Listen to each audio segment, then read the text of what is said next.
Good morning. We are here at the studio. I'm Luke J. I'm Tara Dower, and it's 6 a.m. It is 6 a.m. Just letting me know it. So hopefully everybody's hopping on early. We want to thank our sponsors, Altra and H2All, for helping bring coverage of Run Rabbit Run 2025 to everyone. Let's see. Exciting race during the night. We were just talking about it a lot. There's a lot of like back and forth between the men and the women, obviously. We still have some tortoises and hares coming through Olympian Hall right now, so that's still fun. You still have racers all over the course. But as far as your top three men, do you want to go through what that looks like on the men's side? For sure. So, and we just had a little bit of a mix-up too 15 minutes ago. Yeah, we did. So obviously, you know, through the night there's a lot of change-ups and a lot more stretching of the race. So I'll just give you our latest. Looks like we have 4 athletes through Long Lake on the men's side. So Jesse Rich continues to stay in the lead. Looks like he has kind of expanded that, maybe stretched it out a little bit more. At Long Lake, he's a little over an hour ahead of second place, which is John Harrison. So John Harrison kind of came from behind and would have passed JP and Ryan, Craig, and a few other folks through the night. We'll look a little bit closer at those splits and see if we can figure out where. But if the timing is correct, John, JP, and Ryan are all within a minute of each other at mile 89 at the Long Lake aid station. Yeah. Which is crazy. Mm-hmm. And it looks like Jesse Rich has hit Mount Warner just recently. And he climbed up that at the beginning of the race, and he's going to be able to run down it now. Yeah, so he is roughly 5 miles from the finish. Jesse's out of Utah, nutritionist based in Utah. Obviously, super solid runner. He's looking at his ultra sign up, tons of podiums. I think he knows Jimmy Wayne, I'm sure, our legend out of Utah. And then on the women's side. Oh, here's a shot of Jesse. So this is descending from Mount Warner. It is a pretty steady downhill. You can really you can rock it on this. In 2022, I caught second place woman on like 3 or 4 miles before the finish. Oh, wow. Yeah, so I think it's going to be fun to watch the top men. Like, I think Jesse's got this in the bag, obviously, unless something disastrous happens. But Jesse's got this in the bag as he's descending Mount Warner. But for those 3 men that are, 30 seconds apart, second, third, fourth, mm-hmm. It's pretty close, and a lot can happen being that close. You can make up a lot of ground, or you can lose it on Mount Warner. Yeah. So, Jesse looks solid here. He's kind of been in the mix, top 5, when we were covering yesterday for most of the day on the live stream. And he looks super solid early on. but it looks like he's Jesse, kind you of ran stayed in before, the right? mix. Before, right? He looks strong here. Like 8th, I can't remember what aid station it was. It looked like he was struggling a little bit, but you know, it's There 100 was- miles. We all struggle. There was some talk of him losing his 2 eyesight. years ago? 2 years Yeah, ago? that's what I heard too. Yeah, but looks like his eyes are working just fine. Yeah, if he's having, that was coming through here at Olympian Hall. The first time. Yeah. Yeah. That was around 9:15 last night, right after we got off. All right. This is your producer here. I've got a little bit more info for you. Jesse Rich is actually behind one of our tortoises. So this might be the first year where a tortoise finishes before a hare. Oh, So- wow. Very cool. Got a little bit of excitement there in the very front of the pack. That is- We'll see how that turns out. So John Hansen is leading the tortoise race. Yeah, he left Mount Warner, and he was 20 hours in. So he's going to have a really solid finish. Maybe John Hansen should bump up to the Hares race next year. Yeah. Really cool. Congrats, John. Great race. Yeah. If I'm looking at the tortoise splits at Long Lake, they were only 5 minutes apart, too, between him and Patrick Hubble, who's in second, Batteries don't work well. and Scott and Hollister wet. behind him. Unfortunately. And then, hey, since I have this pulled up, on the women's side for the tortoises, Victoria Kent is leading the tortoise race with Alex Armstrong in second and Maddie Mao in third. And then hopping back to the 100-mile Hares race, once again, Jesse Rich is leading, roughly 5 miles to the finish. John Harrison second, JP Giblin third, Ryan Sullivan fourth, Craig Hunt fifth, Zach Eagle sixth. And then in the women's race, Riley Brady continues to lead. They were looking very strong every time we saw them on the live stream. But here's kind of an interesting thing that's happening on the women's side. Becca Bramley, who we chatted about out of Durango, is having a really solid day. Obviously, she's a great runner. At Summit Lake, if the tracker's correct, she's only 4 minutes behind Riley. Yeah. Yeah, and now we'll have made up from Dry Lake. That would have made up about 19 minutes. Or, yeah, like, what, 16, 17 minutes? No one's stopped. Yeah, so that's huge. I'm wondering what's going on, if Riley's having some issues or if Becca's just freaking sending. It could be both, or it could be none of those. Yeah. So it looks like Becca's in hunt mode, Yeah. which, you know, you were talking about. Cloud there. Yeah. I really like Finishing Oh, before sunrise. yeah. feeling good. It's That's super motivating. the ideal place to be. Yeah. So it'll be really, really fun to watch. And not too far behind Becca, McKendry, local, she was only about 25 minutes behind Becca at Summit Lake. So Becca looks like she put a little bit of time on McKendry, but that's your top You run with three on the women's side. And McKendry came through Olympian Hall in second good for for you. we were talking about this. Mhm. Let's see, Do McKendry you know came him? through Do you know Olympian him? Hall at Totally 12:17, like that. and we had Becca coming through. No, At, he's well, super nice. Super no, nice. at 12:12. I used So to live Becca in was 5 Oregon, minutes so I ahead know them through that. at Through that that. Yeah, I think because I don't know what he's doing right now. hasn't been the most accurate, and We followed. But that's either, still- either they missed, I don't know what missed for. Becca at Olympian 2, or there was a switch somewhere Yeah. out of there. Yeah, I saw on someone's Instagram. Also who's badass. photography, 4 hours. and 4 hours right CNT here. reported that Becca was behind McKendry. Got it. Was that Mike I was McGonigal? doing well. Yeah, But damn, yeah. damn. Shout out Mike, another Utah. Mikey M. And then here's a quick update. It looks like, oh, this is cool. So Becca and Brendan Trimboli, that's a name people might recognize. He's been in the sport a while, and they're the Durango team. And it looks like they're running in 14th and 15th Nice. overall All right the now. We love to see classics. it. I think Which one's your favorite? You know, hence any major issues, that's probably your winning team. Really? But we'll double Really? check the Yeah. team standings here I ran. in a minute. I ran. Yeah, we've Not also having had quite a few DNFs. Not having a good day. CMs But in this race. I guess the second half is prettier. All yesterday, but today it's just looking foggy. First half, I thought it. And it's cool downtown, so it sounds like it's pretty cool. So I can only imagine how cold it is up at 10,000 feet when they get to that high point being Summit Lake.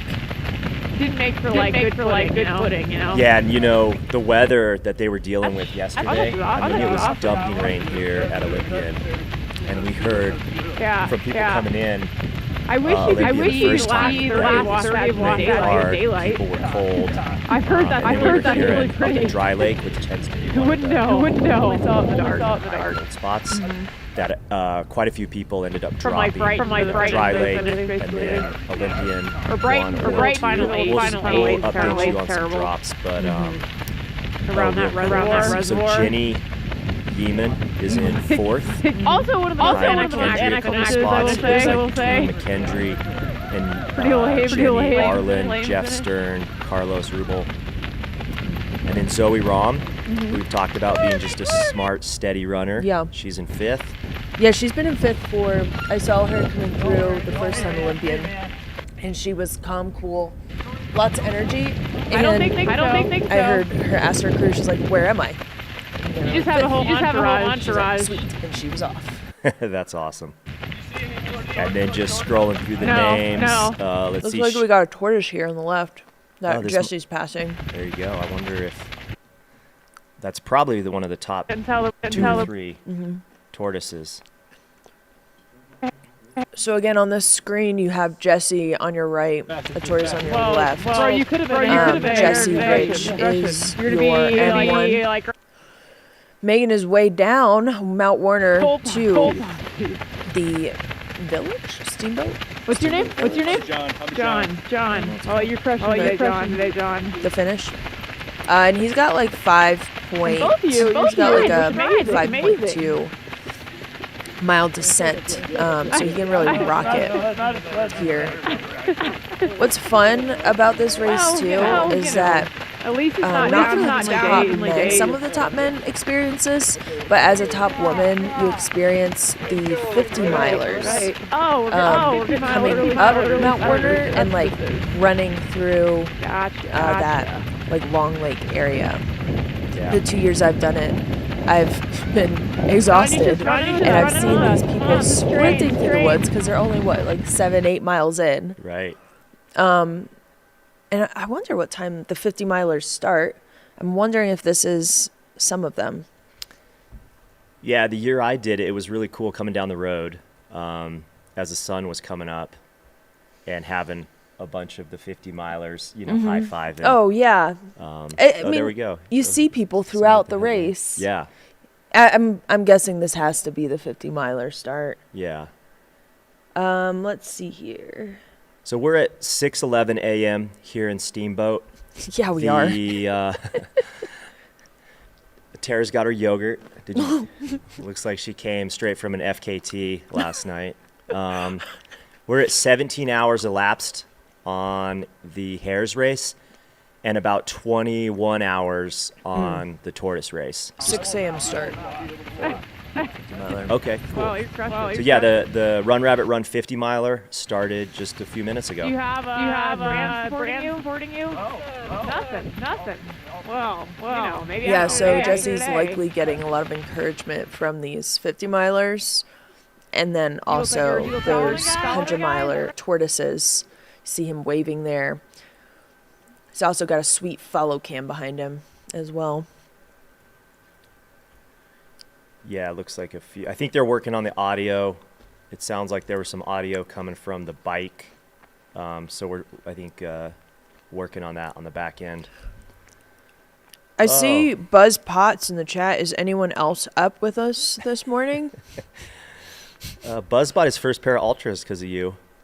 Oh, really? And he's a fan of the Shack gummies. The Shack gummy from conversation last was night. wild. Yeah. You know what started that? my friends who paced me on the long trail, Okay. they were the ones that started because my friend Andy brought shack gummies to the long trail. It was And like that was the first time you that had was them? Yeah, and that was the thing. We were Yeah. obsessed with shack gummies. Nice. And then I forgot my friend Scott's name, and he was like, "Well, it's Shaq. My name's Shaq," and I'm like, "Oh yeah, of course." Oh, but yeah, they were in the chat, the two of them, and somehow it just caught fire. People were like, "Shack gummies." Yeah. Yeah, I have not had Shack gummies, so I'm going to have to look into this. Yeah, they're phenomenon. sold at many of your major retailers. This broadcast is not sponsored by Shack Gummies. It is sponsored by Ultra and H2All. There you go. Yeah. So those are Oh, hopping wow. in. We're looking at Jesse Rich here coming down the final descent. Oh, that's cool. You can see the sunrise Yeah, so behind cool. him. When I got up early this morning, way too early, I went outside and I could see the stars. So I knew it had cleared up. So Yeah, I saw the moon last night. I was running with some friends.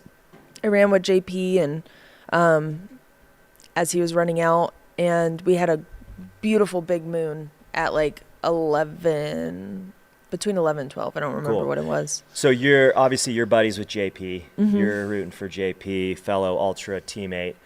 So in the Hares race, you can't have pacers except for this one little section. Is it about 4 miles? Yeah, all around it's 4 miles, but it's like a mile and a half from the start of Spring Creek Trail to Olympian Hall.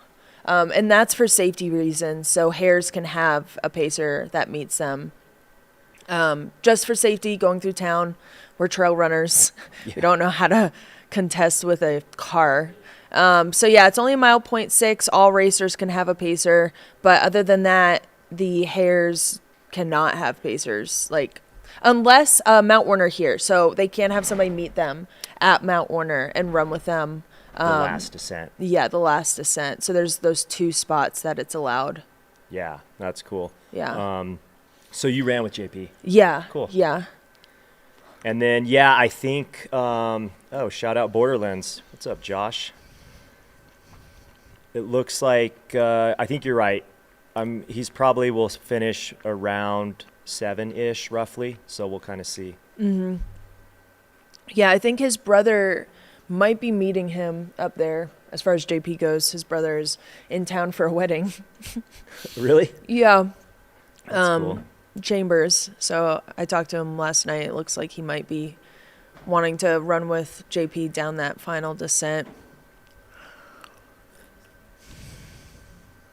Yeah, Borderlands, I think he will be a little ahead of that.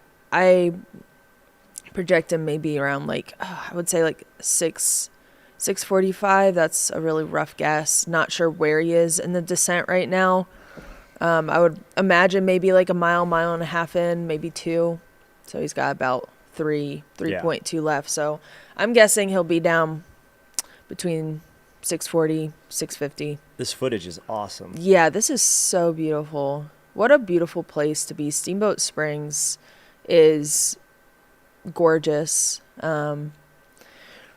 Just beautiful mountains, so different than the rest of Colorado. I was just talking to somebody yesterday about that, about how diverse this state is. I live in Durango, so it's a little more deserty. And then you get Steamboat, which is just very lush and green, and you have some leaves changing. I know that the runners probably got some beautiful views of the aspens, and they get a sunset, sunrise. They got rain. They got it all yesterday. Yeah, speaking of rain, I think, we were, right before we hopped on air, we were talking about the drops, and there was a lot of drops. Yes. With the prize money at this race, it kind of changes the dynamic, and maybe people are going for it a little bit more than normal, which can result in some drops. But just chatting with some of the folks at the aid station and seeing the live stream last night before it shut down at dark, it was cold and it was really wet out there. And so I think it really turned into a race of attrition and who can manage their layers the best. Yep. Making Taking care of themselves. Yeah, exactly. Yeah, that's what it comes to at this race. It's keeping yourself warm and taking care of yourself. Yeah, and it's interesting too because sometimes your mid layer, if you're wearing a jacket, is going to get really wet and sweaty, and then that turns to cold. And so it's all about like regulating your temperature, making sure you're venting and staying dry, but keeping that jacket on to stay warm. And so kudos to Jesse for nailing this one as far as executing a really solid race, staying in the mix, and then dealing with that weather. I'm going to pull up or just give you guys some notable drops. Yeah, there's quite a lot of drops. So, unfortunately, Tyler Fox, Adam Rentz, and TJ David all dropped at Dry Lake, which was at mile 70. And then we had, here's a few other, TJ David, Gavin Brown, Andrew Allen. These are drops that were either right before Dry Lake or in between, somewhere between Dry Lake and 1 and Dry Lake 2. Cody Poskin dropped, which a lot of people were chatting about him. Where did he drop? It looks like he dropped at Olympian 2. Okay. If the tracker's correct. Okay. Emma Wood, let's see. And then notable was both Matt Daniels and Mary Denholm both dropped. Yeah, Matt Daniels coaches Mary, I believe. Yes. I think they were going into this with a solid plan together. And Galen dropped. Sarah Gage dropped. Scott Schrader dropped. Tommy Sullivan. So a lot of notable drops. It'll be interesting once we can chat with some of them and see how many of them ended up dropping due to the weather or getting too cold. Because we talked about this yesterday. The year I ran it, I saw 2 people DNF. I think it was at Dry Lake because they just didn't have enough warm layers and they were, on the verge of hypothermia. And so it's a real thing, and we all love to be light and travel as light as possible, especially at races. But this is one of those races that, having a true waterproof shell, maybe some gloves and a buff or a beanie would pay off, and probably having a dry base layer shirt to put on. You know what's really the most lightweight thing, the most cheap thing, warmest thing you can have out there is a trash bag with 3 holes. 1 for your head and 2 for your arms. You're a fan of the trash bag. Yeah. Yeah. It weighs nothing. Just throw it in there. It will keep you wildly warm. It'll keep your core warm, which is really all you need. Yeah.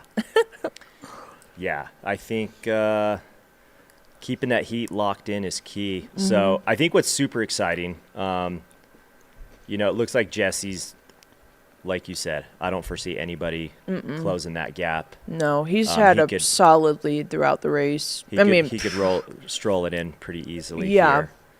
Yeah, it'll be cool to see how close he gets to some of the faster times on this course. But what's really exciting is second through, men's 2, 3, 4, and even 5 are all pretty close. It's kind of anybody's race for that second and third spot.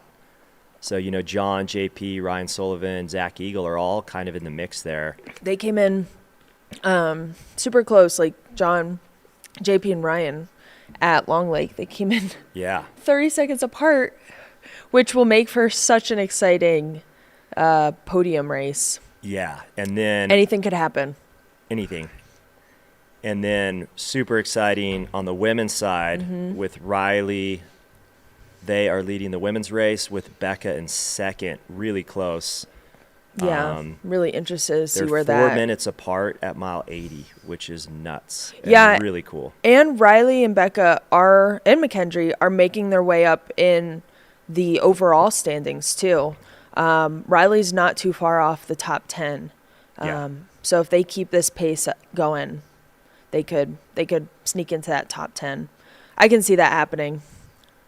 100%. Yeah. We've both been around long enough to see that the women tend to survive the attrition much better. Yeah. And as the men in that top 10 start dropping or suffering, the women are happy to start picking off guys. You can see the town to the right, or the village there. Yeah. So I have no idea, but what would you say, like 2-3 miles? Less than 3? Yeah, I would say it's got to be less than 3. Yeah. This must be the point. He must be getting to that. You remember that lift that where they the got the gondola. preem? Yeah. So I think he's getting there, and that I'm not sure on the distance on that, but it has to be less than 3 miles. It's funny, we're sitting here in the studio, like, but we both run down this hill at this race. Yeah. And I remember, and it's probably similar, you can tell me, you're just like, this thing is never ending. Yeah. Oh, yeah. And you just, like, at a certain point, it's just like, I'm going to give this everything I've got. I literally told myself in 2022, I will break my legs to sprint down this. Which is crazy. You caught second place the year you won on this descent. Yeah, Mary. I caught Mary. Wow. I'm not B. She's actually running the 50 miler. I caught her. Oh, that was just saw Megan Roach pass. Oh yeah, Megan's running the 50-mile race. Yeah, just saw her pass. It looks like she was in the top 4. I'm guessing that was like the top people at the race she's projected to win. Awesome. Yeah, so you have your 50 milers coming up that ascent right now. Famous 5.3 mile the beginning there, where we were so fresh back then. Not so tired. And so were the runners. They went through a long night.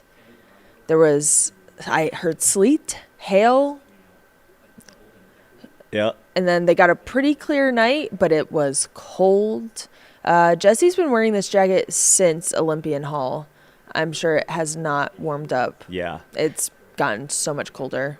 And I bet, just looking at the time right now, and we saw the top 50-miler runners come by, I bet he's got about 2 miles. Maybe a little less to the finish is my guess. Okay.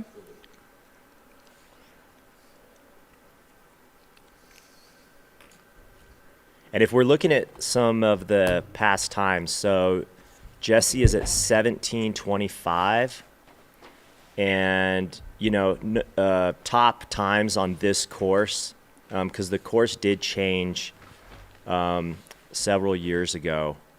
Looks like Dave Stevens had run a 17:22. Richard Lockwood ran a 17:24. Jimmy Elam, shout out Jimmy Wayne, running a 17:45. So I'm sure Jesse would love to beat Jimmy Elam's time, because I'm sure they know each other. I think they're buddies. We'll see. This is a cool drone shot. Now that it's light enough, our drone pilots can get the drone up. Shout out to the drone pilots. But you can see Jesse in the red with the bike cam right behind him. And then we got a car driving down the road too. Oh. Which is interesting. Maybe. Yeah, and then look at the slew of smattering of 50 That's a great word. 50-mile runners coming up. Good smattering. Yeah. And real quick, when we were talking about our podium picks yesterday, we both had Riley in the winning. Yeah. But we both had Becca in the top 3. So I don't think a lot of people know Becca, but we both know Becca personally, and we know what she can do. yeah, She's a crusher. she is a crusher. And she had some to prove coming back here. She was not Yeah. going to leave anything out on the course. So last year at this race, she was in the top 3 or the top 5. Yeah, And doing she so got well. off course. I think her and Shay both got off course at this before they kind of start this descent somewhere. And so as somebody who's done enough of these races, I one year got off course at the Bear at mile 92. and it is the worst feeling. Oh, I can't imagine. So That would be the worst. Oh, so here we go. Beautiful drone shot coming down Mount Warner. We got Jesse, your top male. Lapse time of 7:27. And I went to go put my yogurt in the refrigerator, but you were talking about the top times from previous years. Where is he in those standings at the moment? So I think he's chasing Jimmy Elam's ghost Okay. right now is my guess. Oh, that's a fast ghost. Yeah. Yeah, so Dave Stevens and Richard Lockwood, Dave ran a 17:22. Richard ran a 17:24 last year. Super fast time that Richard ran last year, which was cool to see. I was here. It was fun to watch. Richard last year had an insane second half of the race. Oh, yeah? The weather was significantly warmer during the day, but it probably didn't get as cold at night. Mm-hmm. So kind of the trade-off. So I think, my rough estimate is Jesse is probably going to be close to like Jimmy Elam's time, or maybe a sub 18 I think is going to happen, but we'll see how that goes. Oh, in the chat, somebody asked who we had as our men's number one. I had picked Matt Daniels to win the men's race because I knew he was healthy and was kind of rooting for him. Unfortunately, he dropped. We had heard just from some people at the aid station that he was really cold. Oh, he is super close. I know exactly where this is in the course. He is really close. So Less than a mile. Yeah, he's probably gonna beat that. I believe he is gonna beat that Rob Carr and Jimmy Elam time. Cool. He is super duper close. Yeah, and so this is your men's leader. Again, we have Riley Brady leading the women's race. Has been leading since Dry Lake. Mary Denholm dropped at Dry Lake. And so Riley was F2 and went into F1 and has been leading since. Riley, I saw on Instagram, did take a wrong turn up on Olympian Hall, or up at Howelson Hill. Oh, really? Which is very common. Yeah. At Olympian 2, I'm interested to see where. Riley was 17 minutes ahead of Becca. And then at Dry Lake, she was about 20 minutes ahead of Becca. And then if the tracker is correct, which just keep that in mind, the tracker is not always correct. But if the tracker is correct, it looks like Becca has made up a significant gap between Dry Lake and Summit Lake. And closed that. It was a 20-minute gap at Dry Lake, mile 70. Wow. And is now a 4-minute gap at Summit Lake. But they came through Summit Lake almost exactly an hour ago. So it'll be, hopefully we'll get an update from Long Lake soon. Yeah. Yeah, Jesse's making his way. He is extremely close to the finish here. Well, this is a great story from Hank in the chat. He said, funny Jesse story. Ran the Teton Crest Trail with him earlier this summer in August after he smoked Speed Goat. Jesse only owns race vests, so he ran the Tetons in a small children's backpack all day. That's killer. Iconic. Oh, we got a little bit of an uphill here. Oh, I know he is cursing. What the heck is this? but don't you think, like, when you know you're going to win, even when you got a little uphill, like, you got that adrenaline, you got that satisfaction. Yeah. Oh, yeah. And it's like, it's a very satisfying hurt. Yeah. Yeah, you are so right.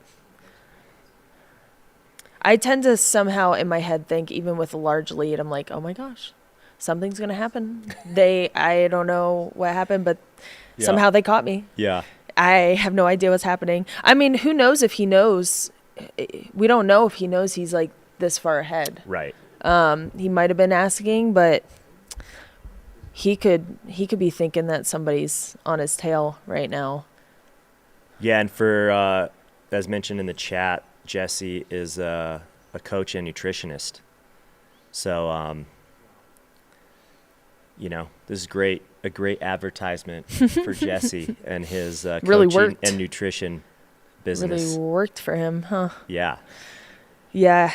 And like going back to the men's second, third, fourth, they all came in to Long Lake, which is at mile 89, the famous Carl Meltzer, and I guess Scott Jurek and Jenny Jurek aid station, since we didn't see Carl at all. Yeah. But they all came in within 30 seconds of each other, that second, third, fourth place. So this is going to be exciting. Once they hit Mount Warner, I'm hoping I can like estimate in my head when they'll be there. Probably won't see them for like another And like hour or so, hour and a half. apparently there's a petition going around to change that aid station to the Jenny Jurek aid station. Oh, really? Yeah, which would be Yeah, where's Carl? Yeah. Who was it? It was Kelly. She was talking about how is this like a Weekend at Bernie's situation? Yep. Like, is Carl just propped up in the corner over there? The legend of Carl. So love Carl. You can see, obviously, Steamboat is a major ski area. And so as Jesse descends down this road, you can kind of see as he gets closer to the bottom, some buildings and some huts. And you'll see the lift and the gondola as he comes down, maybe chatting a little bit with the biker. I wonder what look how cool that is with the kind of the clouds. Oh, yeah, inverted. Sitting low here. Yeah, so cool. We'd love to see it.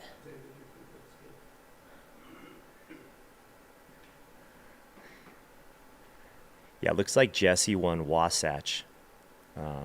Thanks, Josh, in the chat. Wasatch in 2018. So he's had a pretty solid, long career.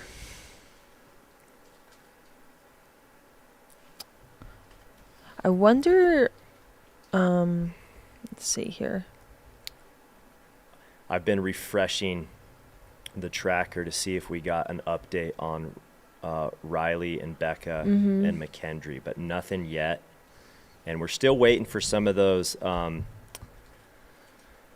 other top guys as well to see what the shakeout is between men's 2, 3, 4, and 5. Because according to the tracker, those guys are all really close to each other, so it's anybody's race. You had your buddy JP on the podium, and so he looks like he's got a great shot at that. Yeah. Hopefully he can keep it together. He looked really good. When I saw him coming through Olympian 1 last night, right after we got off the live stream. Yeah. And then I did not see him come through Olympian 2 because I had already left, but I just heard from other people that he looked super strong. Yeah, I mean, he was, I'm not going to say anything personal, but we were working through a couple things, and he got what he needed, and he was well on his way. Was still super motivated. He kept saying, like, my energy's good. My energy's good. Good. And JP just focusing on the things that are going well. Because in this race, things are going to happen, and you can't focus on them. Just move on, focus on the good. Everyone's feeling it. Everyone got cold last night when it started raining. Everyone remained cold throughout the race. Everyone's tired at this point. You just ran through the night. So everyone's feeling it. And that's why I just kept reiterating to him. But he knows it. He's done this long enough. Yeah. You got to just keep moving. You can make up so much ground from Dry Lake to the finish. Even like Summit. I told him, like, Summit's a great time where you can just like freaking crush it. Yeah. Yeah, these races, it's all about managing the lows, problem solving. Oh, a little slip on the bike. Just taking care of yourself. Like, make sure you put those layers on. Make sure you eat. For these hares, there is no pacer that can be with you, and unless you're in that, like, this descent where you can have a pacer, or if you are that 1.5 miles through town for safety reasons. So, like, you don't have someone telling you, put that layer on, eat that gel, Right. You just got to do it on your own. You just got to remember to take care of yourself. And if you do that, it'll be a really good race.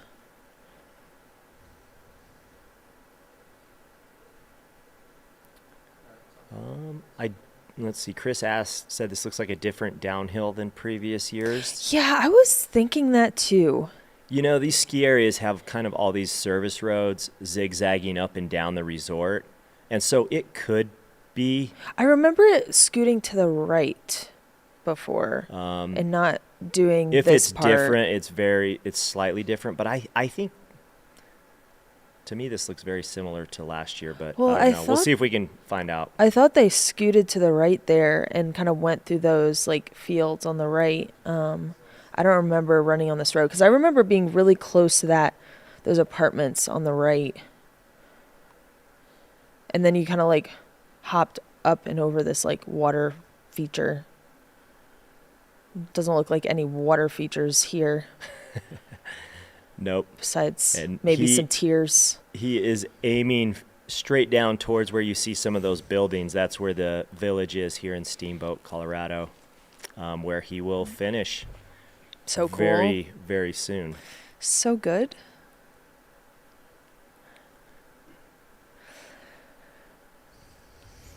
All right, so we now have Joseph Peddleton. He's come through Long Lake as well. Or has he been through here? No, he just came through, right? Yeah, the tracker updated finally. A few more people. Yeah. Yeah. Oh, shout yeah, out so- Joseph in 6th. Charlie said, Hans Troyer in the chat, he said, we can see him from the finish. Thanks, All right. Hans. But Charlie said construction on the lower trail, so the course took a slight deviation. Thank you, Charlie MacArthur. And then we had Chris Bellows. It used to be right below along the condos. See the parking lot on the right. Ran right by Christie Club. Yeah, I thought it like ran down near there and then kind of leveled out. There you go. Look at those clouds. Oh, so beautiful. That fog. Oh, and Jesse's probably like so stoked right now. He's like, Yes. I'm almost done. I can go to bed after this. Or not. Just celebrate. It's all yours, Jesse. And again, Jesse he's not in any rush. He's kind of like we said, he is close to that Jimmy Elam time of 1745. Rob Carr came in at 1740 in 2014.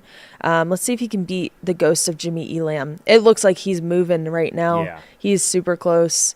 I think he's going to be well under that Jimmy Elam time. Do you guys know, did he pass the tortoises, all the tortoises? He did. Okay.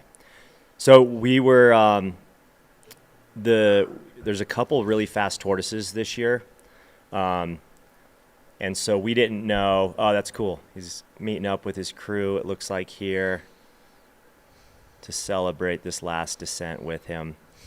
Yeah, he passed a few tortoises just on this last downhill because we weren't sure if we would get a tortoise finishing before the hares. But what a cool way to do this race where the tortoises and hares are going to be finishing kind of simultaneously throughout the day.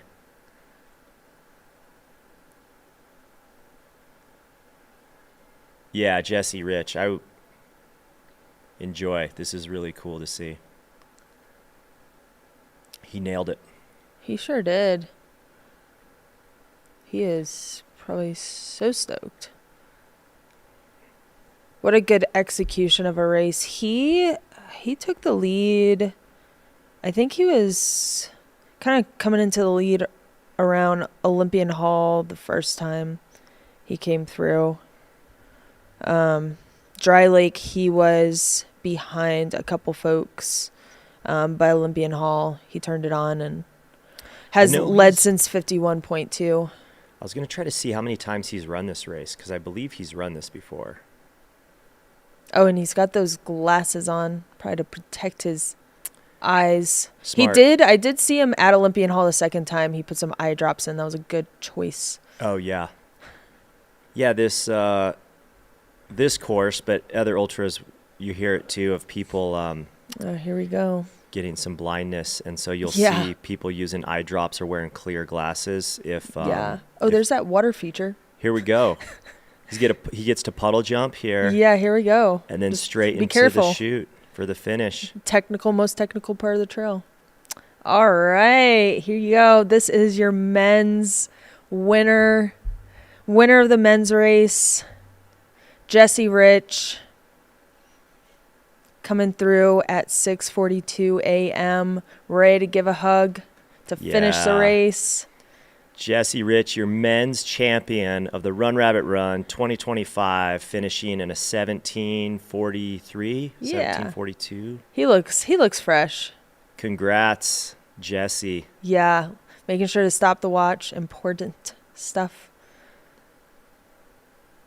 Oh, wow. And then we got a tortoise here. First place Tortoise. Very cool. Wow. Oh, so good. That's awesome. Yeah, so good. They were so close.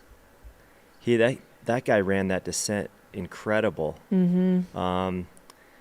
That's was pretty John cool. Hansen. That's pretty cool that they came in around the same time. Really cool. Yeah. He's just, I remember this race. I was like, give me a chair immediately. Oh, yeah. Congratulations, Jesse. So I think Jesse, about a 17:42, 17:43 finish. We'll see what the official is here in a minute. And then it looked like first place Tortoise.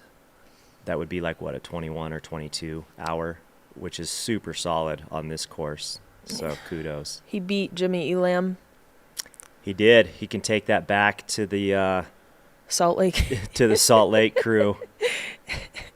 Rub it in. Yeah. So that is your men's winner. Jesse has pulled ahead at Olympian Hall the first time. There was talk of him having some eyesight trouble, which is pretty common. And for sure in my head, I was like, oh, like that's not great to happen halfway through a race. I wonder what's going to happen for Jesse. And he kept moving. And that's the thing you were talking about. It's just about managing those lows. So I saw him the second time through Olympian putting eye drops in. He obviously has his speed goggles on there. So executed this well, managed those lows. This race is going to have lows no matter what. It's cold. It's rainy. The weather's wild. He managed them well. Congratulations, Jesse, on such a good race. Again, we said 17:43? Is that what we're saying? Let's see if We'll get an official time here soon. That's cool. Yeah.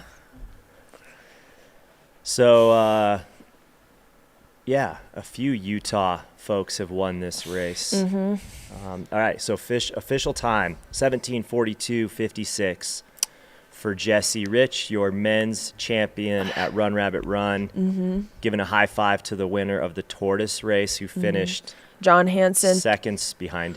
Yeah, 21:43:23 for the Tortoise, the first Tortoise. Awesome. Yeah, John Hansen for the Tortoises really paced this. He paced it really well. He made it up Mount Warner in 2 hours. Was about 40 minutes behind the top men, around 40 minutes, and just has slowly made his way up in the field.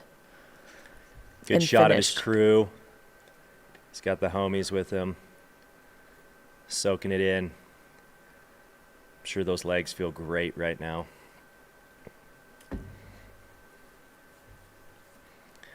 Hopefully we'll be able to get some audio down there at the finish here in a little bit. We have Jimmy Elam in the chat. Yes. That night would have ended me, is what Jimmy said. I don't know, Jimmy. You're a trooper. Yep. I believe in you. Jimmy Wayne. Again, this is your men's winner, but we're still watching that second through fourth place. Through Long Lake, John... Oops, I just lost it. John Harrison, JP Giblin, Ryan Sullivan, they were all 30 seconds apart at Long Lake. So really anxious to see where they are at the top of Mount Warner. And even at the top of Mount Warner, anything could happen. You could have somebody who could have those downhill legs who's behind and catches up. Yep. Somebody who maybe blew up their quads. So it's going to be exciting to watch. Somebody asked in the chat what shoes he was wearing, and it looks like the Prodigio Pros, the Pro. So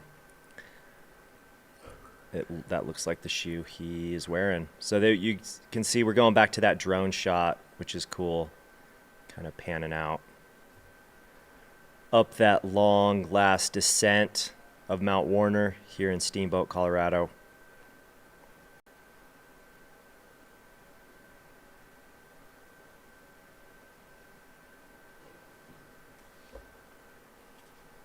Tara, you're running the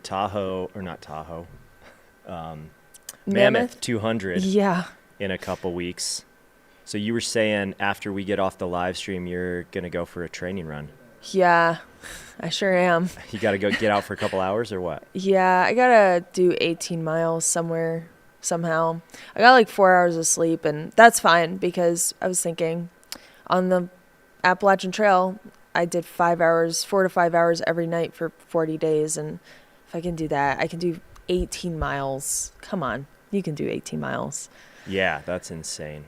Yeah, so I'm thinking, it'd be fun to go up Mount Warner and then run down it, or like scoot around at the top there and then go down.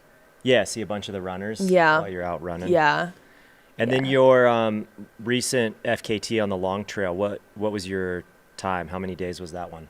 It was 3 days and 18 hours and some minutes. I don't remember. How much did you sleep for that? I slept less than 3 hours. Total. Yeah. Yeah. Wow. Yeah. Yeah. I'm sure a lot of these racers are going to be excited to go to sleep because the thing about this race, it's so different for so many reasons, but it starts at 1 p.m. for the Hares, 9 a.m. for the Tortoises. And so they run through the night, no matter what. Yep. No matter what. So they've gotten zero sleep, and they're probably super stoked to go to bed. Yep. I know I would. It looks like Anthony Lee has gone through Summit Lake. Oh, sweet. Or not Summit Lake, sorry, Long Lake. Shout out Anthony. Yeah. So that moved him into 7th place in the men's race. Boulder guy. We were chatting about him a little bit yesterday with Kelly Newland. Mm-hmm. And shout out to Kelly. She hopped on the live stream yesterday and hung out for a few hours with us, which was awesome. So yeah. Lots of Kelly fans out there. So I think we'll see second place man through here in the next, or through Mount Warner in the next 30, I would say 20 to 30 minutes. Yep. If I'm doing my math correctly, we should be able to see them in the next, I would say like 20 to 30 minutes at the top of Mount Warner here. And again, we had your first place man for the Hares and the Tortoises coming in around the same time, around 6:40 something. And that's your top tortoise and your top hare. Jesse Rich is your top hare with a time of 17:42. And for your tortoises, John Hansen with a time of 21:43.23. And we'll just quickly chat about the prize purse at this race. Ooh, yeah. Amazing prize purse. Big shout out to the sponsors that help do that. Run Rabbit Run, obviously, managing that whole prize purse, but H2All and Altra for sponsoring this race. Jesse will get a $20,000 payday. Who was his partner? Oh, good call. You should look at the teams Yeah, and see. let's see. So top male and female both get $20,000, which is the largest payout in North America. I And then don't it plays see. through it pays through 7th place. So you go, prize money goes 7 deep on both the men's and the women's side. Does he have a team? No. Wow. Yeah. Somebody was sleeping on Jesse, Yeah. not teaming up. Oh, do you mind if I talk about the women? The Please women's do. race? I was going to double check and see if anything had updated. No, it doesn't look like anything's updated quite yet, but Riley is still from Summit Lake. That was 20 miles or 80.8. They were still number 1. Yeah. But closely behind Riley was Becca Bramley out of Durango. And Becca made up, I think we said like a good, 16 minutes. So that's 10 miles. And that's Dry Lake to Summit Lake. And there's a lot of climbing in there. And I know Becca to be a really strong climber. Riley too. But I wonder if maybe Riley's climbing legs, maybe Becca's climbing legs were just like feeling a little more fresh. But I'm a little less familiar with Becca's descending. I just know she's a really good ascender. So you had them at Summit Lake. They were apart about, 4 minutes. And so she's in that hunting mode. We had talked about that hunting mode and how that's a great place to be. Yeah. So Becca's on the hunt. And then we got McKendry Hickory, which you actually had in your top 3 picks. That was a good pick. But McKendry came through Summit Lake at 16:56. And that was about, 25 minutes behind Becca. Yeah. Yeah, so we both picked Riley to win. Mm-hmm. And we both had Becca on the podium as well. I had McKendry in the top 3. So if it stays like it is, my top 3 were correct. Yeah. So we'll That's see. so good. Those are some good picks. Yeah, my top picks, I had Riley coming out on top, Mary coming out on second, and Becca third. For my men, I had JP winning. I had Arlin Glick in second, and then Ryan Sullivan in third. Yeah. Yeah, so we did not expect, both of us. I didn't even honestly know Jesse before this race. I had definitely seen his name over the years. Yeah. And his name I had heard from a few people before the race chatting that he would be in the mix. Yeah. So I kind of had him probably floating in like the top 5 to 7. But as you know, it's 100 miles. It's anybody's race. And somebody in the chat mentioned that he prefers running in the cold or doesn't like the heat. This is perfect. He got a good day, if that is true. So you might be seeing there's somebody walking down, but you see some people walking up. So you have tortoises and hares that are going to make their way down Mount Warner. But then you also have the 50 milers, the Run Rabbit Run 50 milers, climbing Mount Warner. So there's a lot of action on Mount Warner at the moment. Yeah, and we were chatting when you descend this. We both had the 50-mile runners going up the road, which is cool as you're running down because they're cheering for you. Yep. And they're beginning their 50-mile race. So, yeah, check out Run Rabbit Run if you're interested in doing the 100-mile race or the 50-mile race. Yeah. Obviously, the 100-mile race started yesterday. The Tortoises start at 9 a.m., and then the Hares race starts at 1, which is kind of interesting for the elites. And then the 50-mile race started at 6 a.m. this morning. So I kind of want to get your thoughts on, I think it's really exciting. We're going to see who's coming through Mount Warner at what time, because we had those guys through 30 seconds apart at Long Lake. You had John Harrison, JP Giblin, and Ryan Sullivan. What do you think, what's your prediction on those 3? Do you have an idea? I'm going to go with JP just based on when I saw him. at Olympian. Out of those, just the eye test, he looked super solid. So I'm going to say JP, but it really is anybody's race.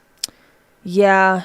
JP's a freaking competitor, and I think JP, I know him obviously the best out of these three athletes. I think JP can turn it on for that last bit. So I think JP's going to come second. John Harrison probably is going to be third, because we got word maybe an hour ago that Ryan Sullivan's stomach was not feeling great. But also, who's not feeling great at 95 miles into a race? I would say if you took a survey, probably 90% of the people at this point in the race would say their stomachs aren't feeling great.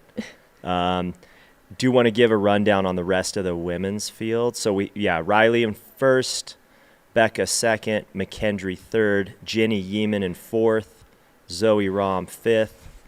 Looks like go down a little bit further. Emily Long, sixth. Bailey Eppard, seventh. And Bailey was partnered with Arlin Glick for the team challenge Midwest team. All right. And then Charissa Kenny. Yeah. And that is your, I think, top 8 or 9 on the women's side. Yeah. Yeah, and there's been some notable drops in the women's field, with Brittany Peterson being one of them, coming back from surgery and injury. And then you also had Mary Denholm, who also dropped from the race at Dry Lake the first time. Sarah Gage as well. Several other women and men. It was a year of a lot of DNFs. I think the rain after Billy's, for most people, in between like Summit and Billy's for the Hares, I think it got pretty wild for a lot of them. And I don't know if a lot of them were expecting that amount of cold. Like, I heard it was sleeting. Jay Smith asked if we have any finishers. Yeah, we have one finisher at the moment. Yeah, I think those drops you were talking about, it probably depends on who had a true hard shell or a wind jacket, who had gloves or a hat with them, or in their drop bags, those type of things. And we saw Matt Daniels. Leading the race after Billy's. And it looked like he had just a windbreaker. Yeah, it was hard to tell, but it did look like just a lightweight windbreaker. And I don't know if he had something heavier in a drop bag or not. But, Matt doesn't have a lot of extra pounds on him. No. So it's hard to stay warm sometimes. And sometimes when you hit bad spots, the best way to stay warm is to run. But if you're hitting a bad spot and you can't run or move very well, your body temp's going to drop quick. And that's dangerous too. Yeah. This isn't like, oh, can he power through, or can these people who are getting like extremely cold, like, can they power through? Like, right. It can get really dangerous. Like, especially going out again, like if you're already pretty cold, it's dangerous. You got to make a call, a smart call. You don't want to put anyone else at risk who's trying to rescue you, any other racers out there. You don't want to put them at risk if you stop moving, if they stop moving. So it's a smart choice. If you are to that level of cold, you're at an aid station to just call it and get warm. Yeah, it's a fine line for sure. So obviously we don't want to see anybody drop. And if you do have to drop, which happens sometimes, hopefully you're just being smart and making the right call. But oh, we got a great view of House and Hill there in the back. Yeah, what a cool drone shot here of Steamboat looking down towards the village where the finish is, and then House and Hill behind the clouds. Yeah, so this was mile House and Hill is mile 51.2 through 63.9. So the racers run through town, and they run up Howson Hill. They do like a little scoot and boot up there, and then they go back through town. And behind where we have our drone right now, they go through the backcountry, through this no man's land kind of area in the middle of the night. So cold, so dark. And like if you have crew at Dry Lake, then it's really hard for them to get to Summit Lake in time and especially safe in the middle of the night. So from what I heard, the rumblings, I didn't know a lot of crews going to Summit Lake the second time, even though I think that could be a solid advantage in the field if you did have maybe a second crew like you would at a Western States. You had like 2 crews. You had one going to Dry Lake and one going to Summit. I think that could be a huge advantage. But yeah, so they would do their Howson Hill. They'd go up past Dry Lake. They do a little backcountry exploring, and then they'd run down what we see here on the left side of your screen. You have Mount Warner. They're going to be descending that. They get to the top of that and just descend for about 5.2 miles. Yeah. And we're here in the studio, which is at Olympian Hall, and the athletes. Oh, here we got somebody. Who's this? Is this? Oh, this is 50 miler. Okay. Yeah, the top of Mount Warner, we have our first 50 miler. Trying to find his bib number here. Looks like a Hoka athlete. While you're looking at that real quick, we're at Olympian right in the fog. If we look out the window here, we are kind of sacked in with that fog that you can see looking across from that drone shot. Somebody was shouting out Jenny Yeeman in the chat, and Jenny Yeeman is sitting in 4th place at this race. Obviously being a super competitive race. I wasn't familiar with her name. Pulled up her Ultra sign up. She's had some solid results, but I would say this is probably one of her best results.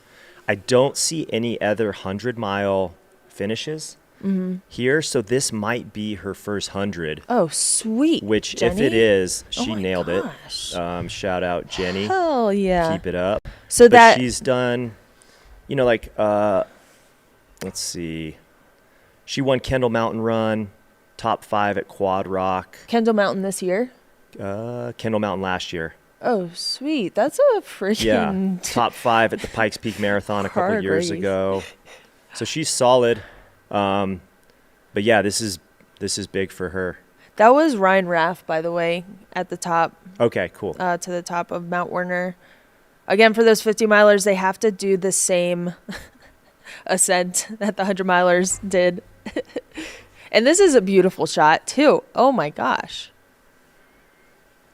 And I believe the 50-mile race, you can start earlier if you want. Mm-hmm. And so you'll see some of these athletes coming up that obviously were not moving as fast as Ryan. They had the option to start earlier if they want more time, which is cool because it just gives people an opportunity to do a race and not maybe feel as much pressure to hit the cutoffs. And enjoy the mountains a little bit longer. Yeah, I mean, this is gorgeous. What a beautiful morning. They've got... Somebody in the chat, Pablo, this is Jenny's first 100. So, woo! Way to go, Jenny. Yeah, Jenny. That's, she's nailing it. Yeah, so for that women's race, we have Jenny in 4th. Again, first 100 miler, so impressive. But then going up to 3rd, we have McKendry Hickory, who's a local. We have Becca Bramley, who's out of Durango. Not too far of Riley Brady, who is out of Boulder. Really interested to see how that. Riley. Oh, yeah. Riley just came through Long Lake. Yeah, just like literally a minute ago. Riley's through Long Lake. So Riley has 9th overall. So she passed more guys, which is no surprise. Oh, yeah. Oh, so good. Riley, so good. You're doing so well. They are crushing. Oh, yeah. Okay, so Long Lake is around like 11-ish, 12-ish miles before the end, somewhere in there. And Riley came through Long Lake at 18:05. And that is your top female. Yeah, it'll be really interesting to see once Becca Bramley goes through Summit Lake, or Long Lake at mile 89, to see how much that gap changed. Riley is a closer. Yeah. Riley's a major closer. Riley's just a good runner all around. I mean, I'm a huge fan of Riley Brady. But just so good all around, but like also this is such a good closer. So I think I am such good friends with Becca, but what I know of Riley, I think Riley's got this in the bag. Yeah. I think so. Cool. And we were talking to Kelly Newland yesterday, and Kelly was saying that Riley is just like this quiet competitor, but is a competitor, loves to compete. So bodes well for them for sure. Oh my gosh. My calendar just came up and said you have a flight at 7:38. And I was like, what? Did I book my flight wrong? No, my friend shared her flight information with me out of Steamboat Springs. She's leaving this morning. I was like, oh no, this is not good. So you don't have a flight to catch? No, I have a flight on Monday. Not today. I was like, should I go? I should probably leave. So we're all good here. I'm here, guys. Like you said, Luke, we are in the clouds. You might see this footage. There's a lot of fog and cloud down there at the bottom in town, and we are in it. We're at Olympian Hall right now, and yeah, the fog is quite thick here. Beautiful view for the racers who are coming up, for the 50 milers coming up Mount Warner, and for our racers coming down Mount Warner. That feature in the back is Sleeping Giant. Sleeping Giant? Yeah. You see it? So we've got word that we see the feature Sleeping Giant. Is it that one in the middle of, yeah, so you see that middle feature, that's sweet Sleeping Giant. That's awesome. Yeah. That's cool. Yeah, it looks like a sleeping giant there in the clouds. Yeah. Man, imagine if giants were real. You said you saw a giant clown one time. Yeah, well, giant baby clown. Don't forget. Giant baby clown. Made it so much more terrifying. All of those things, all of those three descriptors made it so much more terrifying. Clowns, babies, and 15 feet tall. We have Carol in the chat talking about Arlin Glick, our Ohio native, Ohio local. I'm pulling it up. It looked like he was in 21st place. Mm-hmm. Last check, he had gone through Summit Lake at 17:48. So right about the time Jesse Rich was winning this race, Arlin was going through Summit Lake. He has not hit Long Lake yet, which is at mile 89.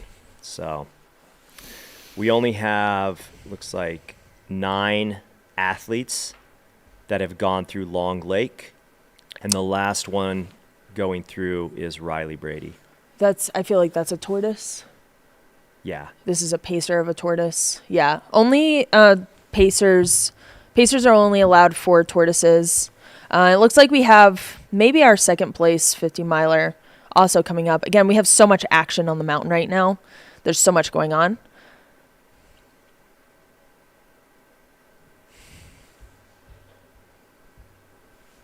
And that is Austin out of Fort Collins, Colorado.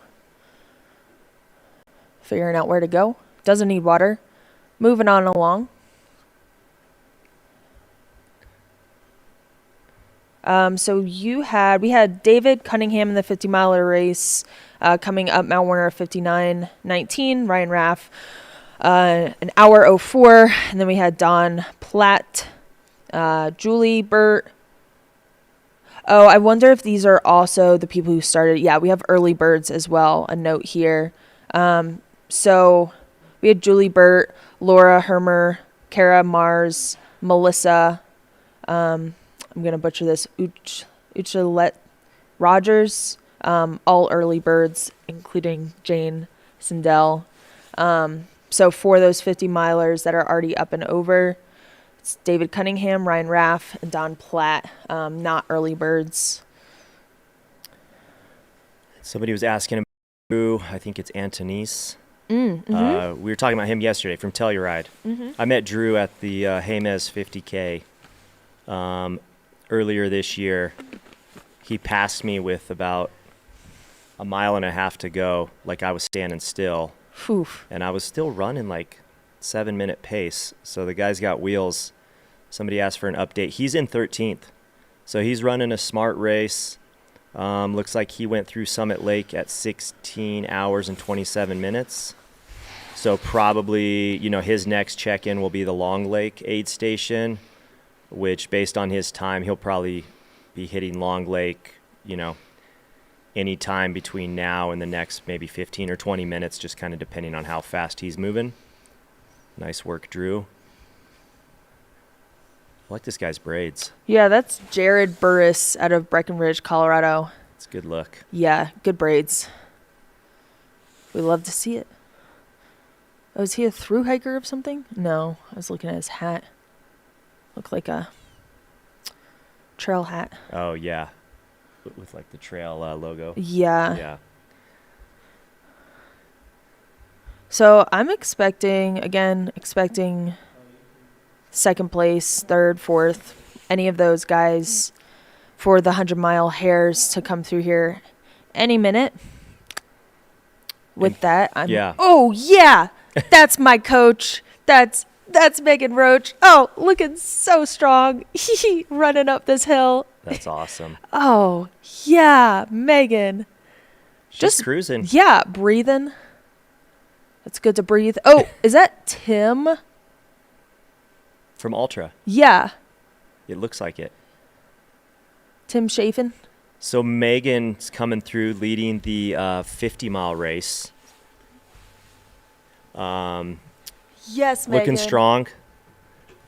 Just got to the top of the Mount Warner aid station, leading the women's race. And then it looked like Tim, who works for Altra, looked like I think that's him. Yeah. Right there with her. So for those watching the live stream, this is the 50-mile race that you're seeing. This is not part of the 100-mile race.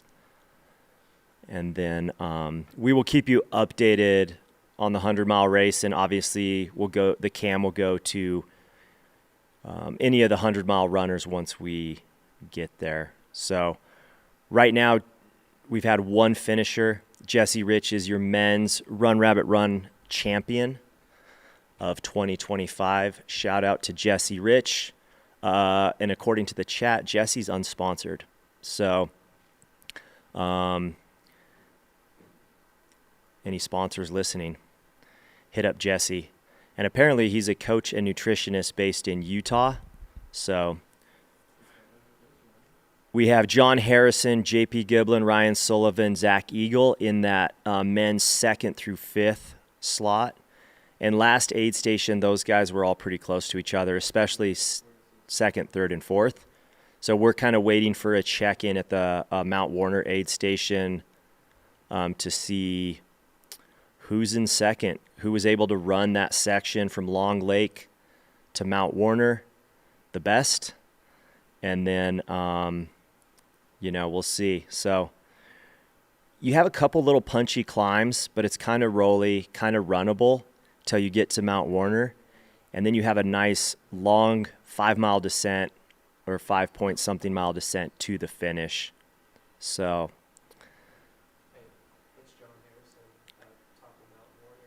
okay, right here, bib 137. All right, so if you're seeing the screen, this is John Harrison, who is coming through at number 2, and he's starting his descent down Mount Warner. He looks strong. He's looking so good. He's got the poles. He's probably going to break those down, tuck those into the quiver, and finish his 5-mile descent to the finish. As a couple of the 50-mile runners are coming up. Got that amount of like urgency because he knows somebody's on his tail. Yeah, we'll see. Great race, John Harrison. Yeah. We'll see how close third place is behind him.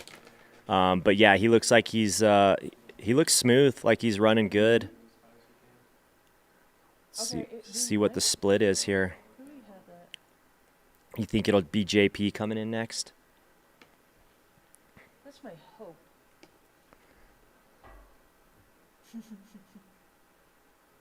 We got some vlogging. Love to see it. It's on race, on course. Yeah, so that was John Harrison. He hit Mount Warner in 18:15 elapsed and is heading down to the finish, which if he's running a similar pace to what Jesse was, you're looking at about an hour downhill run, probably just a little bit less. He made up so much time. He did. Yeah, he ran a really smart race. Just steady, just working steady through the field. So at this point, it is warming up at the top there. So you might see some runners like stripping.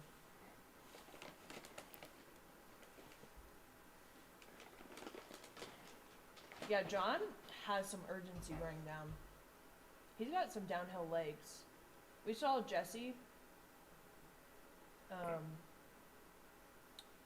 And Jesse had a cool pace. Yeah. John, in my opinion, seems to be moving with a lot more urgency, quicker, maybe super excited to be done. Yeah. In his bed. Or because he knows third place is not that far behind. Yeah. Yeah. Whereas Jesse obviously had a pretty good gap. Probably didn't feel any need to blitz the downhill or bury himself. Who do you think's gonna be next? Yeah, it's gonna be JP or Ryan is my, most likely. Yeah, I'm gonna say JP, but I would not be surprised, if Ryan got his stomach under control, he'll come running through. So, let's see.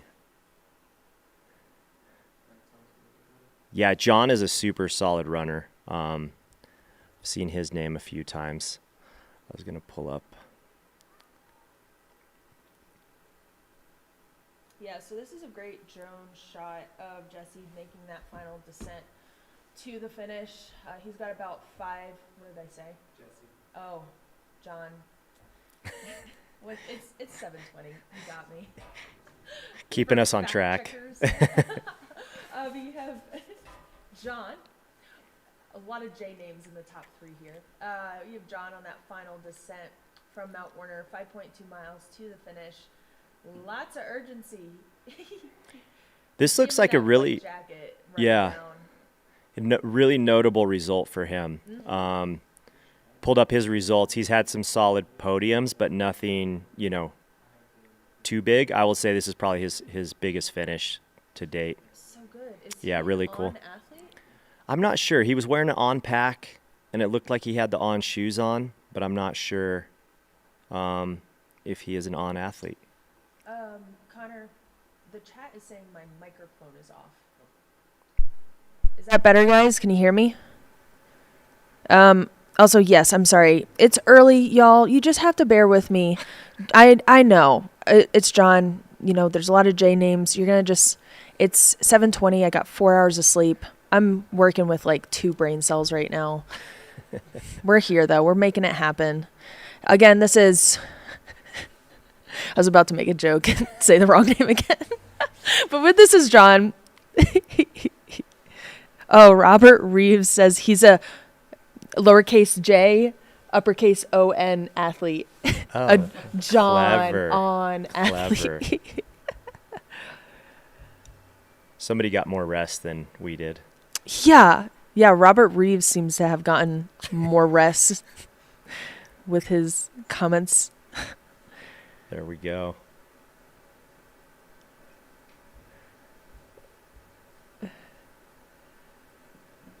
Oh yeah, I think he's got this in the bag with the pace he has right now. Unless like third place comes through and just like freaking Yeah. sprints. I don't know. I think he's got this in the bag. Yeah, he was For a moving second. well enough. Yeah. I mean, don't- he had a lot of drive there. Yeah, and we still have yet to see. So, he left Mount Warner 7 minutes ago. So he's probably almost a mile down. I don't think he's probably quite running that fast. It's funny at 100-mile races. Have you noticed this when you feel like you're running really good and then you look at your pace and you thought you were running like a 7-minute mile or 8-minute mile, and then you look down and you're like, oh, I'm running an 11-minute mile. I thought I was moving really well. I love that. It's so humbling. Yeah. Oh, yeah. Yeah, so current, Jesse Rich is finished. John Harrison is on the final descent with about probably 4 to 5 miles to the 4.5 miles to the finish. And then last update, JP Giblin was in third. So we are waiting for JP to see if he hits Mount Warner or maybe if Ryan Sullivan hits Mount Warner, and we'll update you ASAP. Oh, that's a cool. So John paced Jeff Colt for 30 miles when he set the course record at High Lonesome a couple years ago. There you go.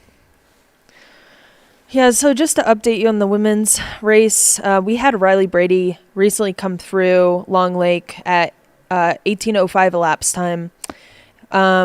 So Riley has a cool 11, 12 miles before the end. Anxious to see how they're doing. And then Becca Bramley was about 3-4 minutes behind Riley at Summit Lake. And it seems that Riley has put on some time just based on like Becca's not at Long Lake yet. And about 6 minutes has elapsed. I'm thinking we're going to see Becca soon through Long Lake. Also expecting our second or our third place male to come through Mount Warner any minute now. On your screen, you have that descent for the Hares and the Tortoises of the 100-mile race. And then you also see some people on your screen going up that. That's the 50-miler race. They're going up Mount Warner. They're going to like bop around in the backcountry and then come back down. Here are some tortoises on your screen right now. They are making their way to the finish. They're super close there.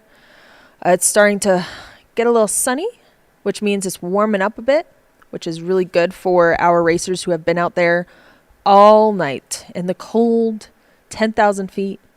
So chilly up there. Probably being greeted nicely with a warm hug from nature as the sun comes up.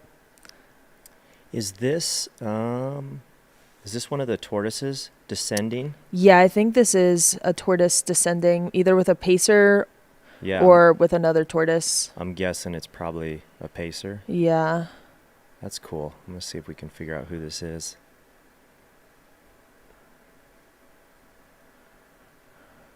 Yeah, so again, this is that descent. This might be into the finish. second place tortoise. Oh. If the tracker is accurate, this is likely Patrick Hubble.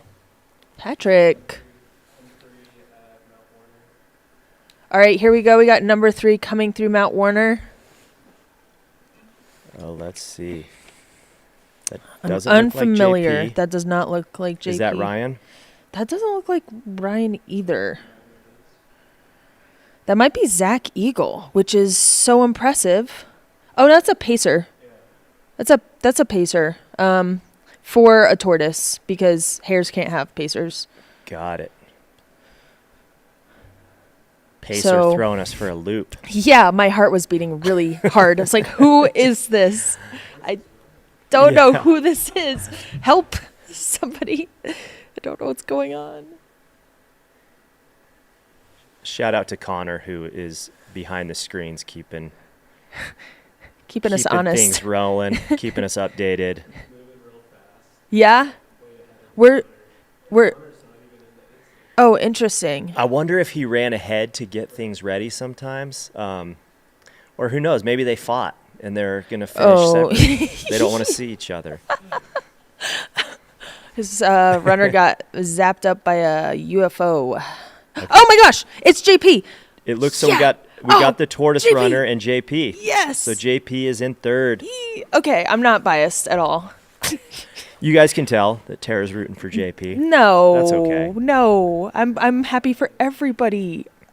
Oh, yeah. So this was probably your third place tortoise runner and your third place hare runner coming through Mount Warner at the same time. Oh. That's cool. Okay, he's getting something to drink. Don't sit down. Don't do it. Oh, frick. JP, get out of the chair. So JP's an ultra athlete. Oh, he's drinking that Coke. He's drinking the Coke. I think he's getting ready to go. Come on, JP. He's got my rain jacket. Yeah. Yeah, not the white one. He's got a black one under. He probably got really chilled because that rain jacket is very warm. It's so poly. It does not it traps everything in there. So he's got an additional jacket on. Yeah. Come on, JP. Stay warm. Get up, buddy. So he's getting that caffeine, some sugar before he hits this descent.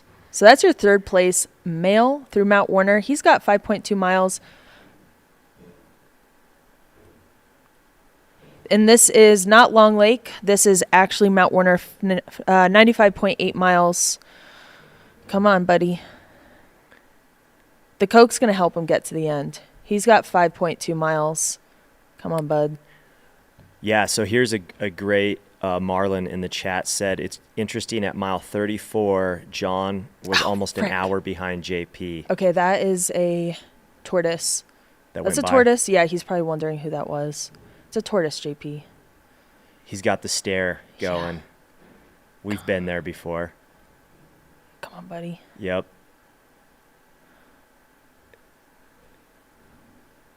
Let's go. And I'm sure the volunteers are encouraging him to get out of there ASAP as well.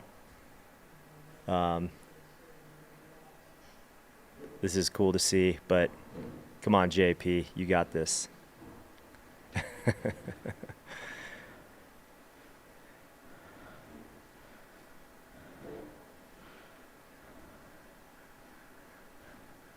Barker said, at mile 1, my 7-minute pace is an 11-minute pace. That's funny. All right, JP, let's go. You got that Coke, you got that drink. Colby in the chat. Nothing to it. Shout out Colby. Yeah, Altra. we do love JP. He's the people's champion. Oh, JP. All right, dude. Oh, come on, buddy. Come on, buddy. He's got some giddy up in his step. Yeah. He's likely hurting really bad. Who's not? Yes, buddy. Yeah, there he goes. He's on his way down. Yes. Okay. So we had our second place male through. That was John Harrison. That was at 18:15. So JP is 15 minutes behind John Harrison. Not the John Harrison from the Beatles. I think he's actually passed by now. John Harrison, the runner for On. All right, so looking at the time JP left, he left at 7:30. So I'm interested to see where our fourth place male is and if we'll have a race to the finish.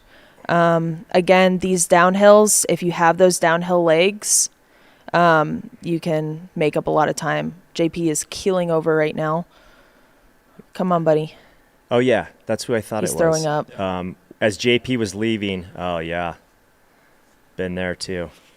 As JP was leaving, you saw one of the 50-mile runners coming up and kind of veer over and give him some encouraging words, and that was Brad, who works for Altra. I believe he's a product line manager at Altra. Yeah. I saw him here yesterday. Super nice guy. He came up. I want to speak out of turn, but I'm pretty sure he came up with the Olympus 275. That was his brainchild. Oh, cool. Yeah, Yeah, which we're sponsored by Ultra.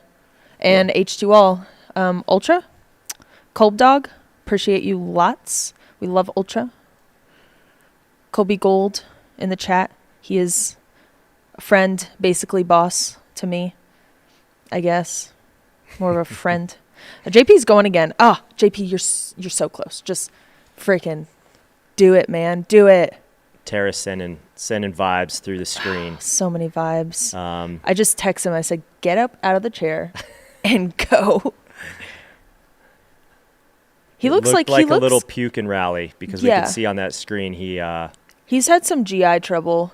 Okay, yeah, you said that at Olympian. Yeah. So he's been dealing with that for 50 miles probably. He's been dealing with that. I mean, he was dealing with that. Remember we saw him duck into the woods Yes. at, what was that, before mile 30. Yes. JP's been going through it and still in the top 3.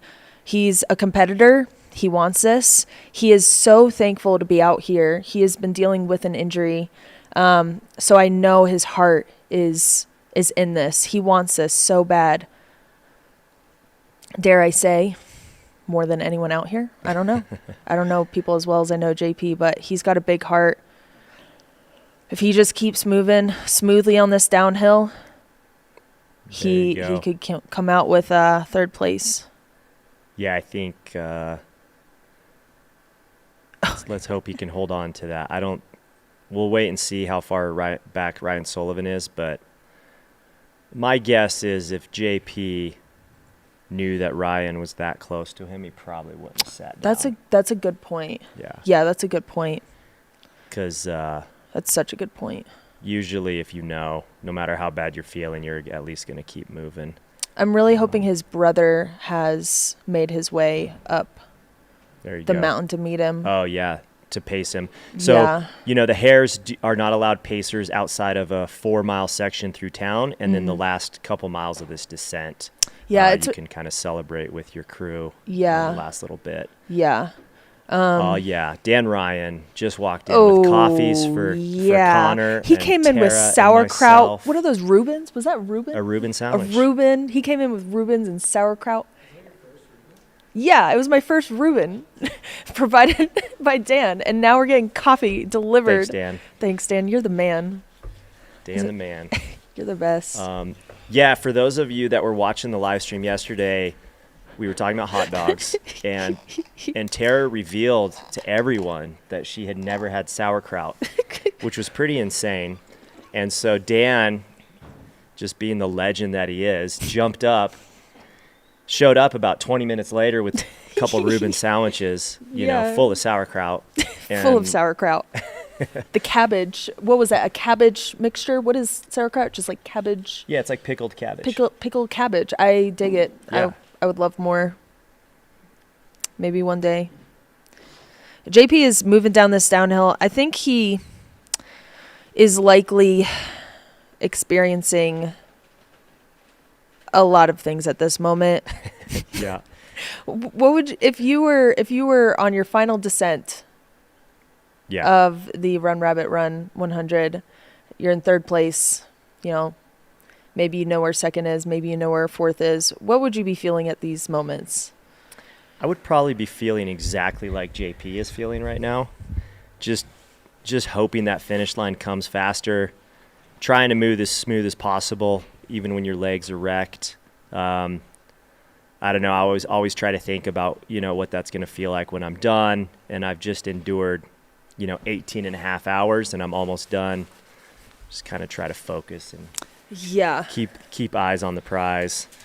We could also do a traveling vom as well. I think JP might be considering a traveling vom instead of a stationary vom. Famously Marianne Hogan at Western States with her traveling vom, she ran and just splurted. Yeah. Vom, not VOM, vomit. Traveling vomit. There you go. Not traveling bomb. Yeah. So that's a good technique. Obviously sometimes vomit can come in many forms, a keel over, a whole body vom. So those are ones you want to stop for, but you can definitely travel and vomit at the same time. Travel through space. Yeah. Yeah, out of all the hundreds I've done, higher percentage of voms during the race than not. You know, Yeah. I think I've done 11 or 12 hundreds, and I think I've only not puked at maybe 2 or 3 of them. So it's pretty And common. how do you feel though after that? It's a welcoming feeling. It doesn't Usually feel good. it feels better afterwards, but Yeah. not always. Yeah, in the moment it's like, how am I going to survive this? This is the worst I've ever felt. And then you do it and you're like, "Ugh, I think I'm 100% again." Yeah, we'll try to get off the vomit and sauerkraut conversations here ASAP. Let's check the tracker. Ryan Sullivan hit Mount Warner 4 minutes behind JP. So it all depends on how Ryan Sullivan is feeling out Mount Warner. Yeah, that is. If he's so feeling good, true. same as JP. We or could look worse at it in than this JP? way. JP did put 4 minutes on Ryan. From Long Lake Yeah, to but Warner. but Maybe we can get the cam. yeah, let's back get a up. cam on Ryan and let's see how the paces differ. JP's kind of, moving through some pain. And this is our second place. This is John Harrison. Also, sorry, George Harrison is the Beatle. Yeah, what guitarist? John Harrison is the runner. Yeah. He's looking great. John he has raced So smart. so smart. He has come up in the field. I remember seeing him coming through Olympian. Yep. I was like wondering where he was in the field, and he was kind of like not super in the mix. And then like he has made his way up in the field. He looks like he's just like moving so well, really smooth on that downhill. This is what it takes for this race. It doesn't take, that fast breakneck pace at the beginning. As we've seen, we've had a couple DNFs. Yeah, here I was looking at the splits. Yeah. Give us a split. At Dry Lake, which is mile 44, he was 54 minutes behind JP. So in the second half, he has definitely closed that gap. And we talked about this yesterday. It's so hard sometimes at hundreds to know, when you're feeling good for that first half of the race, how much time do you bank? Mm-hmm. That's the roll of the dice. Like when I feel good, do I just run harder? Oh my gosh, it's so hard. And then, but I've had my best finishes when I hit bad patches early, which is a testament to going slow early. So that's so true. I have had a similar experience. Yeah. So I think, shout out to John it'll be interesting to see what his 50-mile split was and then what his finishing is. Oh, and that's such a good point. To see how even it is. Because right now, he hit Olympian at 9 hours and 9 minutes. Oh, wow. And, yeah. Wow. John. Great race. Great race. So impressed. And then we're waiting for updates. Riley Brady, they are leading the females right now, 9th overall. So they've moved up and picked off a ton of guys throughout the night. Becca Bramley in 2nd, McKendry in 3rd, Jenny Yeeman 4th, Zoe Rom 5th. So those are your top 5 women at the Run Rabbit Run 100-mile race presented by Altra and H2All.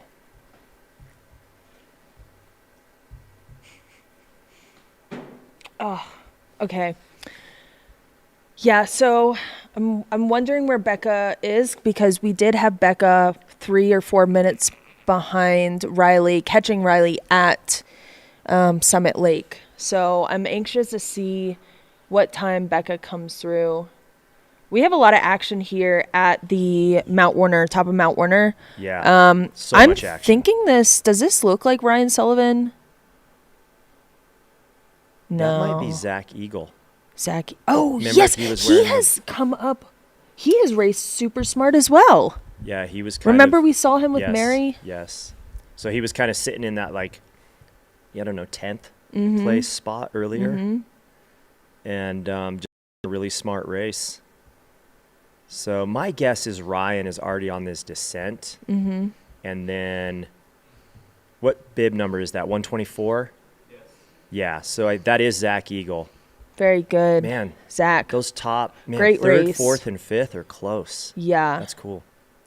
Cool and not cool. It's cool for us watching in the studio. Yeah. Less cool for third, fourth, and fifth place. Because I've been there. When you're getting chased late in the race. Is this Ryan Sullivan? Was that on our screen, our drone footage? That's John. That's John still. Yeah, that's John M2 still on your screen. Haven't gotten eyes on where Ryan is, but he is through Mount Warner. And yeah, Ryan got a DNF, unfortunately, at high-low. Him and Jeff Colt took that race out like a heater this year. Jeff Colt ended up getting the course record. And as somebody mentioned, John Harrison was pacing Jeff Colt. But Ryan Sullivan was in the mix with Jeff for a lot of the day before he DNF'd. I'm not sure exactly what happened. So he's probably going to be stoked to get a finish here and have a really solid finish in the top 5.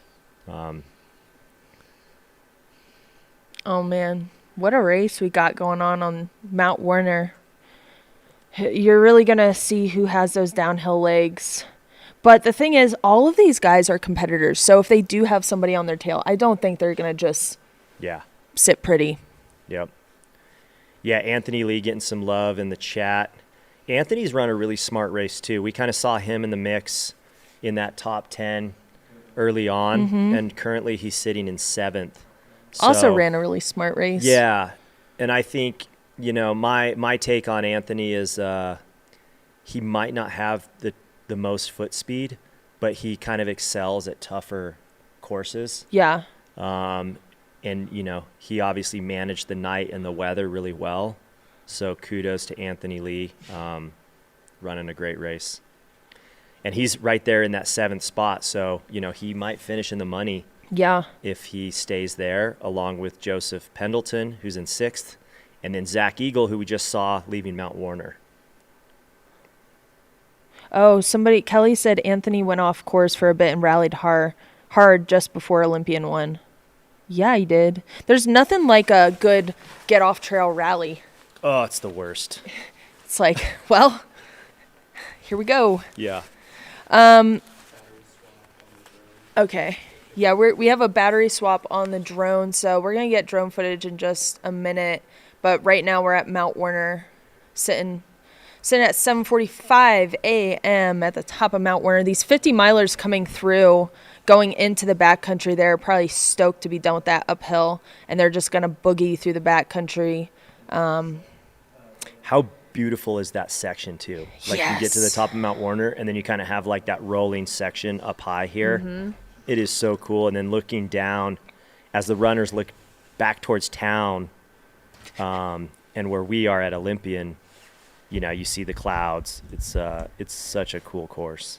That dog is stoked, too. See that dog? Yeah.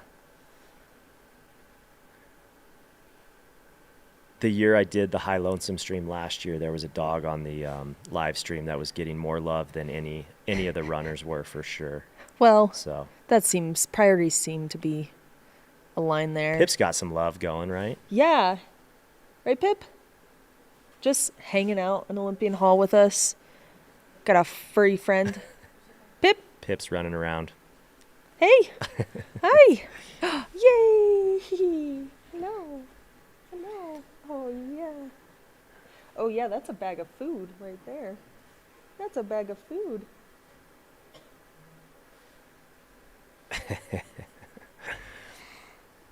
Reading just some of the comments. Apparently, some people were trying to eat breakfast earlier. All right. Well, we had those shots. Hey, you're watching a ultra race. Yeah. You're gonna see some traveling VOMs, some stationary VOMs. I also see Chambers Giblin, which is JP's brother, on his way up to JP. That was at 7:34. Cool. So likely seeing Chambers and JP running together soon. Huh? Probably. I would guess so. Based on JP, you're probably right. Yeah. Yeah. As we're waiting here, Tara, you got the Mammoth 200 coming up. Have you checked out any of that course, or are you going to check it out race day? We're going to check it out on race day. Yeah. Yeah. Oh, that's cool. We got a Tortoise finishing. Yay. Bib 454. That's impressive. Oh, yeah. Putting the kid down. Yeah, like our talk yesterday about bench pressing. You have to bench press at each aid station to get through. Yeah. This is Andy Chrysler. Hell yeah. Finishing Andy. 4th in the Tortoise race. Congrats, Andy. What time? Let's see if he gets his official me. time. So I'll give you a rundown. The Tortoises, John Hansen won in 21:43 for the Tortoise race. Scott Hollister, 22:29. Patrick Hubble, 22:34. And we got Andy Chrysler, who you see here on the screen, and he's probably going to finish in like a 22:47. Andy looks fresh. Yeah, maybe he'll go for a jog after this. Yeah. That's cool. Looks like he's got a cool mullet as well. Yeah, with the fam there. Oh, yes. I respect, training for a 100-miler isn't easy being like a person without a family. But to have a family, young children, have a wife or a partner. Yeah. It's a team effort for sure. Yeah, it takes a lot of dedication on everyone's. When I did my first 100, my boys were probably about the same age as those little Groms. Oh, yeah? Yeah, it was Leadville. How old are they now? Now, 18 and 15. What? You have Yeah. an 18-year-old? I got it. Yeah. How old are you? I'm old. I don't- 45. 45? Yeah. That was a good 45. That was like, wow. 45? Thank you. Shout out to my son Ryder, who's running the Liberty Bell cross country race today down in Denver for Thunder Ridge High School. He is looking to beat his PR in the 5K. Kids run like a 15:40 No 5K. way. So he's hoping to go low 15s today. Dude, Crazy, right? that's wild. So fast. He's so fast. Yeah, and he loves to remind me how slow I am all the time. All the time. So this is likely John Harrison, I'm thinking. Still haven't gotten eyes on Ryan Sullivan. But again, such a smooth gait.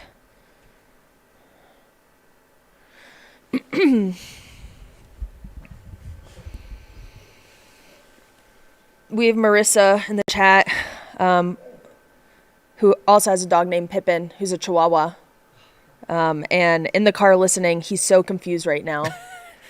So we just say his name over and over Yeah, and over? Pippin. Pippin. Pippin. Pippin. Over here. Come here. Yeah, somebody's shouting out Luke Sparks. He's a good friend of mine, and this is yeah? his first 100. Last I checked, he was sitting in like 35th or so. I'm going to see if I can find his. Yeah, really cool guy. He's been training really hard for this race.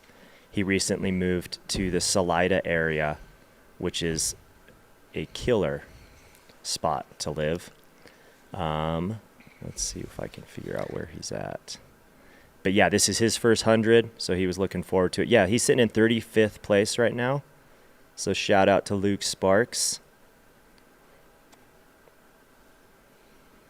Yeah, shout out your runners in the chat. We can give them a little shout out on the live stream here. Who do you got? Who are you watching? Oh, Zach out of Durango says, I'm just here to listen to Luke and Tara. Oh, Zach, what's up, dude? Yeah, he's also a Durango. Yeah. Did the Ure 100 recently. Mm-hmm. Yeah, he signed up for his first 200.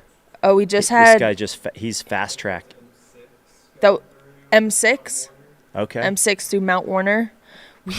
Wow, this is crazy how close these guys are. Wow. So we have, on the mountain currently, we have John Harrison descending, JP Giblin, Ryan Sullivan, Zach Eagle, and Joseph Peddleton, all descending at the same time. I think John Harrison is going to be second. I know he's going to be second. I think Yeah. he's got a great pace looking at him right now. But it could be a toss-up between JP and Ryan, how close they came in through Mount Werner. Like Zach Eagle, too, if he has a good pace. Yeah. You can catch a lot of people. If you have your downhill legs, you can catch. Yep. Yeah, you can make up 2, 3, 4 minutes Yeah. each mile running downhill if somebody's smashed and you're running well. Sometimes with descents, I also find that, at least for myself, if my quads are trashed, it feels the same if I'm walking downhill, Yeah. shuffling downhill, or ripping downhill. That's a good point. So Might as well. why not rip? So true. The legs hurt no matter what. So true. I'll remember that when feeling not There so you great. go. So we got some shout outs here. We got, let's go, Brandon. Oh, somebody said John is also a dad of 2 young kids. So Oh, sweet. John Harrison, who's on track to finish second here pretty soon. Nice. Yeah. We got shout out of Yates McConnell, Becca Bramley out of Durango, who is currently second female. Sarah Gage. Sarah Gage. Sarah was up in the mix, right? Mm-hmm. She was in the top 10. Yeah, I believe so. Oh, here we go. We got another tortoise. Great finish. Yeah, so stoked to be done. This should be, let me check here. This should be Graham Strzelecki.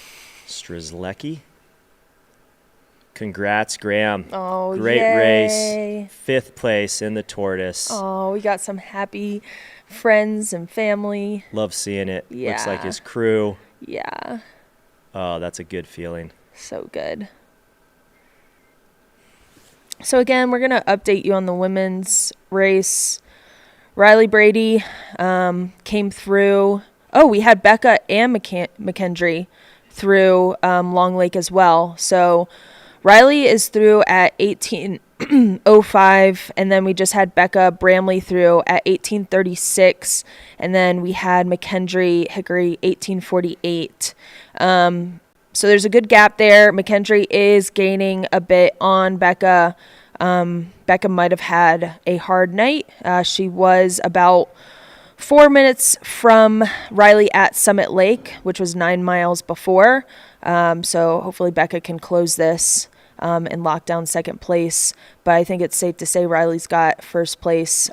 Riley's about 30 minutes ahead at Long Lake, 30 minutes ahead of Becca Bramley.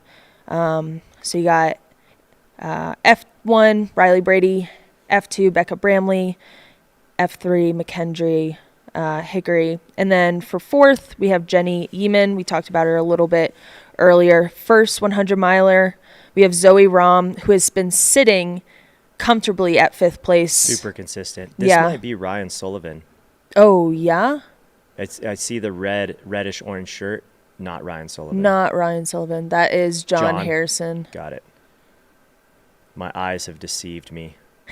And then so we went through 5th, Zoe Rom, very consistent. Emily Long is in 6th.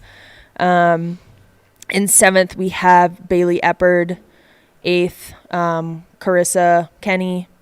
9th, Alana Jesse. And 10th, Alyssa St. Laurent. They're all through Dry Lake. Yeah, so what you know of McKendry? I don't know McKendry that well, but I know Becca. Yeah. How are you feeling about this mix up here? So McKendry is about 12 minutes behind Becca Whew. at Long Lake, about 11, 12 miles. If I had somebody 12 minutes behind me, that would stress me out a little bit. Yeah. Yeah. And if I had somebody 12 minutes in front of me, that would be just close enough to be motivated enough to move if I was feeling good. Yeah. You can close that gap. Yeah. And I know, like, obviously, insane runners. Both of them are super strong, Becca and McKendry. McKendry's name first popped up for me last year running High Lonesome. I was doing the live stream, and she basically led that race wire to wire. She took the lead super early. And she just ran a really steady, consistent race, really smart through the night at high-low. And so she beat the course record last year, which was recently this year beat by Rachel Entrican, who you get a race at Mammoth here soon. Yeah. But McKendry putting up a really stout time at high-low, to me, was an indicator that if she was fit going into this, she would probably be in the mix. And I heard from a few people that said she's local to the area and had been, really focused on this race. Yeah. So,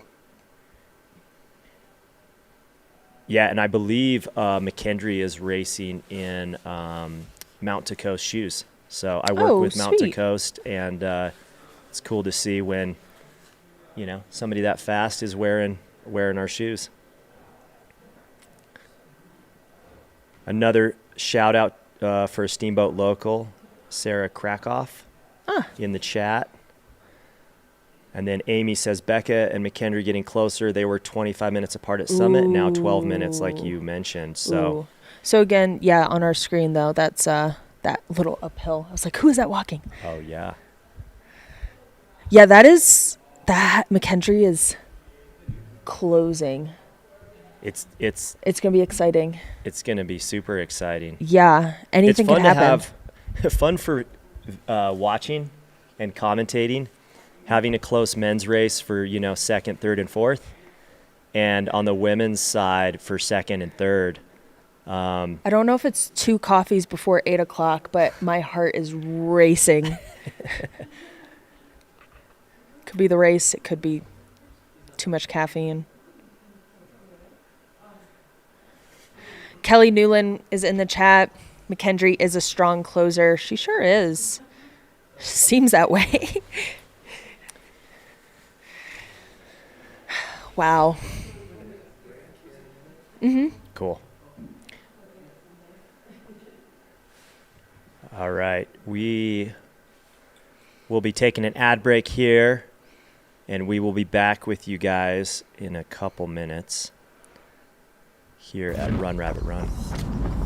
Focus, exhilaration, euphoria.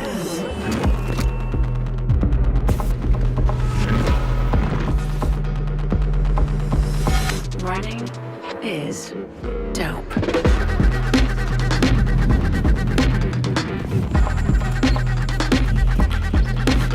Experience a new high. Altra, stay out there.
All right, we are back on here at the Run Rabbit Run, presented by Altra and H2All. Here we have a drone shot of the last little descent. I believe this is John Harrison, who is en route to finishing second place for the guys. You can see the Steamboat Village below as he makes his final descent. This is M2, getting ready to finish. And just as a note, John will be collecting an $8,500 paycheck with his second place finish.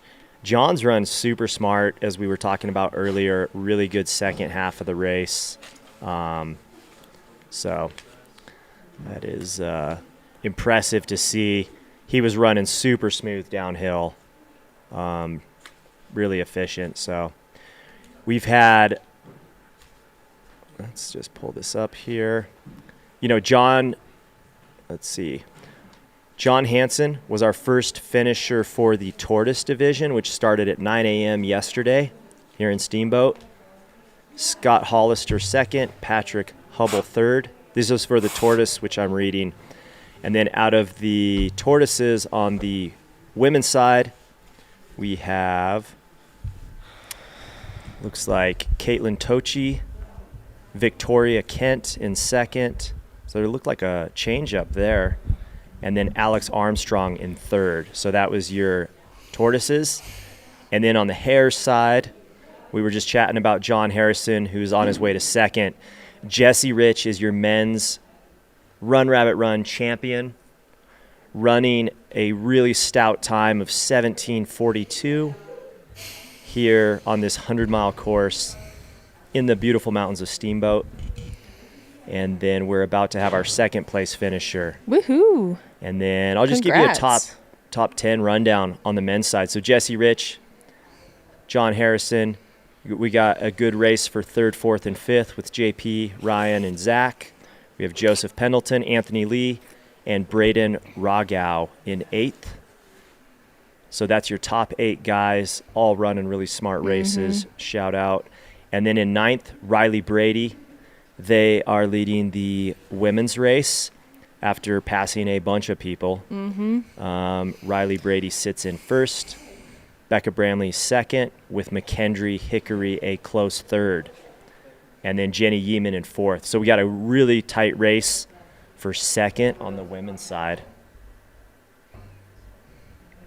Yeah, I'm really interested to see how the women's race turns out. Yeah. Very close between Becca and McKendry.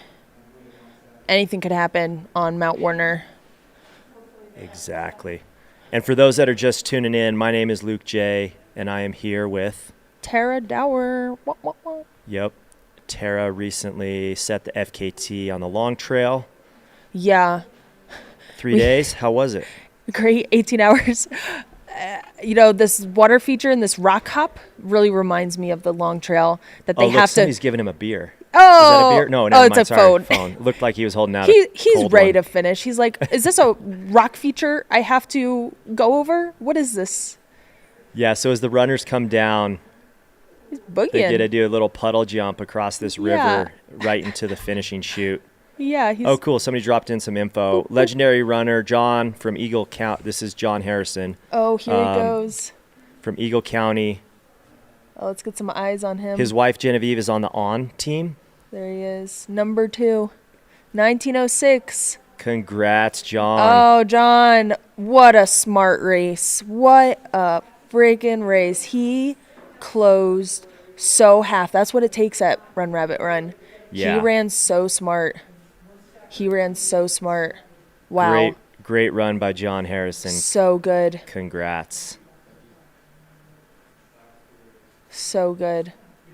I do recognize him. I have no idea where I met him, but I have definitely met John. Yeah? Yeah. Oh, so good, John. Congratulations. Just chatting. Dude, he looks casual. Yeah. Yeah. Wow, that's crazy. So the guy we just read, Braden Rogow, who was in 8th, somebody said this is day 1,119 of his run streak. Oh. That's Wow. Pretty amazing. Yeah. What is that in years? About 3 years. Wow. Congrats. Wonder how far he'll run tomorrow. Good question. Yeah. John's legs seem to be working really well for running 100 miles in 19 hours. I'd take that seat right away.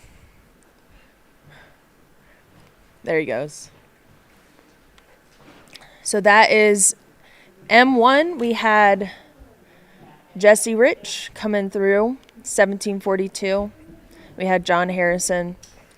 What was that, 1907 that he came through? Yeah. Let me see if we have the official time here.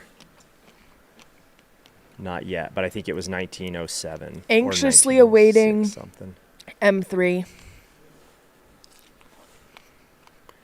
Leaving Mount Warner, Tara's Ultra teammate JP Giblin was in 3rd.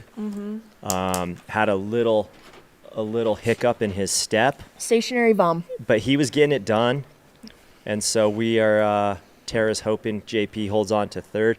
We weren't able to see exactly how close Ryan was behind him on the live cam, but leaving that aid station, they were only about 4 minutes apart.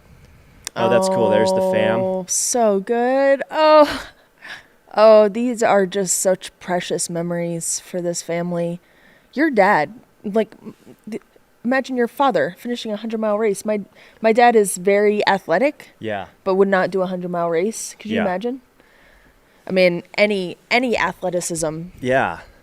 It's been cool. I think the boys have been at almost every one of my finishes. That's so nice. But it's normalizing things, which I think is really cool, right? If you're a kid and you see your mom or dad crush 100 miles, I feel like that's probably just unlocking some good tools in your brain that you can do hard things. Yeah. You've seen that with your children, with your son running, what, you said 15? Yeah. A 15-minute 5K? My What? other son, Max, loves climbing 14ers, and we recently did Capitol. What? So Capitol Peak, which is a really tough one, that's a 17-mile, round trip. And we did that as a family a couple weeks ago. And so that was cool because he loves the technical stuff, my younger one. So he was all jazzed to do the knife ridge on Capitol. He is at 40 14ers, my 15-year-old. So, dude, that's awesome. Yeah, his goal is obviously to climb them all.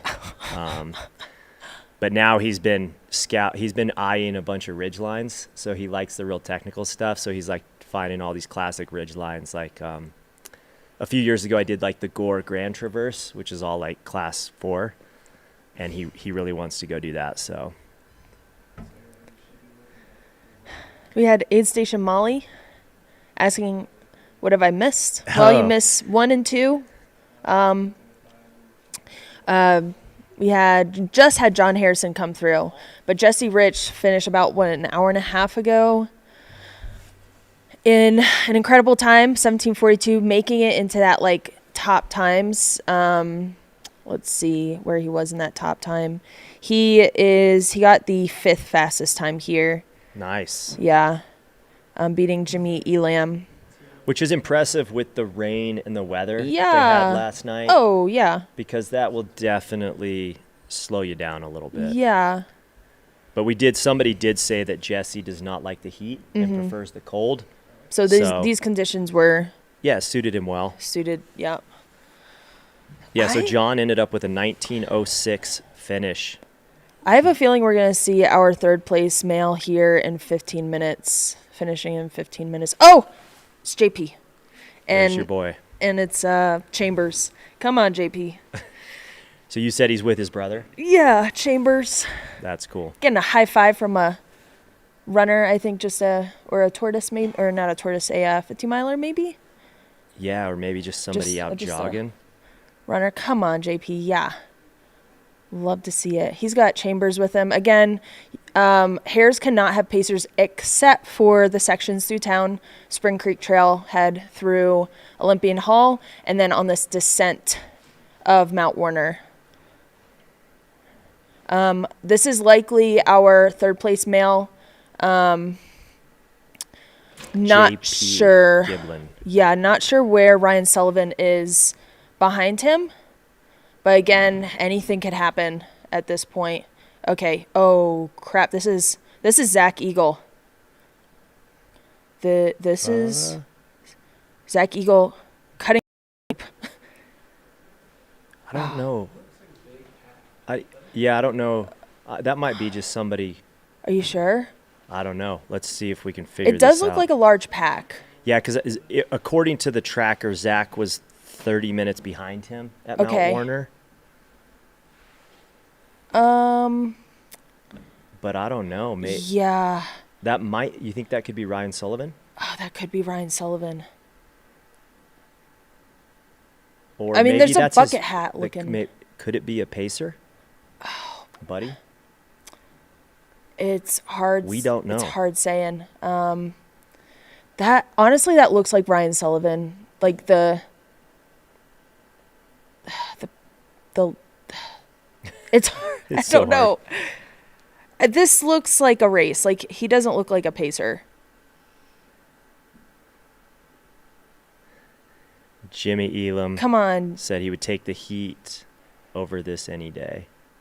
Yeah, so we got JP and an unknown runner. Could be Ryan Sullivan. Could I be think Zach Eagle. It might be a pacer. It could be a pacer. I mean, they're sticking together.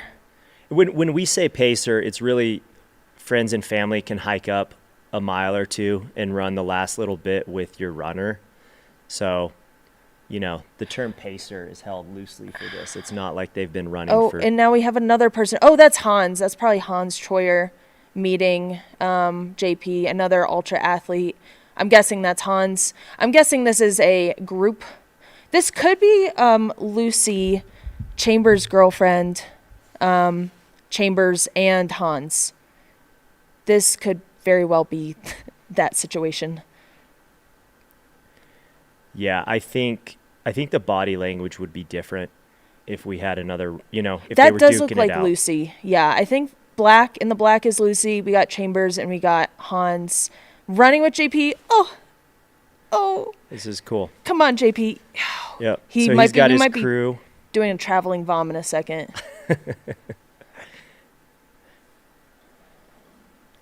All right, here we go. This looks to be our M3 JP Giblin, ultra athlete extraordinaire, good friend of all. A formal Leadville 100. Yes, yeah, and former Bandera 100K second place golden ticket Yeah. winner. Yes. Good friend. He Spencer. paces a lot of his friends. He's really into the ultra community in Boulder. And he also is coming off an injury, so he is so thankful to be here. He's stoked to be here. His heart is full of gratitude to be racing and to be finishing a race.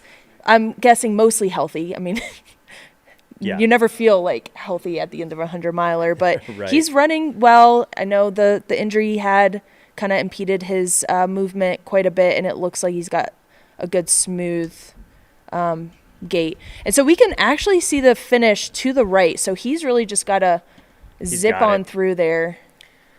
And I would agree with Spencer said that was almost crazy for a sec. Yes. We all were not sure what was going on. My heart was hurting. Again, don't know if that is the 2 coffees before 8 a.m. Or the fact that JP's so close to the end. JP. So this is, JP about ready to finish the Run Rabbit Run 100. Rounding out our men's Aw, yay. podium. This will give us our top 3 males across the finish line. Oh, he's gone through it this race. Way to just grind though. Yes, Yeah. he's a grinder. He's competitive. He's had some GI distress since we saw him duck into the woods at around 4:19 elapsed time. Don't check, but did duck into the woods there. He's had trouble since about mile 30, and he's just gotten it done. I got to pace him through town. Cool. And he's getting it done. This is So always proud. like such a good feeling at a 100-mile race when you can see the finish line.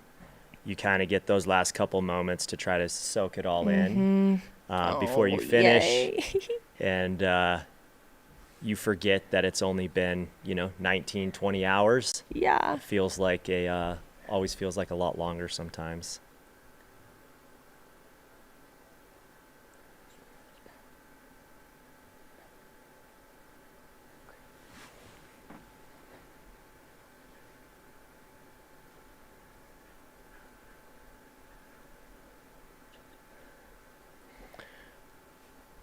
Welcome to the live stream for anybody that is wow. just tuned in. So I just got word before we have JP come in here, just got word that Ryan Sullivan was in fourth, but was just passed by Zach Eagle and Joseph Peddleton. And so now we have Zach Eagle in fourth. But here on our screen, we have the JP Giblin of Ultra coming through to the finish with his crew, with his brother, with Hans Troyer, with Lucy. He's going to do this water feature. He's going to hop these rocks. No, JP. Okay, that's not JP. That's Hans. No. Don't quit The now. crew is peeling off. Yeah. JP gets to do the rock hop, Yes. and then in that chute to the finish, So proud. soaking it in. So good. Oh, yeah. Take your time, JP. Totally. Take your time. Take your time. Oh.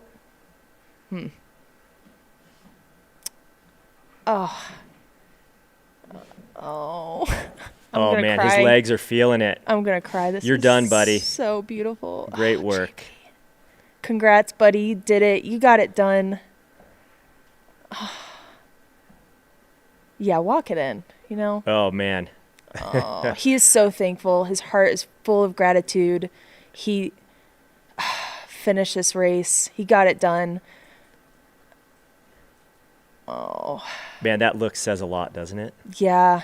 So much heart with JP. He runs with his entire heart. Yeah, that is exactly what I expect these racers to be doing. Leave it all out there. He couldn't even make it to the chair. No. Kudos, JP. Oh, that is your third place male, our king, traveling vom extraordinaire, JP Giblin, finishing this race in 19:20. Heart full of gratitude. So thankful to be out here, to be finishing a race. Oh man, I know that feeling right there. Trying to get up. Oh. That was impressive, honestly. That's the most impressive thing I've seen today, getting up from 100 miler. Giving Fred a hug. Yeah, you don't actually finish until you give Fred a hug. Yeah. It is. So that's Fred, the race director of Run Rabbit Run, who's done a great job kind of growing this race, building like, this race. Give me that H2 right now. I'm thirsty. I'm ready to sit. Look like Mike McGonigal there grabbing some pictures. Oh, here we go. We got someone else coming through. Who we got here? Oh, so sweet. We've got a Tortoise here running in with the fam. Oh, again, so stoked. This got his pacer, his should children. be- Oh, so good. I don't think the Peter Sargent or possibly, Congrats, Peter. let me check real quick. Oh, man, you can't wipe the smile off my face. Did anybody see a bib number on that guy? Did not see one. All right. We'll You- grab his name ASAP. There's nothing quite like seeing. 443. Oh, this is Ryan Sullivan on our screen right now. Yeah. So the guy we just saw finishing that just sat down there next to JP, we believe is Timothy Busey or Buse. Wish we could hear what JP was saying. 443. Yeah. Timothy? Yep. Oh, JP. Congrats, Timothy. Congrats, Tim. Got the Congrats, fam. JP. And on our screen, this is Ryan Sullivan.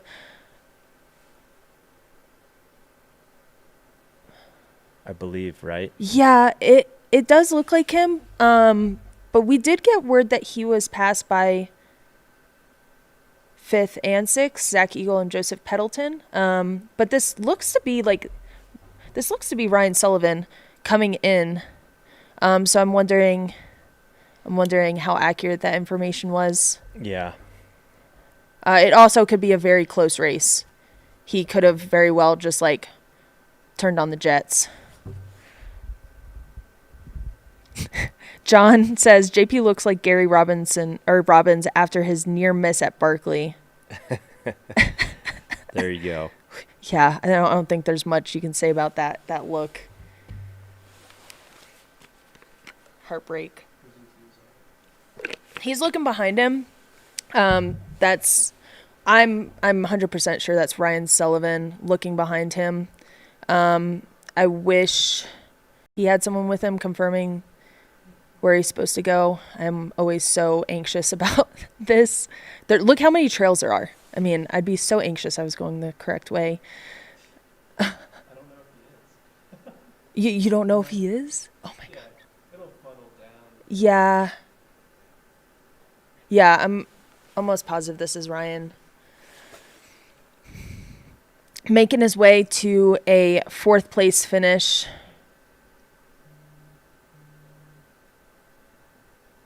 Ryan Sullivan has had a day. He's been in the mix, the top 5 mix all race. It was him, JP, and Craig Hunt in that. Matt Daniels is in first. Looks like he accidentally hopped on the bike single track there. Yeah, I think he was supposed to. And he's going back up to get back on the road. Which, that's just kind of a punch in the face. But I'm guessing he probably saw the mountain bike sign and just mistook it for. Yeah, oh my gosh. My heart hurts so bad. I'm having so much anxiety. Is this? This might be. Who is that? 5th place coming behind him. Holy smokes. Okay, or that could be a tortoise. It could be. It's hard saying not knowing. But we don't know. This could be Ryan Sullivan. This could be a tortoise. We need to see the number to get a confirmation, but we do have somebody in hot pursuit with Pacers. Hot pursuit. All right. Who is that? No, that is a tortoise because there's a Pacer bib on the guy with the cowboy hat behind him. Is he wearing no shirt? No, it looked like a cream color shirt. Oh, cream colored shirt. You know, that happens often. Yeah. You know, cream colored leggings or pants are not recommended. Every time somebody wears a cream colored bottom, I'm like, what? Yeah. Oh, it's just pants. Anyways, we got cream colored shirts out here. If this is Ryan Sullivan, hopefully Ryan knows that was a tortoise. Yes. But also it could get him moving. He did look back, it looked like right there.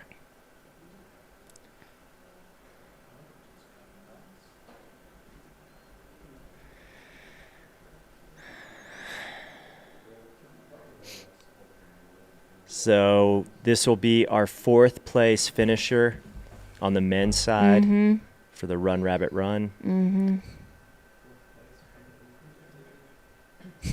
Kelly Newland said, gosh, my guts hurt. Dude, me too. I feel like I swallowed glass and it's going through my system. Everything hurts. My heart. Any updates on Arlin, please? Arlin Glick is currently in 21st. behind Zoe Rom, and he went through Summit Lake at 17:48:33. And you guys can see these timing results at KANDU I'm gonna drop it in the chat. timing.com. Yeah. We have Luke doing the good work of dropping in the chat. So if you do want any updates, we will give you updates, but you can also check them pretty quickly on your own. We have Jimmy Elam saying, threw up for 6 hours straight post 2023 Run Rabbit Run. Dude, that was a wild race. A wild year. And Jimmy and Tara won the team competition that year. So they both got a little extra payout. Yeah, go team. What did we call ourselves, Jimmy? What was our team name? Forget.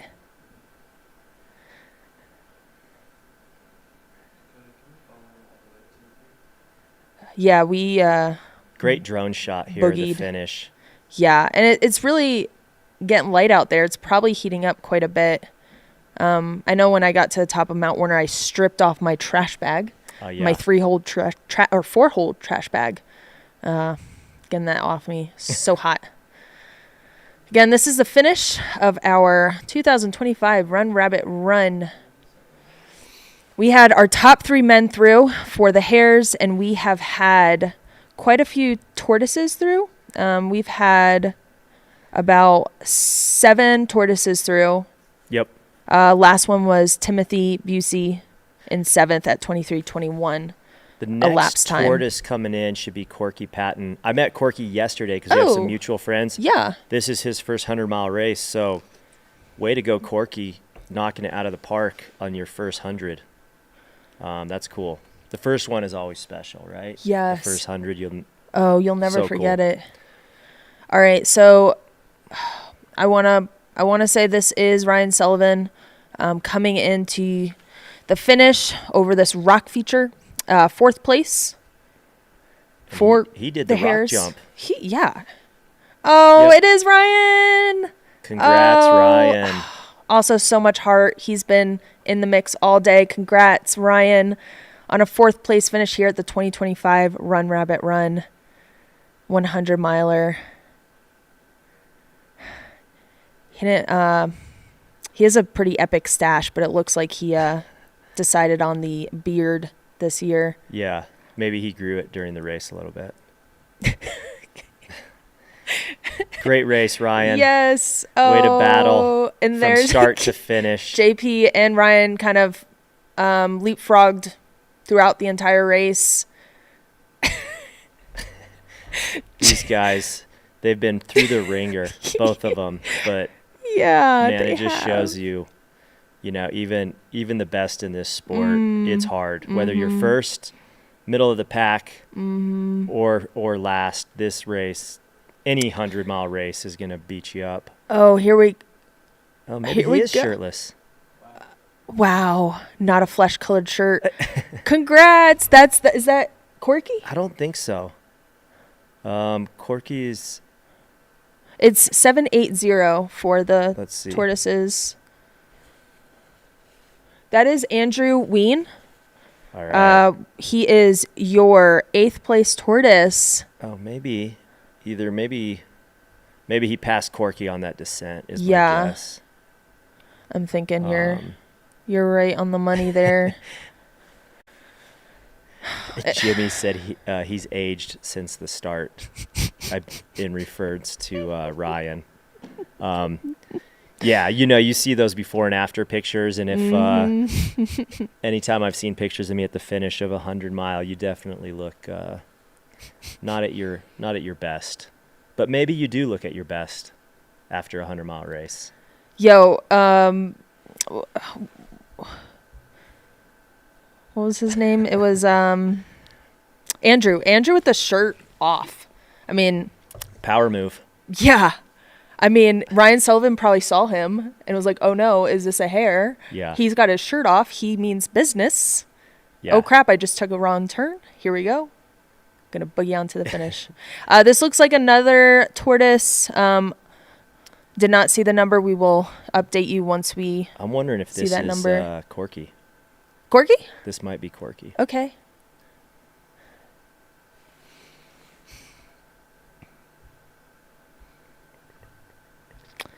I'm going to give a little update on the women's race here. So again, we have Riley Brady 9th overall, 1st in the women's division. Came through Long Lake at 18:05. Becca Bramley was in 2nd. She is 12th overall, 18:36. Came through Long Lake at 18:36. McKendry is 13th overall. Behind Becca, 3rd place, 18:48. So there is a tight race for 2nd and 3rd in the women's race. As far as 4th goes, we're looking at Jenny Yeeman. We were talking about her earlier. It is her first 100, and she is in 4th place. Pretty comfortable in 4th. Zoe Rom is 5th. Been sitting in 5th for most of the race. Emily Long in 6th. And then we're moving down to Bailey Eppard at 7th. Carissa Kenny in 8th. Alana Jesse in 9th. And Alyssa St. Laurent in 10th. So Valence asked, how do pacers know where they can pick up their runners for the last 4 miles? I think if a pacer wanted to go all the way up to Mount Warner and run the entire descent with their runner, they can. I think Mount Warner would be the longest section they could pace. You know, most people are just going maybe like a mile up or a half mile up or a couple hundred yards and running. They have to go up. Yeah. That so depends on how motivated your pacer is. If your pacer wants to do 5 miles up and 5 miles down with you, they could. But the shot you see on the left, that would be where the pacer could start with the athlete. But as we've seen, most pacers are just jogging up the road a little bit to finish. You can see the sun's coming out. We do have some fall colors here in Steamboat. Leaves are changing. You got some, the fog is cleared here at Olympian Hall.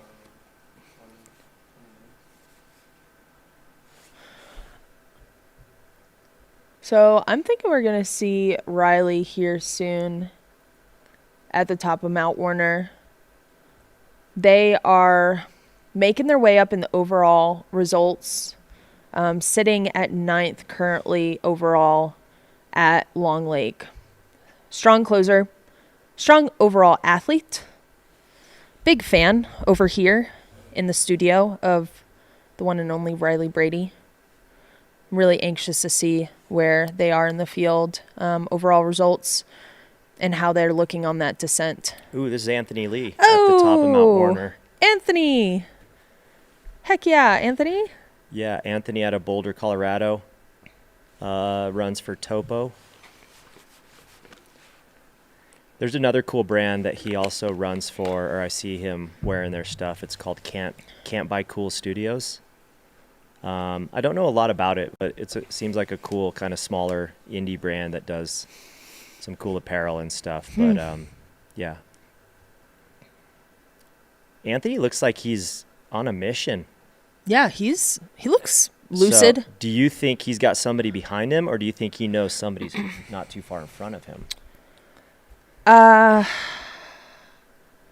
think he's pretty comfortable in the place he's at. Yeah. Based on Long Lake, depending on how his pace is. Yep. But he is looking behind him. Personally, as somebody who's always anxious, somebody's going to catch them. I think that's just like, for some runners, that's just like your natural state is just anxiety. Totally. I don't want to put that on Anthony or speak for him, but like that's how I am. I'm always looking behind me. Look at those quads. Good job, Anthony. Yeah, solid race for Anthony. Has just been so consistent through this race. Yep. And has looked really good throughout. Yeah, the few times we've seen him on the live stream yesterday and then here this morning, yeah, like good demeanor, moving well, doing what he needs to do to be efficient. Looks like... Got it. Cool. So this is the drone shot of Anthony. Looks like he's got some downhill legs on him. Yeah, he's moving well. He's passing the traveling vom of JP Giblin. Maybe maybe pay his respects as he goes Yeah. by. Little bit of JP is on the mountain still. JP left himself out there for sure. Yeah. And we love to see it. Yeah. That's what it takes to get third place at Run Rabbit Run. So just a quick rundown as we watch Anthony on this last descent. He's got about 5 miles to the finish. So we're seeing, at least within the top, because we have 4 finishers, this last descent of 5 miles is taking most people just less than an hour, so kind of these guys are averaging like a 9-minute mile down this hill, depending on how well they're moving. So sure. Wait a second. JP got to the top of... Who got to the top of... Oh, it was JP. Got to the top of Mount Warner, so he got the first summit. It was, Arlin. Was it Arlin? Yeah. The 100K. Or, I mean, the 1K, not 100K. The preem. We have an ad break coming up. Cool. So we're going to take a quick ad break. We will be back in the studio with myself, Luke J., and Tara Dower shortly. Focus. Exhilaration. Euphoria.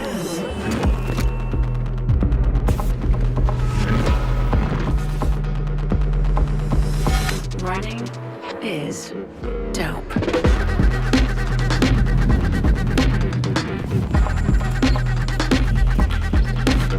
Experience a new high. Altra. Am I on? Oh my gosh, we got hot gas. Oh my gosh, it's Riley Brady. The Riley Brady. Oh, coming down from Mount Warner. Looking smooth, but the face looked a little stressed. Who's not feeling a little stressed at this point? But look at that pace. Just letting it loose. I'm impressed. That is probably the most impressive pace I've seen out of anyone on this descent. Yeah, Riley, who is leading the females, they just came through Mount Warner, so they have about a 5-mile descent. Maybe that's why Anthony was booking it through aid, because he knew Riley was hot on his heels. So does that mean Riley is now 8th, has passed the 8th place, and now is sitting... It's a good chance. We'll keep I think this. So. I think the drone will stay on Riley for a bit, so we'll watch them run down look at this that last pace. descent. But you could see Riley looked like they had on wind pants and a jacket, staying warm. So I'm guessing, up high, it's pretty chilly still. Riley is on a tear. Look at that pace. That is the best pace we've seen. I think John Harrison had a pretty good one, but I think Riley is... Yeah. Oh. We got the mountain biker. Hopefully this is the mountain biker cam, which is my guess. And we'll be able to get some closer footage. This is cool. Riley moving so well on this descent. So I think this is the follow bike and the follow truck. Maybe the truck has a little bit of a, what is that called? Starlink. Yeah. To give us some good footage here from the follow cam. So Riley, Nike athlete, won Javelina 100, Black Canyon 100K. Course record. Course record. A Black stout Canyon. Course record. Stout. Because you broke the course record as well. Yeah. In second. Yeah. I was trying to catch Riley. I was like, I'm going to catch Riley. I did not. Riley crushes the end of races. Yeah. Crushes throughout, as you can see. Yep. And so Riley has had a phenomenal race. They've been in the top 3 on the female side for the whole race. Oh. And then kind of has opened up the gap even further on Becca Bramley and McKendry. And we have a great shot of Riley on this last descent off of Mount Warner. Riley en route to winning Run Rabbit Run 100 and collecting that fat paycheck. Ooh. Yeah. And you and me both picked Riley to win. Nice work. Yes. We did. And Riley is partnered up with Boulder local Brian Condon as well. Cool. Yeah. It looks like they are third. Nope. Yeah, third. It's all going to depend on where Ryan Condon is. Yeah, it's hard saying. Yeah. But or Brian Condon. Last I checked, he was right near my buddy Luke Sparks in like 35th. okay. But as we saw with a lot of the drops on the pro side, it'll be interesting to see how that team pans out. Oops. I think Celinda Heinel and Ryan Sullivan are a team. So we'll have to double check and see where Celinda is. I'm a little. McKendry and Devin were a team, but Devin dropped. Oh, did he? Yep. Oh, damn. Right now in the team competition, I think Becca Bramley and Brendan out of Durango got this one locked up. As long as they can both cross that finish line, I don't see anybody even close to them on the team side. Oh, here's a great shot. Go Riley.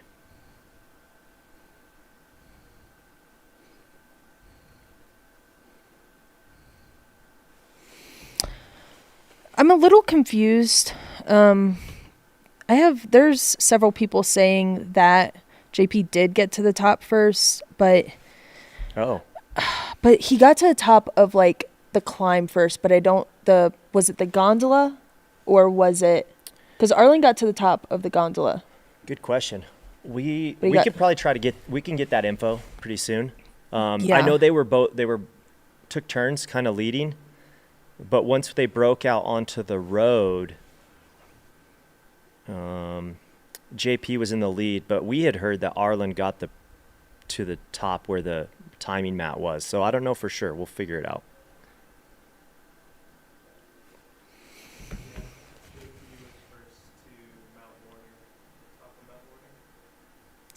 Oh, very cool. All right. Connor did confirm. Oh, right. Oh. So, JP did get the Mount Warner Summit first. So JP will collect that, I think it's $1,000 bonus for getting to the top of Mount Warner first. And then he's also going to collect his paycheck with his third place finish. Yeah, so third place gets $5,000. First place, again, huge upgrade from 1,500 years prior to 20,000 buckaroos. Second place gets 8,500, and third place 5,000, and just goes down from that. But then there is that challenge, the first one to the top of Mount Warner. They collect that extra 1,000 if they finish. There's also the team challenge as well that we were talking about earlier.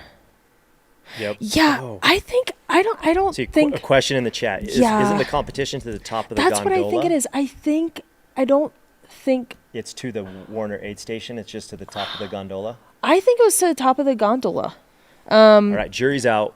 We'll try to figure it out. Yeah, so I'm pretty sure Arlin got that 1,000. Okay, we'll see. I'm pretty sure. JP was to the top of Mount Warner, but Arlin got to the top That's of what to get that Torch 1,000. the Warrior. Yeah, if the first person to the top does not finish the race, the money does roll down. Or no? Yeah, I that's what I was wondering. That's a great question. I don't think so, but also I don't know. Somebody who's We need one of the race directors. Yeah. to ask. Okay, I'm going to read this information. Okay, rules for $1,000 guaranteed preem. Runners must run as a hare. You must finish within the official time limit. First male and first female runner to the top of the gondola wins $1,000. Should the first male or female runner to the top of the gondola not finish within the official time limit, the preem will go to the next runner to the top of the gondola who finishes within the time limit. There you go. So it does roll down. And Pretty sure that was Arlin to the top. So if Arlin doesn't finish, then that would roll down to our boy JP Giblin. Oh, look at that shot. How beautiful. So cool. If this doesn't make you want to come to Steamboat and ski or come in the summer and run or mountain bike, I don't know what's going to. You can see the fog kind of down below here in the valley. So Riley's taking off her jacket with that sun coming out. They're moving so well.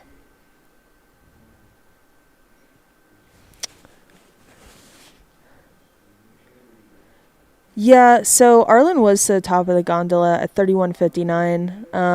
Arlin's still on his way.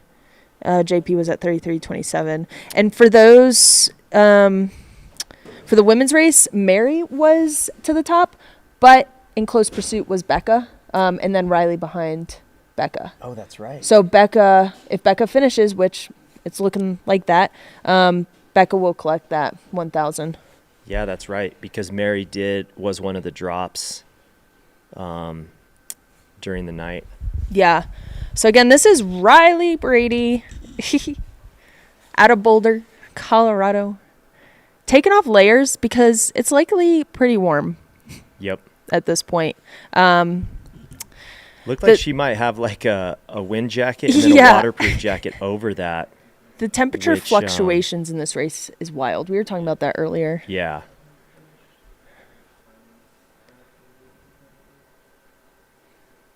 I agree with Owen. These descents are brutal. Best method is to just control fall, endure the suffering. I think that's what Riley's doing right now. Yep. It's a very controlled fall, kind of letting it loose, letting the hill take them to the finish. Because your legs hurt whether you're walking, barely shuffling, or running.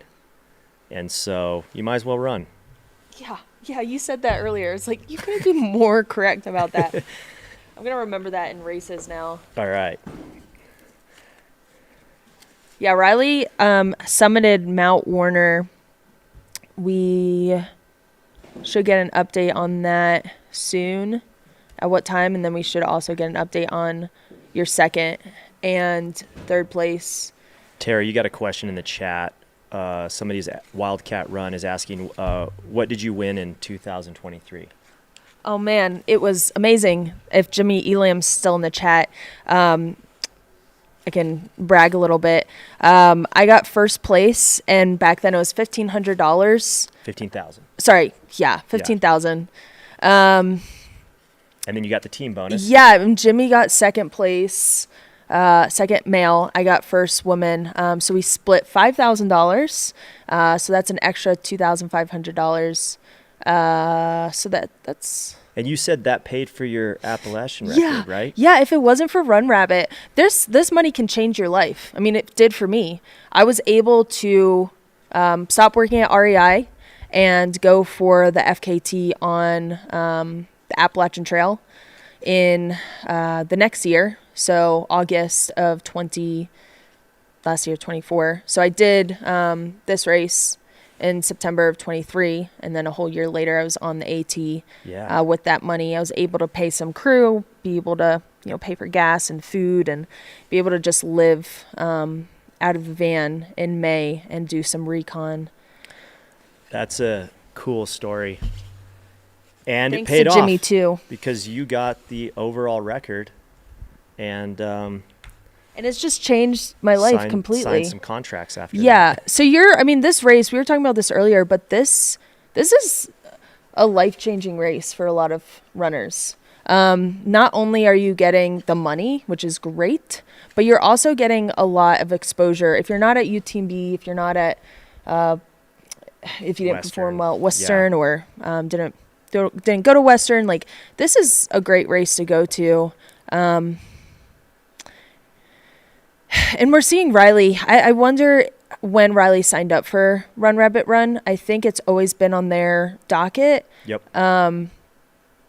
But just rocking it here. Western States did not quite go the way they wanted. We kind of leapfrogged. We were both having rough time. Riley got very dehydrated, was just trying to problem solve and eventually just couldn't make it out, but has turned it around. Nailed the nutrition here at Run Rabbit Run, has secured, unless something tragic happens, secured first place for the women's race here at Run Rabbit Run. Yeah, really cool. And I think what you've seen at this race, if people had other things on their calendar, they also have this on their calendar, because there's so many variables, and whether somebody's 100% focused on this race or this is kind of like a very solid backup race, if things don't go great somewhere else, you can come here and have some serious competition, good payday. And it's very different from like the summer races that people have been doing for the past couple months. There is quite the temperature fluctuation, but it gets chilly, so it's probably welcome for these runners who, like Jesse, who was our men's winner, who performs really well in those cold conditions. Yeah, exactly. I mean, this is a true mountain 100. It's definitely a little more runnable than some other races in Colorado, like Hard Rock or High-Low. But you are in the mountains. You go up above between 10 and 11,000 feet. And so you got to be prepared for the terrain and for the weather and for the shifts. Question in the chat. Any word on Galen Hetch from Alaska? He unfortunately dropped. So he was on the drop list. I'm not sure exactly where he dropped, but yeah, bummer for Galen that he had to drop from the race. Hopefully everything's all right. Do you guys have tweezers? Did you lose power? I have this shaving in my charging port, and I can't charge my computer. Oh. We're gonna tech fix Tara's computer here for a second. I have a metal shaving in my charging port. And then, so for those, watching the stream, we have a rad mountain bike camera on Riley Brady as they descend the final descent into Steamboat. And they have a pretty good gap on second place, so I don't foresee Riley changing places. I think they got first place on lock. Yeah. But you know how it goes when you're in the lead. You want to make sure you get across that finish line. So we'll... and just really good at closing. This downhill is the strongest I've seen of all of the finishers. Is chasing Anthony Lee and possibly 8th place as well. We're not sure. Yeah. Not sure on those. It hasn't quite updated for Mount Warner.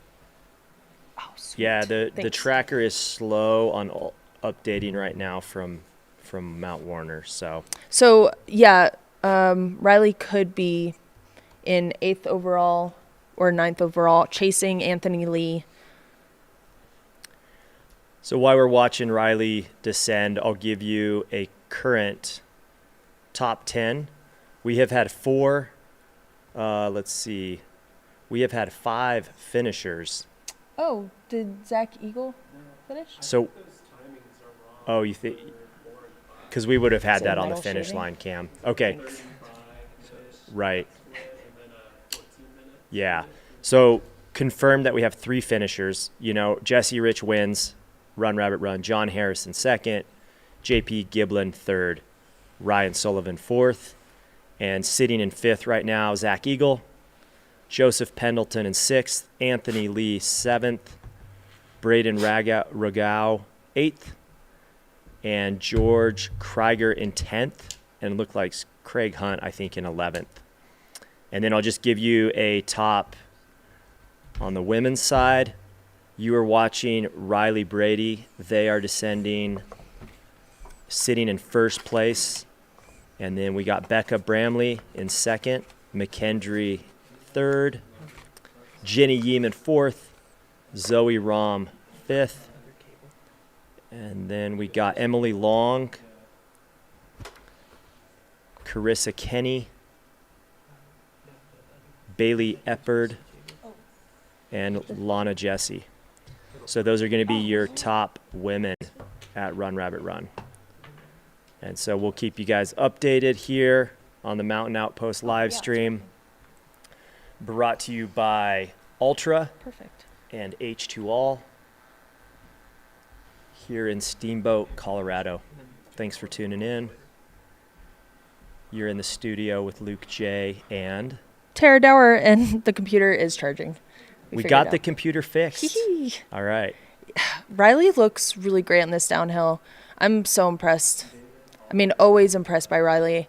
I think they are one of the top athletes at the moment. I think anyone that's racing Riley in the future should always be afraid. Riley's a competitor. Riley races strong throughout. Yeah. I say like is a strong closer, but throughout the race is strong, is competitive, is focused. Has for a while not been sponsored wildly. Yep. And then luckily Nike picked them up. And just so proud for them. They recently were in Chamonix to support some other runners getting ready for Run Rabbit Run. And here they are crushing it in first place. Oh. This is cool. Oh, yeah. Cody Bear hopped in the chat. What's up, Cody? Appreciate the... Oh, Cody. Thank you. What's up? And Kelly Newland was in the studio yesterday, and Riley is one of Kelly's athletes that she represents along with you. And she was saying that Riley was recently at Nike headquarters doing some testing. I don't know exactly what it was. Oh, so cool. But Kelly said it was super beneficial for them. So yeah, maybe, if we do any post-race interviews, or if Kelly wants to chime in, if she's listening, can give us a little insight. I think that's super interesting to see, especially with Nike investing a little bit more into the trail. As we see this sport grow, it's great to see companies, increasing prize purses at races like this, increasing roster, and working with their athletes. Kelly was awesome yesterday, just getting some insight kind of behind the scenes of athletes like yourself, pro athletes working with mental coaches, working with people that do body work, nutritionist coaches, kind of the whole top to bottom, which is cool. So I'm trying to do a little math here, get a projected time on Riley's finish. Again. Somebody asked what your next adventure is. Why don't you fill them in on your on these live streams, I just have to control myself. I have an answer. Yep. Because I'm a 14-year-old boy at heart, but I just got to really watch what I say. My next adventure,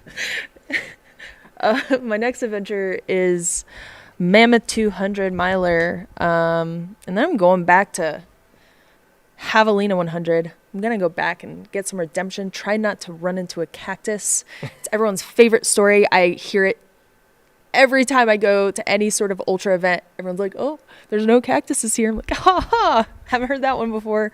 But I'm gonna go there. I'm gonna try to run really well. Would love to get a golden ticket again to get some redemption at Western States. We shall see, though. Again, this is Riley Brady on our screen, trying to get a little bit of a projection on their time based on some other racers. Oh, we had a super strong finish for Joseph Peddleton. I We're not. That's not confirmed yet. Oh, that's not confirmed. Yeah. Okay. Because we have a camera at the finish line. Yeah, and that I was about to I say. think we would have gone there. That's a with finisher. So super. Connor was saying that's not confirmed yet. Okay. I did not hear that. So again, Riley is likely in 9th or 8th. Sorry, Riley's now in 8th place overall, behind Anthony Lee in first place in the women's race. Running such a strong, consistent race, such a strong runner. One of the top racers in the field right now. I mean, overall in ultra running. Yeah. I think if you're racing Riley, you should be scared. You should be shivering in your boots. I like it. I mean, look at this. This is the strongest downhill I've seen for any racer. That has finished or has gone down. Anthony Lee did have a strong pace. John Harrison, who got second for men, had a strong pace. But Riley, I think, has the best controlled fall, as we said earlier. Like letting the hill take them down. Just moving through whatever lows or highs they're experiencing right now. Yep. But just like so smooth. Like, didn't even run 100 miles. Yeah, gate looks great. Yeah. And also thank you to our follow cams. Thank you to our volunteers. Thank you to our drone pilots. Thank you to you, Luke. Thanks for being here. Yeah, it's been fun. Yeah.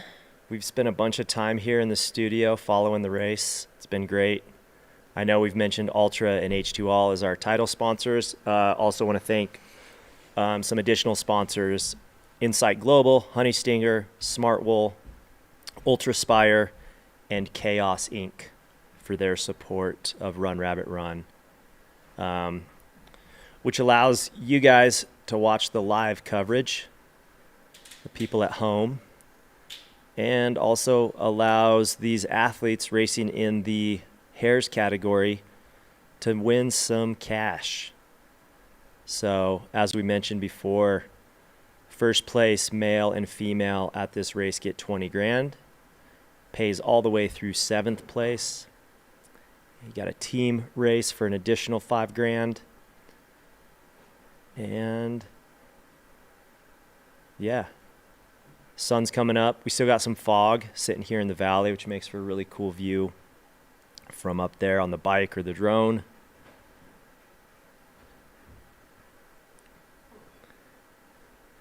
Yeah, I think aid station Molly B nailed it. Moving fluidly through the pain cave. That's exactly right.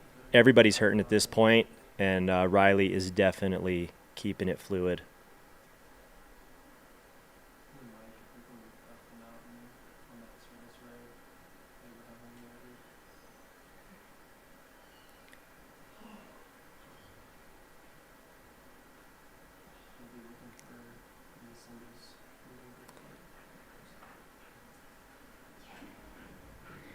Yeah, Kim in the chat, the runners had to deal with some serious weather late yesterday and through the night. I would say right about the time it started getting dark, they had some pretty serious thunderstorms up high. And I think one of the reasons you saw so many drops was because it got really cold.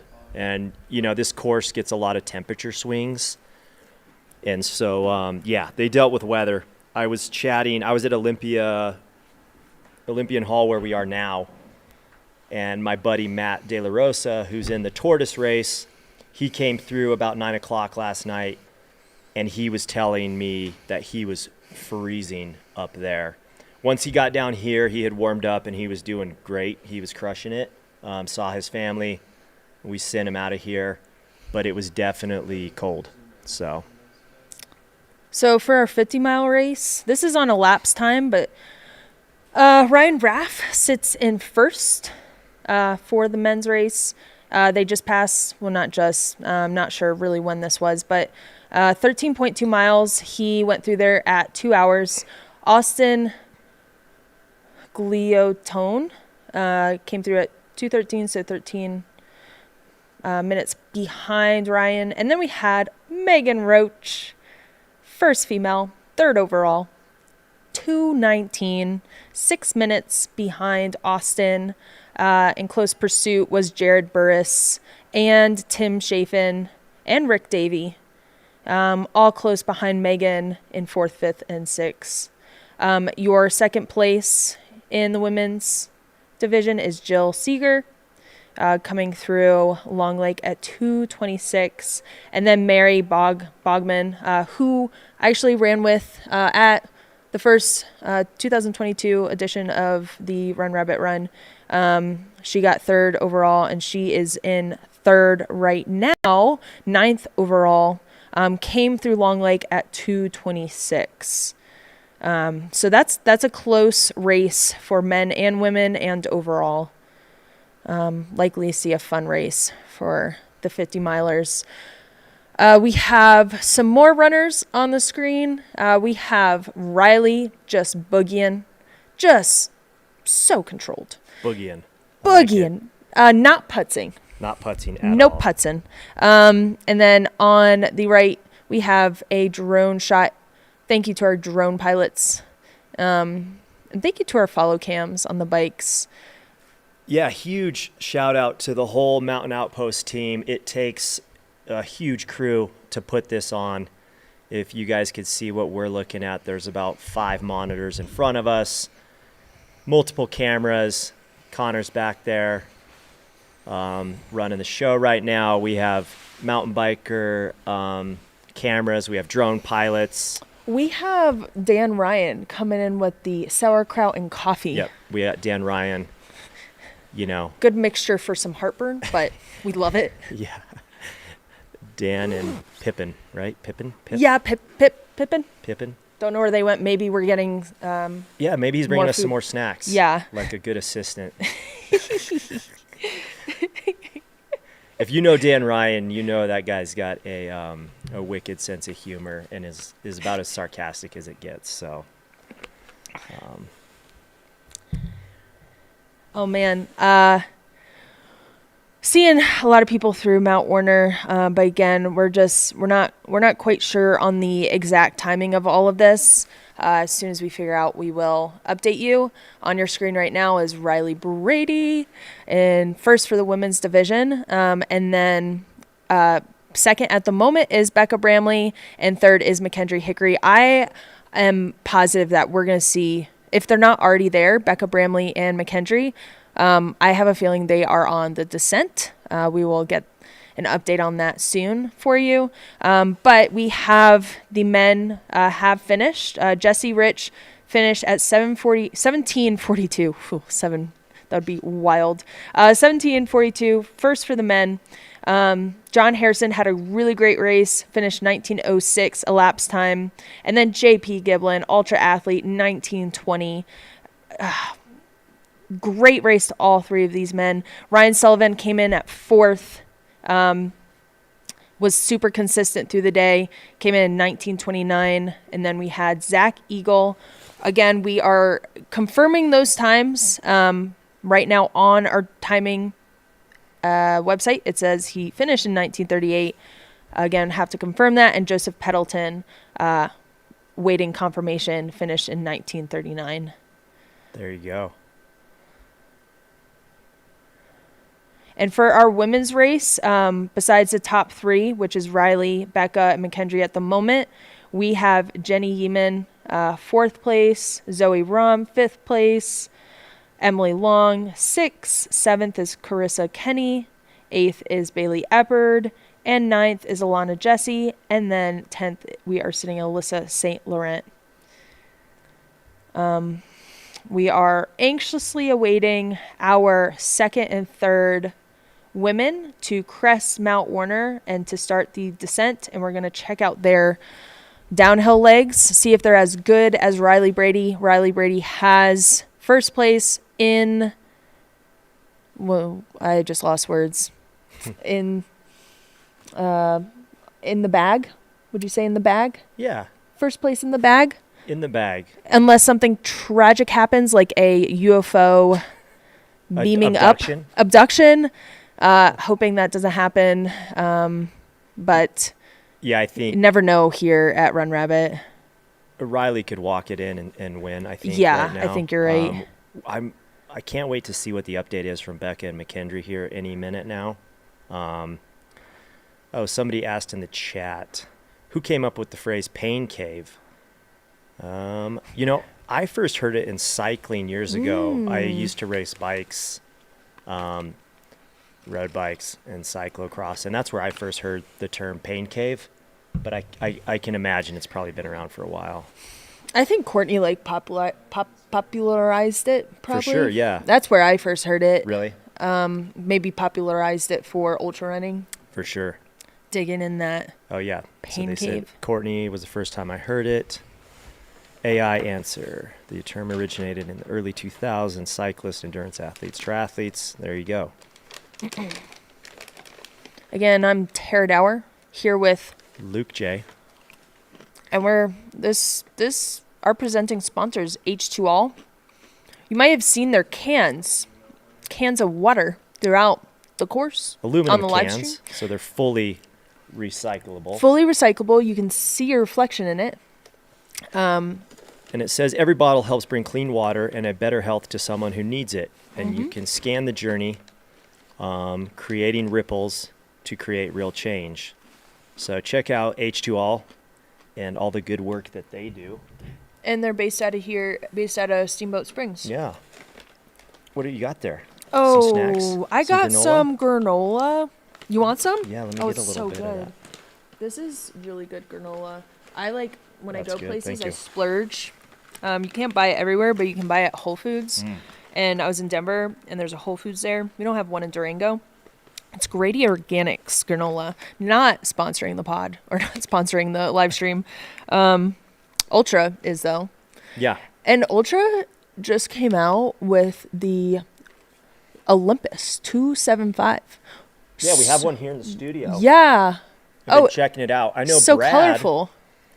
Brad, Brad. who's running the Yeah. 50 miler. Great hair. Good set of hair. Good hair. He's a good lettuce farmer. He's growing some solid lettuce. He works at Altra and I believe he helped design this shoe. Yeah. So this is the new Olympus Ultra, presenting sponsor of Run Rabbit Run. A whole ounce lighter. Okay. Whole ounce lighter. Great colors. We've got some neon. I like this extended collar too. I was on the long trail. I was using this, and I was using gaiters on the long trail because it's just like so Right. rugged, and so many things can get in your shoes. Didn't need a gaiter because of this Yeah. color. It's a whole ounce lighter. It's so cool. Yeah. So light. Oh, a whole ounce lighter than the Olympus, by the way. I'm just saying, like, a whole ounce lighter, like, what? Oh, hell yeah. Becca Bramley through. Mount Warner. Does she always have a smile on her face? All right, let's see her downhill legs. Looking good. Controlled Yeah. fall. I Looking feel good. like every time she's been on the live stream, she has a big smile Yeah. on her face. I mean, she loves running. All these racers, I mean, to do 100 miles, you have to love the sport. But I think, it's special for Becca, especially this race coming from last year. The unfortunate wrong turn, and had the choice to go back up and do it all over again or drop. Yeah.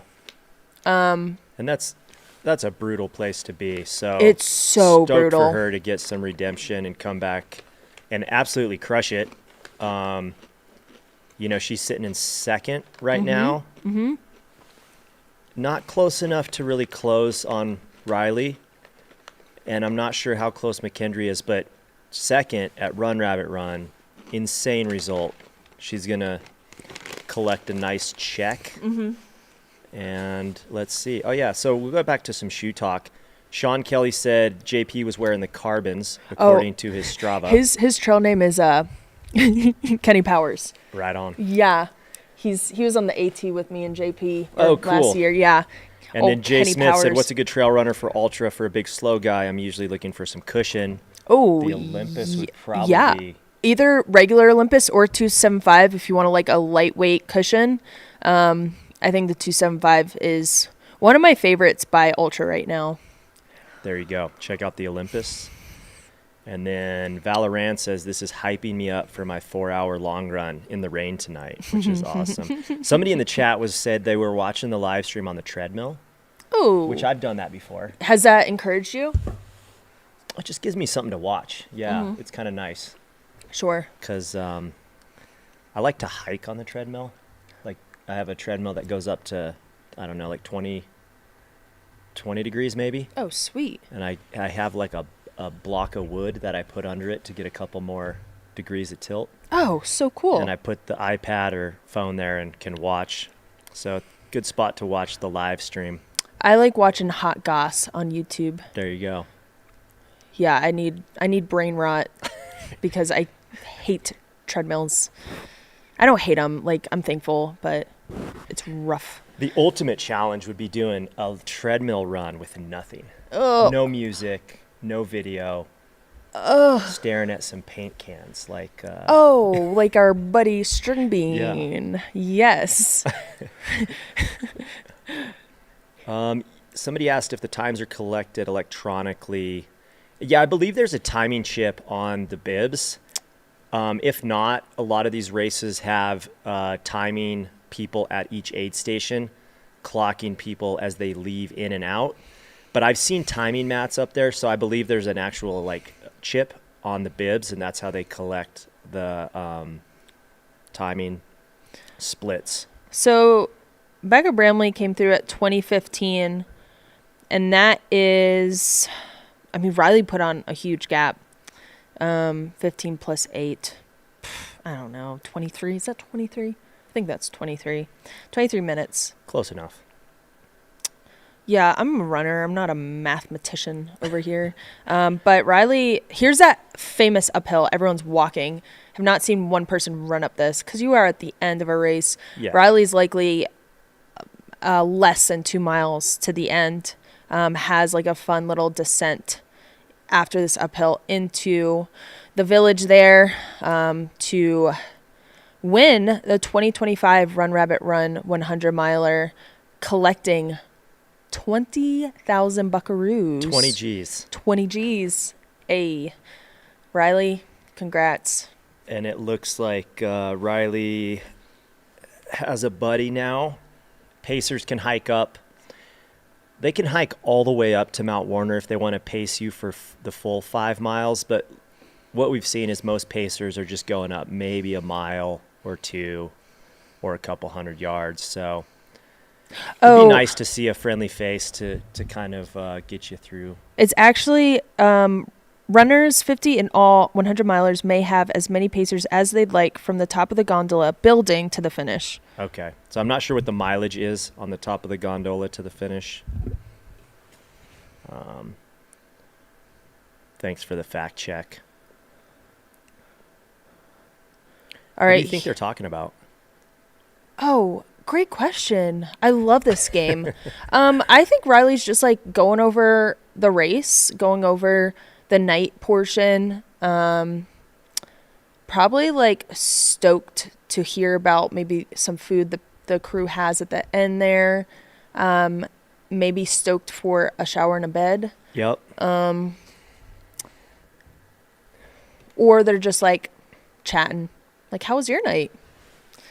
I love hearing about my crew's night. Like, it's so fun. The crew is going through a lot as well as the runner. And it's always fun to hear the adventures that they have had. There's good stories like that post-race breakfast or dinner is always entertaining.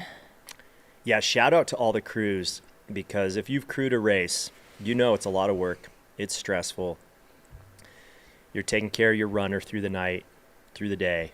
So shout out to the crews. Yeah. And somebody asked in the chat, does that mean Becca Bramley is 9th overall?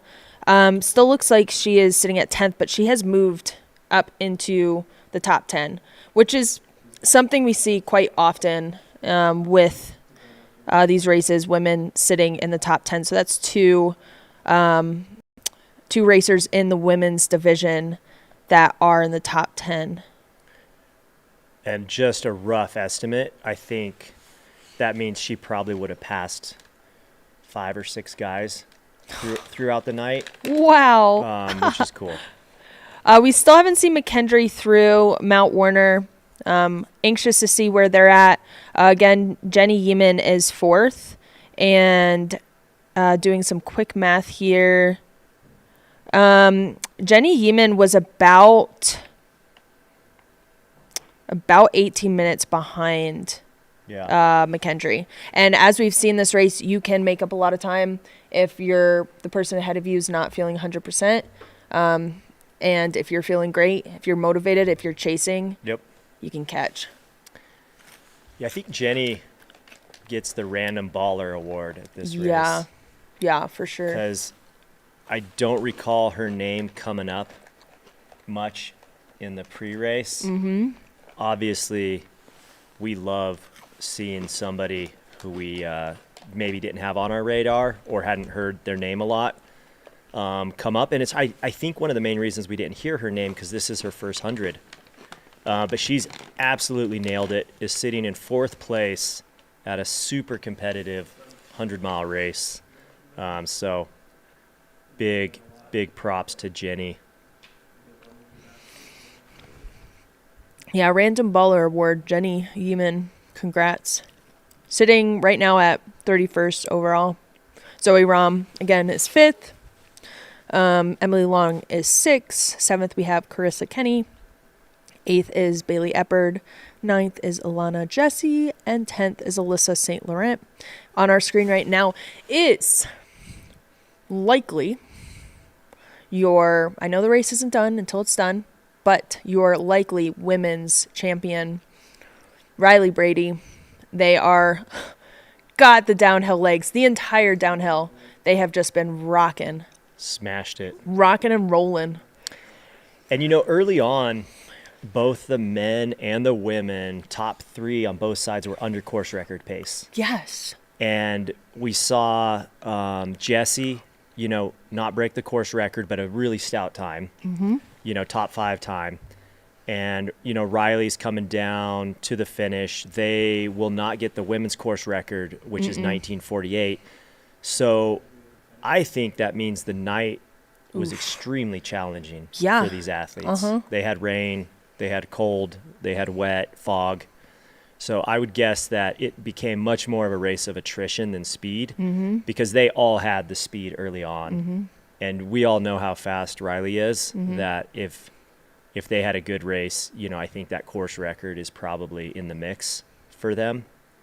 So it'll be interesting to hear about some of those night stories. Yeah. Yeah, I'd love to get a post-Riley interview. Yeah. Post-race Riley interview. So Riley's so close to the finish.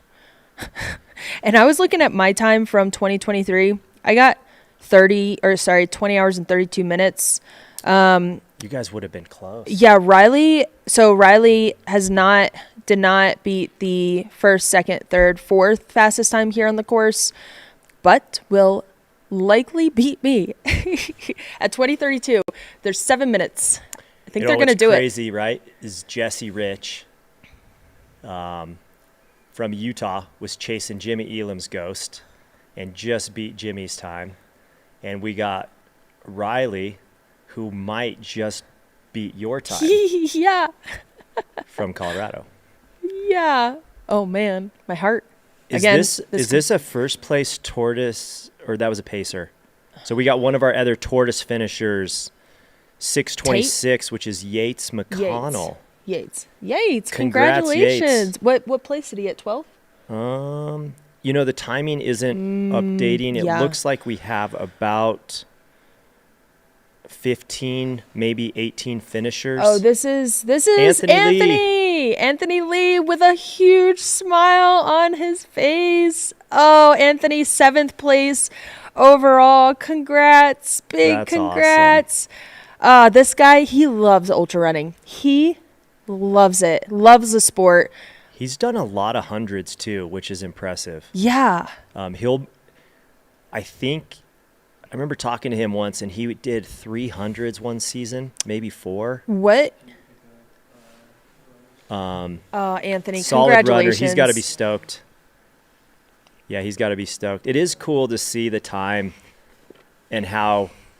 So you said the year you won, you finished, what was it? 2032. 2032. Riley is coming in. Yeah, 2032. And 22. she's going to be really close to that, I think. Oh my gosh. It Riley? looked like she made up a little bit of time on Anthony, but obviously didn't close the gap. And then Yeah. Anthony, did he finish 6th or 7th? Ooh, good question. Don't know. So Hard saying not knowing. when I ran this course, granted it was the old course, so slightly different. But what's funny is I ran 2012 and I finished 6th place. So it's funny to see Oh, like how wow. similar sometimes the times and places can be, you know? Oh man. Riley Brady Riley bringing coming it home. in to the finish. Oh, Riley. Such a solid race. Knew the plan. Was calm and cool. Didn't get in their head when, Mary was in front, pushing the pace. Mary is a strong racer. She will push the pace. So much respect for Mary to go out there and give it all she got. Unfortunately, sometimes the cold gets the best of people. Don't know really what happened with that DNF. Riley stuck to the plan, stuck to the nutrition plan, kept a cool, calm head about it, and is coming out on top. Your first racer in your women's division, Riley Brady.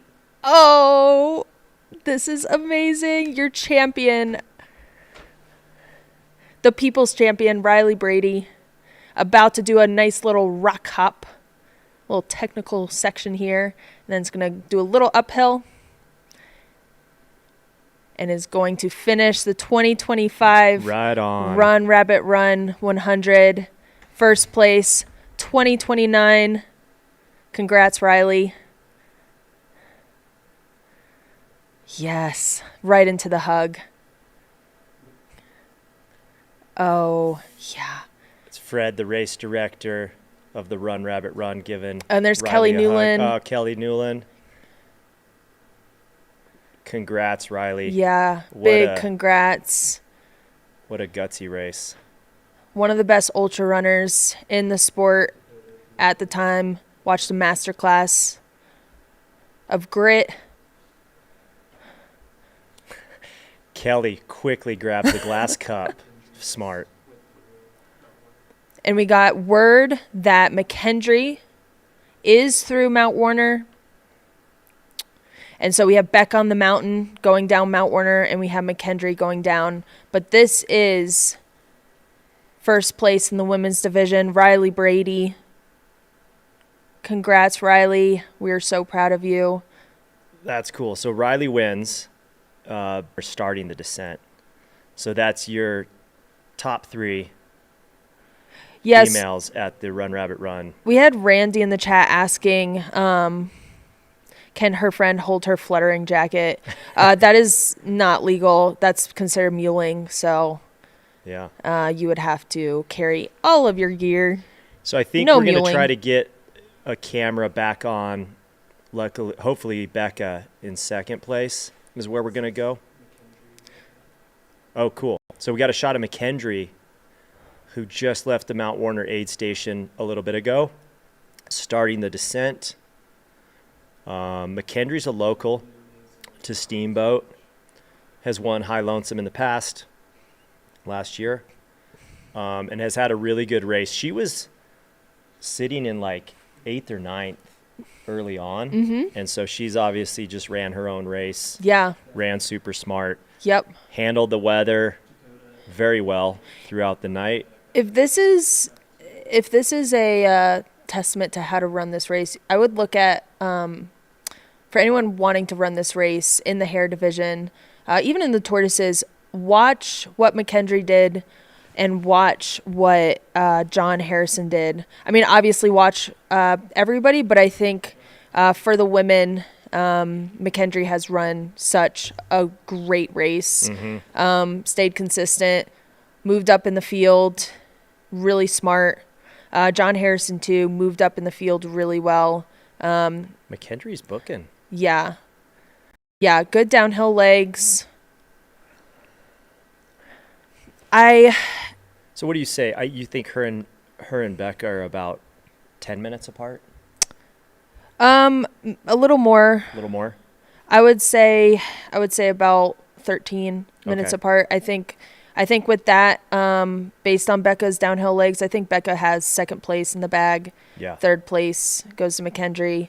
Again, we have fourth place Jenny Yeeman, who wasn't too far off McKendry. But McKendry looks strong, so I'm pretty confident that McKendry's got third place.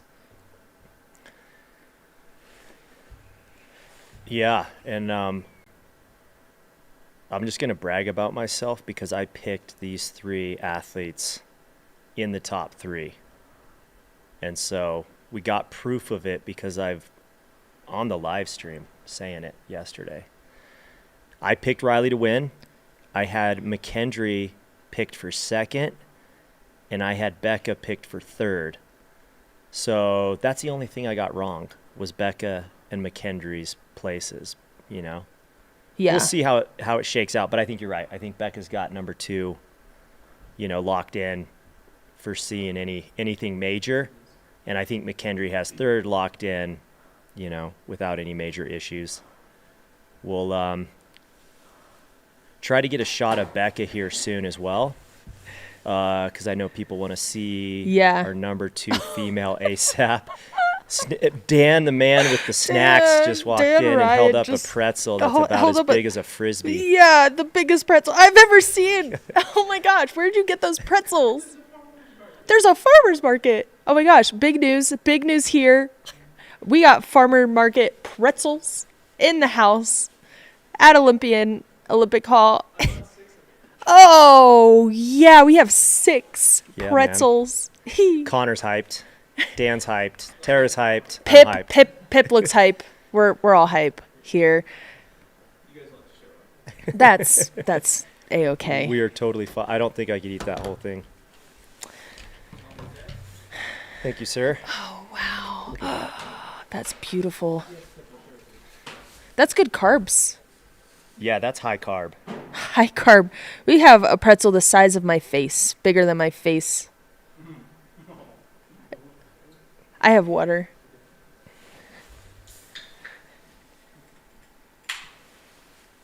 Smile.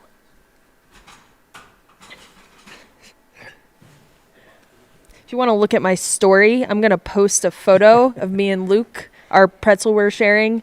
It looks a lot smaller in the picture. It's huge. You can go to my story and see this pretzel action. Again, we have McKendry. I wish Dan would have warmed it up a little bit. Oh, yeah, Dan.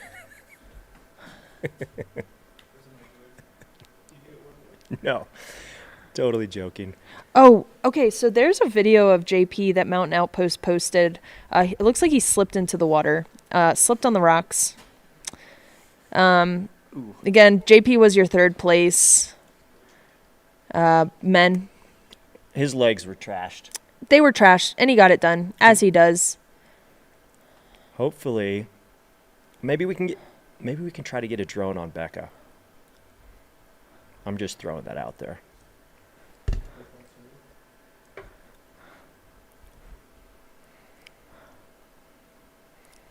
If it gets a little quiet here in the studio, it's because we're eating this massive pretzel. I'm trying to post it on my story so you guys can see this freaking monster pretzel.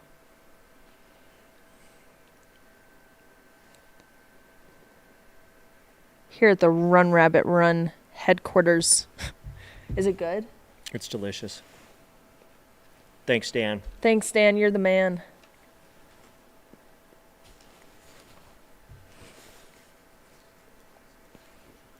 That's not Becca. That's one of our guys.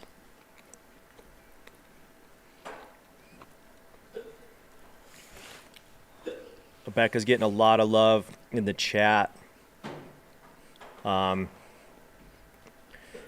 know the drone pilot's trying to locate her, so we are working on it. But look at that view from the drone. The trees. This long kind of descent, the service road that comes through the ski area here in Steamboat, Colorado. This race has a cool mix of this type of like Jeep roads, four-wheel drive roads, but there's a lot of single track in this race as well. So I know yesterday and then because of the fog, we weren't able to capture some of the single track, and it's really hard to even see. Yeah, that's not Becca either. No. Just because she was wearing shorts, and we'll We want Becca.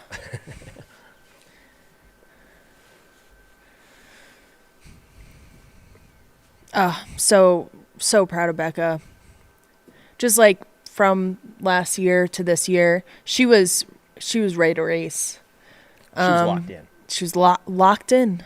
So locked in. Again, thank you to the drone pilots. We appreciate you guys for all you do. It's hard work out there. I've never flown a drone, but I would imagine it's quite not easy. Difficult, especially all those trees. You have to find a racer.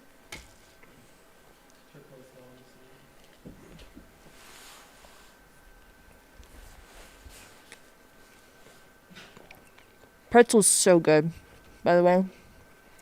So if we're looking at elapsed time here at Run Rabbit Run, the elapsed time you see on the screen is for the Hares race, which started at 1 p.m. yesterday.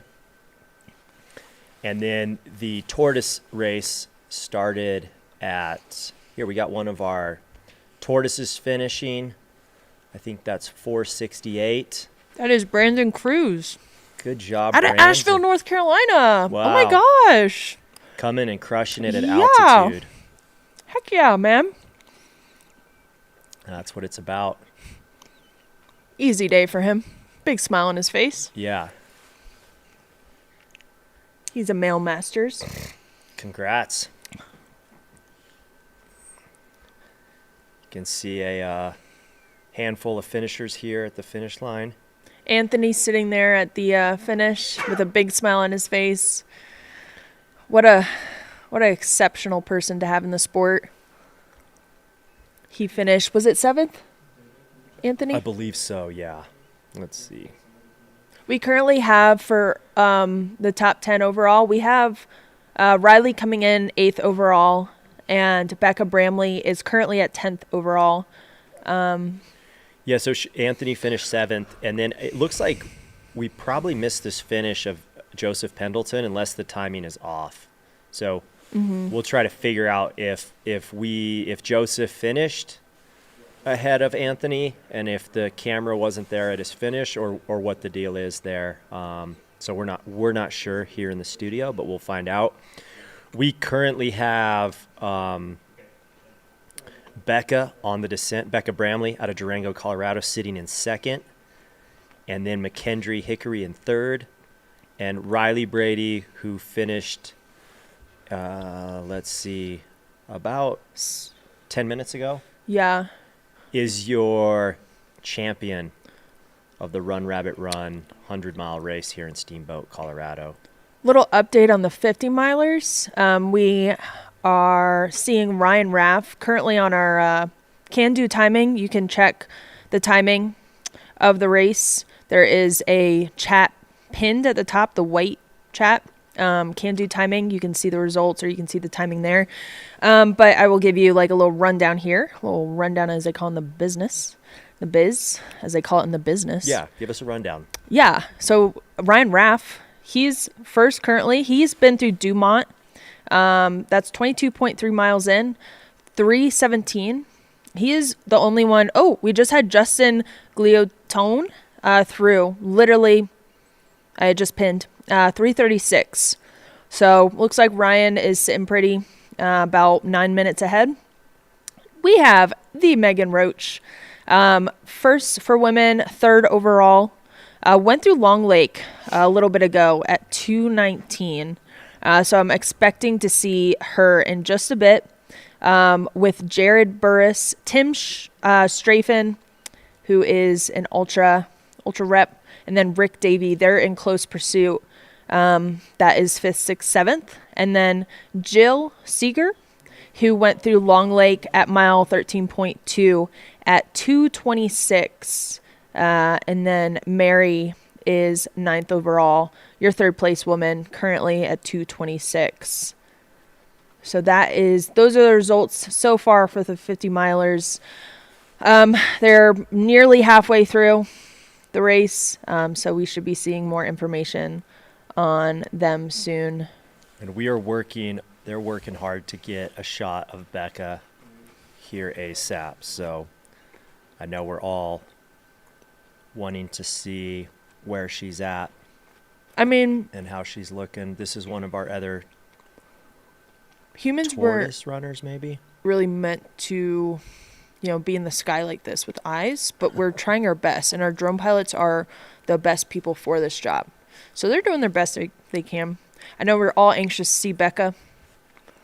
I'm anxious to see her. So stoked for her. This is likely a pacer of a tortoise. Or on your left, you got the pacer. On the right, the pacer bib with the yellow? Yeah, the yellow is the pacer bib. Again, tortoises can have pacers. I forget what mile they start. I can look that up in just a minute. At Olympian. So Olympian. Mile 50. Okay, mile 50. Hares cannot. They can only have pacers for specific sections. They can have pacers. Oh, yeah. So tortoises can pick up pacers at Dry Lake the second time, I'm guessing. First time. Okay, first time through. Like 44. Yeah. For the hares, they can pick up a pacer the 1.5 miles going through town to Olympian Hall, and then 1.5 miles going out of town. And then they can also pick up a pacer from the top of the gondola to the finish. So you might see some pacers with your hares, and that is because it's allowed for that last descent.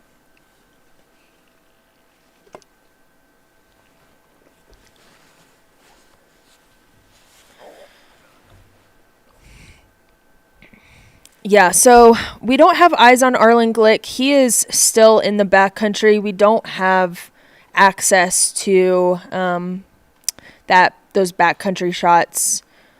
We have access to Mount Warner, the top of Mount Warner and down. But when we do see him, we will definitely get him on a shot. But Arlin Glick is currently, trying to find him on our list. He is currently sitting at 26th place overall, 21st male. And his last ping was at Summit Lake at 80.8. And Arlin got there at 17:48 elapsed time.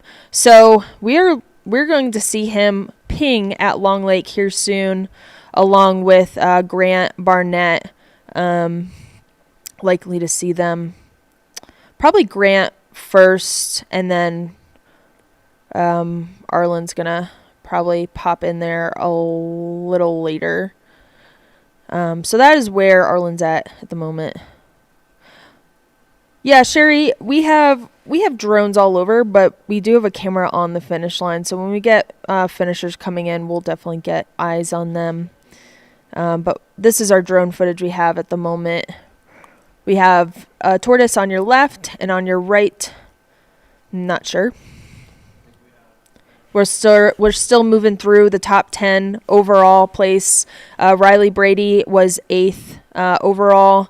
Becca Bramley 10th overall. And then currently what we have is Jesse Rich coming through first, John Harrison, JP Giblin, Ryan Sullivan, Zach Eagle, Joseph Pelton, Anthony Lee, Riley Brady, Brandon Rigaud, and Becca Bramley. That is your top 10 at the moment. We still have, I believe, Brandon and Becca out on Mount Warner making their way down. Also, you guys can check where your racers are on the live tracking pinned at the top of the screen. It is somewhat accurate, but it's hard in these mountain races. It's not like super easy. So yeah. They're trying to find Becca. We're trying to find Becca. We know she's in second. Yeah. We know that. Yeah, can confirm that. Just hoping to get some drone footage on her. So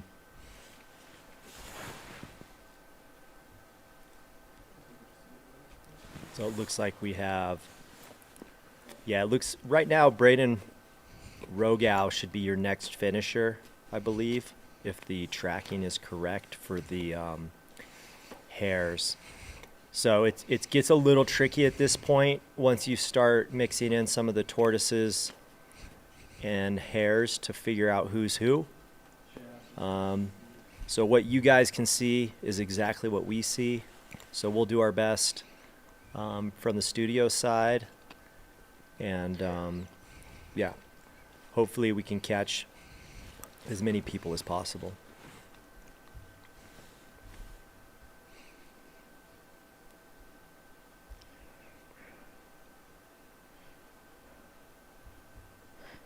I just got a text from JP.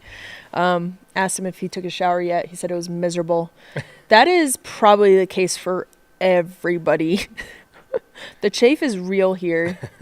Especially if you were wet a lot of the Oh, yeah. Yep. Yeah, it's such a long race. Yeah, that's brutal. I remember my first shower after this race was a yelper.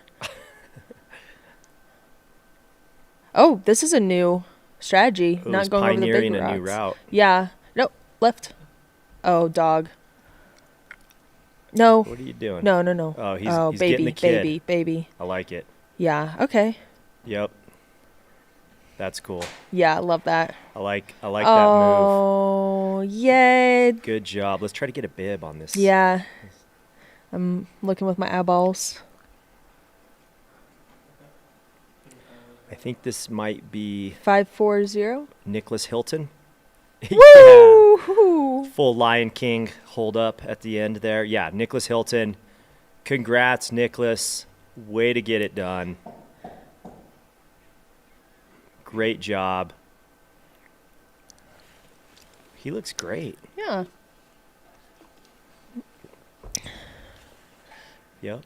With the little one in tow. That's cool. That's what it's about.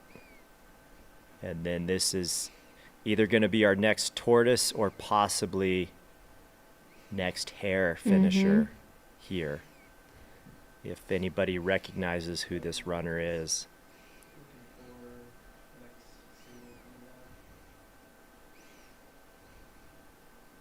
So I'm wondering what the optimal conditions are to run this race.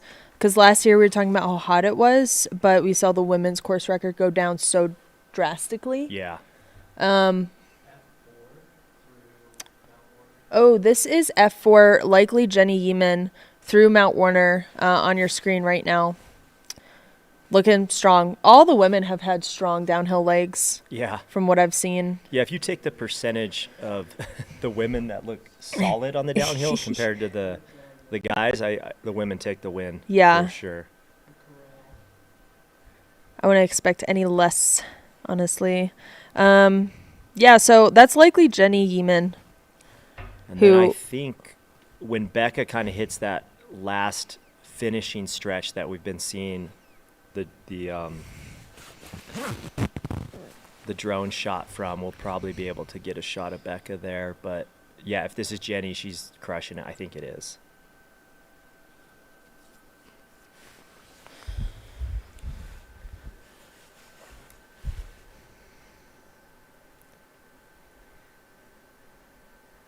And Carol, when Arlin gets to this section, I'm sure you'll see him somewhere on the live stream. I believe most of the footage is gonna be basically from Warner and the finish line.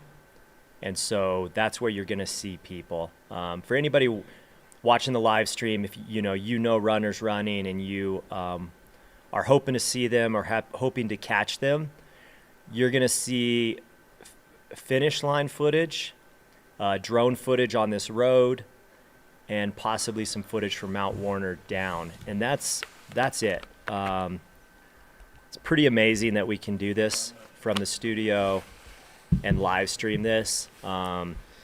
So, unfortunately, we can't just quickly cut to whatever runner you're requesting. Yeah. We're only humans. We're only human. We're not aliens. There we go. Believe it or not, this is not a UFO following Jenny on your screen right now. This is a human with a drone. We're doing what we can, and our drone pilots are the best in the business. So, So once we if you capture a runner, great. Yeah. And we'll try to, they'll try to do their best, but we only have a handful of filmers out there. Yeah. But Jenny looks so smooth. Yeah, she's boogieing. No putzing. Once we do find an alien, we'll definitely ask them to join the crew, though. If we get an alien, we'll definitely make sure we get a camera on the alien. Yeah, immediately. I think that would be like a defining moment for all of all of the humans. Yeah, it might be pretty historic. That would be a first for at least humankind. Yep.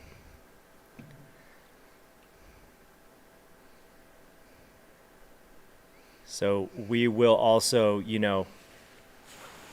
with the top 3 to 5 male finishers, we will try to focus on the top 3 to 5 female finishers. We'll prioritize that over maybe getting, 9th, 10th, 11th place males. So it's important for us to make sure we are 50-50 on the coverage. And we got a killer women's race happening anyway. So Anxiously awaiting Becca. Yeah. Becca came through. Oh, crap. Hold on. There we go. Okay, Becca came through 2015 on Mount Warner. It takes people... if I'm looking at Riley... again, this is... It likely takes people about an hour or so.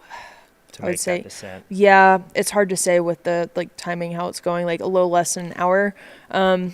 So I'm thinking we'll see Becca come through in the next 20 to 25 minutes.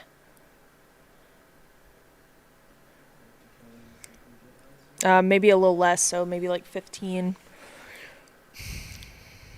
If Becca has those downhill legs, we have been witnessing from all the women just being so strong in that downhill.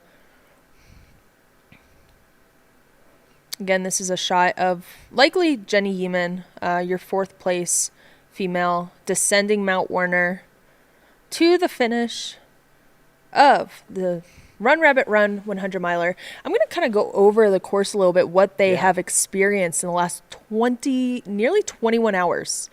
So if we were to follow, let's say Jenny here. Jenny started out by climbing what she's descending right now. She climbed Mount Warner. Then she bopped around the backcountry. And then she descended. She was around 10,000 feet. She descended all the way to Fish Creek Falls, which is around 6,900 feet, I think. And then she went all the way back up Fish Creek Falls and went to Long Lake, saw Carl Meltzer, Scott Jurek, Jenny Jurek, who knows where Carl is, and then went to the high point at Summit Lake. And here we are. We have on the screen, we have a tortoise likely on the screen, making his way to the finish. Unless that's Rogau. Oh, Rogau, yeah. That might be. So after that, Jenny would have descended to Flash of Gold, Billy's Rabbit Hole, descended to Dry Lake, and it's likely dark at this point, descending all the way down to town, Olympian Hall at around 6,900 feet, and then went up and bopped around Howson Hill after getting to Olympian Hall, ran down back to Olympian Hall, ran all the way back up Dry Lake, ran all the way back up to Summit Lake, your high point, and then bopped around, and now got to Mount Warner, is descending, and that was 21 hours, a 21-hour adventure. So impressed. So impressed with all these racers. They just went through a vision quest, as you could say. Yeah. Okay, so somebody in the chat said that's Braden Rogow. Great job, Braden. Yeah. I think that's given him, I believe, an eighth place finish. So this 8th place for the males, 9th overall, I think, if the tracker's correct. So somewhere right around there. Oh, All on right. the right, we have Becca Bramley. Wah, wah, wah. So in the blue Yeah. is Becca ripping down the road. I think we have Katie Kramer out of Durango as well, running with her down. Like we've said, the Hares can have a pacer from the top of the gondola to the bottom. Becca is in the top 10 currently. And those downhill legs. Yeah, she's a beast. You can see, though, she's hurting, but that's a happy hurt. So great shot of Becca. And then when we go to here we go. If we do, you still see some fog down here. Mm-hmm. But it's nice, not too hot. Yeah. Be a little chilly once you stop running, but she's still rocking the long sleeve. We saw Riley in kind of like some wind pants, which Riley probably just didn't take those off, Yeah.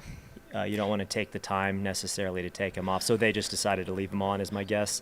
It's important to take care of yourself in the cold, but if you're so close to the end, Yeah. like Riley was, probably just ready to be done. I'm sure they were just like, whatever, just Yeah. get me to the finish. Yeah.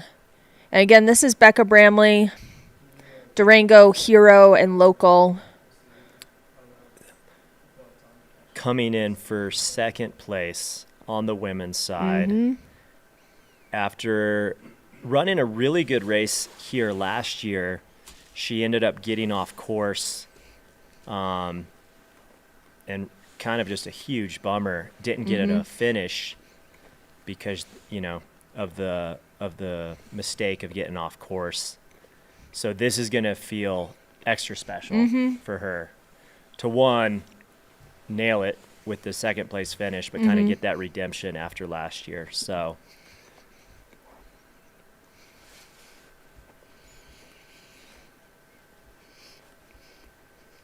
We got a fans of Becca. Can we get a little Becca love in the chat? If you know Becca. If you don't know Becca, let's get some Becca love.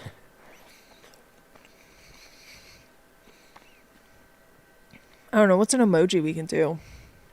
How about like a pink heart of sorts? Like a pink heart emoji.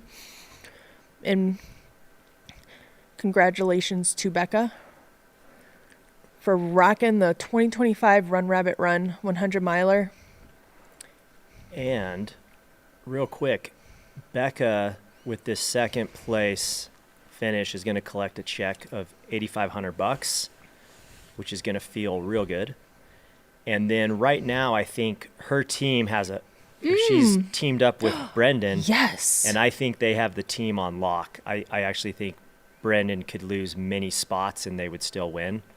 I don't see that happening. Brendan is sitting in 14th. So Okay. Super solid for him. He's actually, if the tracking's right, he's just in front of Jenny Yeeman. Oh. Yeah. So there's like 5 athletes between Becca and Jenny, if McKendry being one of them.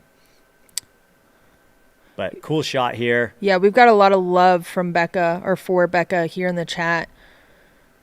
Keep giving her love, cheering her on to the finish. She just went through 21 hours of Colorado Trail.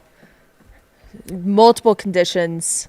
Oh, here we go. We got Ooh. the split cam with the finish line. Ah.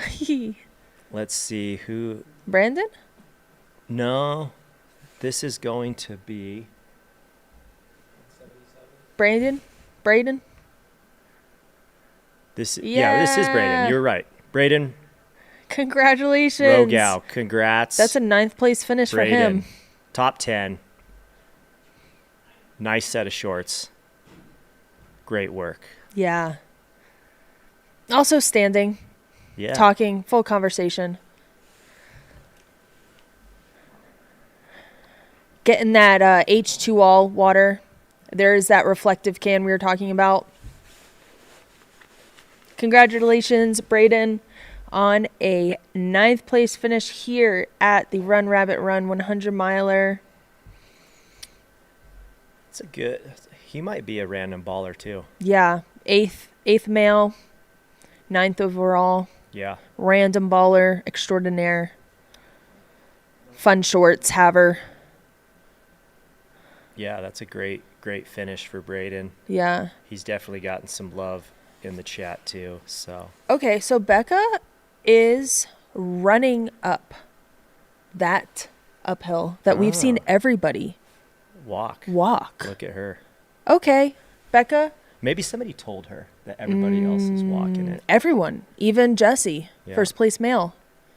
Everyone's walked up this. Becca, we know to be a good ascender of mountains. And then we got another finisher just getting across the rocks here. Getting a child to run with? Nope. Got Child didn't want to denied go. by the kid. Yeah. Great Sometimes work. it happens. This is going to be one of our tortoise finishers, Congrats. I believe. Super strong finish. Yeah. Has some good layers on. Good layering system there. Yeah, he was staying warm. Yeah, he knew what he was Smart. doing. I don't He see knew what a he was getting bib. Well, himself he's got into. pants on, so the bib is probably underneath. Otherwise, I would try to get a name. But congrats. Think anybody's going to hit that little Mexican spot right behind there, right once it opens? Good question. finish? At the finish, the first year I did it, they had beer. They handing out beers. Yeah. Handing out beer, and I drank a sip of it. It's like, no. Went straight to the bathroom to do so many voms. Again, this is Becca. Becca, from all of our viewing, we don't know about everybody, but from all the people I viewed on that one little uphill, she has been the only one to run up it. Ready to be done with this race. Moving so quick for the end of a 100-miler with a 3,500 foot descent, 5.3 miles down. Still able to run on the uphills. Still able to run efficiently on the downhills. Becca Bramley On the home stretch. on the home stretch. I thought that was rain. That's just the vehicle. No rain here yet. It is chilly in here, isn't it? It is chilly. I've got a down jacket on. Can't imagine what Becca's feeling. Probably feeling pretty good. Yeah. Honestly. Good temp. Physically, not great. Emotionally, she's probably feeling like $1 million.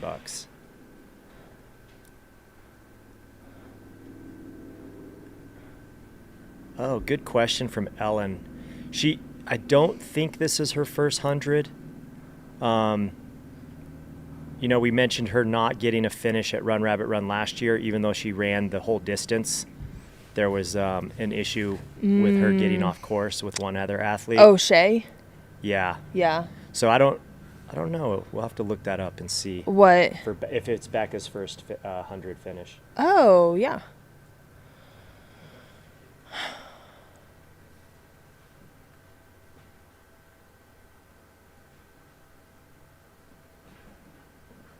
It might be. Wow. Whoa, Becca. Yeah, so we may have, I believe, Becca and Jenny getting their first 100-mile finishes here. Mm-hmm. Oh, yeah, Annie confirmed this is Becca's first 100. Little bit of a footnote, because she ran 100 miles last year at Run Rabbit Run. Shay ran the full distance, but Becca stopped at Olympian Hall. Oh, she did? Yeah. Got it. They Never told her mind. she could either DNF or go back up and do all 12 miles again. Oh, got it. Apologize. I had the wrong information, so. And Oh, yeah. It looks like Leland, Yeah, and her partner, I know Leland, he works for Osprey. Mm-hmm. I noticed she was wearing an Osprey pack for the race as well. yeah, we've got some Becca love. They are getting, Leland and Becca are getting married soon, and Becca also works full-time as a social worker. Conditions up at Mount Warner, they're getting fogged in. Something. Cool. Yeah. Congrats to them. And then if you see the split screen here, this is the top of Mount Warner.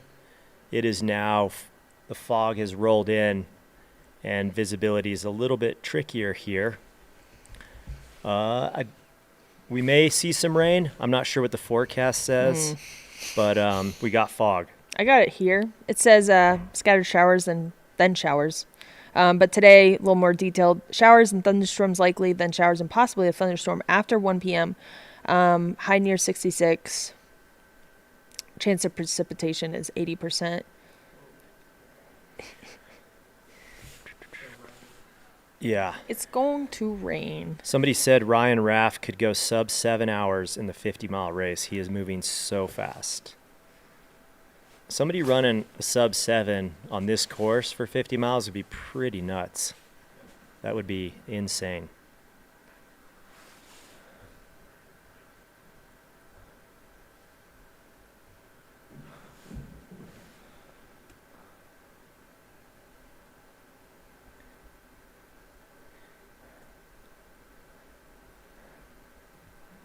As Becca nears the finish, you can see a lot of the mountain bike trails here in Steamboat. Steamboat is a huge destination in the summer for mountain biking. There's some great fly fishing around here. Oh, yeah. So if you see those swoopy, fun-looking trails, grab your mountain bike. Hit some berms. So we have Becca nearing the finish. She's going to be our second place female. McKendry. Is it Hickory? McKendry Hickory in third from Steamboat. And then Jenny Yeeman in fourth.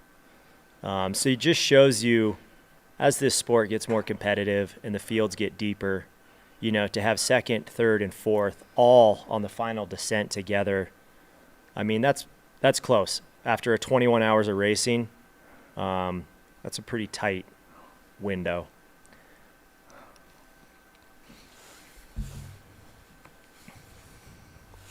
Yeah, we'll get a little update on the 50 mile.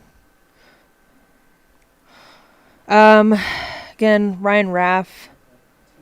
He has made it past Dumont the second time, 27.7 at 4:05. We have Austin Gliotone through Dumont the first time at 3:36. And then Jared Burris, 3:41 through Dumont the first time, or the third time. And then Megan Roach through Dumont the first time, 3:45. Oh, yeah. Billy Simpson. What up, Billy? In the chat, just reminded us that Becca won San Juan Solstice this year as a nice warm-up. Yeah, so I believe this is this Jenny or McKendry? McKendry on the right? Yeah, so McKendry with power hiking up that last little hill. And then on the left, you got Becca rolling into the finish. Both of them super impressive races. But yeah, San Juan Solstice down in Lake City, great race. I've done it twice. 50-mile race. You end up getting like 12,000 feet of vert in the 50-mile race. A ton of it up above, 11,000 feet. A lot of it at 12,000 feet. amazing race. You can't go wrong anywhere in the San Juans, but that's kind of an iconic Colorado Classic race. Definitely a hard course.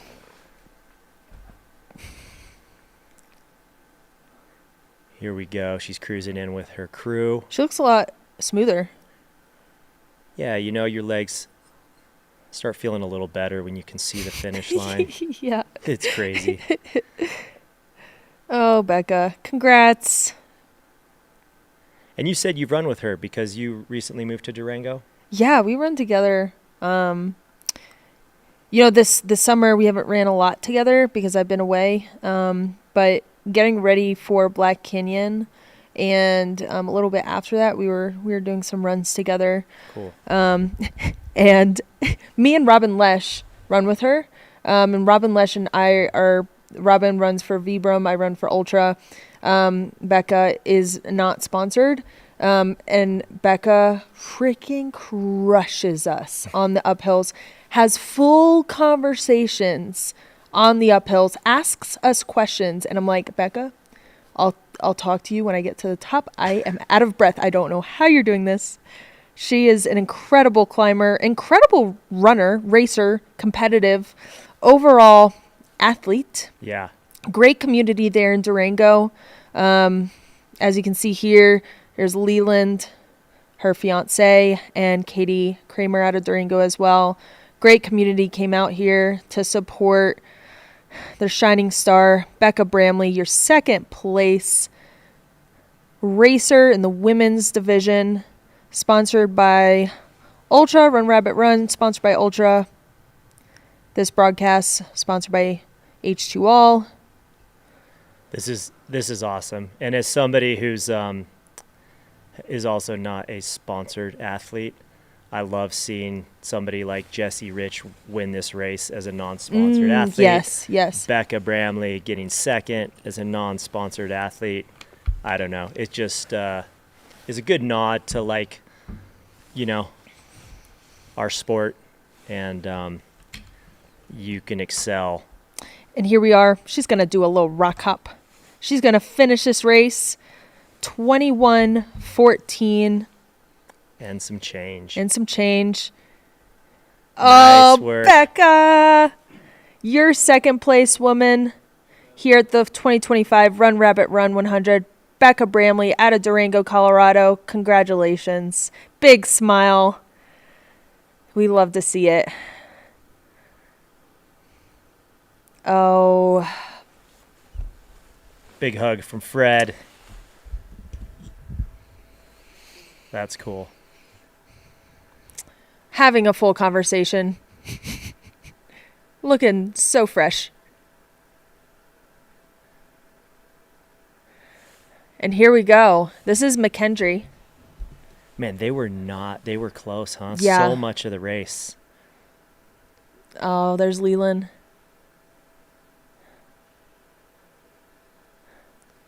That's Becca's cool. mom coming to cheer her on. Has a pom-pom, And a sign, That's and a noisemaker.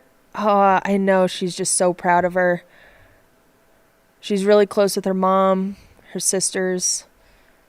Really close family. Durango, local, Becca Bramley.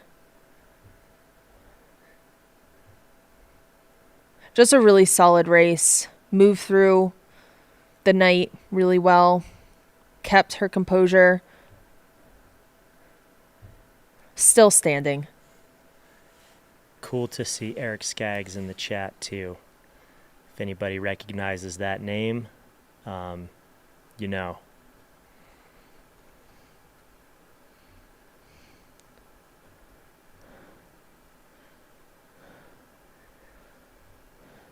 So on the left here, we got Becca after finishing second place female at the Run Rabbit Run. And on the right, you have our third place female, McKendree Hickory out of Steamboat, coming in for a super solid finish. So you and me both had Riley and Becca on the podium. Mm-hmm. Do you think that just speaks to the consistency of the female field? Or Good question. we just both knew they were ballers? I think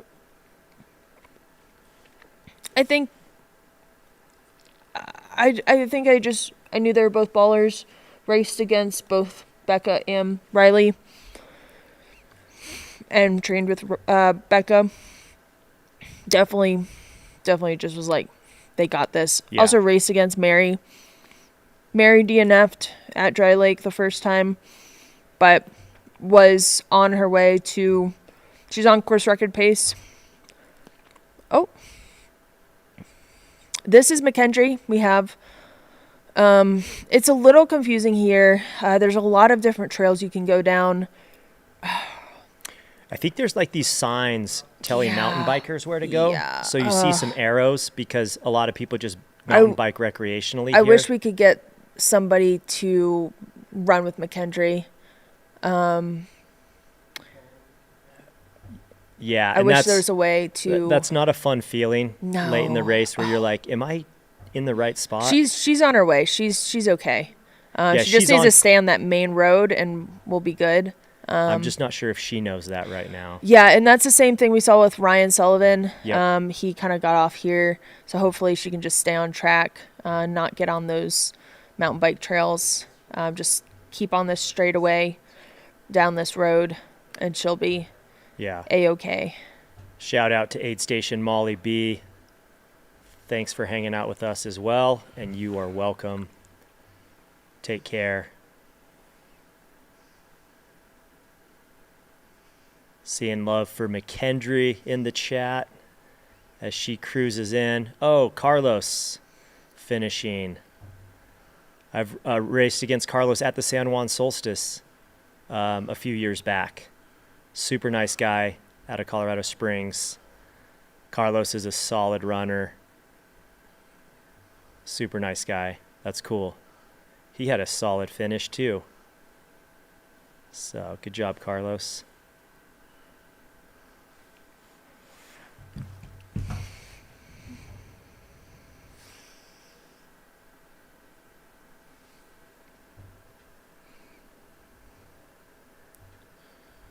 He looks chill. I like that color. Is that almost a chartreuse? Good question. I believe, yeah, more like a.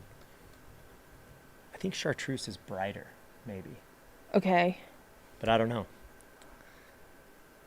Oh yeah, that looks like a like muted chartreuse. There you go. Be a colorist.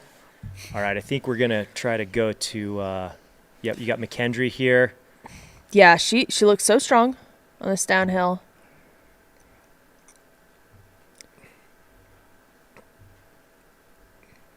Can we get some love for McKendree, local of Steamboat? Let's give her a yellow heart. Yeah. She got somebody for last couple 100 feet. Good. Yeah. What a great race by her. She ran smart. Mm-hmm. Made her way up in the field. Yep. Ran her own race. Managed the cold weather really well. Yeah, super smart. So I think I'm not sure if McKendree is sponsored either. So Oh, yeah? yeah, that might be if anybody's watching or knows.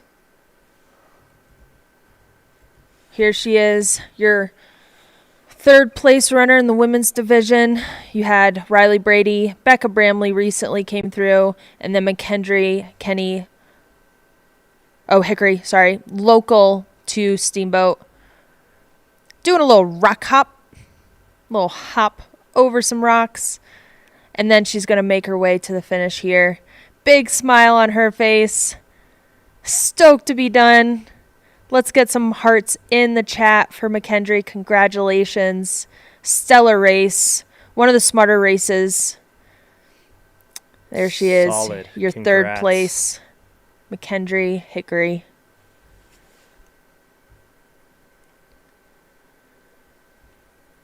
Soak it up, enjoy. Yeah, impressive couple years after winning high-low last year and then a top 3 here at Run Rabbit Run.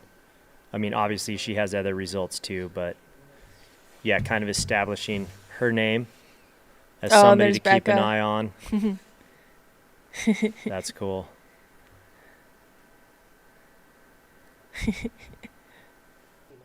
Runner finish, like he was in like 8th or whatever, and it was like, we're not cutting away from 2nd and 3rd place women to show 8th place guy. You know what I mean? No, absolutely not. Alright. I just put out I just moved up the mainstream to profile. It's live. Oh, I think we might be back on. All right, we are back again. Alright, sorry guys for this. Talk to you later.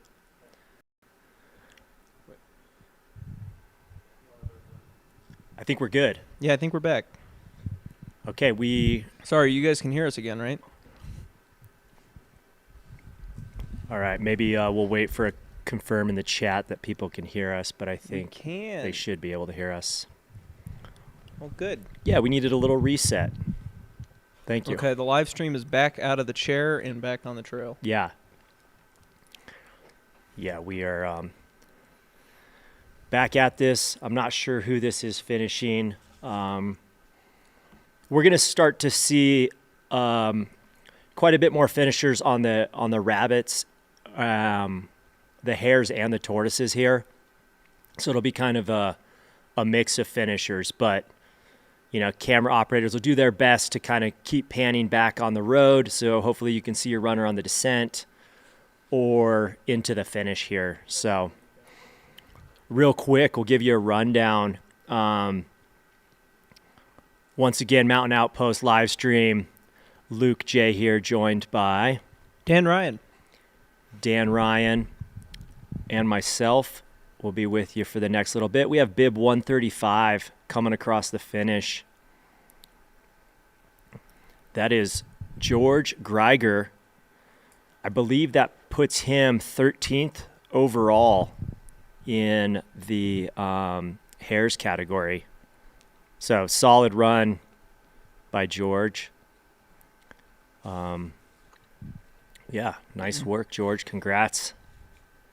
Getting a hug from Fred. If you guys haven't hung out at this finish line, it really gets hopping in a little bit. Nope, we got another finisher coming in. Who is that? Here we go.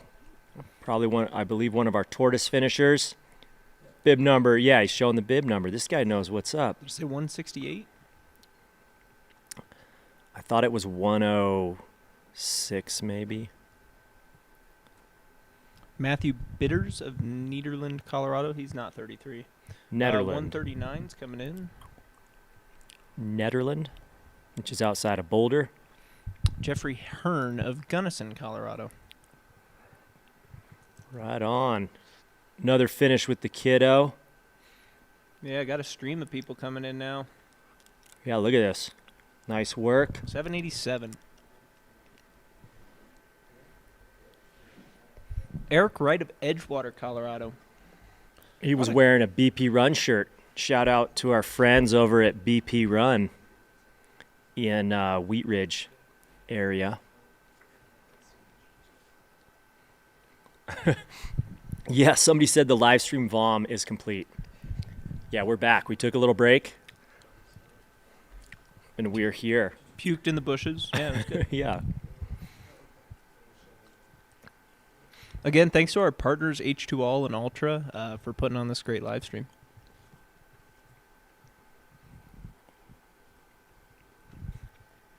As we get the overhead drone shot of runners coming down this final descent into the finish line from the top of Mount Warner, just want to give you our top 3 overall finishers on both the men's and the women's side. So Jesse Rich comes away with the big win at Run Rabbit Run, running a time of 17:42 to win for the men's race. John Harrison ran a really smart race, closed, had a great second half, finishing in 19:06. JP Giblin got it done in 1920, rounding out the men's podium.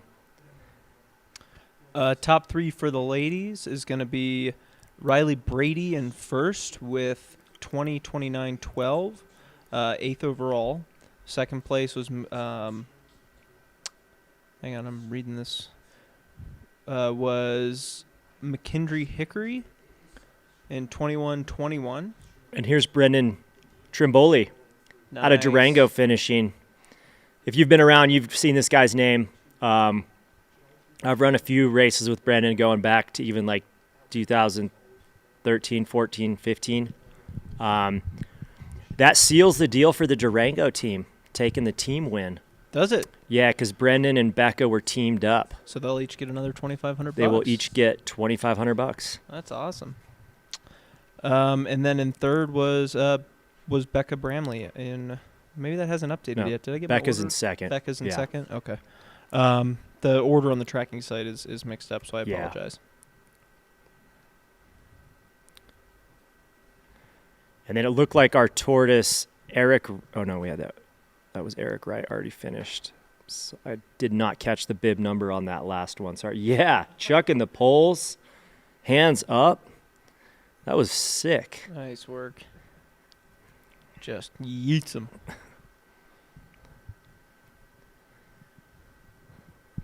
Got more runners coming down. Looks like he's got a pacer with him. So, yeah, just to confirm, Riley Brady takes the win. Becca Bramley second. Yep. And McKendry takes third. Yep. And again, the tracking site is not fixed yet to show those times. So hopefully those get fixed soon. Congrats, Becca, to her second place. Congrats, Riley, for the first place win. And then great job, McKendry, on the third place win. We got a nice crew running down. This might be Jenny Yeeman. I'm not sure. I saw a red bib. Okay, so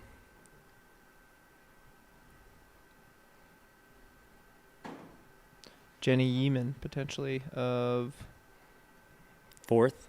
Yep, for fourth place. Wait to kind of see what we get to confirm. Whoever that is, they're moving great. She is cruising down. looking strong. Laps downhill. Smart race. Must have ran a smart race. Yeah, and this was her first 100. Wow. So well executed. yeah. And again, Run Rabbit pays out to the 8th place finish, so that's pretty sweet. There's a bunch of different seventh place finish. Top seven. Top 7. My Yeah. apologies. It's still early, and I'm decaffeinated, so we will be struggling a bit today. Here we go. Yeah, There we people in the go. chat. Lots of Jennies in the chat for Jenny Yeeman. If anybody knows, where's Jenny from? Throw it in the chat. I'm not sure where she's coming What's her from. bib number? Let's see.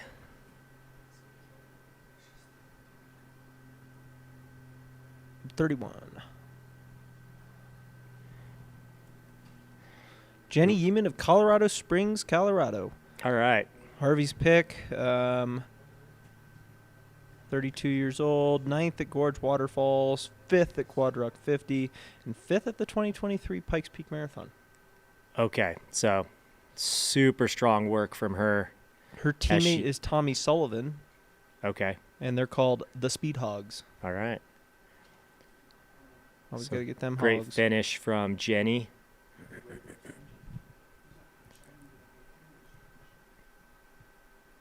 That must be her mom in the chat. Go firstborn daughter. That's awesome. Is your second-born daughter also a runner, Jill?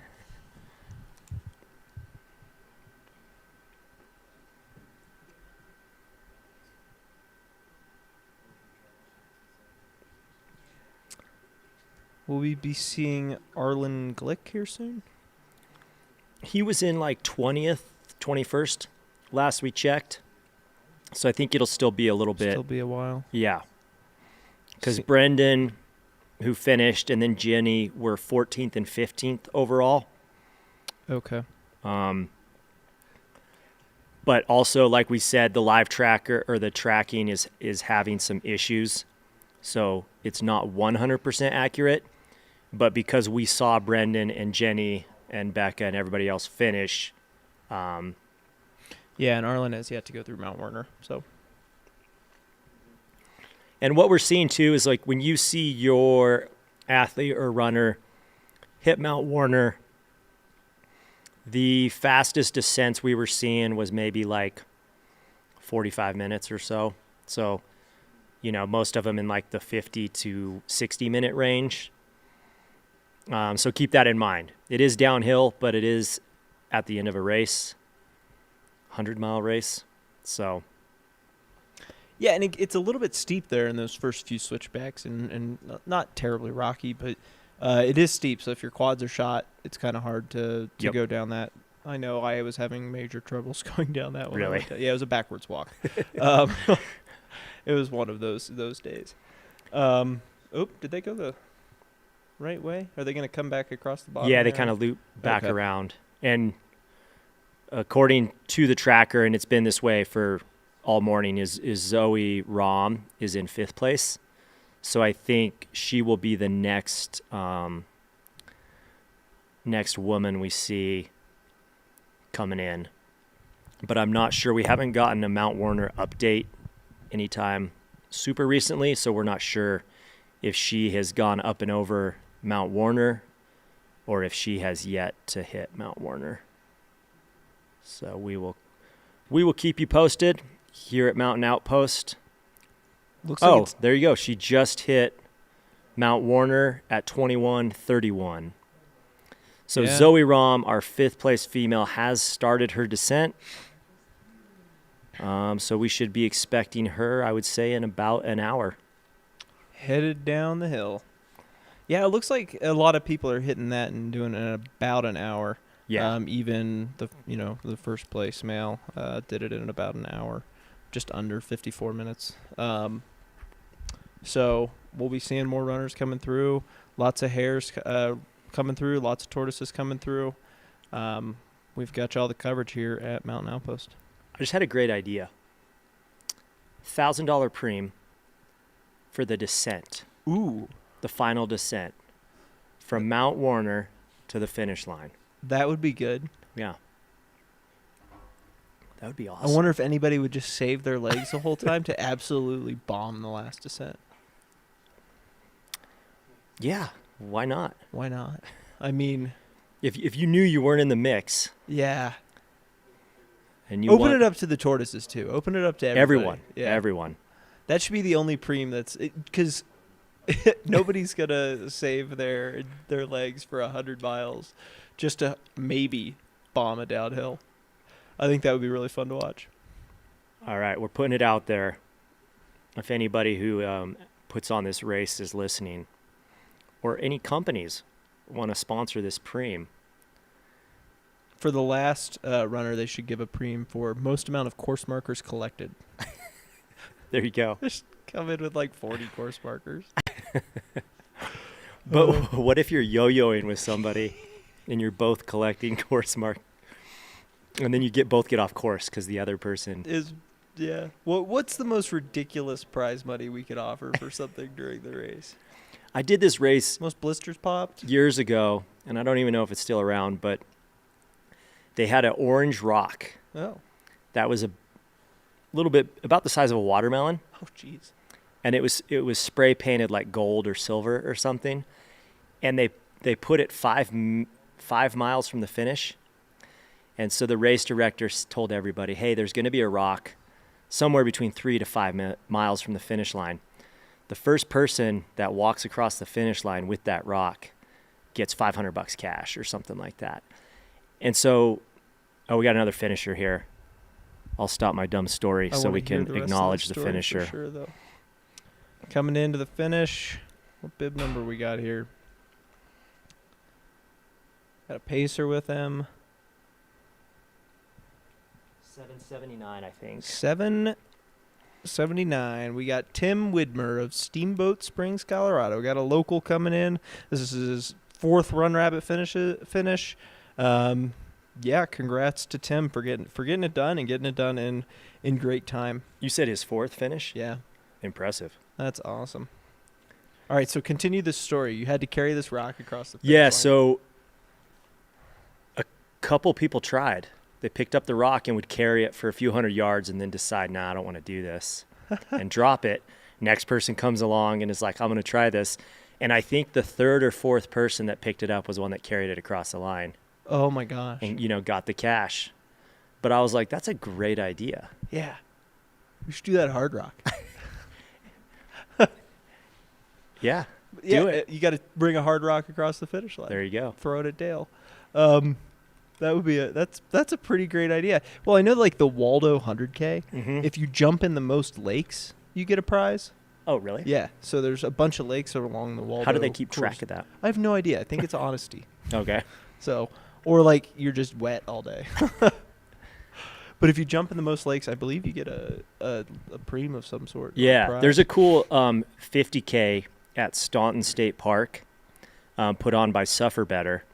And they have they call it the slapper division, and you have to catch a fish. Oh, okay. So I think they have like a 20K and a 50K, but you run by this lake, and if you're doing the slapper division, you got to bring a pole with you, and you stop, and there's a volunteer there who can waits till you catch a fish, and then checks off your bib number, and you get a go. I want to describe the job of that volunteer. What's your job? I watch people catch fish while running. There you go. That's great. Yeah. That's becoming more popular in. Yeah, somebody told me there's a 100-mile race somewhere where you go by multiple lakes. I think it was Montana or Idaho, That makes sense. and you have to catch fish. I think Brian Powell of I Run Far would love that. He's always doing those Oh. sorts of things. Ronan Sherpa had a good. Whoever's DFL should be entry fees for the next year's run. Okay. Yeah, that's not a bad idea. I like that one. Pays Yeah. it forward a little bit. Yeah. We could probably come up with a few more ideas. Yeah. So I had an idea for. I've done High Lonesome 3 times. I know Caleb and Kelsey. I should need to tell them this idea. Every time I've run it, you go up and over the s- of Antero, Mm-hmm. and you can see Antero, which is one of the 14ers, off to your right, and you got about probably only 1 extra mile, Yeah. but maybe an extra 800 feet to 1,000 feet of climbing to summit Antero. And I was thinking they should do an extra prize for whoever summits Antero in the middle of Hilo. Your belt buckle gets a little extra mountain on it. It's just higher than all the other ones. There you go. That would be actually, yeah, pretty cool. Because I remember going through that Yeah. saddle and you're just like, oh, there's Antero. Yeah. But you never actually go up to 14,000. So that would be. Yeah. It'd be like extra credit. Yeah. You get like an extra bottle of whiskey. You get 10% off your next Yeah. race. Or Caleb. You get a hug from Caleb and Kelsey Oh, instead of okay. just Caleb or something like You that. get 2 hugs. Yeah. I don't think I would climb an extra 1,000 feet for a hug. No. Yeah. Up to 14,000 especially. What's on your race docket? What are you doing next? Well, we got some big lotteries coming up. So I'll be putting in for Western States and Hard Rock. Nice. Yep. How many years have you been in the Western Lottery? I think this is year 8 or Okay. 9 for Western Lottery. So you're getting up there. You're getting a pretty good chance. Yeah, I have a really good shot of Western States because I'll have 250 some tickets in Western States Lottery. So my chances are very good for that. Not sure. I'm loosely looking at something here in the next couple months and then something in the spring. I might do a little FKT project perhaps if the body and mind cooperate. Another finisher here coming across the line. Oh, I couldn't see the bib on that one. I couldn't either.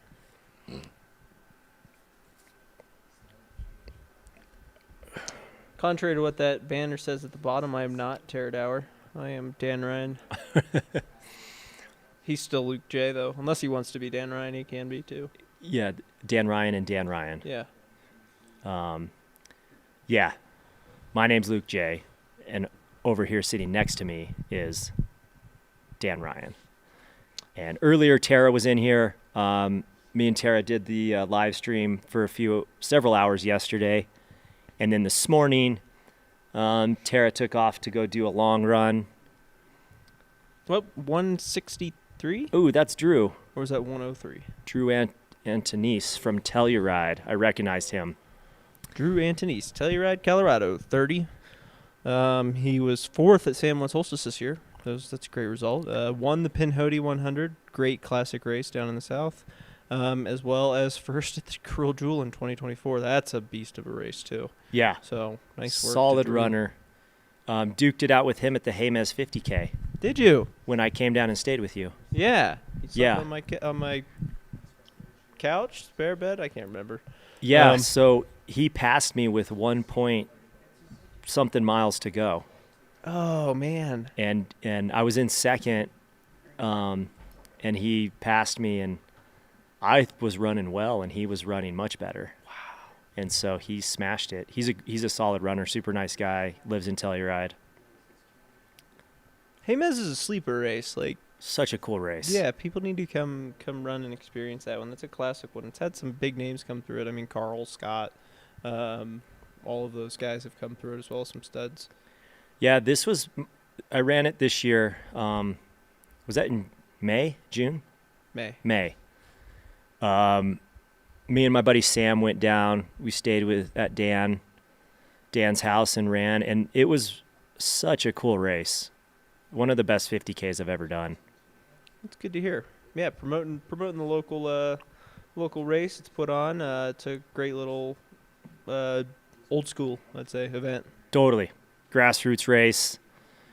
Very challenging course. Very beautiful course.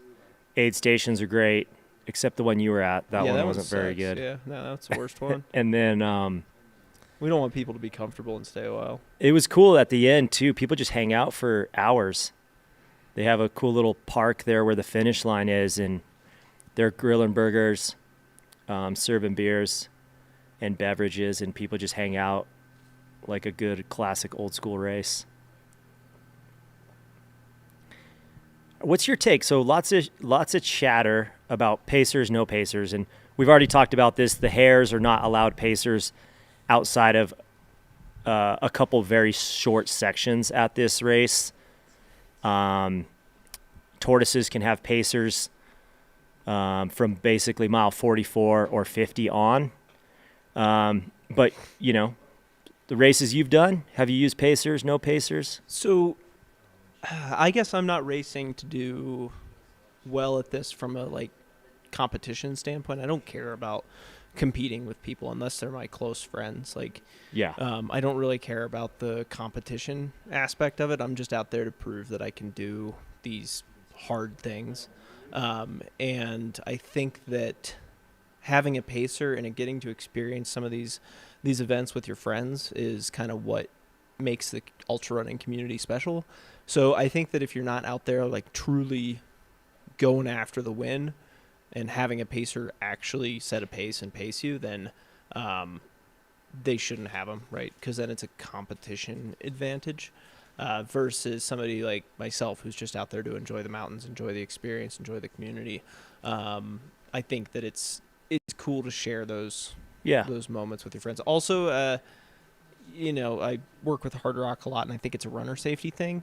Here, you don't have any real exposure that somebody could fall off of in the middle of the night if they're falling asleep. Sure. But at races like that, or your Ray, or something that's in some pretty exposed terrain, then there is a runner safety aspect to it. I think that at UTMB, they don't need the pacers because there's people everywhere, right? You don't have to worry so much about runner safety because they have people everywhere. You're in conga lines left and right. You're in major city aid stations. I don't think that a race like that you need it. But at places where you're truly getting remote, then you need. I think that pacers are a benefit for sure. But for the elites who are running out front running fast, then yeah, not so much of a necessity. Yeah. Yeah, definitely. I mean, I can see both sides to it. I do think it like maybe bigger, more competitive races like Western States is the first race I think of. I would be all in favor of them, saying no pacers for the elite field. Yeah, no, I think that would be super fun to watch because then they don't have to just lock onto somebody's feet. They have to. It adds in that additional component of monitoring your own pace. Yeah, and I think I've done 3 or 4 without a pacer. This one because there was no pacers allowed outside of a couple miles. Yeah, and then when I did UTMB, obviously no pacers over in Europe. And then this last year I did high-low. I just decided no pacers. And in some ways, I think it forces me to focus a little bit more on my pace, on my nutrition. I've done 200 milers without pacers. Shout out to the Lovett 100 in Arkansas. Cool. Nobody wanted to go to Arkansas in February to walk through the woods with me, which makes sense. Like, it's a miserable experience. It's dark most of the time. And I didn't have a pacer for the first one I did. I had a pacer for a little bit of time on the second one. Just somebody from the run who wanted to jump in. And that was a fun experience. Like, it was like, okay, because at night you don't have somebody prodding you to stay awake. You have to be like, oh, I have to stay upright and not sleep on that bench for an hour and a half. Yeah. And keep moving. So I think that's I think it really just depends on the situation. Totally. I think that if people are truly out there competing at something high profile like this, like Western States, like Hard Rock, then if they're out in front and they're out to win, then no pacers. Yeah.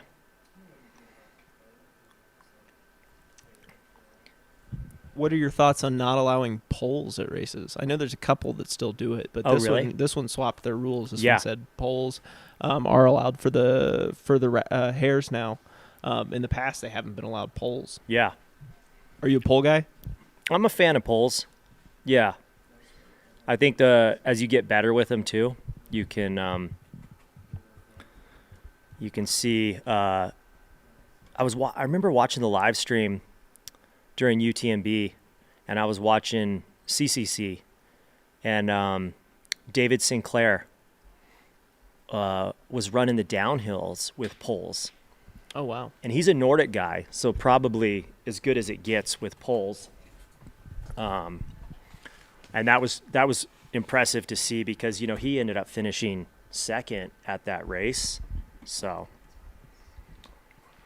Yeah, I think it's super impressive when people are bombing downhills with poles. Like, it's pretty crazy. Mm-hmm. It definitely increases, like, the danger risks. For sure. Because I've seen people trip themselves with poles, too, so. I like when you see one snap. I remember watching Arlin Glick. He was coming up Grand Swamp Pass when they were doing a trail run, training run in Colorado, and he planted his pole, brand new set of Lakey poles, pulled, and it just sheared off in the snow. And he was like, and then he had one pole they were done with the run, but I sent him a new pair. But you've never snapped a pole before?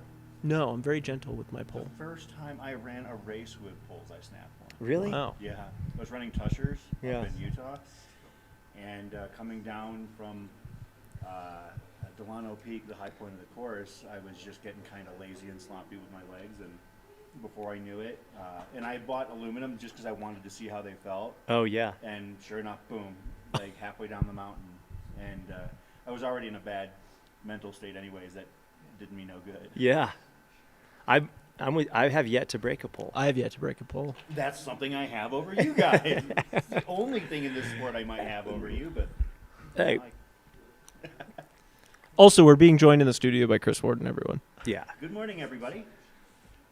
He's, I got good sleep last night. I don't know how everybody else did, I but slept 7 hours. Chris is probably the most professional commentator out of all of us, though. Oh, for then sure. we're in trouble. No. Yeah, no. You have radio experience. I stare at a computer screen all day for a living. Yeah. Luke sells shoes. You have a podcast. Hey, that's front facing, and you have a podcast. So True. Yeah.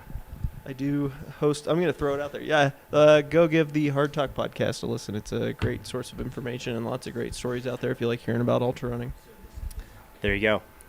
Check out the Hard Talk podcast with Dan Ryan. So I woke And up. another Chris. So I woke up this morning and I saw something at the top of the men's leaderboard that I did not expect to see. What happened, guys? Fill me in.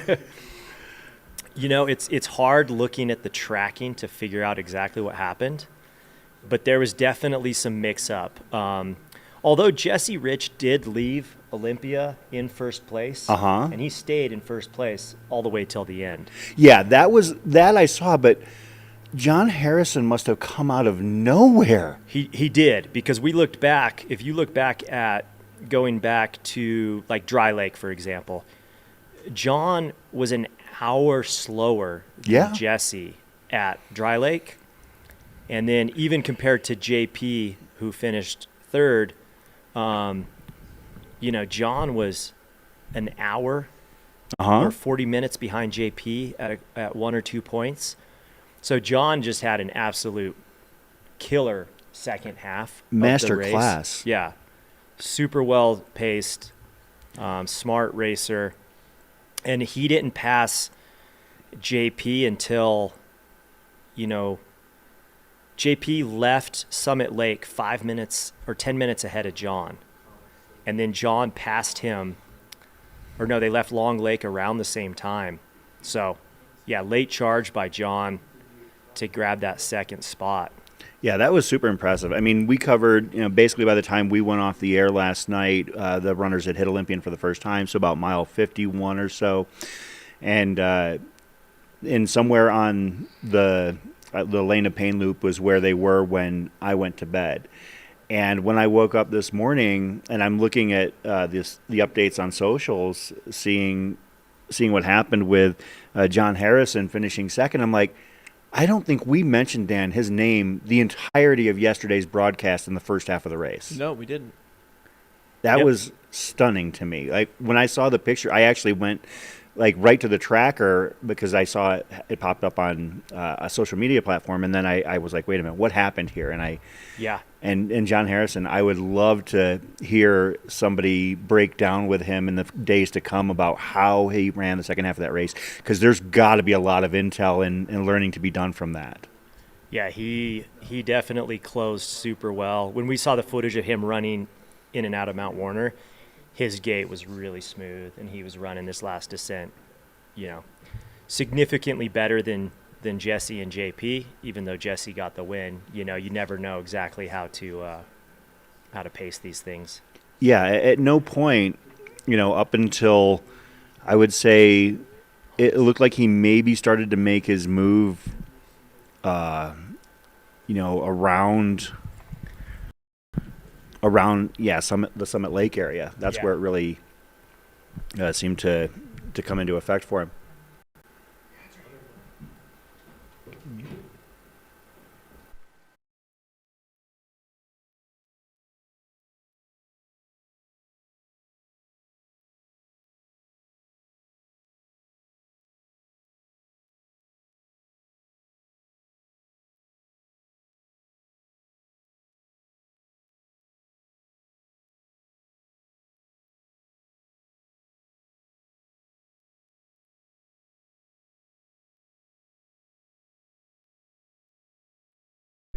Cool. Yeah, we're still live here at the Run Rabbit Run 100. We're looking at Mount Warner aid station where this guy refused to pet a dog that walked up to him, and frankly, that's pretty upsetting to me as a dog lover. We've got some commentators who are moving around.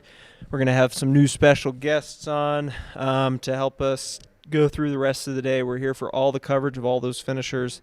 A lot of people moving in and out of the Warner aid station. 757 just came in, and that is Quentin Toby of Cripple Creek, Colorado. He's getting some aid there at the aid station. I'm being joined on the studio couch by my lovely accomplice Pippin. He's hanging out here. He's been a good studio dog the past couple days. yeah, just getting a live look at this aid station. He's getting some tailwind refilled, and hope he knows that he's just got a nice downhill or rude downhill, depending upon how his legs are feeling, all the way to the finish. So nice work, Quentin, on getting to Mount Werner aid station. How's that feel, Dan, when you get to Mount Werner? Pretty good. Pretty annoying that you have that like 5 miles downhill. Like, I think we were talking about it yesterday. I think I'd rather just fall down the ski slope and be done. But you can pretty much see the finish from Werner just about.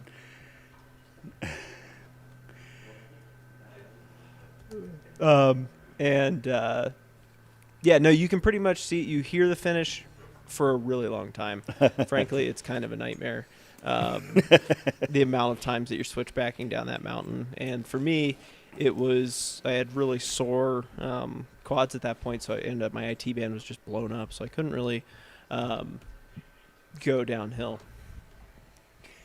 Yeah, as I left our accommodations that I was staying at last night, I was watching the runners head down the hill because we were actually up on that hill, and as close as they were to the finish, they still had a long way to go, which is, my hat's off to them. I am so stoked to see you. We're getting joined on the couch by Hannes Gehring of Crested Butte, Colorado. I like how you know, like, the first letter of my name is just Hannes. Silent. It's silent for you. Am I appreciate messing it that. up? Oh, I mean, there's no right or wrong way to say my name. It's just however you want to say it. Hannes.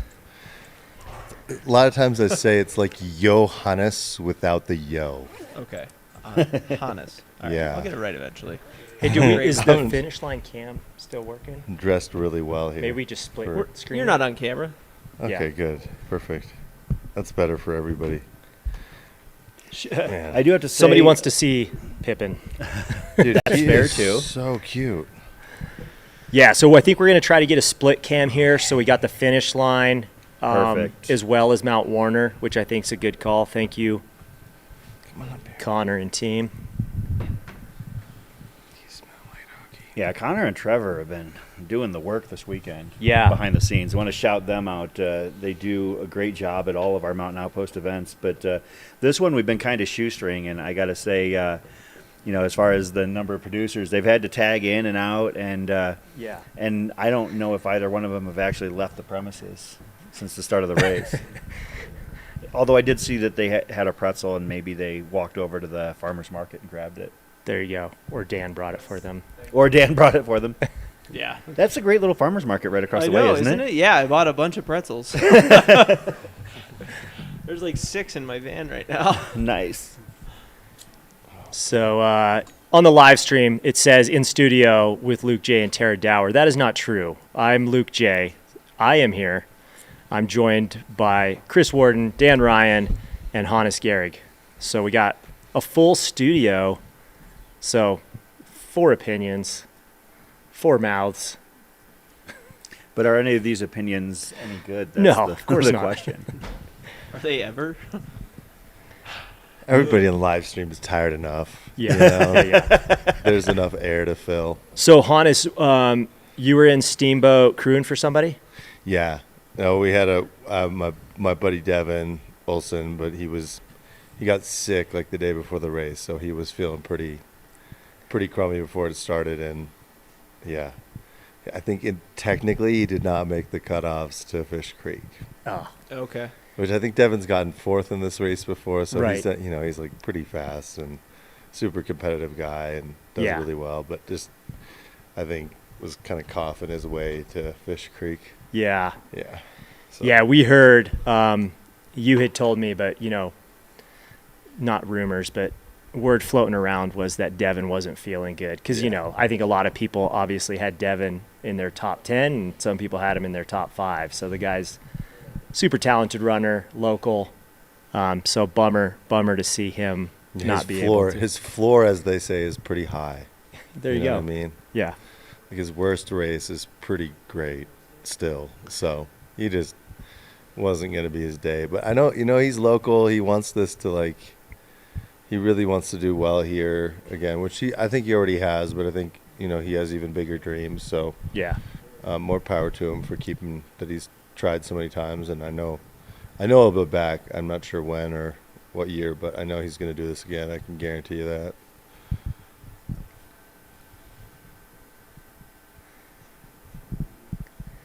Yeah. So, Devin, heal up, get better. So when Devin didn't make the cutoff there, what did you end up doing for the rest of the time? Well, we were.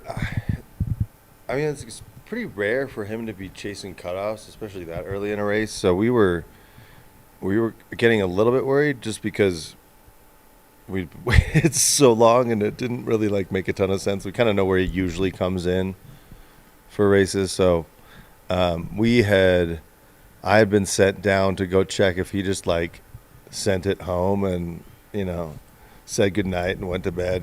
So I went home to check on him while the other guys stayed, and then the aid station closed up, and the guys were like, all right, well, like, I guess we're going to head down, because they just thought that he would be at his place.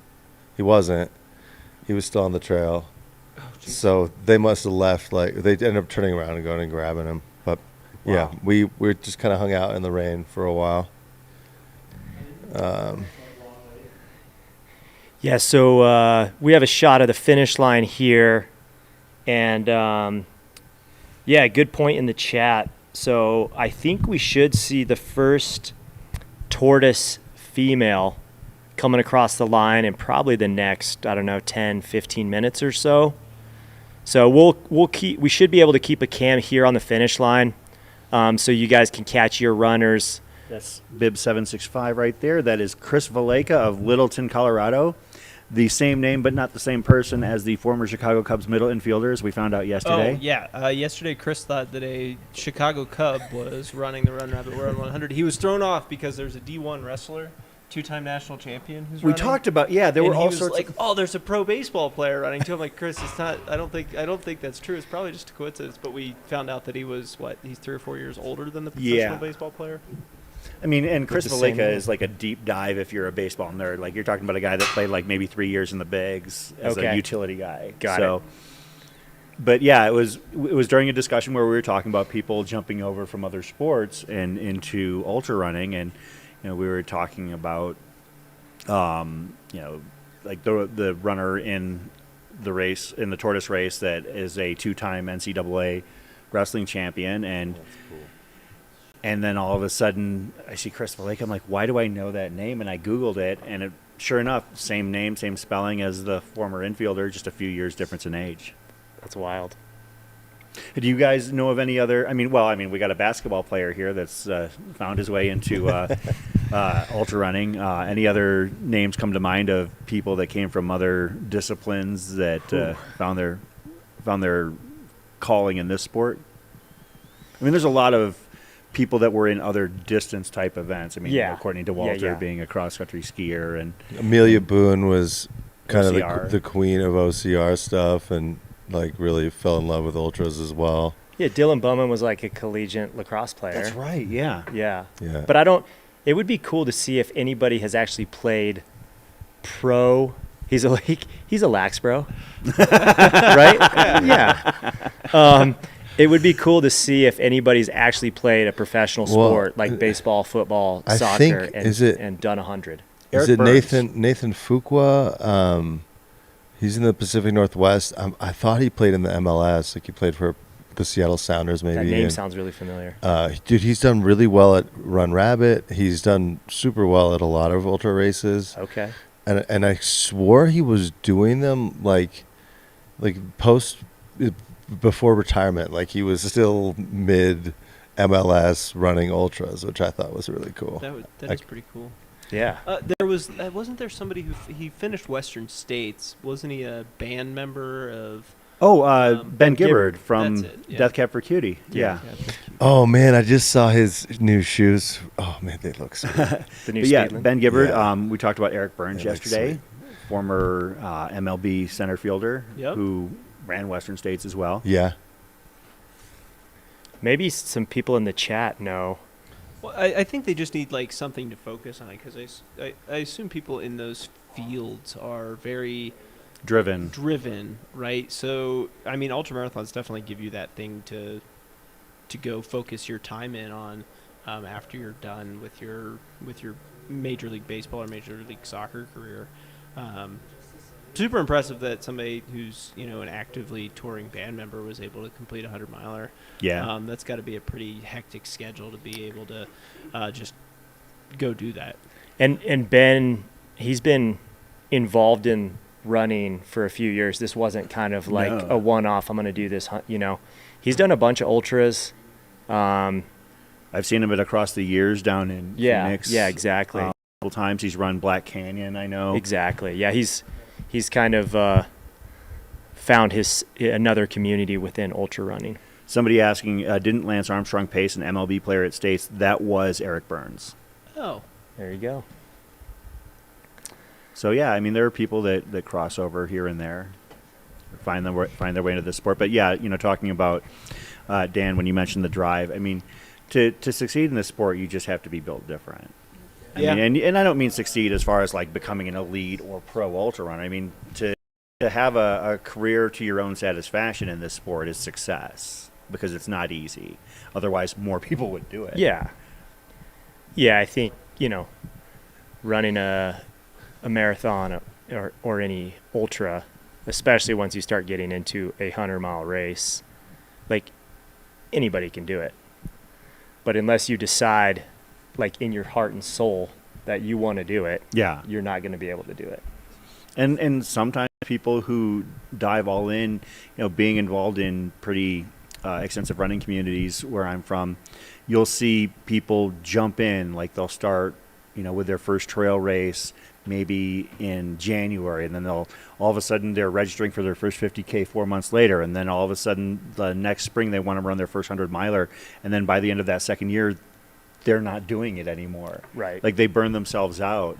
I think that in order to get longevity in this sport, not necessarily as a pro athlete again, but as a participant, you kind of have to understand that in some cases it really is a slow burn, because I have seen people jump into this sport and all of a sudden people whose ultra signups started in 2023 signed up for 15 ultras this year. It's that's I get it, that's all in, but at the same time, are we going to see that person around in another 4 years? So yeah, there is such a thing as too much of a good thing. Well, a lot of people would consider this to be too much of a good thing. Sure. As we can see runners basically, I think, kind of composing themselves for the walk home or the run home, so to speak, here. As you ran this in 2016 and 2019, what were your thoughts on this event and this course? Old course, new course.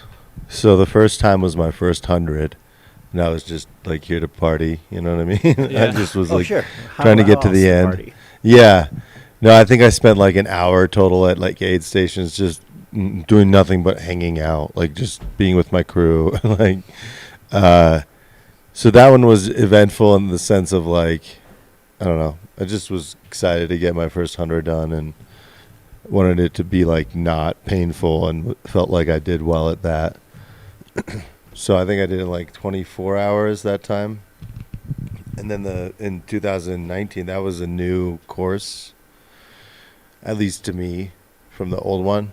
They took out the road coming off Buffalo Pass Road. They took that out and take you down a trail now, which I think, honestly, all of the course changes are for the better. There's more trail that you get to run, and a lot of it's flowy downhill, which is pretty sweet. And then they take you up like a burly climb at the end. So I think that's always kind of like, for me, I enjoy that, having like a big climb late, because I feel like everybody's suffering. And if you can just be hiking well, that kind of stuff it suits me at least well. So I like the course changes. I really like this time of year. A lot of times you'll get the aspens like really yellow. They're not turning as much this time of year right now, but sometimes you'll get them like pretty yellow already.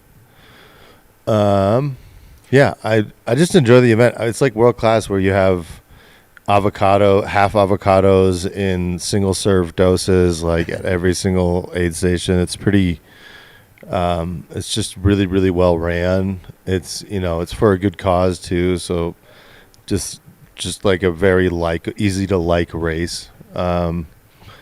And I think from a crewability standpoint, actually, I think it's pretty crewable.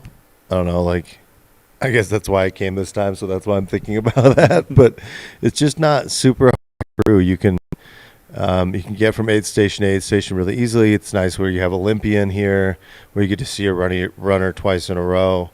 I don't know, that kind of stuff makes life a little bit easier on the people that are like skipping a night's sleep and doing all that. So I don't know. I really I favor this race for that standpoint. I think one of the things that gets overlooked is how high altitude this race is and how much time gets spent over 10K, and you just kind of like it sneaks up on you sort of, because you're not in like high mountain passes necessarily. You're not coming off like these crazy ridges where you're like, okay, you know, when you're on a 14er, you like know you're high up and it feels like the air's thin, but when you're going down on a trail here, it just doesn't feel like that. It sneaks up on you.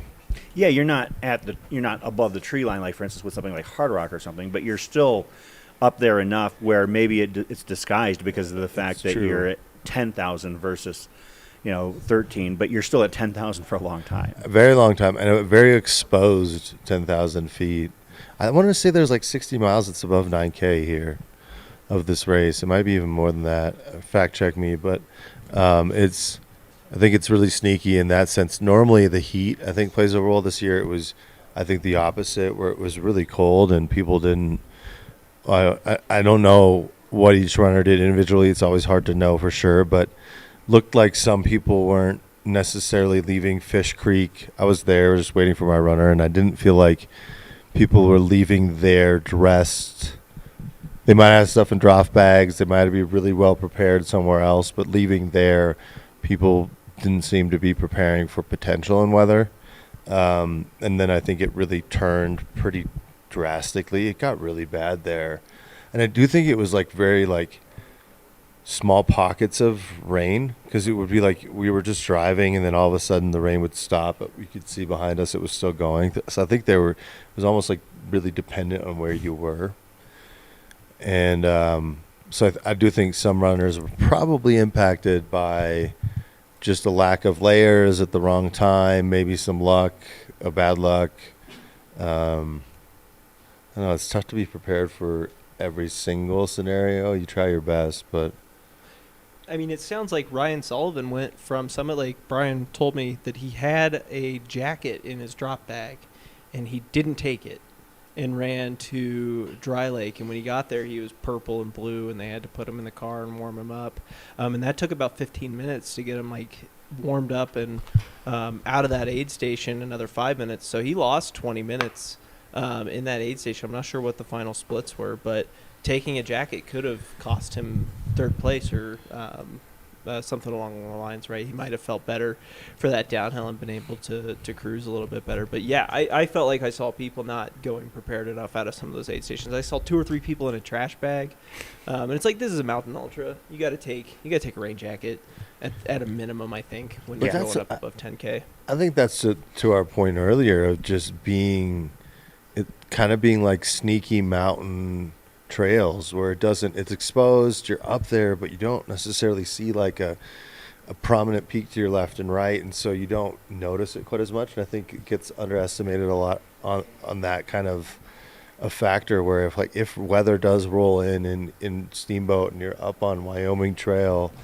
you need some layers. Absolutely. I want to shout out one of our most recent finishers I saw across the finish line, Victor Zuniga. Congratulations, bib number 800. We will do our best to ID these runners as they come through. However, we can only identify them properly if we've got eyes on their bib. Hannes, you mentioned something earlier that I wanted to circle back around to. You talked about how Run Rabbit was your first 100-miler back in 2016. And we kind of talked about people coming into the sport and, their longevity as a runner. Did you, at the time when you registered for Run Rabbit, or when you finished, depending on how you want to tackle this question, did you know that you were going to run more hundreds at that time? That's a good question. That's a very good question. I think when I signed up, I think I expected to really enjoy it because I already had really positive experiences with all. Like I didn't necessarily. I had negative running experiences, but I had positive overall experiences with my first few ultras where just like the community around it, I was really drawn to, and how there was more camaraderie than I was used to in like a competitive event. And so I think there was part of me that was like, I think I'm going to like this. But I also could have seen a world where I would have done my first 100 and been like, absolutely not. I'm done. One and done. Never again. But I think that's probably why I took the pace I took. I think I was a little fitter to push myself to a faster pace, but I really just wanted to have a comfortable hike every uphill, be controlled downhill kind of experience where I didn't really hit some kind of crazy pain cave, and that's exactly how it went. And that made me hooked, just to be like, oh, well, maybe I could have gone faster, And then I was really wanting to. Yeah. But I feel like it could have gone either way. So I don't know that I knew. I think if you'd forced me to pick, I would have said, I bet I'm going to like it and want to do more. Yeah, I think that when I ran my first 100, I knew I was going to run more. At that point, I kind of committed myself on a journey that I was hoping would culminate with certain races where you have to lottery your way in. But if you were to ask me the first time I ran a half marathon, I would have told you I never was going to run again. It's kind of funny, like where your point of discovery is, like, because I basically ran for the first time, started training for a race for the first time because a friend of mine was like, hey, I'll come visit you if you do the rock and roll half. And I'm like, oh, all right, yeah, I'll do that. And as I'm crossing the finish line, I'm thinking, thank goodness that's done, and I never have to run again. And well, that I was think running 15 years ago. at threshold, like half marathons, marathons. True. I feel like this is one of the biggest things I explain to any non-ultra runner person that has that questions is like, well, truth is, like, running a marathon or running a half marathon on pavement, you're running at like your threshold capacity, basically, like what you think you can hold for that entire time as fast as you can. So hard. Yeah, it's just, I think it's harder than an ultra. This runner had a bit of a lean coming in into the finish line. We'll see if we can get IDs on their bib. Is that 192? Yep. Bib number 192. That is Jeffrey Stern of Mill Valley. Oh, yeah. Great runner. One of Harvey's picks heading into the race. Top 5 finishes at Angeles Crest, Cascade Crest last year. Congratulations to Jeffrey Stern of Mill Valley, California. He probably would have had a higher finish if this was called like the Run Rabbit Run Crest. At one point, Jeffrey Stern was sitting in like 13th or 14th place next to Jeffrey Hearn. And Jeff's great. Jeff's from Gunnison Valley. Jeff Hearn and Jeff Stern were neck and neck, Jeff which was Hearn, kind of Jeff. cool. I was having a hard time finding my buddy Jeff Hearn because I kept seeing Jeff Stern. There you go. There you go. Yeah, I think I was when you guys were having that conversation, I was thinking back because Leadville 100 was my first 100-mile race, and I don't even think I was thinking about if it was something I was going to continue. Like, that wasn't even in my mindset. It was when I had heard that people were running 100 miles, like, years ago. I was like fascinated by it.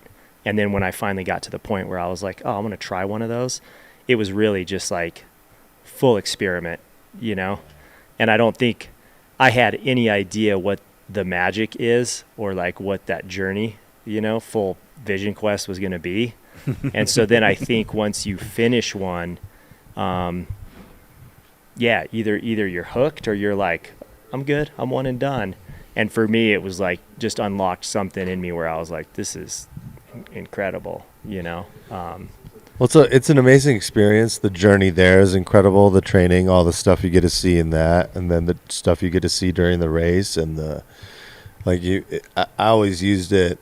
I had a friend explain it like it's a great way to explore an area you haven't been in much or new to, and you end up getting to see a lot of beautiful trails, a lot of beautiful terrain, and the only hard part is like a lot of it's at night. I wish it could all be daylight.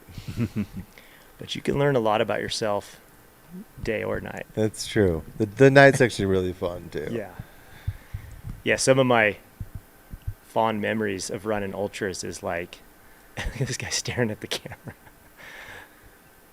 It was like he was giving us a stare down. Anyway, some of my fondest memories is like running through the night, you know, with a pair of headphones in, with my headlamp, just like, you know, full tunnel vision, just like in the and woods. the sunrise. Yeah, like dark, music on, you know, just in this whole different world.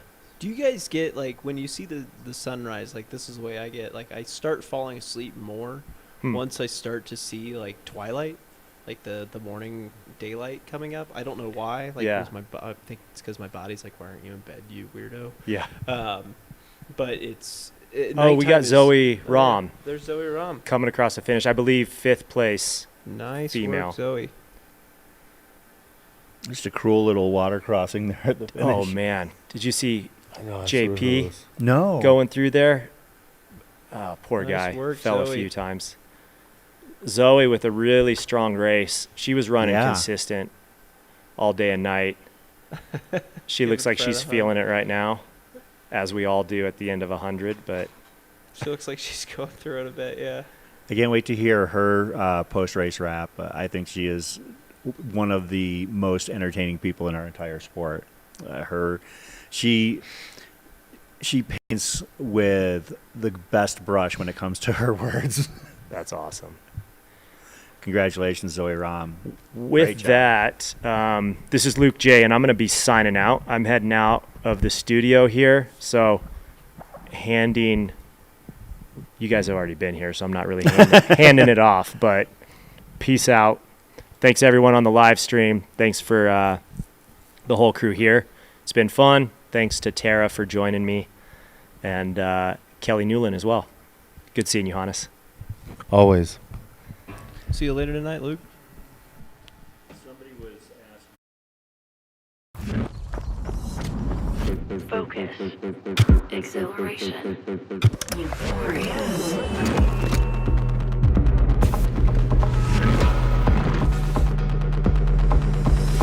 Running is dope.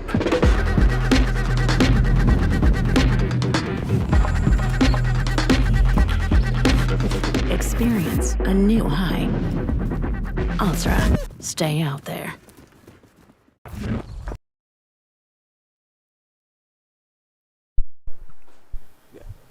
Thanks for letting me be on, bro. Yeah, no problem. Dude, you're always welcome to be on. Yeah, you're on until 6. I'm on until 2, at which point Amanda Basham comes in and you're on with her.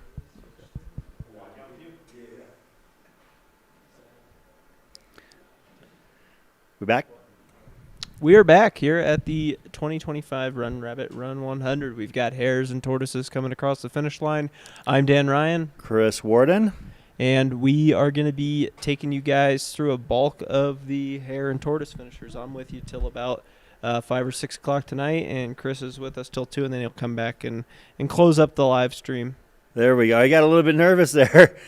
They stopped in the chute. It's like, no, you got a few more steps to go. I keep thinking those kids playing in the dirt is like a runner, like hurling his brains out or something. Future runner. Got another one coming across the finish. Who is that? Oh, he's giving us a gang sign.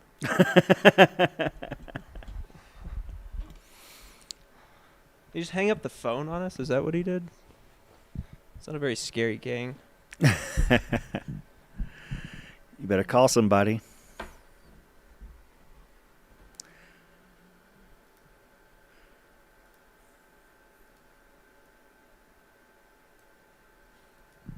As you can see, the shot of the descent that these runners hit on the final couple miles of Run Rabbit Run 100 miler.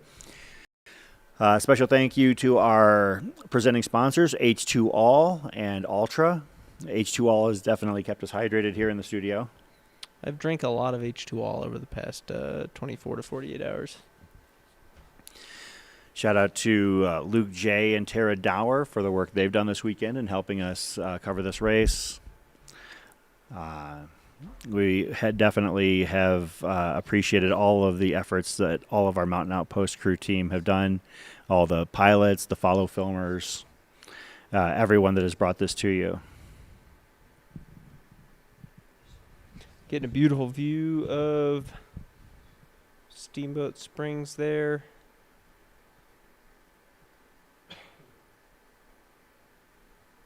That's the ski hill that they would have went up yesterday morning, and they're going to be coming down the road today. So we've got runners, we've got looks like some mountain bikers there. Just getting a great view of Steamboat Springs, Colorado. We can see those aspens just starting to change, and some more changing on them on like the flash of gold sections of the course, but some great views there. Got another runner coming across. Oop, who's this? Looks like our frame rate. He went across that quick. Yeah. Running it in. Bib. 646 maybe? 646 or 644?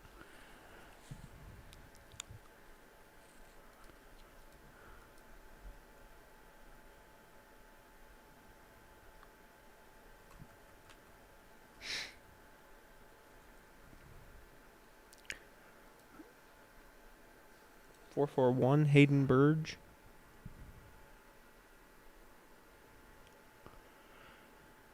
You can shout out to our most recent finishers in the Tortoise race.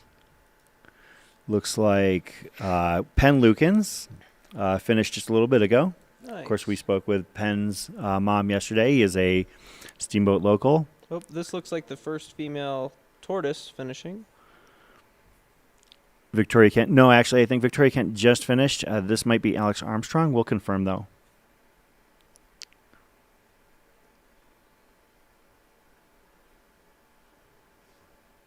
So we had a couple of them finish in rapid succession. That might have even been Emily Coggan or Ellie Fox. We'll get confirmation, but I want to shout out the other recent finishers. Roland Pitcairn, Cameron Huddleston, Jake Larson, Joe McCarthy. We do have our first turtle women in the Turtles race confirmed. That was Victoria Kent, Nate Pham, and Hayden Burge.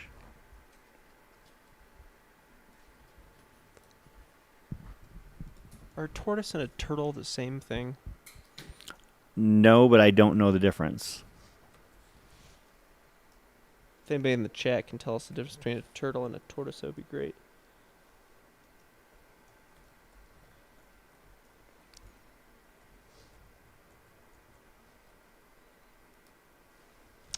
The main difference is that tortoises live exclusively on land, while turtles spend most of their lives in water. So these are definitely tortoises. Yes. Because if you've met a human who lives primarily in water, call the cops.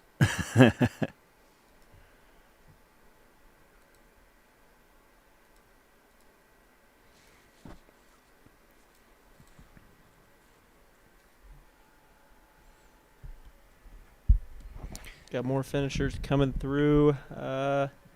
The finish line here, the finish line's about 5 miles away from us via the road, but the runners yesterday took about 51 miles to get to us down here at Olympian. That is true. Doing some out and backs up and down to Fish Creek, and then running that ridge that Hannes was talking about at about 10,000 feet to get that experience and to get that 50 miles to get here to Olympian all the first time. But from here to there, they only air quotes did 36 miles. True. On the way back, it's a They little took bit a shorter. shortcut. Yeah, they didn't have to go back down to Fish Creek Falls. What has been your favorite part of the race so far, Chris? Waking up and seeing that I had no idea what happened. I had to go and dig a little bit to find out about John Harrison. And I think for those that are maybe late to the game like I was, John Harrison, who finished second overall in this year's Run Rabbit Hares race, was somebody we had not discussed in any form or fashion during our coverage of the first half of the event. And that's not, it was just a name that hadn't really come up on on our previews, and to wake up and to see that somebody who hadn't, and the reason why we hadn't been talking about it was because he hadn't really been, inside of the top 10 very much at all. So to wake up and John's had some pretty solid results, but it's been a while. It looks like ran Leadville in 2019 with a 22 and change finish, finished 16th at Bighorn in 2023. Solid runner, but this result really did come out of nowhere as far as our review. I mean, even if I had done a deep dive, I couldn't have foreseen that. Strong finish. It just shows how much the race changes in the second half, right? Yeah, that's true.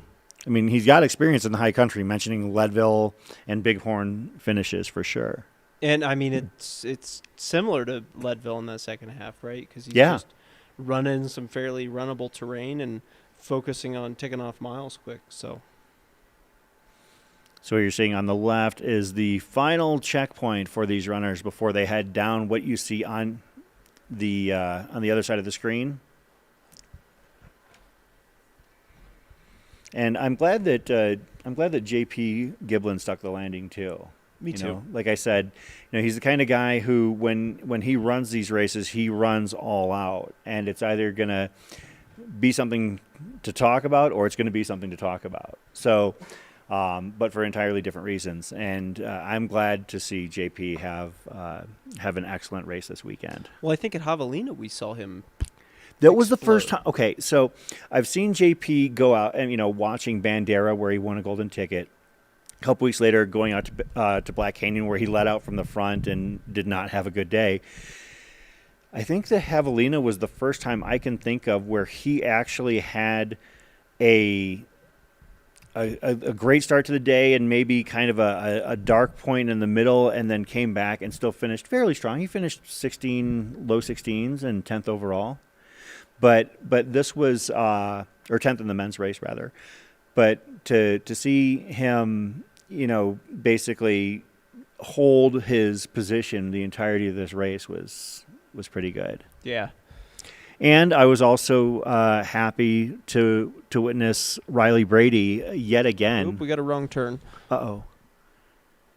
Nope. Oh, buddy. He jumped onto the mountain biking single track where he's supposed to be on the road. He's doing more switchbacks than he needs to. Yeah, a lot more switchbacks. Come on, buddy, get back on the Get road. back on the road.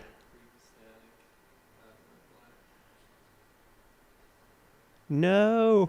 Get him back on the road. Somebody drone go hit him or something. Okay, now it looks like he's coming back to the road. All right, somebody call Fred. He cut the course. Oh, nope. No. There we go. Oh, okay. He picked up some trash. He's cool in my book. Even better. Yeah. Yeah. We saw, so Ryan Sullivan did that same thing. Oh. And he had to go back and redo it.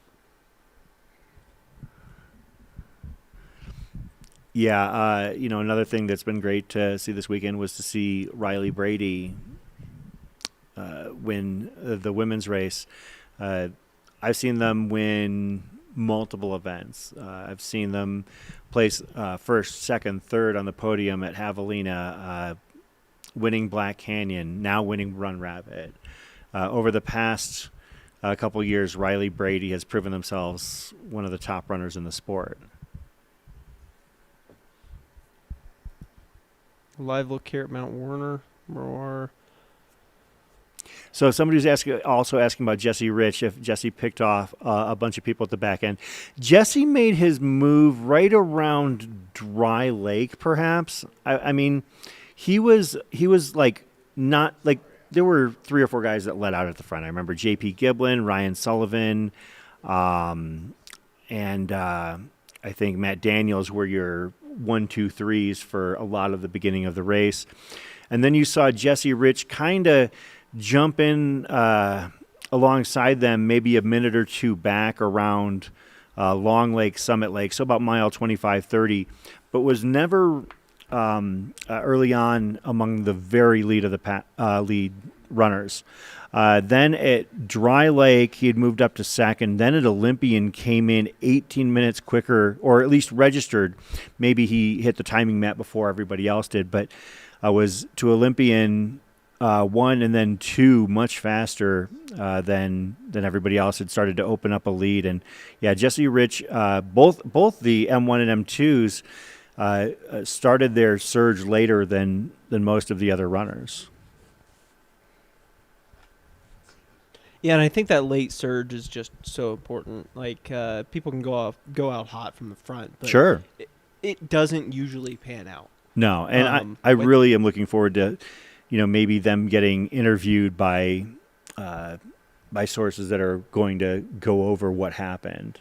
Yeah, I think Mary Denholm was a prime example of that. Yeah, she went out incredibly fast and paid for it at Dry Lake. Yeah, and that's just the way Mary races. I mean, it's worked out for her. She won Leadville last year. It's just that here it was a different outcome. I think this race pairs well with people who wait to spring on it at the end. We saw it with Emily Mann. We saw it with Rich Lockwood. We've now seen it with John. We've seen it with a bunch of people who have moved to the podium at this one. Mm-hmm. So we've had several people ask about Arlin Glick. As far as we can tell, he's still on course. Now, moving, not moving as well as he did earlier in this race, but still moving along. Checked in at Long Lake about an hour and 25 minutes ago. So I would expect him at Werner probably in the next 15 to 20 minutes. And we'll see. I mean, this is his first race back after a surgery and injury. So we'll see how he approaches the final few miles. But he also has the preem in his pocket, too. That's true. So it is imperative that Arlen finish to capture the preem bonus, because the people up to the top of the ski lift first yesterday in both races will pocket an extra $1,000 in addition to any other prize money they may have earned. Now, Arlen is not going to finish in the front of the prize money for the individual race. Maybe, I don't know, I haven't looked to see the team standings, but yeah, I think that Arlen is, if all things considered, with this being his return race, I think that, and we'll have to find out from him later on, but I think it's a success. Yeah, I do too. He's just got to get that first one back under his belt, and then he's back on the horse. And I think we're going to see some more great things out of Arlen over the next couple of years. Yeah, Golden Hour Greg mentioning that dude is the nicest guy. I couldn't agree more. When I saw Arlen, after not seeing him for a long time, back in March, I saw him at the premiere of The Chase in Flagstaff. Before I could even say hello, he just gave him up and gave me a huge hug. We had somebody waving at the drone, holding their kid at the finish line there, which is pretty cool. Love it. Of course, you can see now the Steamboat Springs ski resort in all its glory. It's a beautiful area. And as you've mentioned, we're starting to get the color change in the aspens. The trees have really become a pretty fantastic color palette.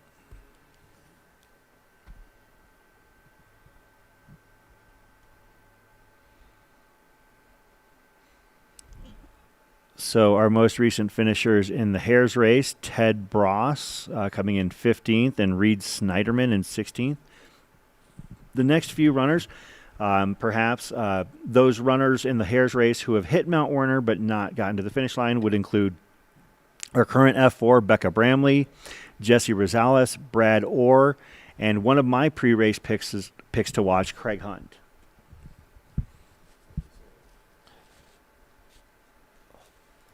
We don't have any of our teams having both runners finish yet, at least not to my knowledge. No, we do. We definitely have our team winner. It's going to be Becca Bramley's team, the two from Durango. Did Brendan Trimboli finish then? Yes. Okay. Brendan Trimboli has finished. Okay. Oh, he just finished, not too long ago. Okay, so yeah, that's going to be I think we can call that one. So that's an additional $2,500 to them, and then Becca was in second, so she's going to walk away from this with $10,500. That's pretty She's good. getting married in 3 weeks, so that's probably going to That's going to help. pay for the cake. Photographer. It might pay for the cake. Might pay for half the photographer. Let's see. So Trimboli, 21:37:30, and Bramley. No, Bramley hasn't finished yet. Yes, she has. Okay. The tracking is not right. Okay. So Bramley has finished. Bramley has finished. Yes. Well, She was second. McKendry was third. oh yeah, that's way off of what I'm seeing. Yeah. Don't go off the can't do timing. Sorry, can do timing. More people coming across the rocks there.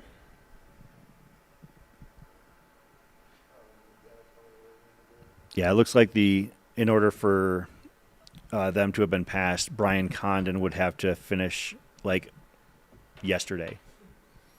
Yeah.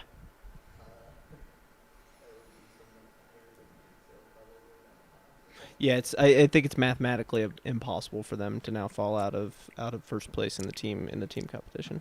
And the awards will be taking place tomorrow morning.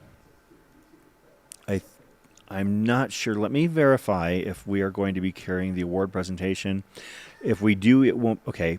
We are scheduled, per our Mountain Outpost YouTube channel, to be carrying the awards ceremony for Run Rabbit tomorrow morning at 9:30 a.m. local time. We will not be anchoring that coverage. We will simply be carrying it, and Fred will be conducting things the way that only Fred can. It's a fun event if you've ever gone to it. It's pretty fun to watch Fred give out those awards, and he's giving out a lot of prize money tomorrow morning, almost $100,000 worth of prize money. He gives it all out in cash, so if you see him in the parking lot, go rob him. What are you doing? No, he gives it out in those giant checks, which is even better. Yeah.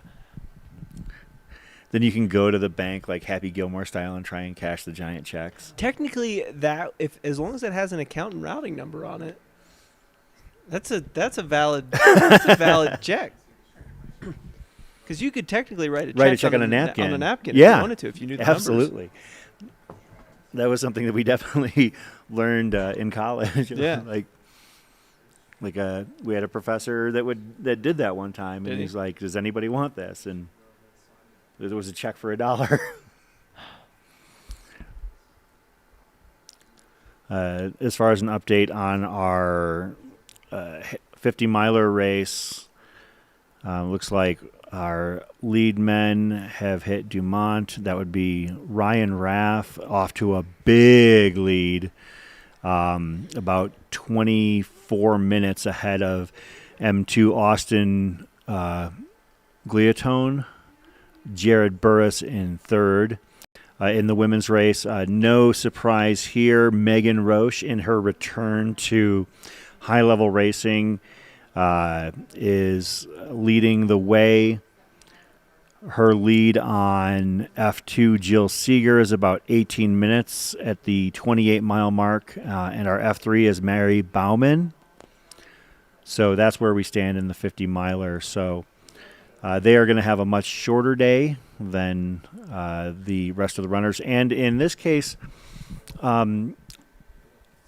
I would assume we're going to see some negative splitting in the 50-miler, some pretty substantial negative splitting. I would agree. Ryan Raff's out there running, so yeah, it's not going to take him 8 hours to complete 50 miles. No, I think he's definitely, he could potentially run a course record on this one. Yeah. And the 50-mile race is interesting because it uses the climb up Werner and the shoot over to Long Lake, but then it goes a completely opposite direction of the 100-miler, and it heads out towards the Rabbit Ears Pass. So it's cool because it's called the Run Rabbit Run 100, and that's probably, and the main event is the 100-miler. But the only race that gets to see the Rabbit Ears is the 50 mile. Well, once upon a time, the 50 miler was the race, correct? Correct. Yeah.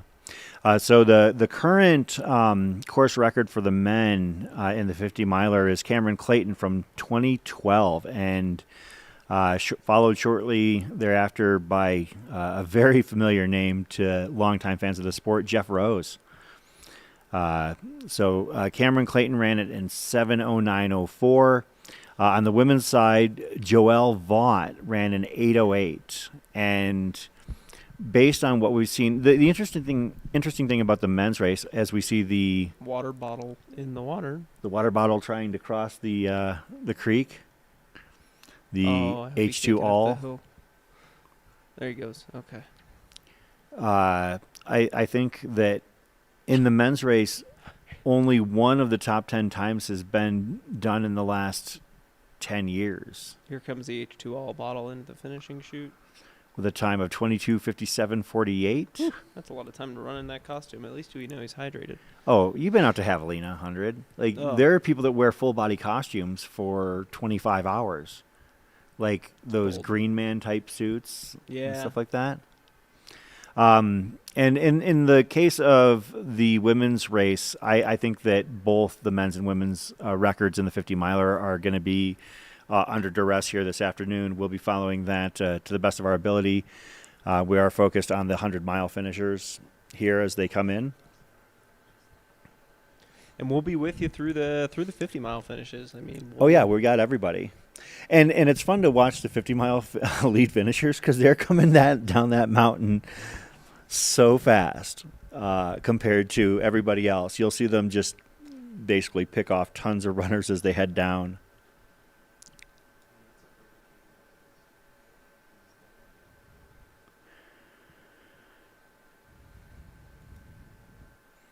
This runner is making their way across the creek. A little dip into the water. And she's coming into the finish line.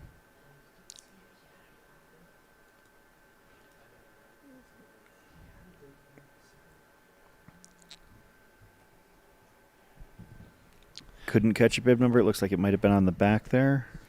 in other news, Killian is on his way into Nolan's 14 right now. Oh. So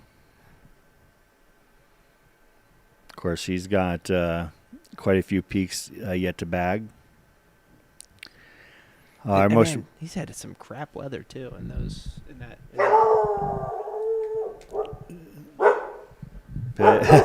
Pip greeting people coming into the door. Your most recent finishers in the Tortoise race, Tom Myers. Congratulations. Are F2 and F3 in the Tortoise race, Emily Coggin, Alex Armstrong, and David Everson. Those are our most recent finishers in the Tortoise race.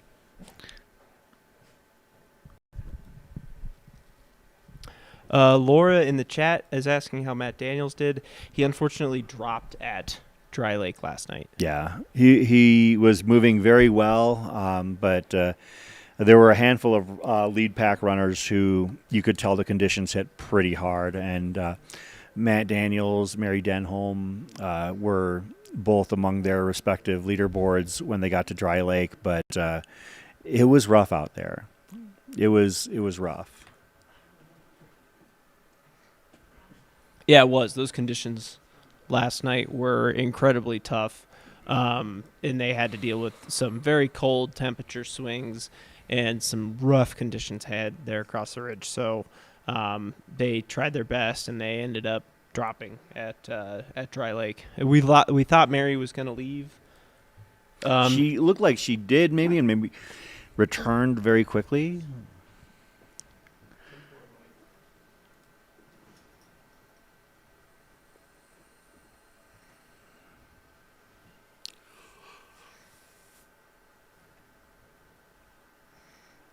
Okay, I see what you're saying. I'm looking at the live.airviper running tracking showing Becca Bramley's finish time.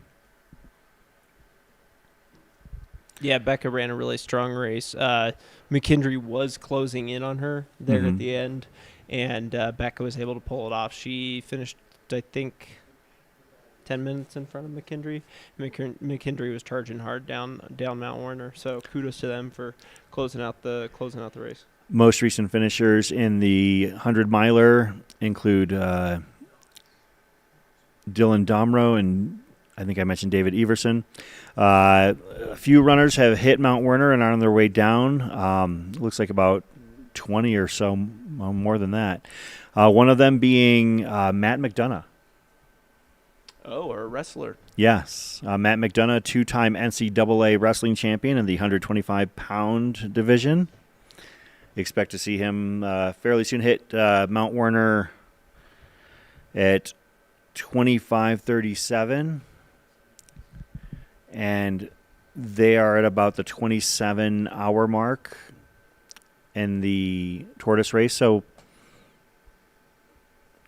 about an hour 20. He should be coming down here. Do you think he's going to perform a takedown on Fred when he sees him?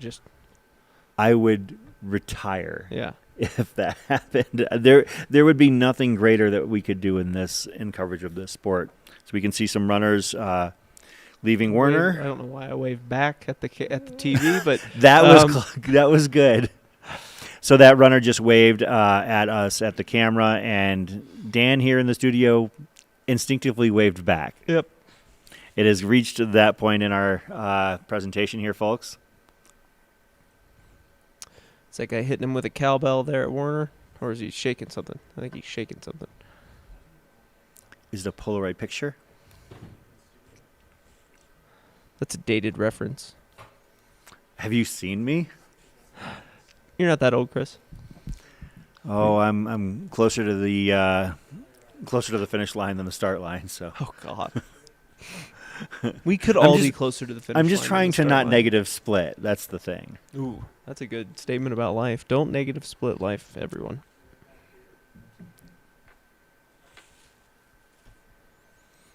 I stopped at another one of the local coffee establishments down here. Of course, I mentioned to you. Starbucks? No, that's not mine. No, I mentioned to you yesterday, and it sounds like you took me up on it, about the farmers market that takes place here in town. It's a great number of vendors out there, local and regional. You can get all sorts of vegetables, produce, prepared foods. I saw a honey vendor out there, a jerky dealer, all sorts of textiles. Cool things. Yeah, and you partook in some pretzels. I did. I bought a bunch of pretzels. I brought some back for the team here at in the live stream area. Ooh, this guy looks like he's not having a great time walking down this last hill. No, I took part in some pretzels. I took part in some peaches and some fruit and things like that. Picked them up, and we'll take them home and enjoy them this week in New Mexico.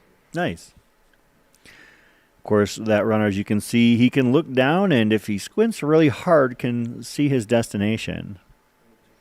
It's one of the things about a mountain race is that sometimes you can see things, see where you're headed from quite a ways away. Sometimes it's a great feeling. Oftentimes it just reminds you how much further you've got to go. But in this case, these runners are roughly 95% completed with their journey as they depart from that from that final aid station at Mount Werner. Yeah, that runner with the poles walking downhill, that was me when I ran this thing. I was absolutely struggling down that last road. You can ask Colmo about it if you see him around. Ask him about the night that Danny died. And we were just struggling down that road, walking backwards a lot, and just trying to get my quads to not give up before we reach the finish line.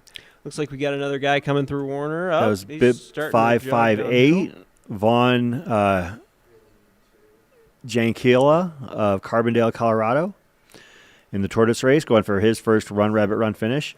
Ran Leadville last year. I was going to say ran it yesterday, but multiple 100-milers on his resume. Leadville last year, Antelope Canyon in Arizona the year before. I know that Antelope Canyon is a pretty hard race to get into. Of course, so is Leadville.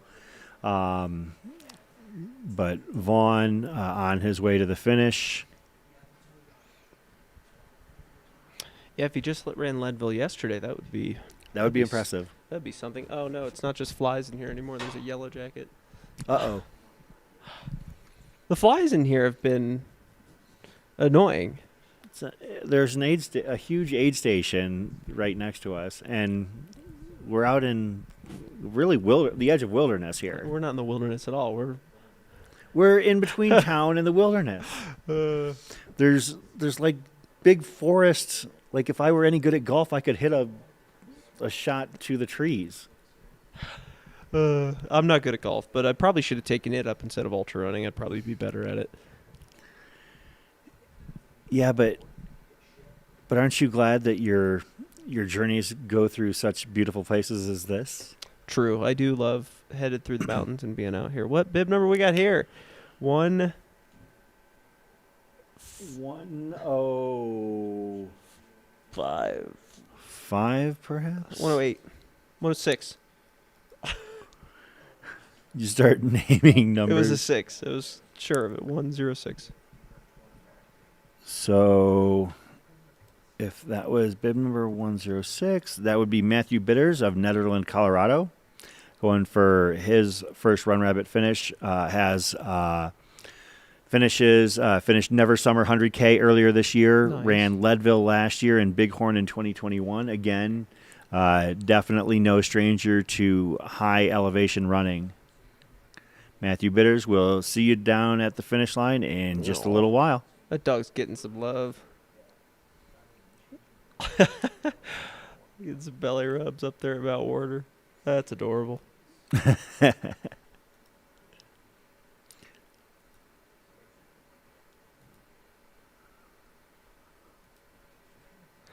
Get a beautiful view of the gondolas here at Steamboat Springs.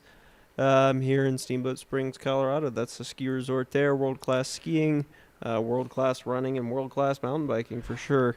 This is one of the premier races in the United States for sure when it comes to mountain ultras, competitive mountain ultras, and ones that have incredibly large prize purses. Yeah, this is the largest prize purse in the North American ultra running scene, and it's really not even close. An update on our most recent finishers. Matt McDonough, our Division I two-time NCAA wrestling champ, finishes 26:52.53. Our F4, Ellie Fox, 26:54.02. Maddie Mao, F5, 26:59.35. Congratulations to them. Looks like we had a hare just cross the finish line, and as soon as we've got verification on who that was, we will share that with you. I'm guessing it was Joseph Pendleton, but I don't want to get too far ahead of myself.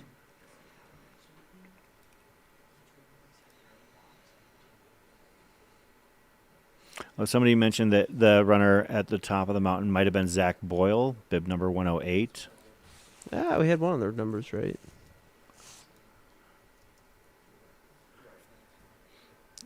Zach Boyle was a Harvey's pick. Has a lot of wins in races I'm not familiar with. I think if I remember correctly, as I was doing my research, he's a St. Louis-based crusher. 1, 2, 3, 4, 5, 6, 7, 8 consecutive wins in trail races, ranging from half marathons to 100 milers, dating back to 2023. Didn't take down the tape this time, but getting it done here at a highly competitive field, as we mentioned, the largest prize purse in American ultra running. Yeah, lots of money up for grabs. There's the team division. There's the individual awards for male and female. 1 through 7 all get varying degrees of awards, as well as some age group awards. That is the Hares division, and then, of course, we've got the Tortoise division, where the ultimate reward is a buckle that you have. That I do. If you finish under 30 hours, you get a different belt buckle. So you get one that says under 30 hours on it versus the one I got that says just Run Rabbit Run finisher. And I am happy with that. You should be. You should be very proud. It looks like Our next finisher in the Tortoise race might be Yates McConnell. We'll keep an eye out on bib number 626. Yep, looks like we're getting a view of the backside of Werner there, so where people are going to pop around that corner and go to the Werner aid station right there. They've just gone on a little bit of a journey from the Long Lake aid station to Mount Werner. If you've got legs, it's a decently easy section. It's very runnable. If you don't have legs, it's a long walk over to the Long Lake aid station. Over to the Mount Werner aid station, my apologies. Where you are greeted by those great volunteers and a long downhill to the finish line. So I want to talk about our final cutoffs as the race winds down here this afternoon and evening. Our most recent cutoff was at Dry Lake at mile 70.8. Runners had to be out of there by 10 a.m. In order to move on. And at Summit Lake, the cutoff is 3 p.m. And at Long Lake, the cutoff is 5:30 p.m. And at Mount Werner, the cutoff is at 7:45 p.m. I got to say, if you're at Werner and you're leaving at 7:44, you are going to punish your quads in ways that you never thought possible. For sure. And what's funny is that we have seen people in the back of the pack. I remember there was a guy, as we see bib number 702 in the aid station. I'll pull him up really quick. But there was a guy who we didn't think was going to make the cutoff because he had basically hit the aid station at Werner with less than 5 minutes to go. He made it down to the finish line in about 50 minutes. Ugh. And I actually ran into he and his crew at the airport on their way out of town. They saw me and recognized me from the live stream and I said, I know who you are. So we had an idea earlier on the live stream that the person who gets down from Werner to the finish should also get a preem. I think that would be fantastic. And it doesn't matter hare or tortoise. That would be amazing. Ted Romero of Lafayette, Colorado, we just saw going for his third finish here and just about done. As we mentioned, it is his third run here at Run Rabbit. Has finishes at Halfling 100, Rocky Raccoon, Bighorn. So again, the Bear. A race that you are going to become intimately familiar with next week. Oh, I got intimately familiar with it last year as well. Oh, did you? Yeah. Dropped at mile 75. I was having some pretty major lung issues. Oh. So it was a bummer, but I'll get it done this year.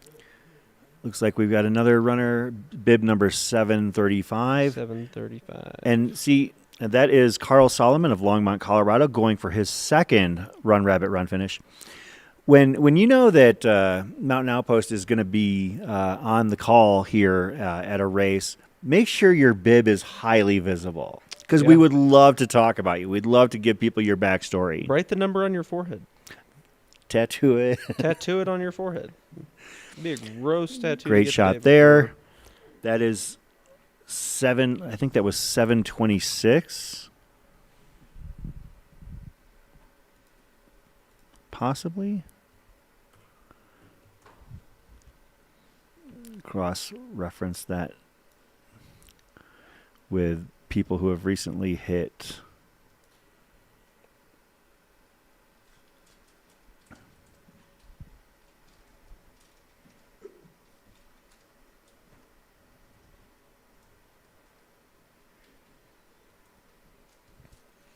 Yeah, people are hitting that finish line and getting all the feels. They're just happy to be. I think my favorite moment when crossing the finish line at a 100-miler is just like being still. Right? Not having to move forward anymore. Not having to move, not worrying about anything, and just being in that moment and being done. You'll obviously have the relief of finishing, but it's just like this mental state that I get of being happy that the movement has stopped. Yeah.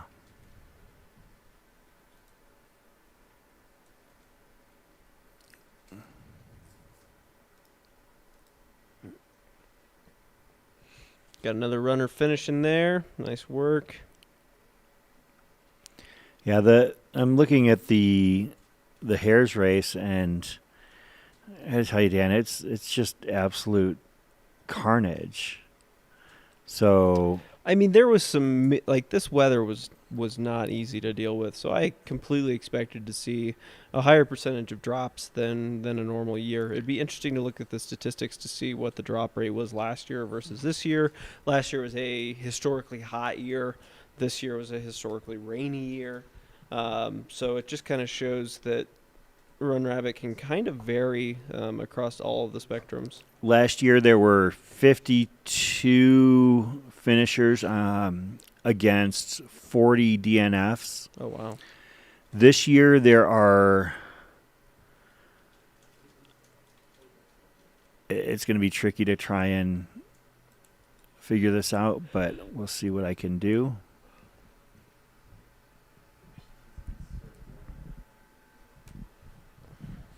Got another runner headed out of Werner, headed down the long, dusty road to the finish. Good luck. See you at the finish line. So as of right now, we have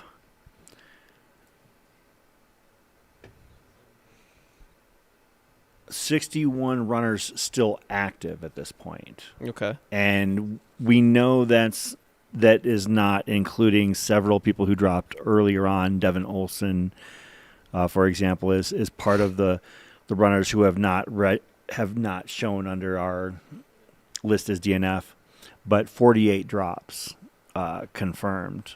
So definitely a higher carnage yield in 2025. Definitely.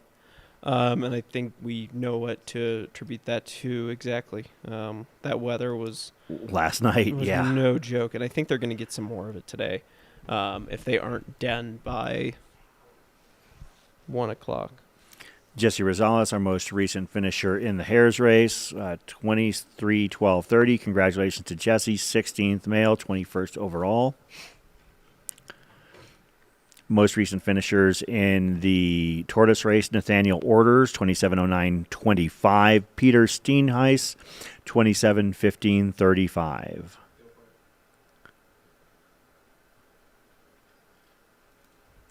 I think also when you leave Horner and you know that you're going to finish, that's also like a moment of like, cool, I just have to fall down this mountain and I'm done. Great drone shots out here. Shout out to our drone pilots for getting these. Yeah, awesome shots all around Mount Warner of all these runners finishing up the Run Rabbit Run 100 here in Steamboat Springs, Colorado. That's our H2 All Skycam, one of our sponsors of this race, along with Altra. Dan, this seat cushion is fantastic. What did I tell you guys? You guys were like, seat cushion? I don't need no seat cushion. It's not a question of need, but once you realize you've got it, yeah. It's like poles when you're running, to be honest. Like the first time I'm dead serious. Like I went without, I probably ran trail for maybe 8 years before I ever thought about using poles. And then when I started using poles, as I mentioned, the first time I used them, I broke them. So I actually kind of went away from them for a little bit. But then I had an experience, imagine that, up in Silverton, trying to get to a Columbine Lake, where I realized I needed to give poles another shot. And now, they've become an extension of my arms in a lot of mountain trails. Yeah, no, and the seat cushion is brought to you by Lake. No.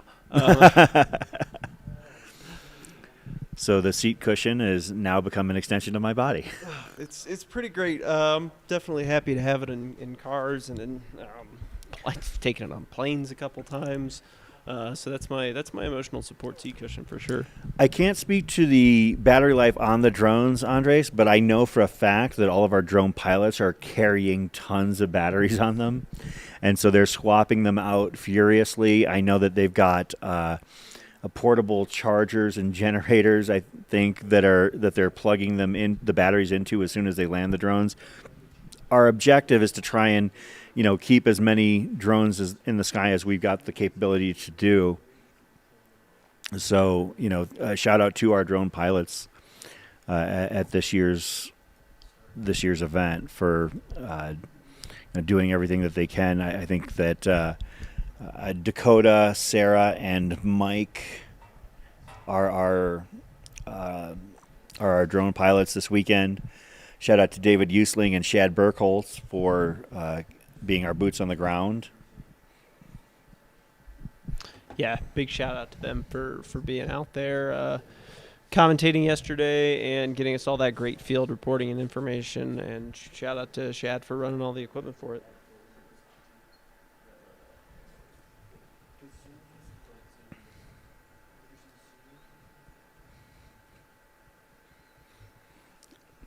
The Hares race is going to be coming up on the 24-hour mark at the top of the hour. The Tortoise race is, in order to find out their times, just add 4 hours to that. The Hares actually have to be done by 7 p.m. The Tortoises have until 9, as well as the 50-milers. So just something to keep in mind there.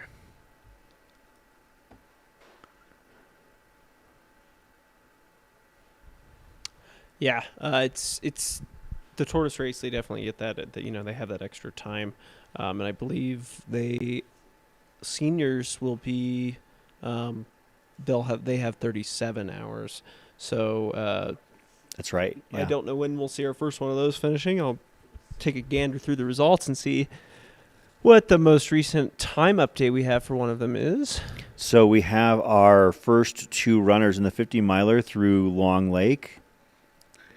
And they are not the first 2 runners that were or not the first runners, respectively, through Dumont. Austin Gliatone is the first man through Long Lake, having pulled ahead of Ryan Raff from the looks of things, according to our tracker. And our F1 has now moved into second overall. Megan Roche currently sitting second overall. And, of course, in the 50-miler, they can have pacers for that final stretch, correct? Yes. Well, I know that Wait, Megan's pacer. In the 50-milers, no pacers. I thought they could have pacers for, like, the final couple miles. I believe they can have pacers. Let me take a look at the runner manual.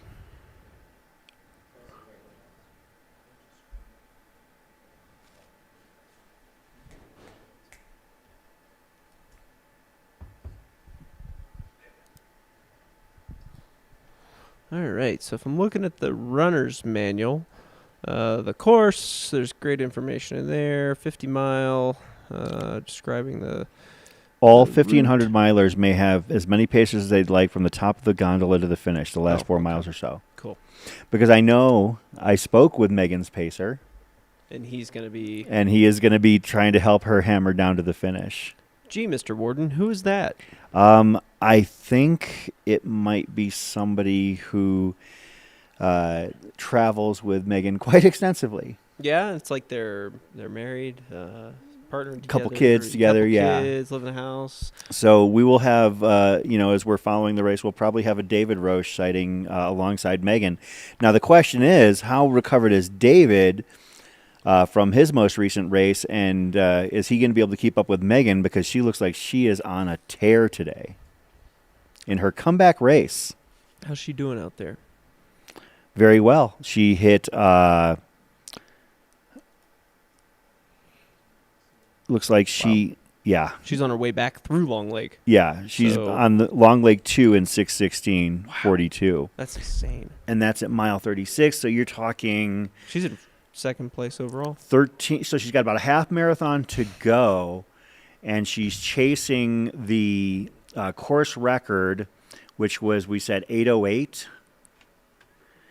So I think it was 8:08. Let me verify. Yeah, 8:08. Joelle Vaught, a course record that has stood for 15 years. So she's got an hour and 52 minutes to go Downhill 4,000 feet. To go through Mount. Oop, another one just posted there. I- To go through Mount Warner. I think Megan Roche beats the course record by over 10 minutes today. All right. We will see. Ryan Raff has fallen out of first. It looks like he's now in fourth, so I think he might be experiencing something. Fifth, perhaps, because I'm seeing Ryan Steers and Tim Straffen now have hit Long Lake as well. Yep. So he must be having a rough go of it out there.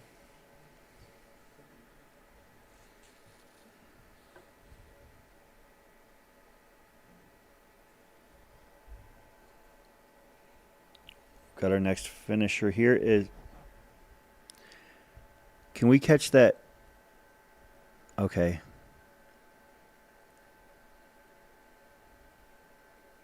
I think it's funny. Most people choose to keep their feet dry, but there's a few that just splash, splash, splash right through the water. I would think at that point I don't care because my shoes are coming off very quickly anyways. Yeah. Unless you've got a really bad blister, you don't want to fill up with water. At that point, I don't care. True. Shout out to our sponsors, Ultra and H2All, Yeah. for helping make this live stream possible. Great shot there of the finish line, some of the Steamboat Springs ski area. Very popular place in the winter and in the summer to do all your outdoor recreating and enjoy all these mountains have to offer. Live look at Werner Aid Station. So we've had, looks like our most recent runners to hit Werner are Zach Boyle. Actually, we caught Zach Boyle on camera. Emily Long, F6. So currently still chasing in the money hunt. In Emily Long's case, as the cash prizes go 7 deep on each side. And Arlin Glick has registered at Mount Werner as of 23-22. As long as he walks through Mount Werner Aid Station and gets down that hill, he'll get that $1,000 preem. Yeah. Of course, the preem is for the first runners that were up to the gondola. And in the women's race, I believe it was Mary Denholm. And then in the men's race, it was Arlin Glick. I wonder who the first person up it was since Mary dropped.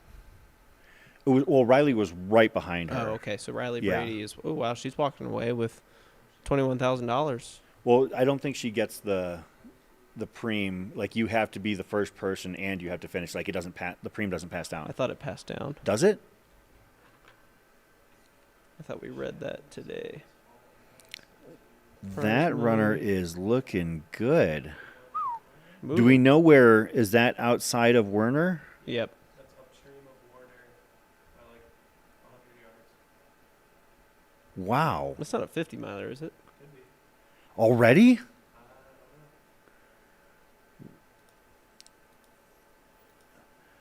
That would be wild if it was.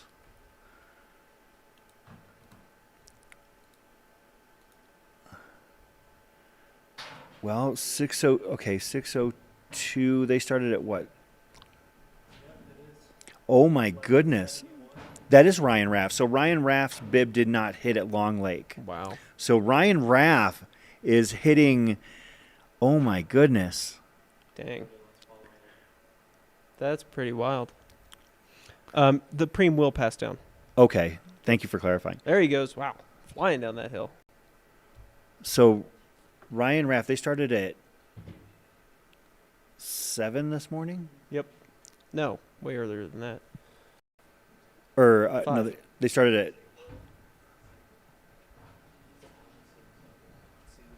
Let me just look.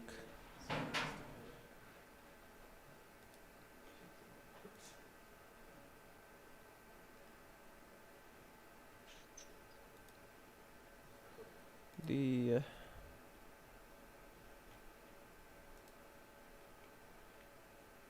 Started at 6 a.m. So Okay. he's at about the 6:31 mark hitting and moving very well. This is what I was talking about when you see runners hitting Werner in the 50 miler, those first runners just coming down the hill screaming. Look at Ryan Raff's stride right there.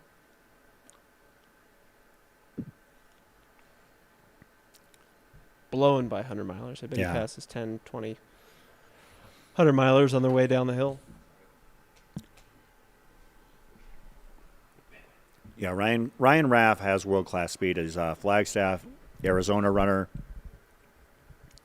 Who does he run for? Does he run for Hoka? He was with Hoka, I believe, but I don't think so now. I think, and he's also with the Air Viper racing team before. I don't know if he still is. That looks like an Air Viper racing team kit. You see if he is still a member of.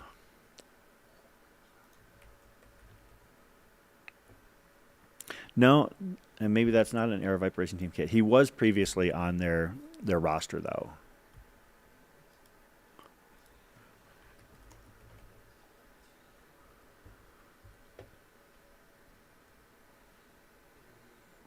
I don't know if he's still with Hoka, but he was as of last year. He's got a vest with a pole quiver on it. Looks built in, so it could be Hoka. But I don't think he has poles on him, so he's headed down the... The last time I saw Ryan race in person was actually at the Crown King Scramble down in Arizona, and he and David Roche had a battle. They went back and forth, and I believe that both of them had actually run under prior course record, and I think that he beat David by about 4 minutes, and that's in a 50K with 6,000, 7,000 feet of climb. And David said that, like, for that race, he thought he was gonna reel him in.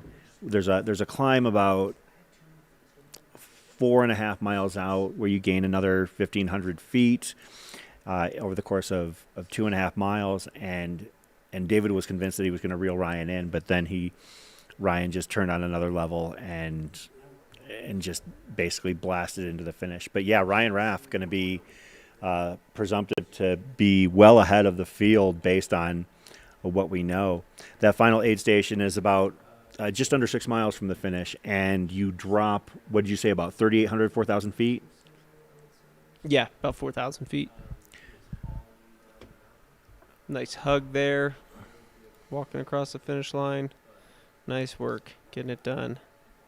Looks like we got some helpers there who are going to hand over some drinks.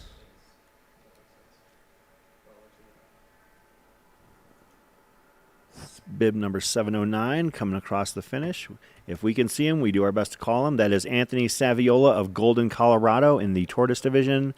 Now completed his second Run Rabbit Run 100 miler, second consecutive. Anthony has finishes, ran URAY 100 a couple months ago, a race that we hold in reverence.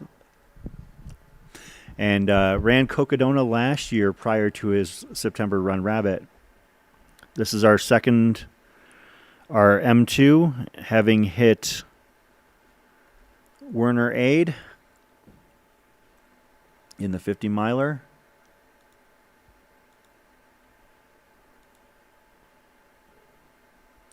Looks like that is in all likelihood Austin Gliatone.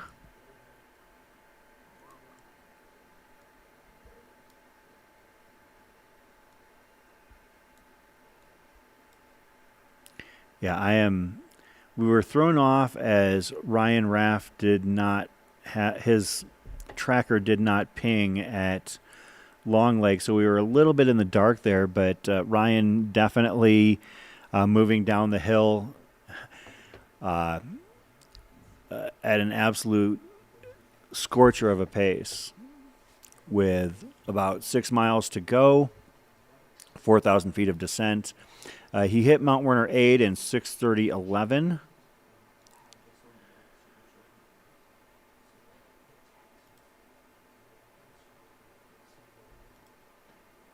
The course record is 7:09.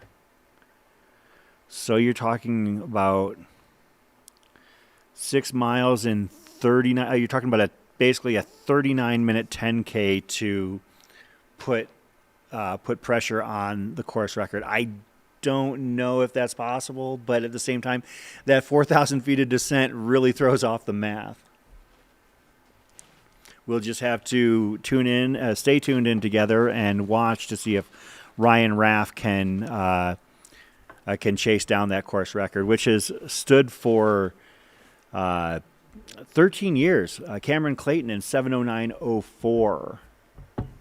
I think that it is pretty safe to assume that Ryan is going to come in a top 3 all-time number. The current best 5 in the 50-miler history: Cameron Clayton in 2012, 7:09:04. Jeff Rose, 2010, 7:11. Arthur Whitehead, 7:17:42 in 2019. Bill Fanslow, 7:22 in 2010. And Zeke Tiernan in 7:24 in 2011. So that means Bill Fanslow ran a 7:22 in the 50-miler here and came in second by 11 minutes. That's got to be a feeling. I mean, he could potentially do it. He's sailing down that hill. Yeah, I mean, I think it's going to be close. Mm-hmm. But again, like, it's hard to tell. I mean, I've seen Ryan run multiple times, and this is not a technical section. Right. This is basically a downhill. He's used to the elevation, living in Flagstaff.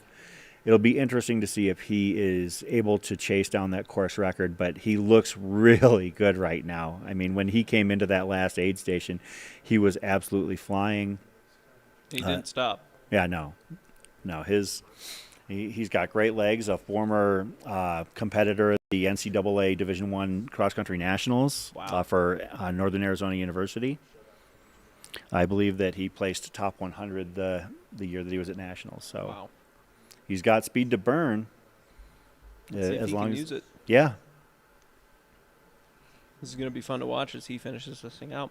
absolutely. I mean, that means in just a few minutes we'll be seeing Megan Roche coming into the Mount Werner aid station. Because we have our F2 into Werner as well. It looked like Austin Giatone had made it there. I don't have a time registered for him yet, but we'll keep an eye out to see if we can obtain that.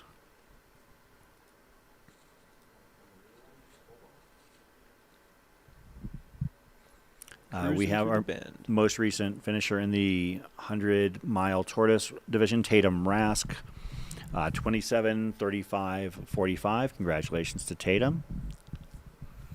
What do you think's going through Ryan's mind on this downhill? Don't trip, don't trip, don't trip. I don't know. Yeah. Oh, he's like, I got to get the crown. I could totally see that. I mean, Ryan Raff is, he's young, he's fast. He's definitely a name that if you're not familiar with him now, get familiar with him, because he is absolutely going to be somebody who you should be familiar with. Has he stepped up to the 100-mile distance yet? He ran heavily, 100 in 2023 and finished sixth with a time of 14:57. No, God. Yeah, no, Ryan is absolutely scorching, and he's only 25. Wow. His most recent race was the Lake Sonoma 50-miler, where he ran a 6:52. He ran Canyons last year and ran the 100K in 9:42. As I mentioned, last year he captured the course record at the Crown King Scramble with a time of 3:41:24, a historic race down in Arizona, where he went toe-to-toe with David Roche and beat him by about 3 minutes. Ryan Raff is super quick. He's finished 7th at Speed Goat before, breaking 6 hours on the 50K there. Wow. So I've done that 50K a couple times. Man, that's insane. did you come close to 6 hours on that? No, shut up. Not even close. And he's been running ultras now for about 3 years, almost 4 years. And again, at the age of 25, progressing in distance gradually, a couple of hundreds here or one 100-miler so far, but Ryan Raff definitely moving down that hill so quickly.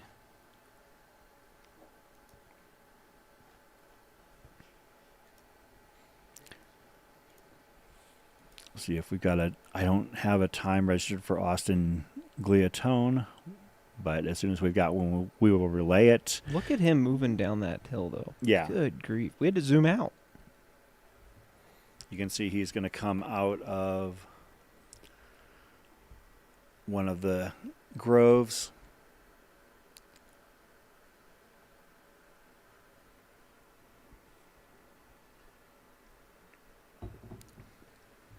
Is that McTier on the drone here? Is that McTier on the drone here? Oh, Dakota. Okay, shout out Dakota for... Okay, so McTier's down at the finish, and Dakota is up the hill a little bit. So shout out to our drone pilot, Dakota, who is giving us this beautiful shot on the H2 All Sky Cam. As you can see, Ryan is in the center of your screen, moving left to right.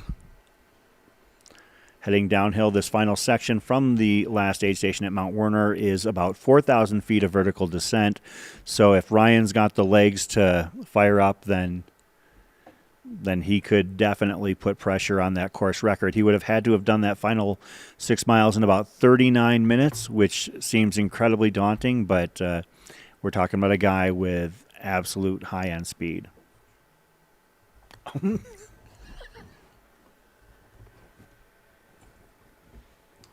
like we've got a guest joining us here in the studio.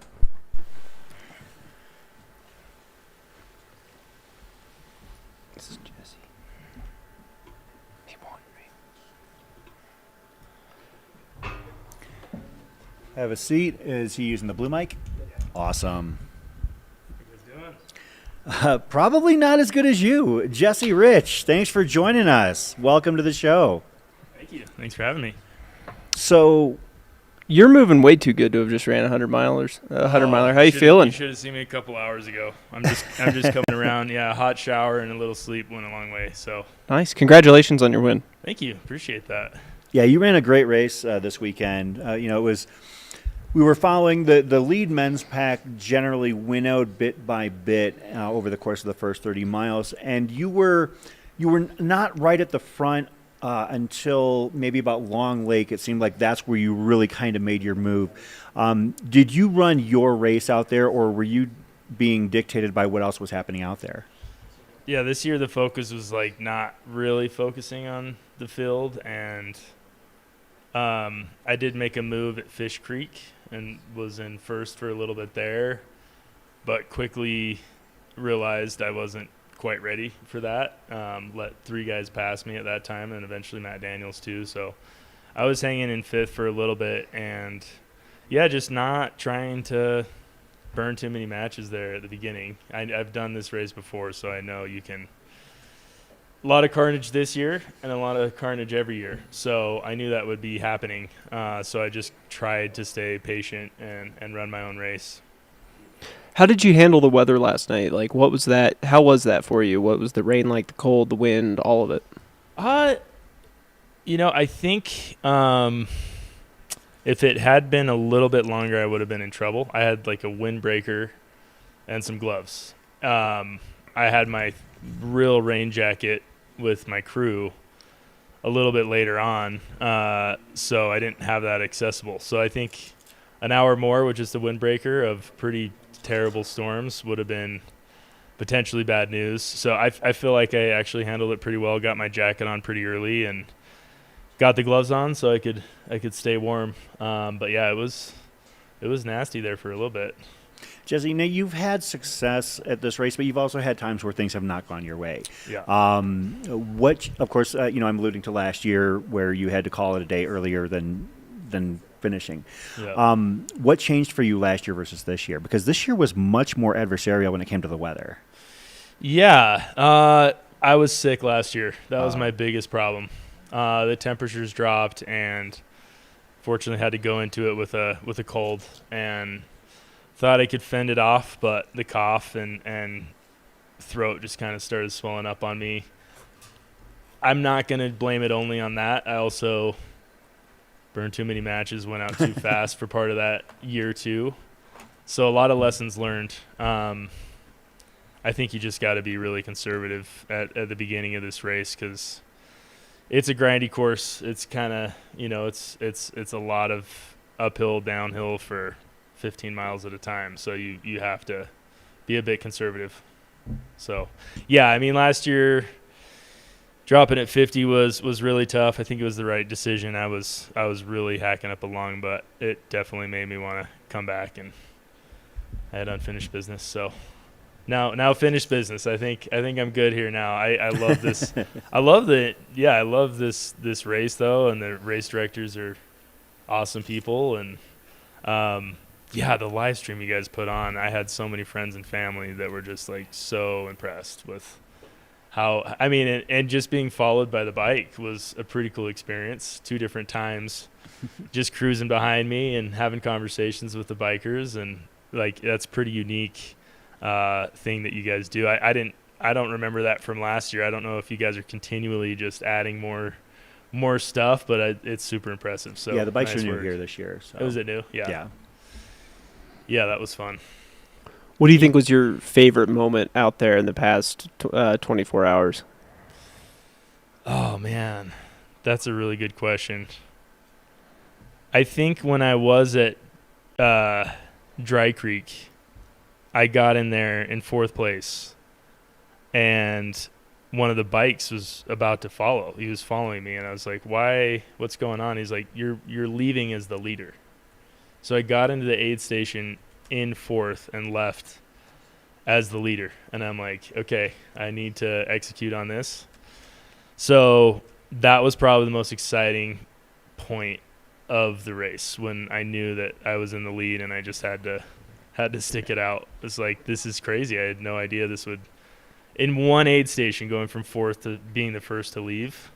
I guess they were having a hard time. That was probably the most exciting part. And seeing my crew is also, I had my brothers out there, and they've just dialed it in to where they've got everything I need, and it's just, of course, really, really nice seeing them. And it can be a little lonely without pacers, so when you get to see your crew, it's nice.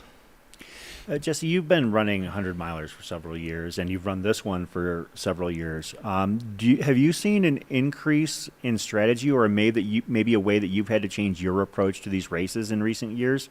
I mean, you talk about, maybe, what you did in 2021 to end up, finishing in the top 7. Was there a lot that you had to change in your strategy, or did you basically just say, okay, I did what I did then, let's just fine tune it a little bit? Yeah, honestly, I was just less fit then. Like, I honestly think that's the best I could have done on that year. But yeah, playing it conservative, I think, is always the key in this race, and knowing when to push, knowing when to hold back. I honestly didn't expect things to go as smooth as they did with that. Felt pretty good all day. Nutrition was working out. So yeah, I think just remembering it's 100 miles. Like you can't burn too many matches too early, or else your day's over. So I think being patient is the biggest key to a race like this. Just not, like we talked about before, not focusing on anyone else but your own race. Sure. So, what was your nutrition strategy out there? Yeah. So I happen to be a nutritionist that works with ultra runners. So this is kind of like a huge part of my career. I'm also a coach, and it's funny because for the longest time I've just helped people and not really focused on myself, but I've gotten much better at planning things. And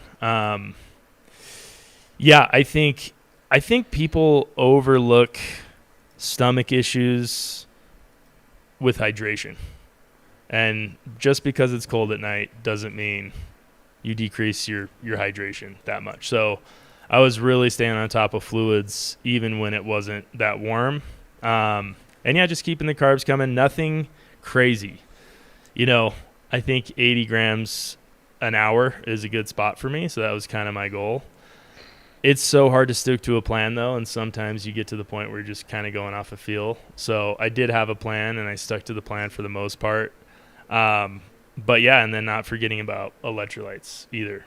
I test people on their sodium concentration so they know how much sodium to intake. So knowing my own levels, I knew what I needed to do, and that was in the form of, salt pills and a lot of Tailwind. So, yeah, I don't think my nutrition has gone as smooth as it did, I mean, keeping the stomach happy for 100 miles is a tricky task. But I for the most part, I had a couple mishaps, but over the course of the race, it was overall really smooth on the nutrition front. We are here with your 2025 Run Rabbit Run overall champion, Jesse Rich. Jesse ran the Run Rabbit Run this year in a finishing time of 17:42:56. I want to actually, I'm kind of impressed, not only you talking about how you held back in the first part of the race, remembering that it's 100 miles. John Harrison, our M2, basically was out of our sight, out of our purview for a long time. Were you surprised? I mean, I'm sure, when you were, trading blows with, JP Giblin and Matt Daniels, and John Harrison is nowhere to be found. I mean, and maybe you wake up this morning after a quick nap and you find out that John has moved his way up to second. What were your thoughts on that? That's what's so crazy about this course. Like, it can just change so fast. I'm actually not too familiar with John. I'm not sure where he was positioned before, but he was outside of top 10 for most of the was race. He? Yeah. See, that's the thing with this course. Last year when I dropped, I think I was in 10th place, and people came after me and still got in the money. Someone finished 4th after they were maybe in 13th, 14th place, and then they end up in 4th. Like, you never know in this course, which is so crazy. So good on John for being smart and conservative and then being able to push there at the end. Because, yeah, you're right. I hadn't seen him, and, yeah, obviously had a good finish. So, yeah, I don't know if you could see that in a lot of races, honestly. Like, I think that's pretty unique to hear, where you can see someone outside of top 10 come in second, but it happens. Like, you look at UTMB, there's a ton of mix up there, too, of people starting out in 50th and moving their way up. Ludo's a classic example of that. So it can happen. Yeah. It's such a hard balance of making sure you don't leave anything out there, but still staying conservative. Yeah, when he hit Olympian, he was probably about 14th or 15th place. Wow. And then basically just made his move up. I guess, just a more extreme example of what you had done as far as, like, basically biding your time and moving up. So. Yeah. Very cool. Yeah, that's strategy right there. Wow, that's impressive. Who all was out there supporting you today at the aid stations? Yeah, so my two brothers, Eric and Colson. This is my brother over here, Eric. And, yeah, I mean, I've been running for, like, 13 years doing races, and they're always showing up. So it's kind of like part of the agenda to have the fam come out. And like I said, no other people I'd like to see. Obviously, my wife and kids are at home. It's a tricky decision when you've got a 4 and 3-year-old.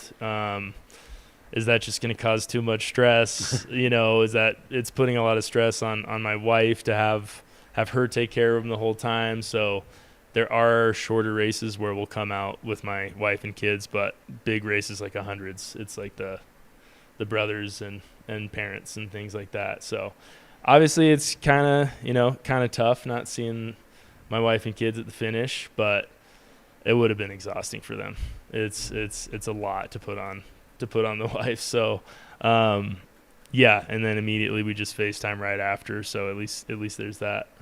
So, talking about your race schedule and how it's reflected with your family, your next couple of entries are pretty much covered at this point. So are there what are your future plans as far as races? Is there anything you are scheduled for or you got your eye on? What's next for Jesse Rich? I really don't know. I'm in a weird spot of whether or not I want to continue to race or really focus in on career, because as you can imagine, this stuff takes a lot of time. And if you're trying to get better and better, the more training you put in. And, yeah, it's a tricky question. I honestly don't know. I feel like I've done all the things. I mean, this was like the cherry on top. Like, this is not something I imagine happening today, and I can't answer that right now. I might take a year off. I might get into something here soon. I may not race again. Like, I'm all over. I'm 35. Like, I don't Plenty know. Of time. Plenty of time. People race till they're 40 and things like that. But having 13 years here now, it's a tough call. To race or not to race. That's the question. But if I broke my legs or became paralyzed, like I honestly would be really happy with the things I've experienced in the races I've been able to do. So, Well, you're still going to put in for Hard Rock next year, right? no, Really? yeah. So my thing with Hard Rock, I've put in 5 times. I was really amped about it for a while, but I feel like if I'm going to do that course, I think you got to acclimate, and that takes 2 weeks, and That's I true. can't do that as a parent. I don't want to go out there knowing I'm taking a spot and not do everything I can to be ready. I've seen it happen to too many people from where I'm from in Salt Lake, where they just go out 2 days before. It's just, you can be as fit as you want, but if you don't acclimate to the altitude, it doesn't really matter. So Makes sense. to be able to hang out in the San Juans for 2 weeks is just not really in question, like a possibility. So I don't know. I think it would before it would have been a cool option before I had a family, but I think at this point it's too much to ask to do that one.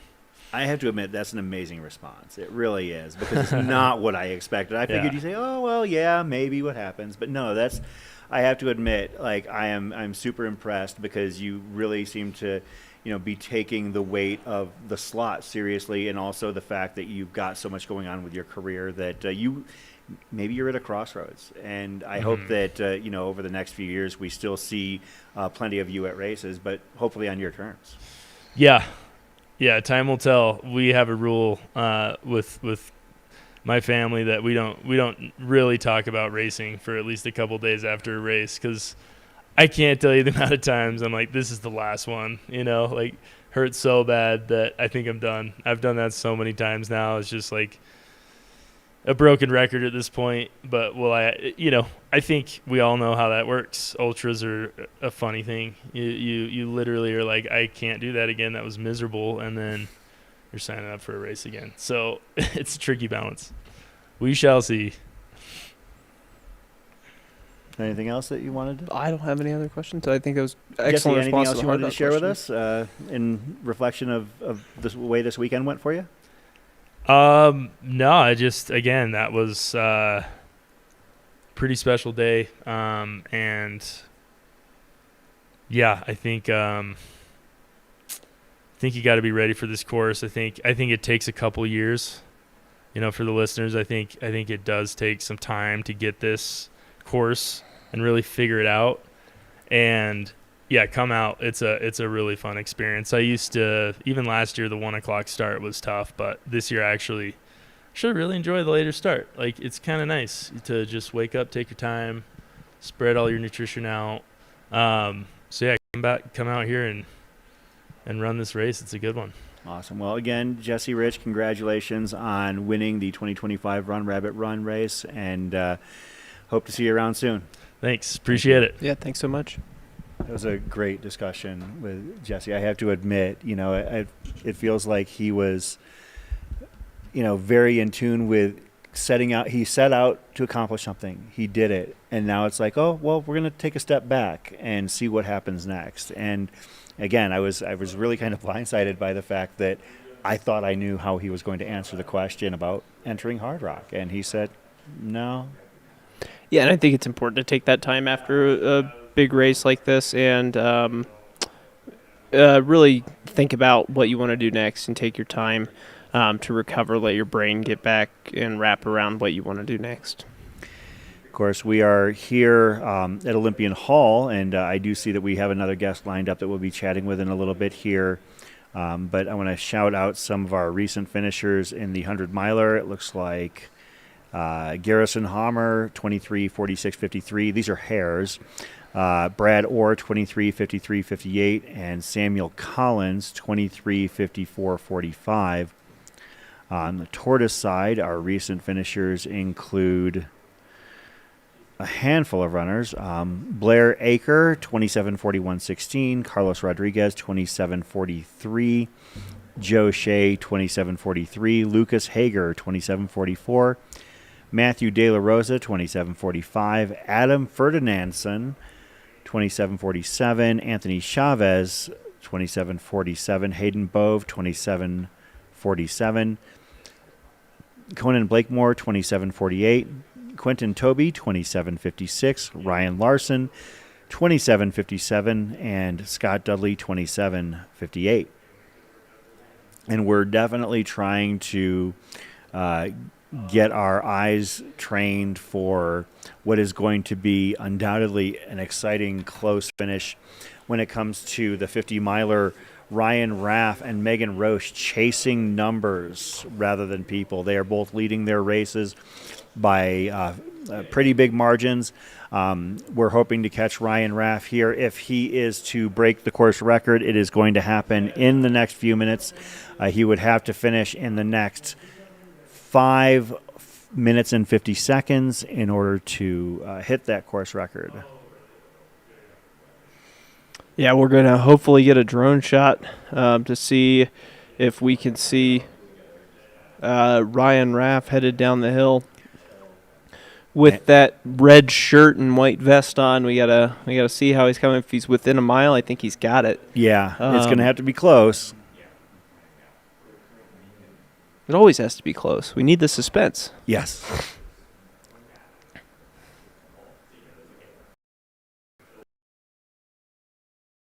Finishes happening. We've just crossed over the 24-hour mark, so people have, the front runners that we're going to be having on the set here throughout the afternoon have all had plenty of time to get a shower, take a nap, and eat some food, hopefully drink some beer, and come up onto the live set to chat with us about their experience out there. Jed Magnuson having finished a few moments ago. Congratulations to Jed.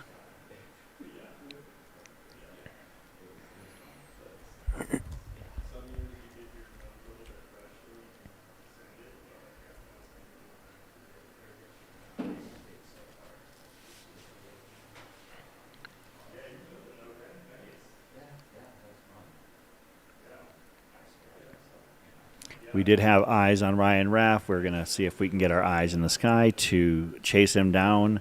Keeping up with him might be a tricky proposition.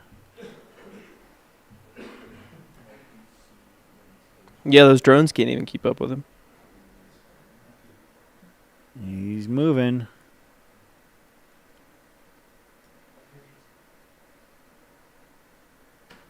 There he is. There we go. Oh, he's got it. Yeah, Ryan Raff coming into the finish line here. Beautiful shot. Thank you, Mike McTeer, for getting that drone up in the sky. That's a course record. Yeah, 6:08 was the course record, or 7:08. So he's got 4 minutes. Yep. Ryan Raff putting a few minutes on that historic course record that had been around for 15 years. Looks like about a 7:04:39, give or take. We'll have an official number here in a little bit, but congratulations to Ryan Raff out of Flagstaff, Arizona. Incredibly fast runner. Yeah, that's a Hoka kit right there, so he is still with Hoka. Okay. Yeah, he cruised through that. He didn't look like he was going to stop either. No, he looked Shoot right through. fantastic. He's wearing them new speedy, looked like the Rocket X trails.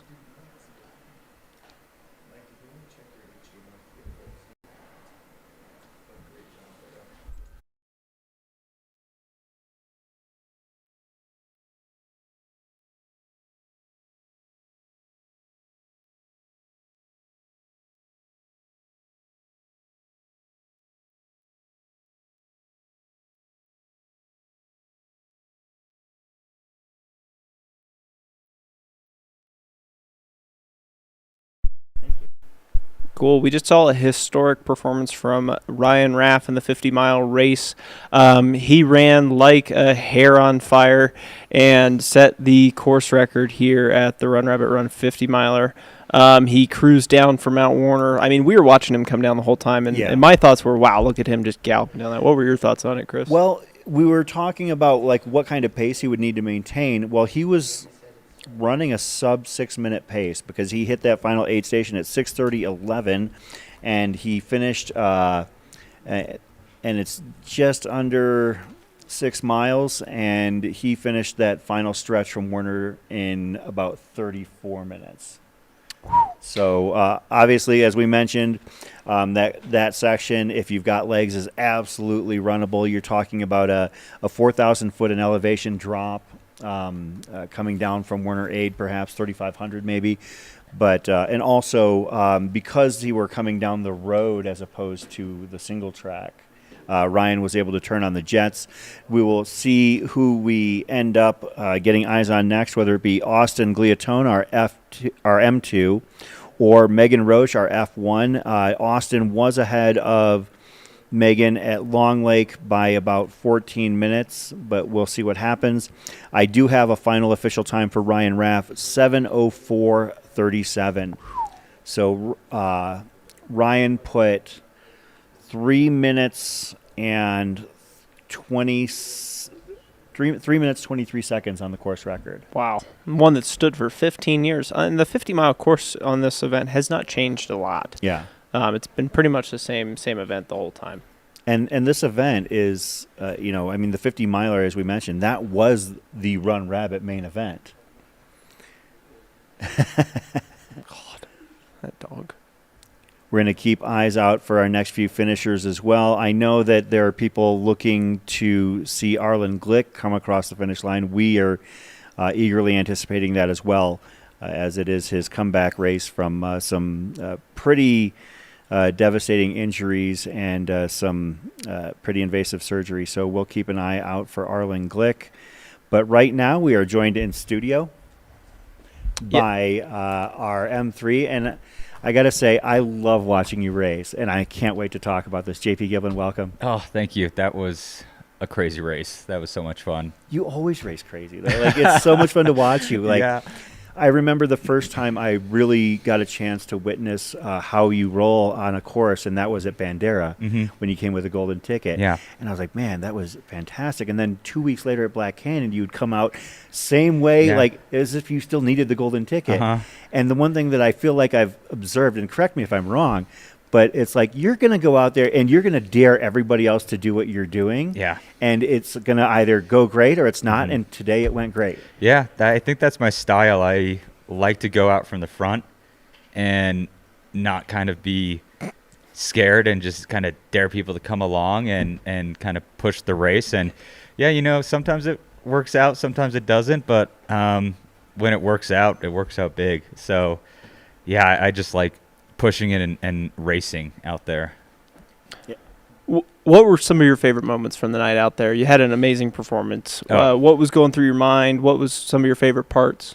It was the most fun I've ever had racing. I'd say this was the race where I had the most fun with the race dynamics. All the other races I've done, like, Bandera was pretty fun race dynamics. All the times I've done Leadville, it's kind of a time trial. Leadville is pretty much a time trial, and who can ever hang on the longest. There's not a lot of race dynamics there. Western States, I was kind of intimidated with all the competition there and all the big names, and so that wasn't my best race. And I'd say here, going out with Arlin, going up the top, I was trying to get that preem from him, but he was pushing it. So I don't really like being caught up in the group. And so once we went over the gondola, I was being pretty chill, and I was wondering where everybody was. I was not doing anything crazy. And then once we went down to Fish Creek, I was like, okay, here's everybody. And it was just like a deluge of runners coming in and out. And that was probably the most fun with, Craig Hunt, Jesse, Ryan Sullivan, and me. Were kind of just a group of four working, pushing the pace out there with each other. And that was fun to be in a group like that. So that was probably my most memorable moment. And then also me and Ryan were just battling back and forth all night. He would pass me, I would go back past him, and it was really fun throwing down with him. And then going down the gondola, I to the finish line, I looked back and saw him at a switchback, and I thought, oh man, I gotta push this now. And so that was hard, but he was really great to have out there and kind of throw down with. Yeah, one of the things about this race that if you look back, if you were to go back and check every aid station, there was a lot of jockeying in the front of the men's pack. I mean, obviously the pack got narrower and narrower as the time went on. I mean, I think that, 20 miles in, there were 4 minutes separating the first 16 guys, but then it, as you mentioned, it basically narrowed down to a pack of 4 by Dry Lake. Yeah. But one thing that's really interesting to me is the fact that you were the one consistent person that we saw in that 2, 3, 4 band the entire way, while the entire rest of the race underwent this huge shift. I mean, the second half of the race, names that we were kind of following from the back, or names that we really weren't paying close attention to at all of a sudden moved up drastically, while a lot of the people you were running alongside with, you and Ryan particularly, dropped in the standings or dropped out entirely. What did you do to keep yourself so consistent out there when, number one, the race itself had, as you mentioned, the crazy dynamics, number two, that weather was nuts? Yeah, I think the weather threw everyone for a curveball. I was lucky enough to kind of be prepared with some cold weather gear, but I was still freezing cold with the stuff I had because I got wet before I could throw my rain jacket on. And that was, I think, the kind of the crux of the race right there, was who could have managed the weather conditions the best out there. And it really threw a curveball for a lot of people. So that was the hardest part for me, because I was not having a good time. My teeth were chattering and my hip locked up from the cold, I think. And, around mile 41, I thought my race was done because my hip locked up. I changed my stride a bit and kind of shortened it, and that was kind of saving grace. But like you said before, I always like to be in the mix, and I always had kind of time checks for where people were around me. So I'm very race aware when I'm out there. So I can, I was trying to chase down Jesse all day, or all night, and the gap just kept getting bigger. It was like 10 minutes and then 20 minutes, and then it held like at a consistent 30 minutes, and then he just shredded the field, and it was a really impressive performance by him. But it was just kind of being race aware and trying to play off of other people. And second place, was it John who was second place? I had no idea. He passed me with about 12 or 13 miles to go, and I hadn't seen him all day. Nobody had. Yeah. John Harrison really came out of nowhere to play second here today. Yeah, I hadn't seen him all day, and I thought, is this a Tortoise? Is this like, I didn't know who he was. And when he passed me, I'm like, wow, okay, he just came out of nowhere and executed a really great race of kind of playing it patiently. And when he went by me, he had legs, and he just dropped me right away. There was no responding to his move. And I was struggling. The last 20 miles were really hard, and it was just a fun race all around. Who did you have out here supporting you on this one? So I had Justin Grunwald was my main crew, and then Tara Dower helped me in. She ran me in from the to here, the aid station at Olympic, and I'm glad because she has great race knowledge here, and I would have not made it here if she wasn't guiding me. I was just following her lead, and so to have her kind of guide me in and out and give me kind of beta on, what this loop was out here, and then what to expect, going back out, was really great race knowledge to have. Yeah, it seemed like your crew. I actually did see your first approach to Olympian, and you seemed like you were right over there on that side of the yard, and they seemed like they really had you prepped and ready to go. I mean, what were they conveying to you at that point when you were getting ready to go out on Lane of Pain?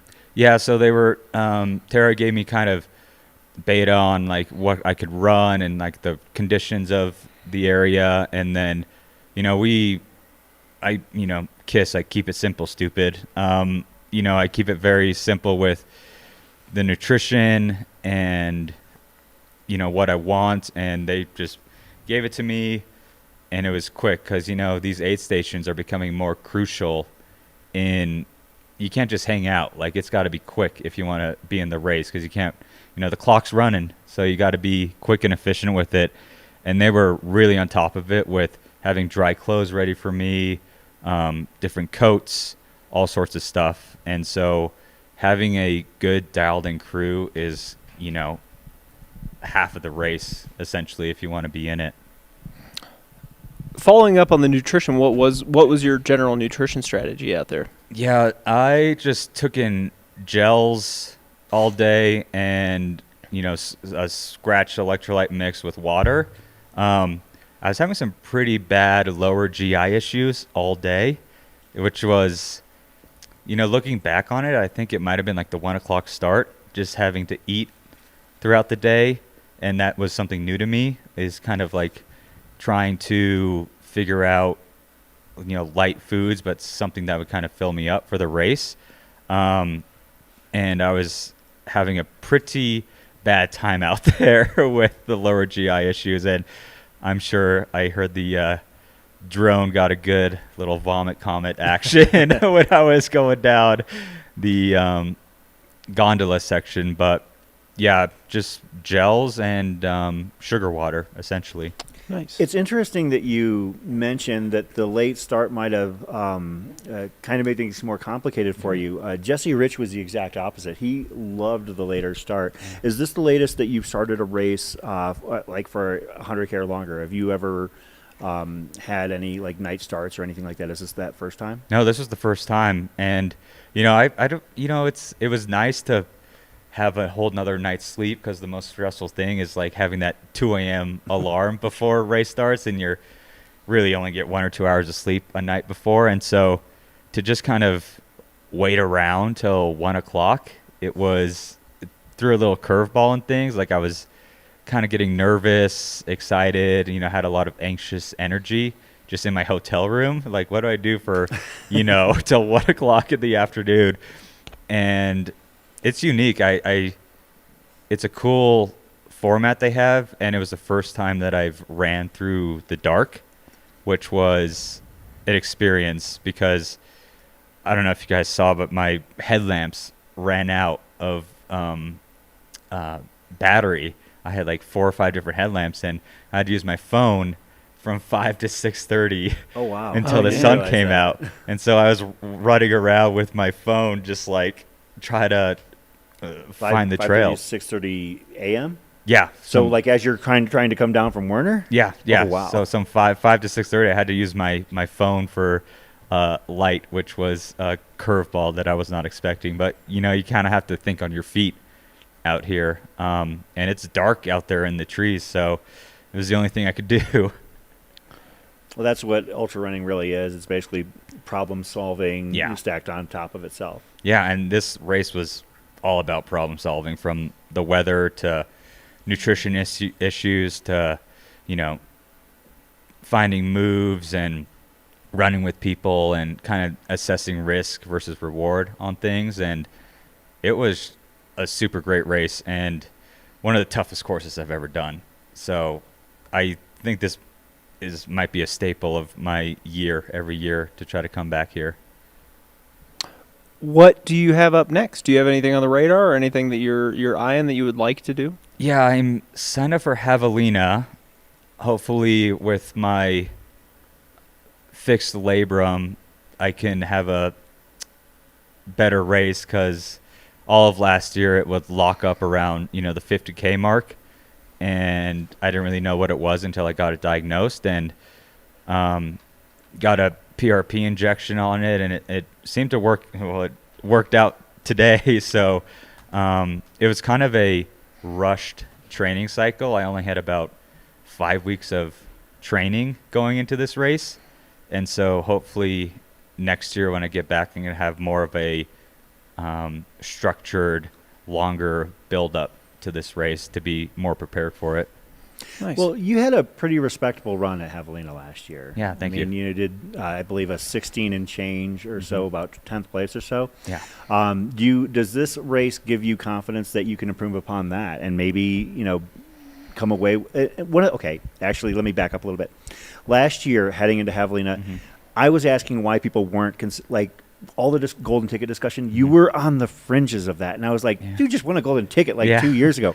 Why aren't we talking more about it?" Do you think that this race is going to help serve notice that you're going to go for it again this year? Yeah, I definitely will go for it. I think that style of racing is hard for me. I don't really like the track meets that are all the North American golden ticket races. I wish there was more mountainous events like this to have the golden ticket races, because that lake speed isn't really my go-to, and I like kind of the more gritty, mountainous elevation type of races.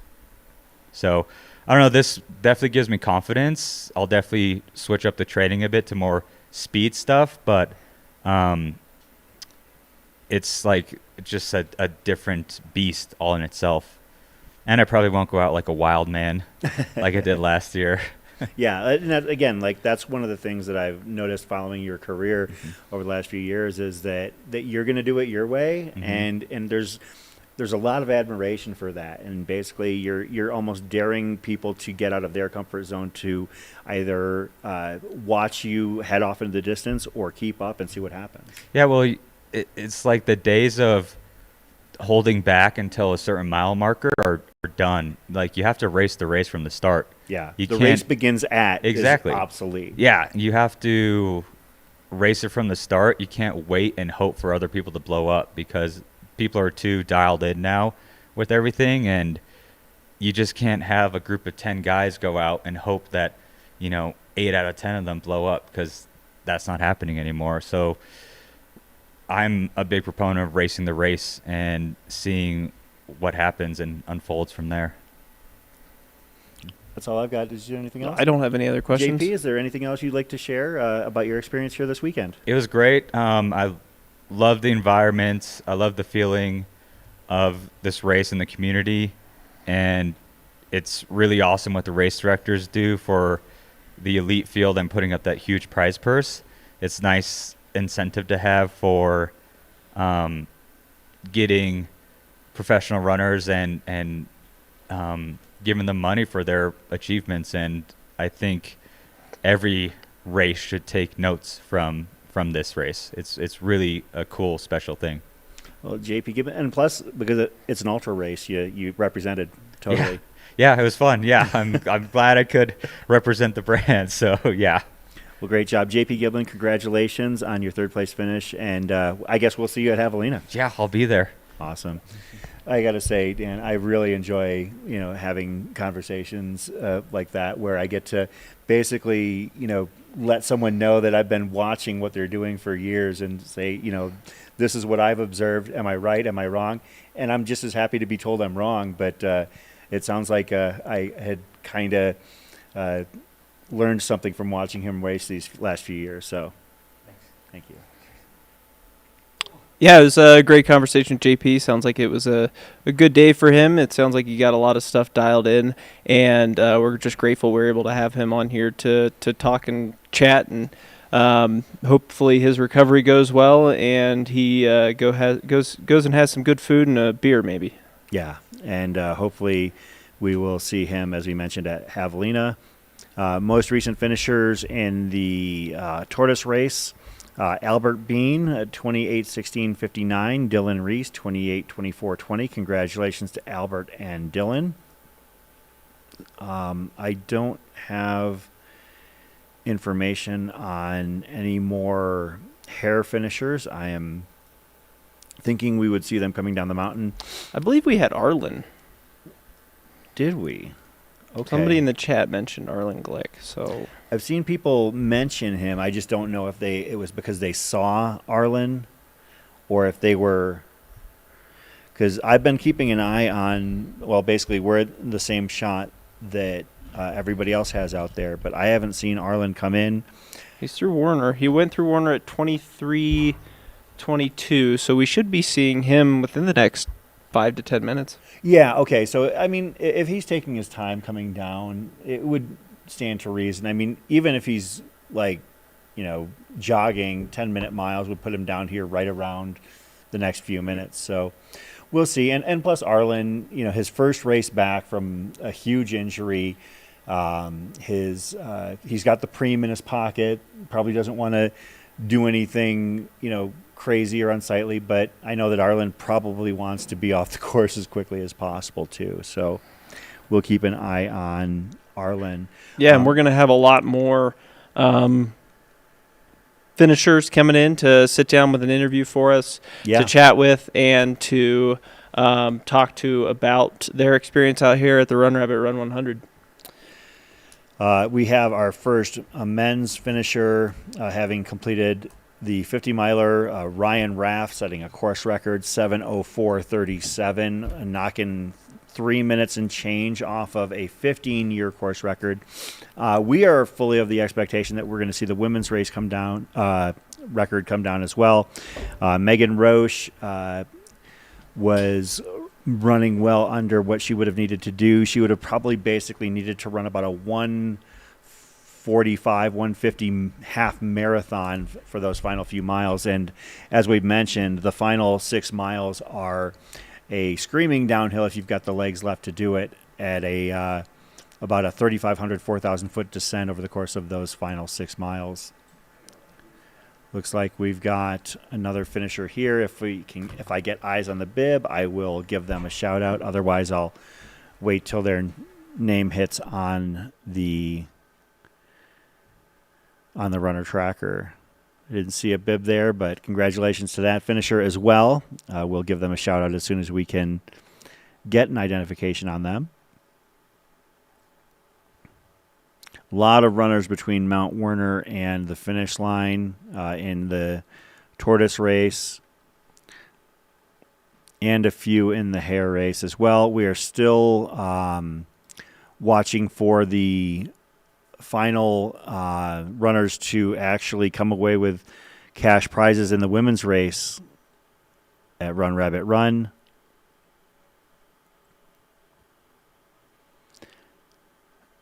Looks like Emily Long and Charissa Kenny are currently F6, F7,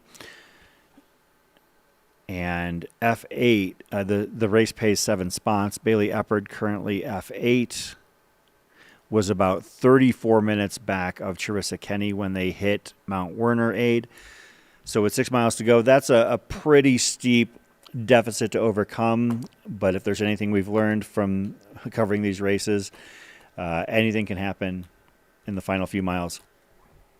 Oh, yeah. All right, we're going to take a quick ad break. This is the Run Rabbit Run 100-mile race presented by H2All and Altra. We'll be right back. Focus. Exhilaration. Euphoria.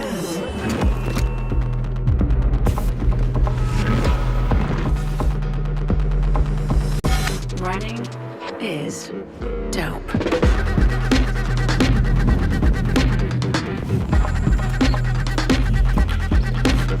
Experience a new high. Ultra, stay out there.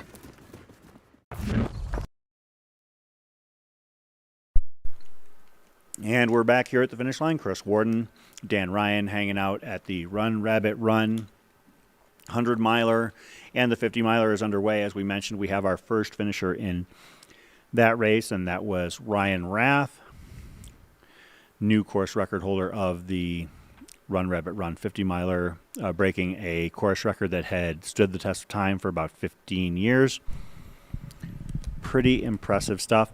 Carl Solomon, our most recent finisher, that was who crossed the finish line right before our commercial break, finishing in 28:28:01. Congratulations to Carl Solomon. Yeah, and it's truly amazing to see the times that those 50-milers are throwing down. Going up a pretty big climb and then headed back down to the finish line. I mean, it's a long event still, but we just had somebody absolutely throttle the course. Pretty amazing. Really cool to see. We should be seeing Megan at any point starting down from on her way down from Mount Werner. So yeah, I'll be honest, I'm surprised we haven't seen her hit Werner yet. Although she was 14 minutes back of at current M2 Austin Gliatone. So I guess that would have been a 14. Let's see, Austin hit it 11 minutes ago. So I would think we're going to see Megan Roche coming in here to Werner Aid fairly quickly. And once we do see Megan Roche, we're going to do our best to keep eyes on her as much as possible. I do know that per the race rules, at the top of the gondola, runners can pick up a pacer at that point. And I know that there is a pacer waiting for Megan at that point. So Megan will be paced by her partner, David Roche. They'll be cruising down from Mount Warner, eating some gels. They're gonna move down very quickly, I'm sure. Pushing 80 grams, 100 grams of carbs an hour on their way down from Mount Warner. David and Megan Roche. I would hope they're not going to. We've got another finisher coming in.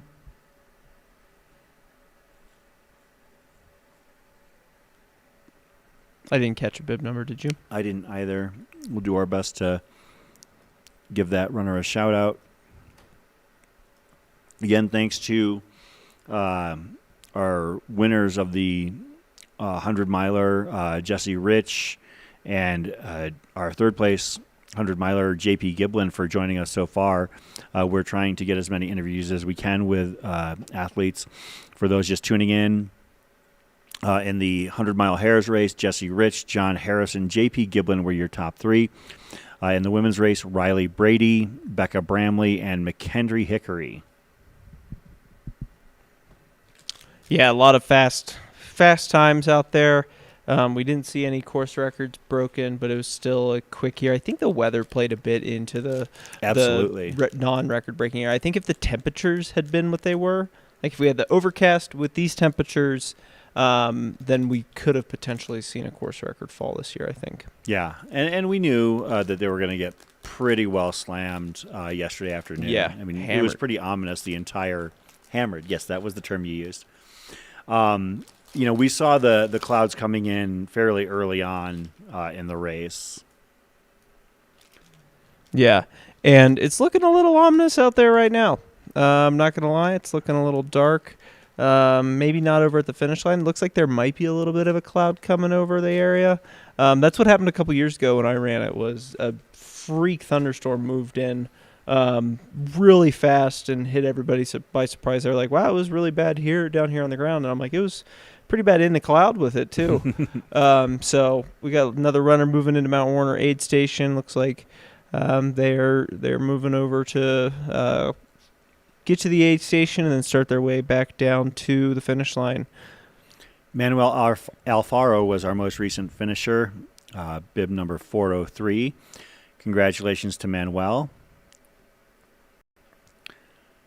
And as I mentioned, among the next people we would expect to see in the Hares race would be fan favorite Arlin Glick coming back from his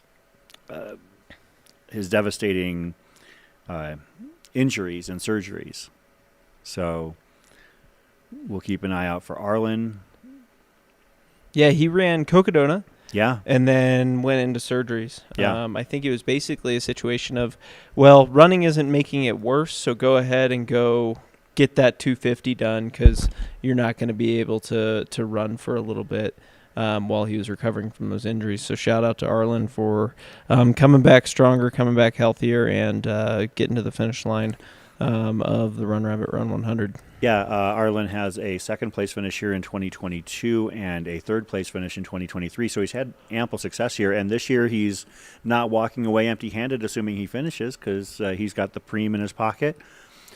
And I am not sure, but he could possibly end up coming away in prize fashion for the team as well. Who was his partner? Arlen's partner was...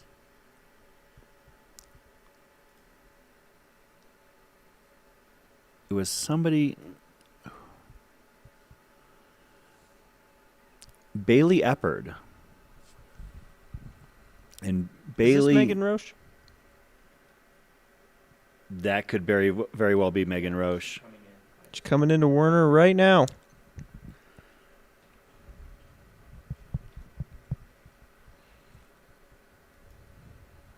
Moving along, and then she'll pick up a slouch of a pacer for the rest of the way in. Nice work, Megan. First race back postpartum, if I believe, correct? I think so. Wait, it's not, but she did like a small half marathon or something like that locally. But First ultra back. yeah, first ultra back, first higher profile race back. Awesome. Shout out to Megan Roche for, currently leading and a sizable lead at this point. As long as things hold to form, Megan Roche is going to win the women's race here at Run Rabbit Run 50. Now, the question is whether or not she is going to threaten the course record in the 50-miler. There she goes. She's headed back down the hill. That was a quick stop. Not even a And stop. that was in 7:37:28. Was that what it was? Yes. Okay. 7:37. That would mean. Okay, so I don't think that the course record is under duress at this point. She would have to get down the hill in 31 minutes. But that. Oh, no, the course record for women was set in 2010. It's 8:08. Yeah. So she would have to get down in 30 minutes. Yeah. I don't think that's going to happen. But what's interesting is you look at the records for that 50-miler. The Joelle Vaught in 8:08 is absolutely staggering because the next closest time is over 10 minutes slower. Carrie Bruxford in 2013, and Georgia Porter, who is amazingly fast, was another 10 minutes behind Carrie. So I mean, she's not going to break Joelle's number. Could come in at the second fastest time ever, or the third ahead of Georgia. We'll see what happens. But yeah, Megan Roche moving very well down that final descent.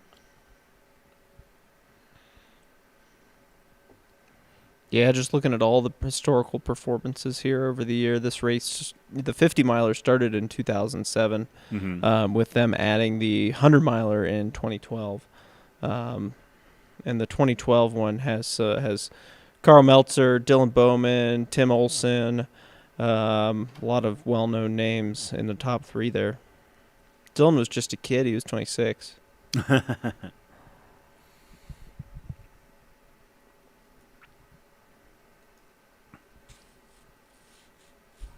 Thanks to H2All for providing us the support to bring this Skycam. As you can see, that final descent that the runners have to head down on switchbacks.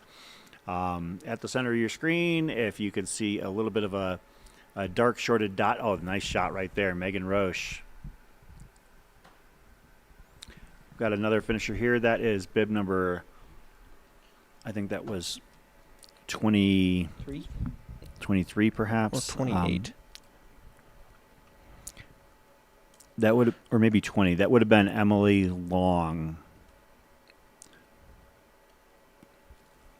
So, I guess we had Charissa Kenny finish 24:37:40 in sixth place, and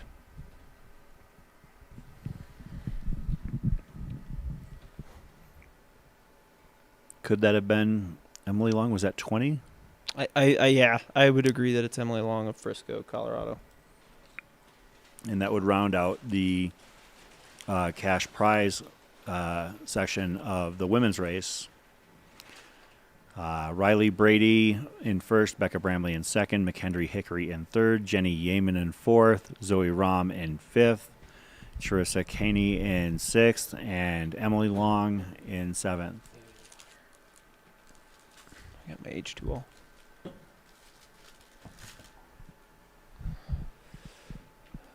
Got some food brought into us into the studio, and some decaf coffee. Decaf. Yeah, doing a caffeine taper for the bear. Thanks. That's right. Thanks, buddy. That's right. My co-host Dan Ryan is doing a caffeine taper for his upcoming 100-miler. It's hell on earth.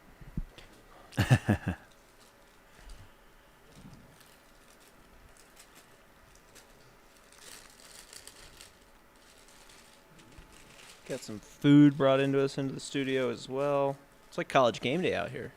Local fair being brought to us. You gonna put on a mascot head?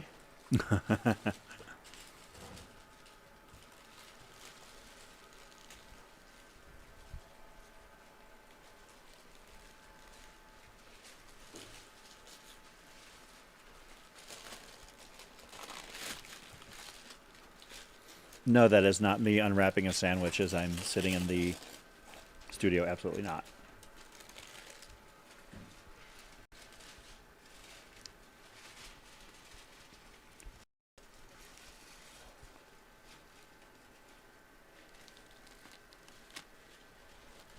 Still got Megan Roche headed down the hill.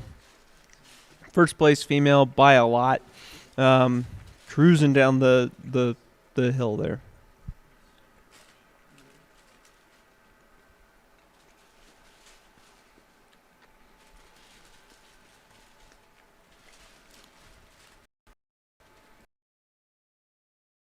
Record is going to be just out of reach for Megan, but still finishing very strong and about to be picked up by her pacer in just a few minutes. Yeah, not a very well-known guy who's going to pace her to the finish I line. think he's podiumed a couple of age group 5Ks. Yeah, I think locally. I think he's won a couple turkey trots. Color runs. Yeah, color runs.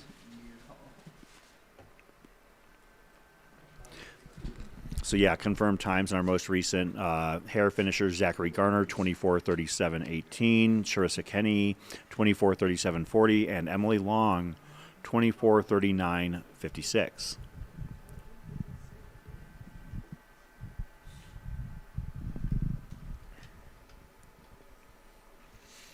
Most recent Tortoise finishers: Luke Kernel, 28:33.58. Emily Sumitsu, 28:36. We got about 2 hours until they cross over that 30-hour mark, and they change the belt buckle on them. Uh-oh. Julia Connors, 28:39.16.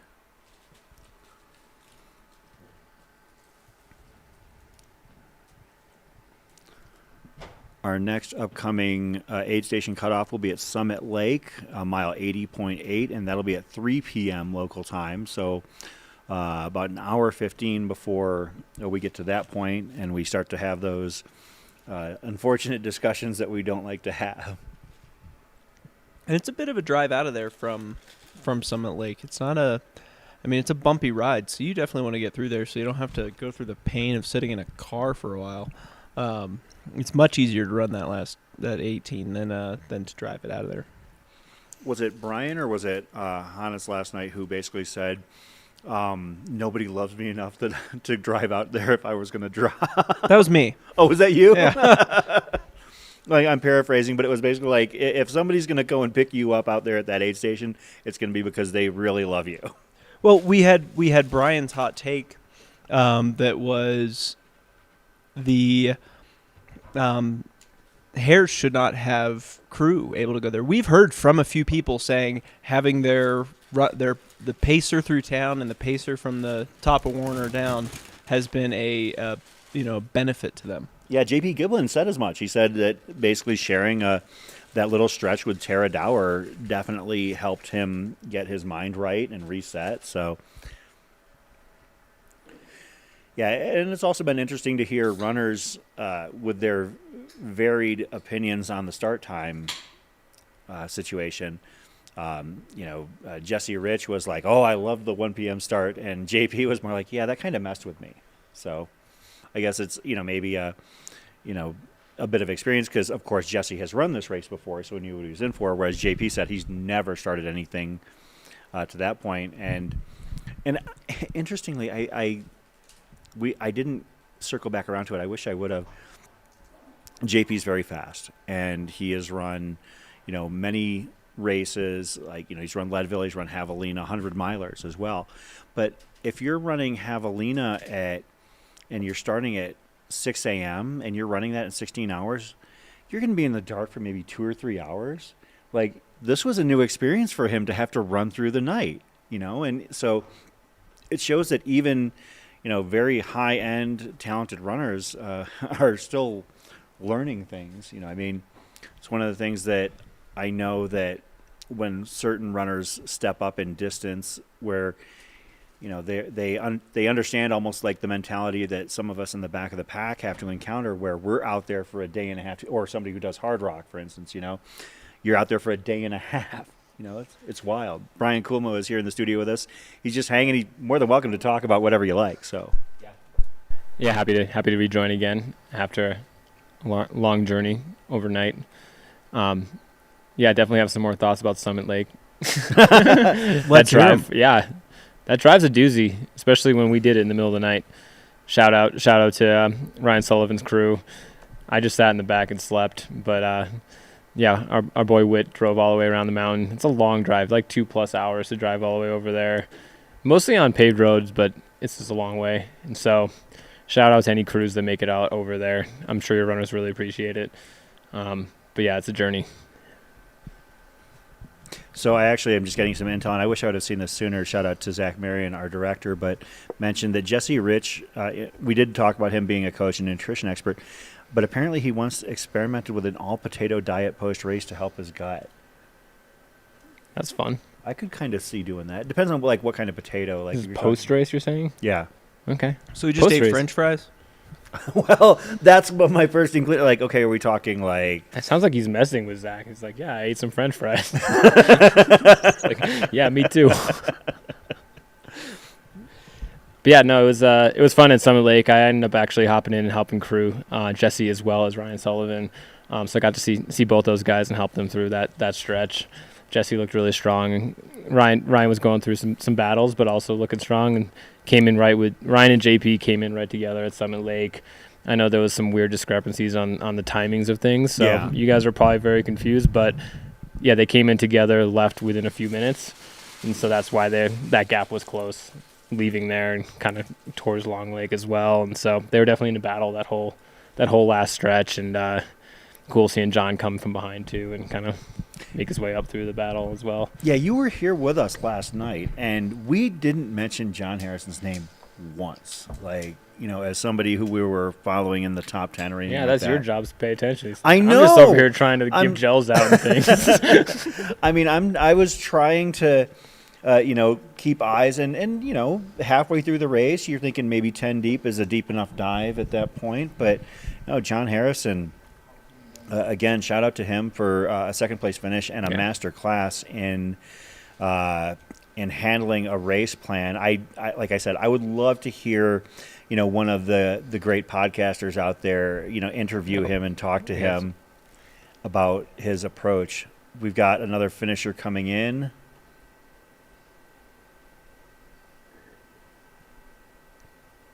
All smiles. All smiles. We'll see if we can get an ID on them.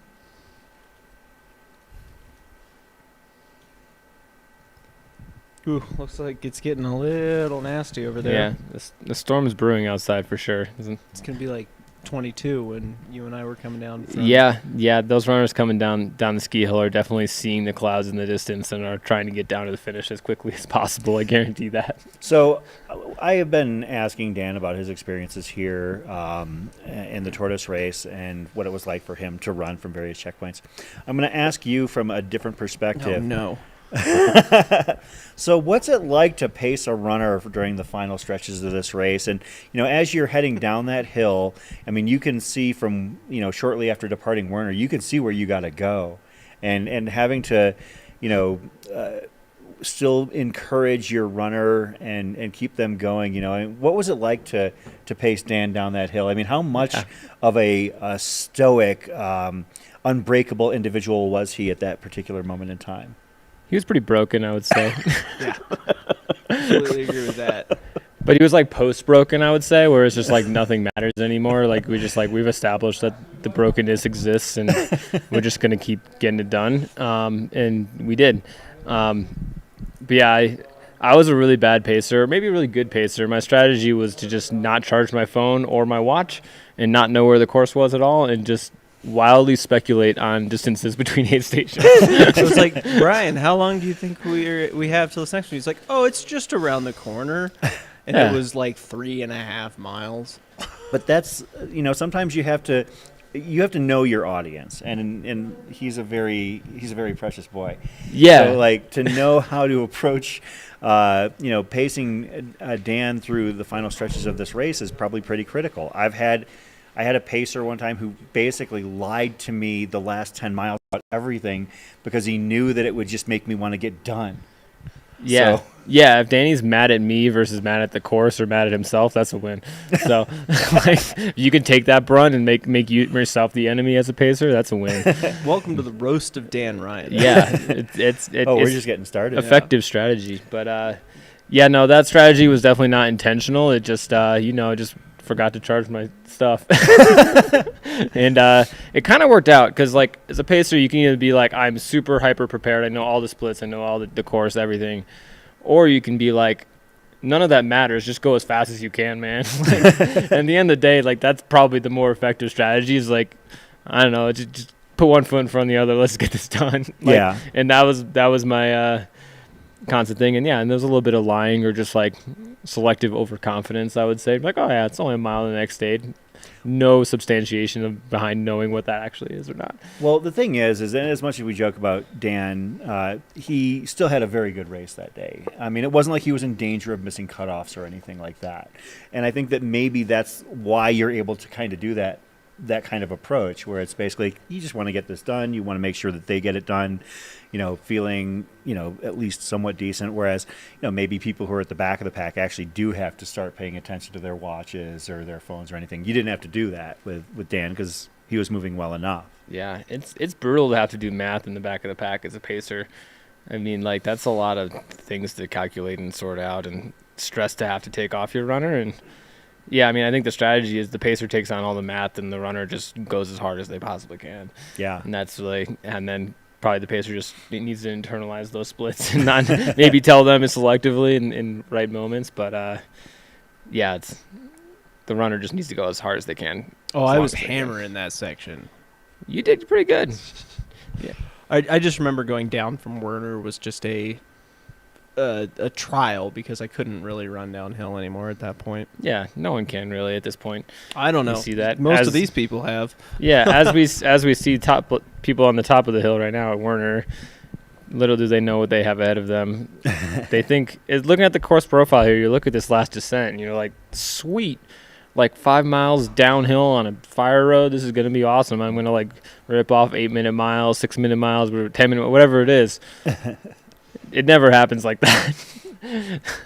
It always seems like such a nice relief from the endless slog that is Long Lake to Werner, but it's its own unique challenge too. Like, it's a quad buster, that top half especially, and yeah, everyone's are pretty cooked legs by the end here. So, what was the mood like last night out at Summit Lake? it was very much it's 3:00 in the morning and we're just here. And it's cold. There wasn't a party going on. It wasn't. No, the aid station. I mean, I wouldn't call it like a party atmosphere, but they were having a fun time. They were into the mood and the atmosphere. Yeah, there was frost on all the drop bags. Like, it was freaking cold up there last night for sure. And yeah, just a kind of trickle of runners that I saw before I headed out, but yeah, people were kind of moving efficiently. It was the front of the pack that I saw, both the Tortoise and the Hares, the front of the pack. So all those guys were moving well. Unfortunately, did not see any females through that aid station when I was there, but I know that they were hard charging shortly thereafter. But yeah, people were looking good. So we do have one finisher in the 50-miler, Ryan Raff, 7:04:37, and a new course record time. Congratulations to him. We have a handful of runners who have. We did see Megan Roche, our current women's leader. Austin Gliatone should be making his way down here shortly. Tim Straffen and Ryan Steers as well. I want to shout out also to our most recent finishers in the Tortoise race. We've seen a couple of them cross the finish line here. Vaughn Jankila, 28:45.06. Paulina Belsky, 28:49.54. I didn't catch the bib numbers on the most recent two finishers, but we will give them a shout out as well as soon as we've got that information.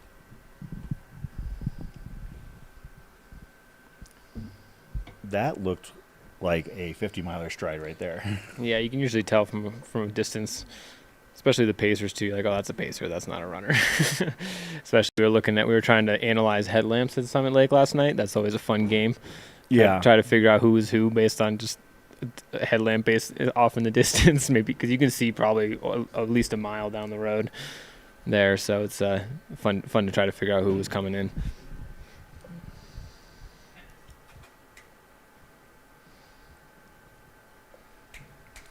Yeah, there's been a lot of carnage in the Hares race this year. The number of confirmed drops, we're running at about 50% right now. Yeah. So that's brutal. And I was talking to the aid station people up at Summit Lake, and they said they had 50 people drop out at that aid station. At Summit Lake? Yeah, Summit Lake Wow. outbound. They had 50 wow. people drop. And that's like not an easy place to get. yeah, I mean, there's a lot of crews there this year especially, but yeah, that's a wild number. That shows you how intense that storm was in that area, and they said it was pretty full on up there for a bit. That's rough for those people going through there, and just having that experience. Maybe we talked to Hannes earlier, and he was saying that he didn't see a lot of people leaving Fish Creek very prepared. So I think that's potentially something we saw was people got up back onto that ridge. They were tortoises who left Fish Creek unprepared, got up on top of that ridge and got hammered by that storm, and just that ended their day at that point. But we are seeing a traditionally larger amount of DNFs this year than we have in previous years. Yeah, that's wild. Is anyone in the chat? Anyone in the chat that was at Summit Lake yesterday evening? Wonder what that was like. Want to hear some more stories from up there. I'm sure everyone has their own unique story, both crew and runners. Yeah, and the Summit Lake aid station is not super covered, right? There's not a ton of cover there. There's some trees and stuff like that, and you're not exposed, but it's a pretty big open parking lot. Yeah, they did a great job of setting it up nicely. They have a bunch of tents with walls, and they had a bunch of heaters and propane. Like, they're ready for it, but Good. It still doesn't mean that carnage wasn't a real thing. On the way back, though, the Summit Lake aid station is a really nice one. Right before you jump on that section of the Continental Divide Trail, that is just, it's so scenic and so nice. That trail is so nice. If you can run it, it's really nice. If you got to walk it, it's still a nice walk, but it's a little bit longer than normal. I've had a good walk on that trail. Some good naps on that trail too. can see a runner that looks like bib number 800 perhaps. 806. 806. Basically getting that last fill up of food.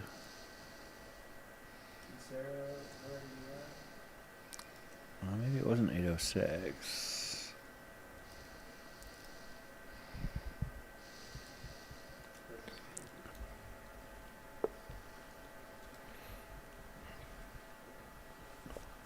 Oh, it could be 806. I guess that the bib numbers I had went up to 804, but let me see. Maybe it was a late ad. Yeah. Looks like a runner's kind of going through it there at Warner, putting his head in his hands and contemplating his choice in hobbies. That's what we call potential future live stream host. Yeah. That's how you really know you're washed up. Yeah. Here we are. Here we are. I mean, but genuinely though, we poke fun, but I think it's because we've all been there in that yeah. exact situation. Like literally that exact chair. Brian's been in that chair. I think I pulled a chair into the middle of that aid station because it was really hot and sunny, and I just I literally just took command of the situation, just moved a chair just like literally like behind the table where they're setting up all the coolers because it was the only spot with shade. I was like, I'm just gonna eat a bunch of watermelon and like drink some cold water and then get out of my way. Yeah, you don't run 100 miles, no matter what race it is, without hitting some, especially multiple times as we've all done. You don't do it without hitting some seriously low points. Oh my gosh, time yeah. and again. I mean, it's basically moments of happiness and joy sandwiched between big thick loaves of pain. You know, that's the way 100-milers go. I mean, even if you have a good race, even if you're feeling good about your accomplishment and are smiling at the finish line, you know you saw some things out there and within yourself that were just absolutely painful. So Brian Slaughterback in the chat said, I dropped at Summit at 8 p.m. and was hit with heavy snow, driving rain, and was hypothermic. It was brutal. Completely see how that could happen out there. Sorry that happened to you, and that's a tough situation to be in, especially up and out in those conditions. Somebody was asking about how long, Megan, it's going to take to hit the finish line. I'm thinking probably about 10 to 15, probably more like 15 to 20 minutes. In order for Megan to have hit the course record, which would be at the 2:08 p.m. mark, she would have had to have run the final time from Werner down in about 31 minutes. So I'm thinking that maybe 40 or so minutes would be more likely. I know that her husband is anxiously awaiting to pace her down from the gondola. So in order to get down that hill, she's going to be, probably pressing a little bit, either because he is going to press her or she's going to be trying to get away from him. I'm kidding. I adore Megan and her husband, David. So, and I think, going back to that conversation we were having about low points, I think that's something that makes our sport profoundly special. Is that a good friend of mine told me before I was going into my first 100-miler Grindstone in 2021. He goes, it's going to be a series of highs and lows. And as long as you can push through the next low, you're going to get to another high. And he goes, no matter what, they always end on highs, as long as you're not DNFing the race. He goes, if you get to the finish line, you're going to end on a high. And I think that's some advice that stuck with me, and it's something unique to 100-mile running. It's something unique to, I would say it happens at 50s and shorter races, but it is most profound during a 100-mile race, that feeling of high and low. And pushing through the next low to get to the next high is always a special moment, and that's what you got to do in these things, is just fight through the lows to get back to another high. I just got a notification from weather.com. Occasional thunderstorms likely to continue in Steamboat Springs through 8 p.m. Ooh, man. So they'll be stopping just in time for the race to be over, basically. Oh, yeah.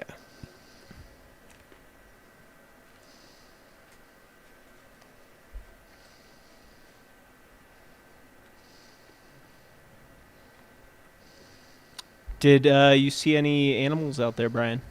Besides your rudder? Oh, yeah, there was like a bazillion deer on the road. Like, there was this deep fog early this morning, like in town and kind of heading up towards Rabbit Ears. It was definitely, we were on high alert for deer crossings, and it was definitely seemed like kind of prime territory for that. Yeah, deer, a few rabbit, as you would hope. Is this Arlin? That could be. No, it's green. No. That's a 50. Oh. Is that a 50-miler? It's green 50-milers? Yeah. Yeah, it could be. Yeah, I think you're right. The 50-milers are the green ones. So 4 digits. So who would that? That would have been second place? Third. Was that our second place?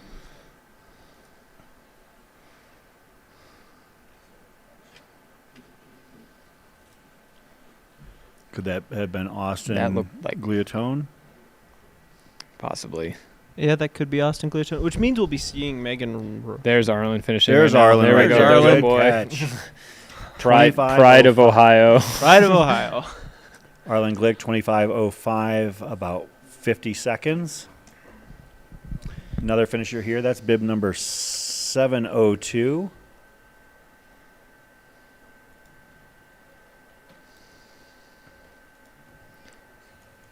Bib 702, Ted Romero of Lafayette, Colorado as well, with his third finish here, as was Arlin's third finish here. So congratulations to the two of them. And Arlin gets the preem. And Arlin gets the preem, He not did finish. walking away empty-handed. I'm sure he was thinking about that towards the end there. I'm sure he was having some struggles, and he's like, I gotta. As long as I finish here, I get this nice preem take home. So lock it in. I get $1,000. Honestly, that seems easier than trying to hold on to 7th place or something sometimes. I thought about that a lot last year. It's like you got it in your pocket, and all you got to do is make sure that you stay upright. Yeah, exactly. We got a female running pretty fast downhill. It looks like this might be a 50-miler.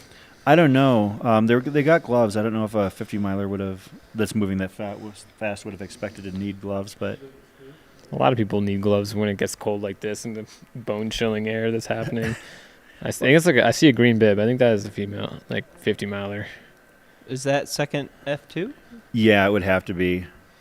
Because Megan's, wow, look at all those switchbacks. That's an awesome shot right there. I remember every single one of those. Probably Jill Seeger. Jill Seeger was about 22 minutes behind Megan Roche, which would check out. Have put 7:46. So yeah, you're talking about 20-ish minutes behind. So yeah, that must be Jill Seeger, our F2. Moving great. Yeah, it looks very. And that road, as we've said, if you've got the legs to do it, you can definitely, move very. Did you see Ryan Raff heading down that hill? No, his split was insane though. He was flying down that hill. I mean, was it 25 minutes to the finish? He did something like that. It was sub 6 minute pace. It was. The course changed a bit, the bottom bit, which I've definitely experienced some issues with that as I was trying to meet up with my runner and got lost and had a bit of a journey on the ski hill side. A couple runners have inadvertently taken the bike trails down, gotten off the dirt road. The bike trail is part of the course at points. It's a bit confusing, and then it's not, and then it's and then it's like the last mile or so is different than it usually is. So slight variations. I don't think it affects any course record performances, anything like that. I think it's very comparable in terms of time comparisons, but it is a little bit different this year. So Austin Gliatone finished in 8:05.10, second place in the men's race. So tell us about Ryan's wrong turn there at the end. Did he tell you about it? Ryan Sullivan's? Yeah. I did not hear about this. Oh, he went down so he went down the mountain bike track, and he didn't go down the correct way. He went down some of the mountain biking track and had to loop back and do it again. So. Oh, well, I'm glad it didn't cost him a place or anything like that. I think time-wise, he was happy to just be done. Got very worried. Were you following him on the drone? You're like, no. We were like, oh, no. And he went back and did it again, so kudos to him for correcting his error and figuring out his error. Well, it sounds like if I didn't cause a foible and not figure out how to take the course up the right way, I probably would have been able to pace him down better, because I was trying to find him to pace him down at that exact time. And we were literally schwacking through a ski hill trying to connect over to the right trail from where we were, which was not the right trail. You can see this is the old course where all these cones are, construction. Mm-hmm. That is all closed off right now for construction this year. So now they have to go where the camera is panning to the right onto the ridge instead. Yeah, so we're actually staying on to the left in one of those condos. It's right on the side, and I didn't realize because this morning was the only time I'd been out there with daylight in the back part of the condo, and I was like, oh, wait a minute, we're right there, right behind the course.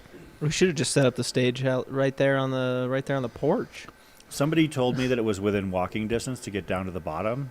Apparently their definition of walking distance differs from mine. Was it 3 miles? Probably about that. I actually stopped about a mile down and called an Uber. Oh. So, because I had to get here. Everywhere is a walking distance if you're just willing to take the time. If you're ambitious enough.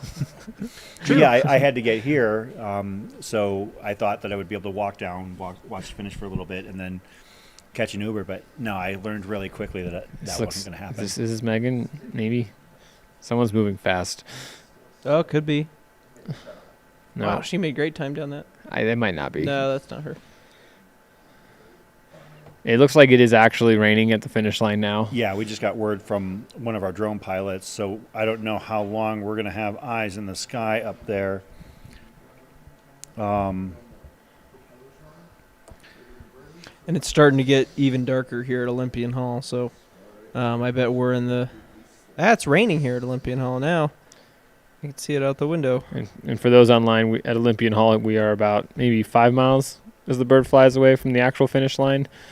We're cozied up inside here. We're just commenting remotely on some of these shots that we're coming in. We're actually going to send Chris Warden out to the start line to be a field reporter, and we're not allowing him to take a rain jacket. We found like one of those like weatherman style ones where they're like it's like raining sideways and It's raining sideways.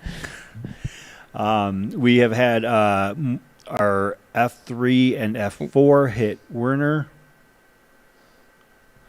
Somebody in the chat asked, "Is Arlin's Darlins still what's- the fan club?"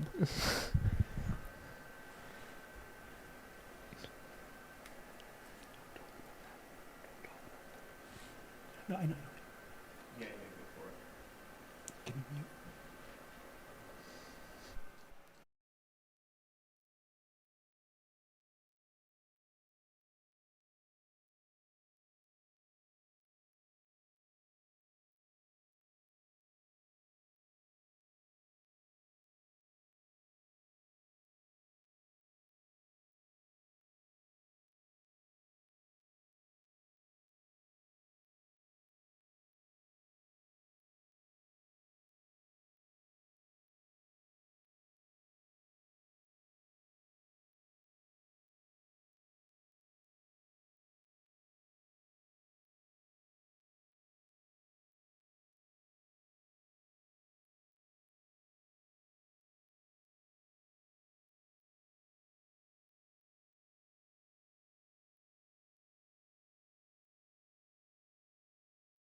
Shout out to Mike McTeer, our drone pilot here. We don't. Oh, this is Sarah? Okay. shout out to all the drone pilots. Yeah, shout out to Mike and Sarah and Dakota for being. Yeah. That looks that miserable happened now. quick. And this ridge and the ski area, these storms just roll straight up that ridge, and That was they clear come 5 quick. minutes ago. Yeah, I'm sure these runners saw this cloud coming from afar, and they're like, "Oh, okay." Yeah, I know that when the conditions get like this, the drones are going to have to come down. So we'll do our best to bring alternate camera viewpoints of the runners and the race course. But I wouldn't expect I would expect that our drone pilots are probably going to have to bring things in for a landing here fairly soon. Once it gets foggy, it's not a good situation. It looks like we have the reserve volunteers coming in up at Werner Aid Station. I believe this is the high school football team. It was last Mans year. This. It looks so like it could be. This looks like a bunch of high school boys that just came up here. I think they were doing some rough housing and things we saw earlier. Okay, so you saw it too. I saw. I don't think that was any real tackle violence. someone else outside the aid station, and I started to wonder what was going on. So yeah, I think it's high school boys being boys. That and would make some sense. rough Or out Mike there. McDonough had shown up at the aid station and was Yeah. showing them what's what in the wrestling mat. The kids were really stoked on the whole race. They were like, had the right attitude for sure to be out here volunteering. They were just having a fun time being silly, and so it was fun cracking jokes with them sitting there at the aid station as I wanted to die. So it's like we got another green bib here. We're leaving Warner aid station. yeah, might still be in the top 15 or so Yeah. in the men's race and the 50 miler.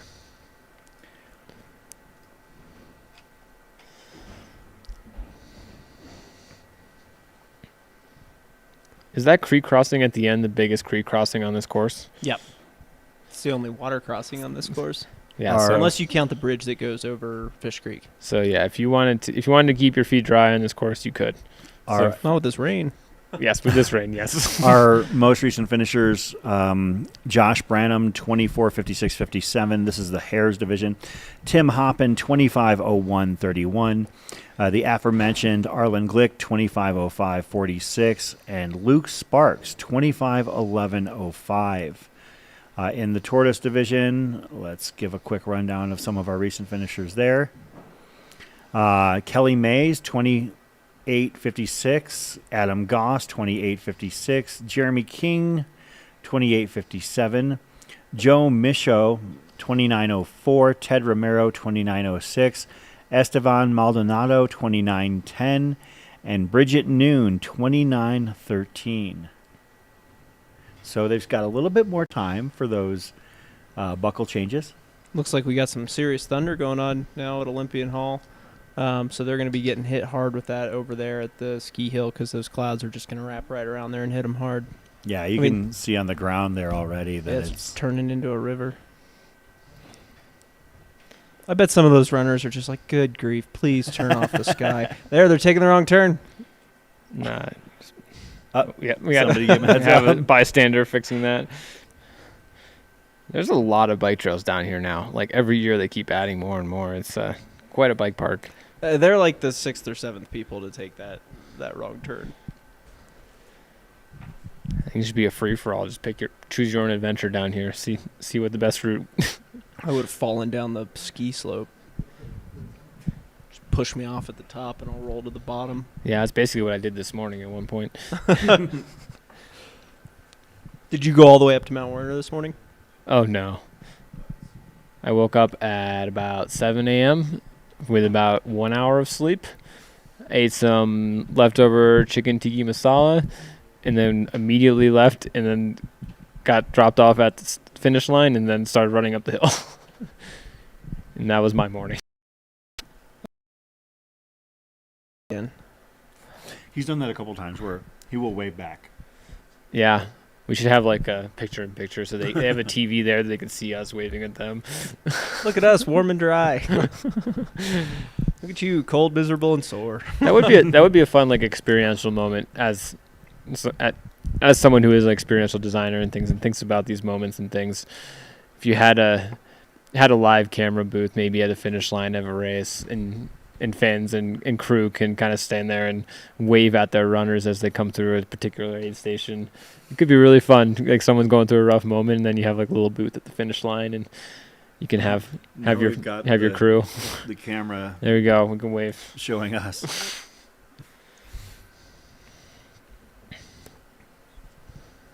Our beautiful setup here. This is one of my favorite places to set up, the Olympian Hall. You know, you can tell that this place holds a lot of history. I mean, just look at all these flags hanging above us. Yes, we've talked about the flags quite a bit. Yeah. I couldn't find the oldest one in here. One of the older ones I found was like 52. Yeah, I think that might be, I think it's that central Italian flag or something like that. But yeah, that's okay. So what you're looking right there is the interior of Olympian Hall. This is where the packet pickup is for all of the races. And all of those flags are in recognition of athletes who trained here. At least that was my understanding. So, and when you say all of these athletes, they're Olympians. So it's a pretty cool setup. Shannon Lukens was telling us last night. Oh, no. Oh. That there's been one Summer Olympian, and then all the rest of them are Winter Olympics. But which makes a lot of sense. Pretty cool Olympic legacy in this town. Absolutely. It's definitely part of the culture here, and you can definitely feel it.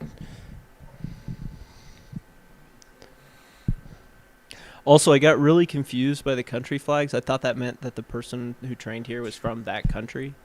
And then I made the connection quickly that it's actually those are the countries where the Olympics were that year. It just didn't click very well for me quickly. I didn't know. I was under that same assumption as well. They're all Americans, but That's it's the country that they got their Olympic medal in. Okay, so like all the 1998 flags are Japan flags. Yeah. All the 1994 flags. Well, historically, I was confused because there's a Soviet Union flag in here, and I was thinking that no Soviet athlete would have came to the United States to train for a Winter Olympics. So I started thinking, and then I went and read a couple plaques, and that was true that these are where Dan, the don't worry, we do that hard-hitting journalistic research around here. Yeah, I spent like 6 minutes figuring it out. Yeah, we're professionals here in the booth. our most recent finishers in the Run Rabbit Run 100-mile Hares race. Craig Hunt with a time of 25:19:54. And Bailey Eppard, RF8, 25:20:27. Craig Hunt was somebody who he was in the top 5 for a Yeah. while, so he had an odyssey out there. He had a Brian Coleman moment. Yeah, it's like almost exact same type of odyssey that I had last year. So want to shake that guy's hand. Hear some stories that he had out there, because I'm sure he had an interesting go of it the last 20 miles or so. Because yeah, he was definitely up there in the top 5, top 10 for a long time. But yeah, pretty awesome to see him get the finish. Him and Arlin, I think they both would probably admit that they had their struggles in the second half, and so it shows their grit, it shows their character to still get the buckle, still get the finish here. Yeah, we love to see it. Brian Thorne, 29:15:27. Gabriel Small, 29:15:35. Congratulations to them. That looked like 5:85. Jonathan Coop. Did I just see a lightning strike in the background? Probably. Would probably be, but It's looking like we're getting a second river crossing at the actual finish line forming.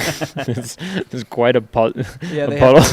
It looks like people are doing quite a leap to get to that literal across the finish line. So probably some fun finish line photos of people literally leaping over a river. So will this make the water crossing that already existed a little bit more technical or tricky, because obviously everything is going to flow down? It could be flowing. It could get rowdy up there. Yeah. Gets good CFSs out there. We can maybe get some white water. Gets a little cold. Maybe call Craig Thornley to do some rowing across. There we go. I think we need to bring out the life jackets and the snorkels next. Somebody should tie a little, like a rubber duck in the... We can talk to Chris Myers about the technique of crossing the river. Shout out Chris Myers. Yeah.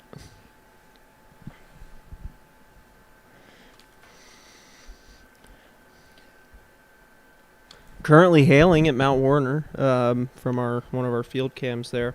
It's probably Shad.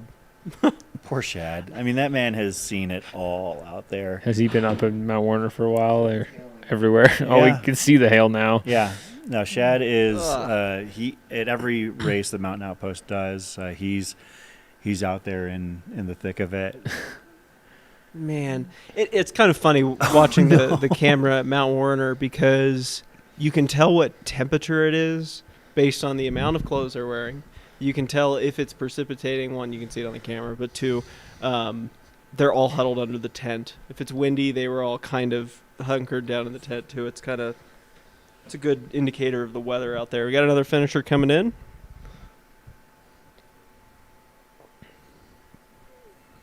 Got a bib number on him? Nope. Can't see it on his hip. Splashing through that puddle. Can't see the bib number. We can see the smile on his face, though. He's definitely excited to get this finish in and get out of the rain. Man, it looks like it's lightning up behind that storm, so hopefully it'll blow through pretty quick. Eric Kinsel, 29:22:49. Eric Moore, 29:24:13. I would assume that's who we just saw across the finish line there.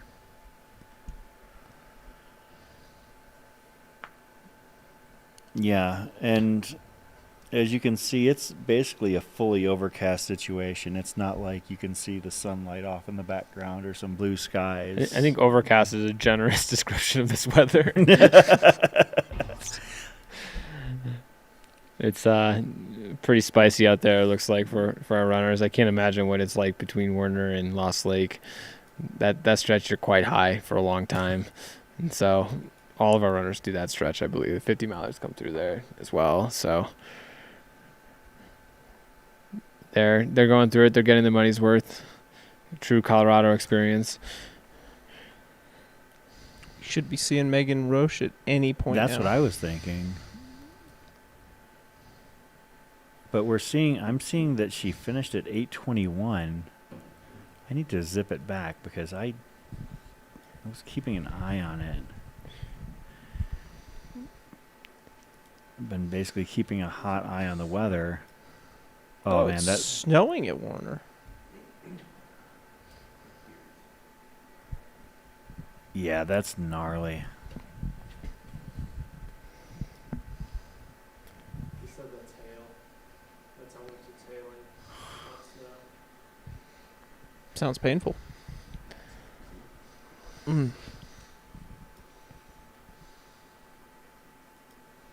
I would just want to get out of that aid station and get down the hill to that ski chalet where I'd sit in the entrance. Yeah. Dark for cover and some ski infrastructure.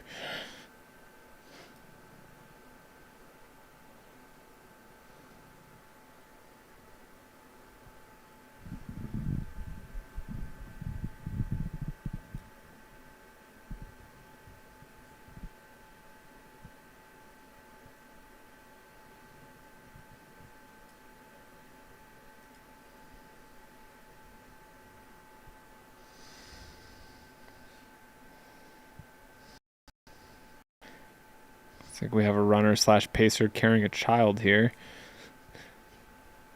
This is good family moment here.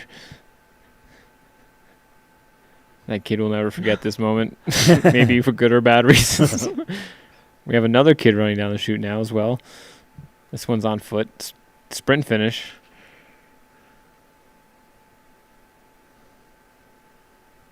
The kid with the official pacer bib. We like to see that. Splashing in the puddle. I did catch a bib number there. That was 7:33. Getting out-sprinted by his pacer. That was Matthew Small of Boulder, Colorado.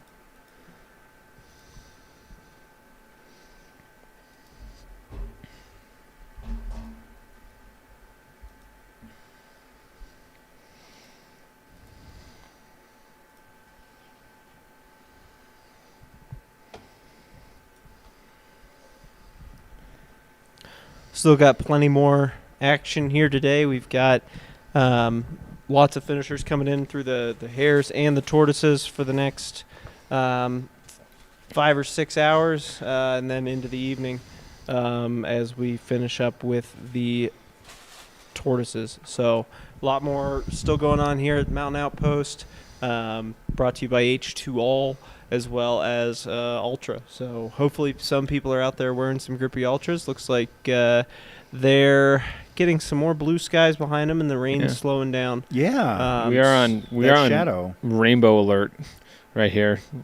Let's get those drones in the sky. Let's look for some rainbows. We see some shadows, but we also see it's raining. This could be a fun moment for runners to seeing a rainbow and then have the clouds clear, finish. I'm not sure they'll take a sunny finish because they just endured another storm, but I think they'll be happy to be done regardless.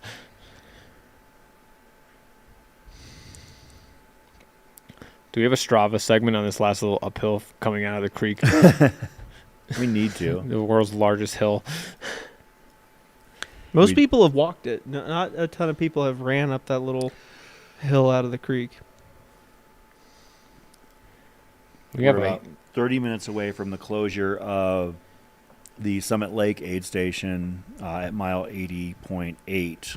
And once that aid station closes, anybody who has not gotten there has missed the cutoff. We have quite a pack of dogs just came through. That was exciting. We're the dog fans in the chat. Oh, it was great. We had like 3 or 4 dogs with that group right there. It was amazing. When we were conducting interviews, and Pip basically just jumped right on the couch next to... Oh, to Jesse? To Jesse, yeah. Nice. Basically right in the middle of Jesse's talking, all of a sudden Pip jumps up and Jesse... Lays down next to him and hangs out for the rest of it. Did the same thing with JP for a bit. So Jesse is upright. Jesse's Looked alive good. and good. He looked really good. I mean, he probably went home and got a full night's sleep at this point. So it's good to hear. I need to find Jesse. I have some of his crew back. I became a secondary crew, honorary crew, however you want to call it, and helped him out up at Summit Lake. But he didn't really stop long at all. He didn't really need much help at all. He just took a few gels and a few drink mixes and carried on his way. It's just interesting to see the perspective right there of the finish line. Like you can see the shadows completely, coming off from off screen to your right. So that means there's some semblance of sunny over there. Actually, even in the background, you're starting to see it clear up. Looks like. Looks like there might be some off to the left there, what we can see here. I wonder what the weather's looking like now at Werner. Do we still have live cam from Werner?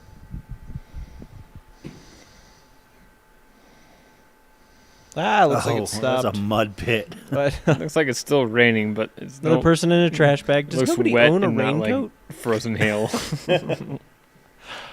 I mean, maybe that people didn't expect inclement weather at 10,000 feet. I don't know. I've seen, like, there's another trash bag. We've seen a lot of people in trash bags at Billy's Rabbit Hole, now at Werner. They work great. I mean, have you ever tried it? I'm never going to try it. Why not? Because I have a rain jacket. But like honestly, the garbage bag, way more waterproof than a rain jacket. Like it actually keeps you like legitimately dry. It's pretty amazing. Would recommend it.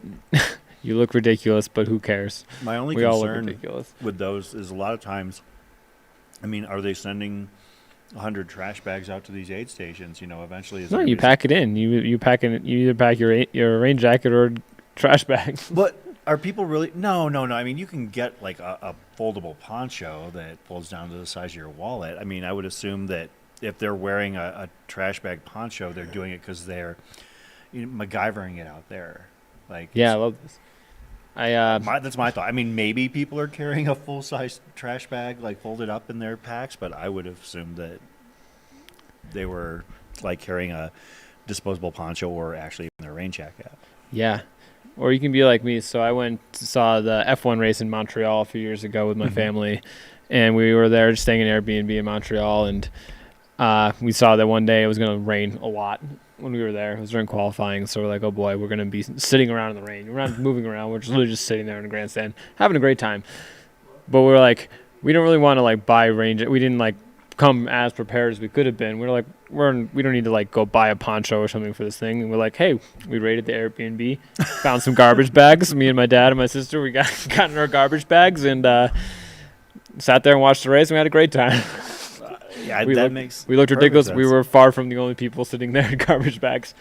Garbage bags too. When you're sitting down, you can just sit on it. So if you have like a wet bleacher you're sitting on, you actually have like a dry seat. Pretty great. That is so true. Maybe some of these runners with these garbage bags were raiding their Airbnb. The crews were raiding their Airbnbs, trying to find any sort of rain protection they could find. That I can see. I can absolutely see that. They soaked through all the other rain jackets and like, we need to find something. It's 3:00 in the morning. The grocery store's closed. What can we find? Garbage bags were Natural Grocers and CVS here in the main drag are out of garbage bag now. Yeah. Shout out to the Maverick being open late last night. Late night, midnight snack run before we headed over to Summit Lake.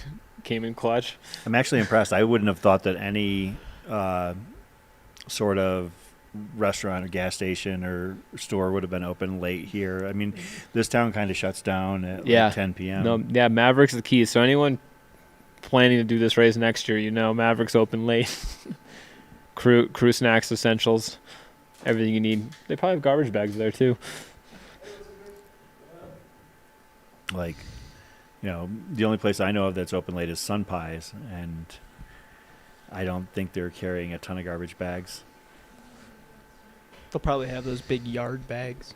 If you need tall, like a kitchen tall or like a yard long, or got to determine the size trash bag you need so you can be appropriately fitted. Yeah.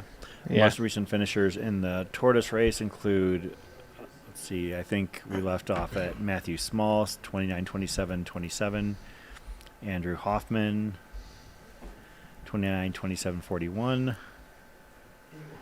Andrew Madison, 29-28-40, and Jeremy Miller, 29-29-38.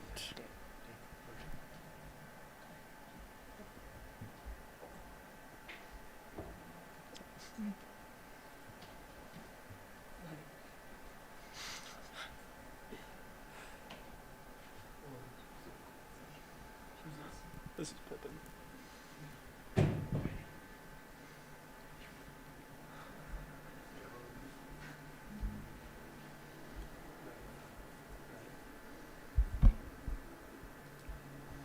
So we have a new guest in studio.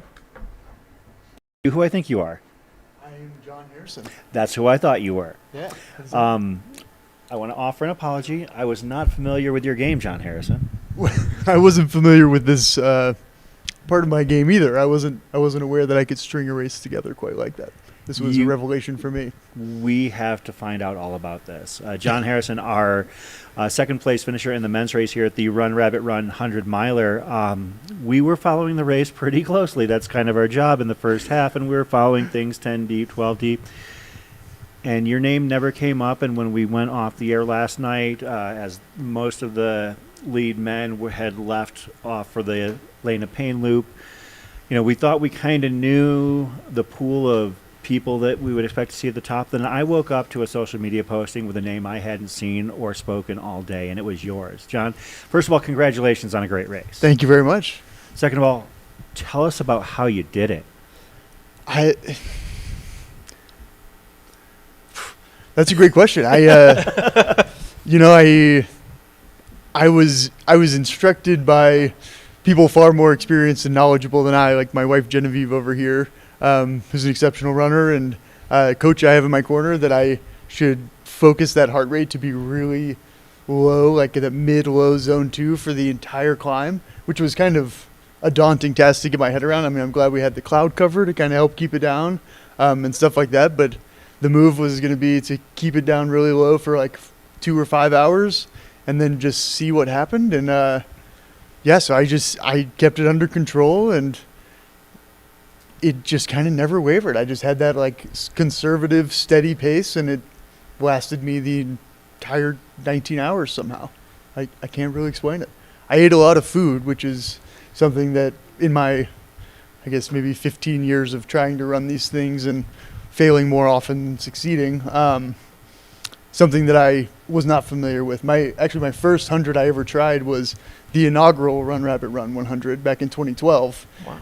And 22-year-old me at the start line with like a handheld bottle with like 2 gels to get me to Fish Creek Falls. I just had no idea what I was doing, and now here I am like eating 4 gels an hour. Like the game has really changed, as you guys are aware in that respect. But yeah, I think just staying fueled and staying positive, even when it was snowing and hailing and raining sideways, and we're just splashing through inches of water, and and then just sharing the course with a lot of great people, finding that steady spot. So when you were moving up from 15th, I believe, what was it like picking off those guys? How did that make you feel? Did it feel good? Was it empowering? Was it a moment that you're just like, yeah, I got another one? So was I in 15th-ish when I came into Olympian Hall the first time? Yeah. And I'd just been absolutely cruising down. Well, for one, trying to stay warm, like as we were coming down Flash of Gold and stuff. And then during coming down Spring Creek, I was just rolling, feeling really good. And then I got to jog with Genevieve through town just a little bit, and everything was working. And I was like, hey, I think this lap might be closer to 2.5 hours than the 2:45 I was projecting. I think I ended up doing like 2:08. But I just found that as I came out of here, I could jog like every step up the hill, and I was like, okay, good things are happening. And then I saw a couple of guys that I know to be incredibly strong runners in Drew and Arlin, I think, as I was kind of doing that middle loop before the second return to the Lane of Pain aid station. And I was like, I think good things are going to be happening, because I didn't foresee my energy waning if I continued with the nutrition plan that I had and the relative, exertion that I was kind of locked in on. I was feeling pretty good about the way things were headed. So I was excited to be running with those guys. I certainly never anticipated myself being able to hang with anybody like that. The weather caught a lot of people off guard yesterday. How prepared were you for it? Did it blindside you to any degree, or were you like basically ready to pull that poncho out or a rain jacket out and ready to go?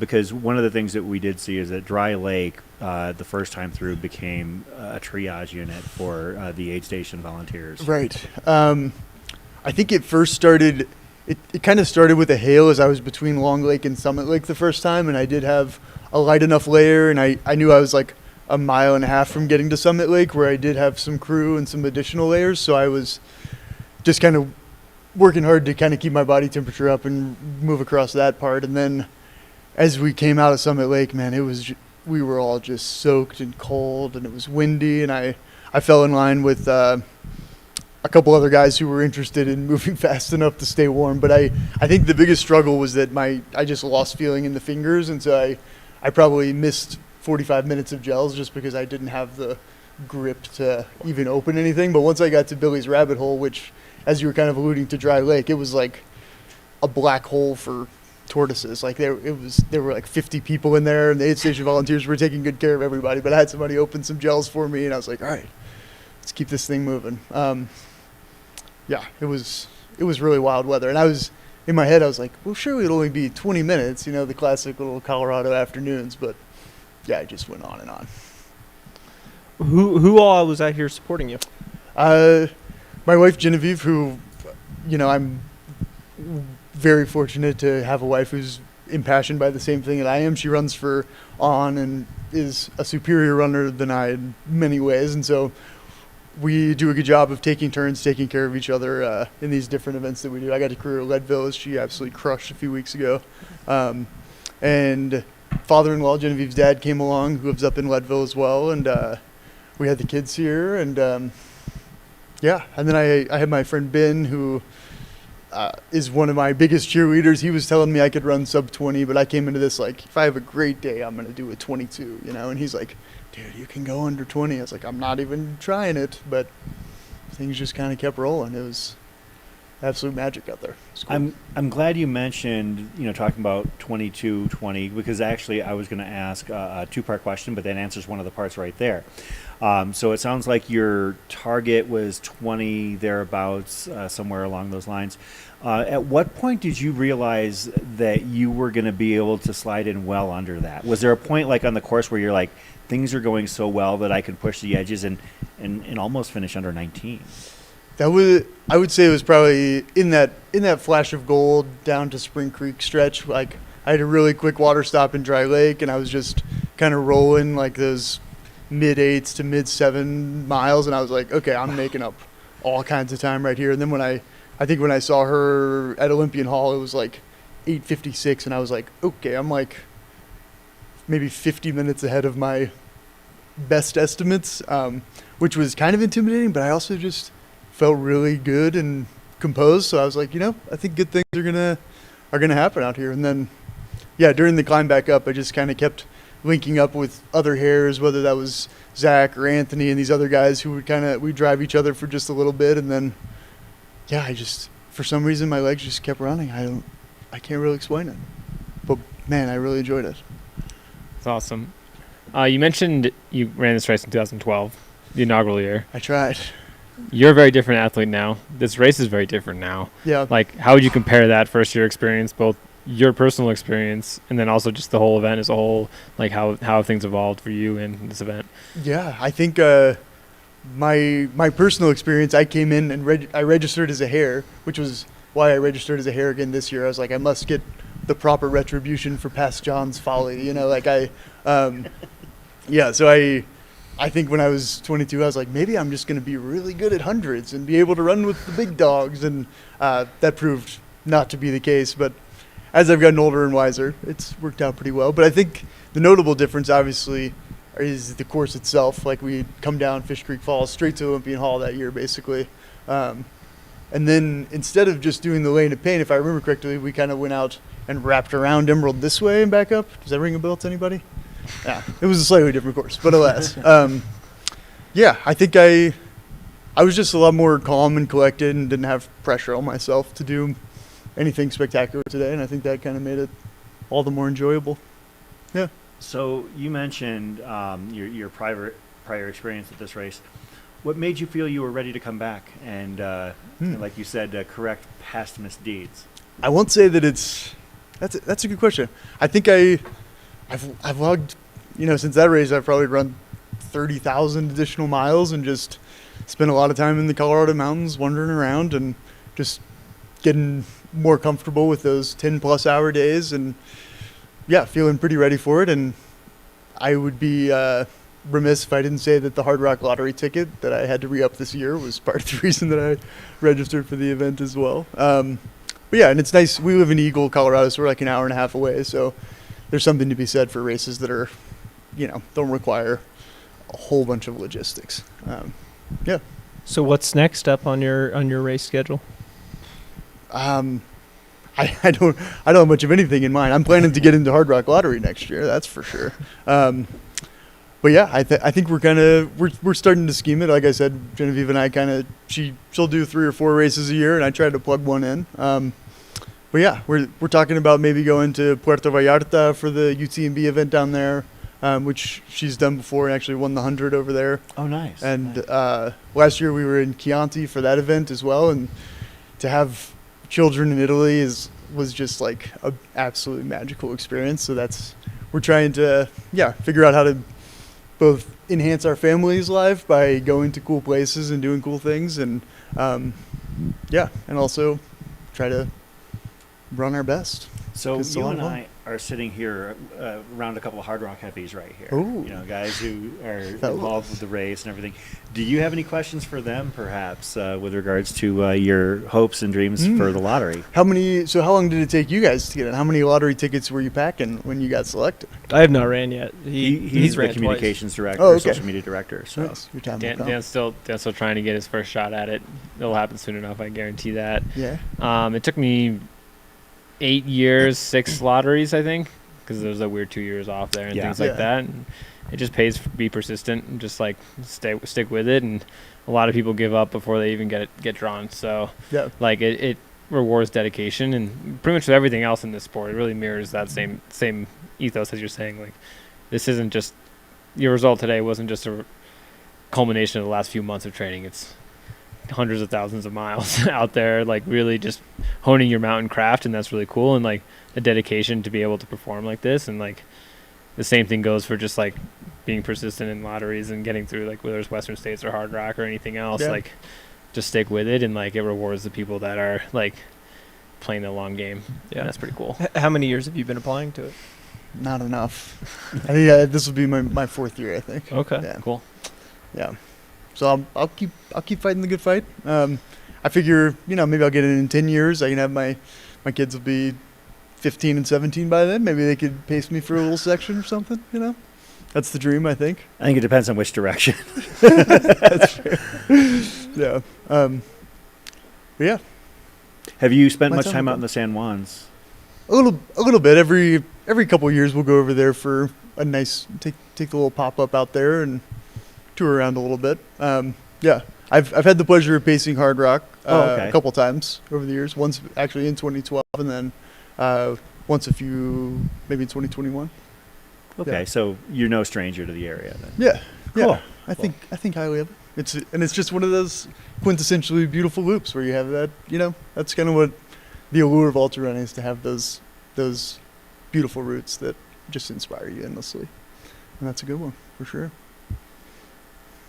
Well, is there anything else that either one of you wanted to ask John about his? I mean, I think we can all agree that this would be what you would basically, if you looked up the term breakthrough performance in the dictionary, this is it.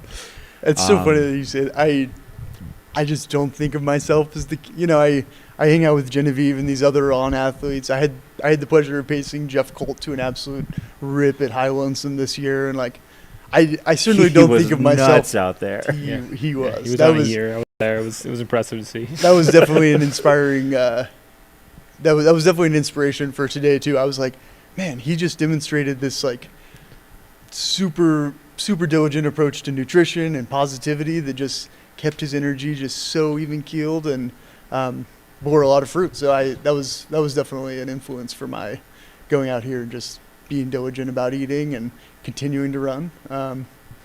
Yeah, but I don't think of myself in the same breath as these people who have breakout performances. I think I'm just a John at the end of the day. Well, I mean, maybe that's how you see it, but I think that we were all pretty amazed by it. But also, one last question for you. Does that make the rankings in the house a little bit closer now? Well, at Leadville this year, she ripped it. She already had the house record by like 9 minutes, and then she ripped another hour and 5 off of me this year. So I've got work to do on that front. She's just the best training partner and friend I could ask for. That's Pretty fantastic awesome. to hear. Yeah. John Harrison, congratulations on an amazing Ken. performance this weekend, and we look forward to seeing you in the future. And good luck in the Hard Rock Lottery. If you Thanks get so drawn, you're going to see all of us out there for my sure. time will come. I'll keep paying the dues. Do you want Dale's address to send the bribe? Now we're talking. Thanks for all that you guys do to bolster the community just by keeping the discussions going and pulling other people in. So, yeah, it is really appreciated, and the sport continues to grow, and it becomes all the more exciting. And yeah, we love it. We appreciate you guys for sure. Thanks, John. Well, thank you. Yeah, We appreciate you. Yeah. absolutely. Thanks That so was- much. Yeah, thanks for hosting. Yeah, John Harrison, our runner-up in the Hard Rock 100 2025, had an 2026 or 20 or Hard The wrong race. sorry, Run It's Rabbit. been a long day. Yeah, it's been a long weekend. Run 2025 Run Rabbit Run, presented by Altra and H2 All. We are here at Olympian Hall, where the runners came through twice. We're going to do a quick catch up as far as runners who have been finishing recently, and we'll see if we've got information on the podiums for the men's and women's 50 milers. So I got to tell you guys, I really enjoyed talking to John there. It was John's got a new fan. I'm his fan. I think Pippin's his fan. yeah.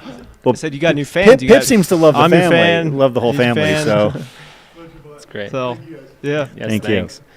you. Got another Um, runner coming down the hill here, moving quick. Looks like our most recent finishers, I think we left off at Gabriel Small. Marnie Scaller, 29:21. Jonathan Coop, 29:22. Eric Kinsel, 29:22. Eric Moore, 29:24. David Rhodes and Matthew Small, 29:27. Andrew Hoffman, 29:28. Andrew Madison, 29:28. Jeremy Miller, 29:29. Dmitry Zavodnik, I completely butchered that, 29:39. Brady Johnson, 29:40. Maddie Thewin, 29:42. John Thewin, I wonder if they're related, 29:42.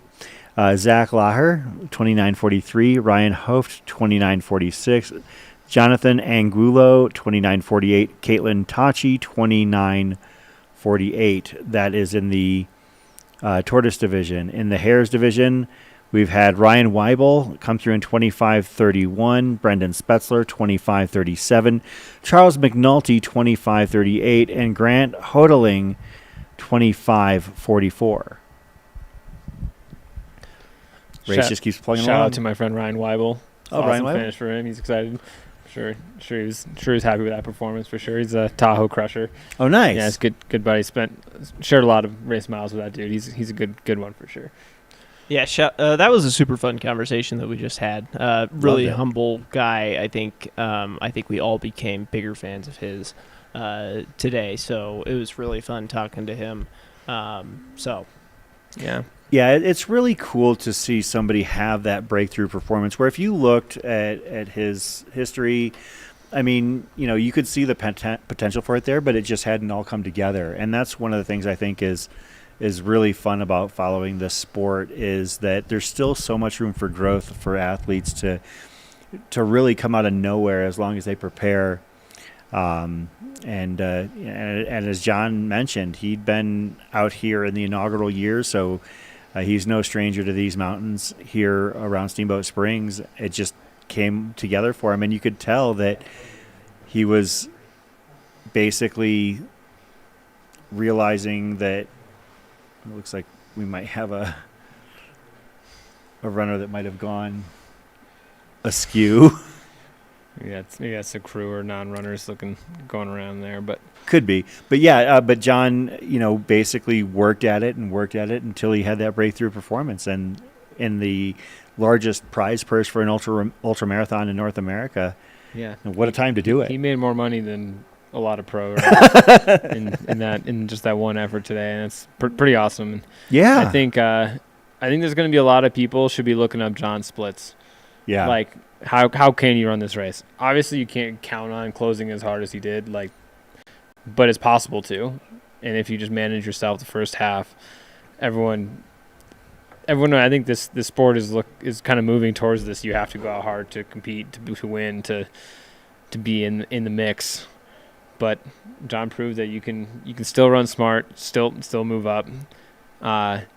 He might have been out of the contention for the win, in terms of, I mean, he was quite a ways back from Jesse, obviously, Yeah. but like he picked up some carnage at the end, and that's pretty cool to see. So like, huge performance and like huge. He probably wasn't running negative splits. That's the crazy thing. Like, even though he was moving up like crazy, still running positive splits. But like, compared to the rest of the field, he was flying. Yeah, it's interesting. You know, we've spoken to multiple people. Hopefully, we can get some of our top women in here as well to have conversations with them. I would love to talk to them about how the race unfolded. But the approaches, as discussed by John Harrison versus J.P. Giblin, could not be more different. On one hand, you have John Harrison, who was patient, bided his time, as you mentioned, probably patient enough that it took the outright win out of reach. And on the other hand, you had J.P. Giblin, who runs a very aggressive style. And, we were talking about the old cliche, the race begins at blank. As far as he's concerned, the race begins at the start.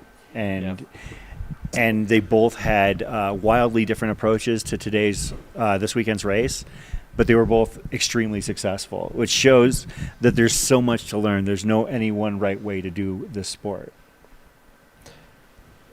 Yeah, it's really cool to see.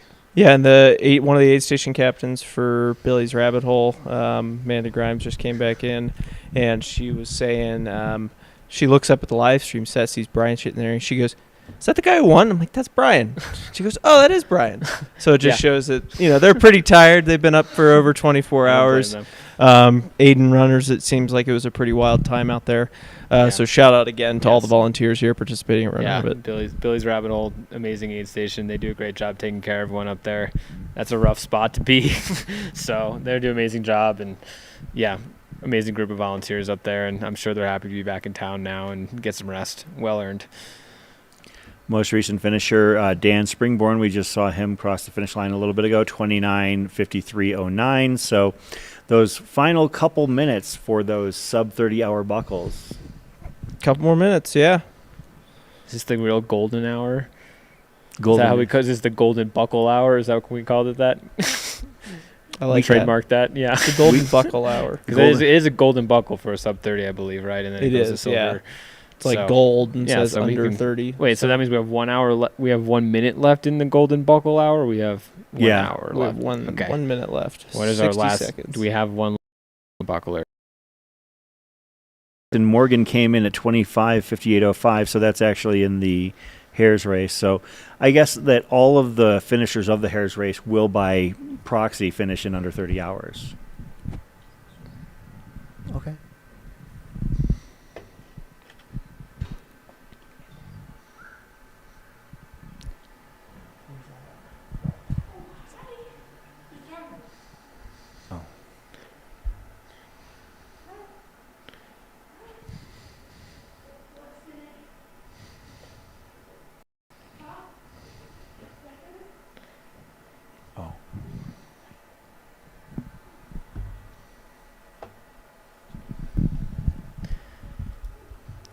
It's looking like the weather is starting to become more normalized out there.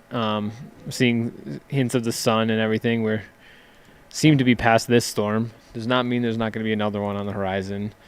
If we have any weather watchers on the chat, curious to see what any forecast we might have coming our way for runners as they continue to make their way down the ski hill here. But for now, it's looking much more reasonable in terms of precipitation and sunlight. So I'm sure all these runners have stories from this last storm as well. They survived, but it's probably about an hour of rain time total, if that. So hopefully they were prepared and had what they needed to get through that, and then are happy to finish out their days with a little bit of sunshine, which is always a nice way to close things out.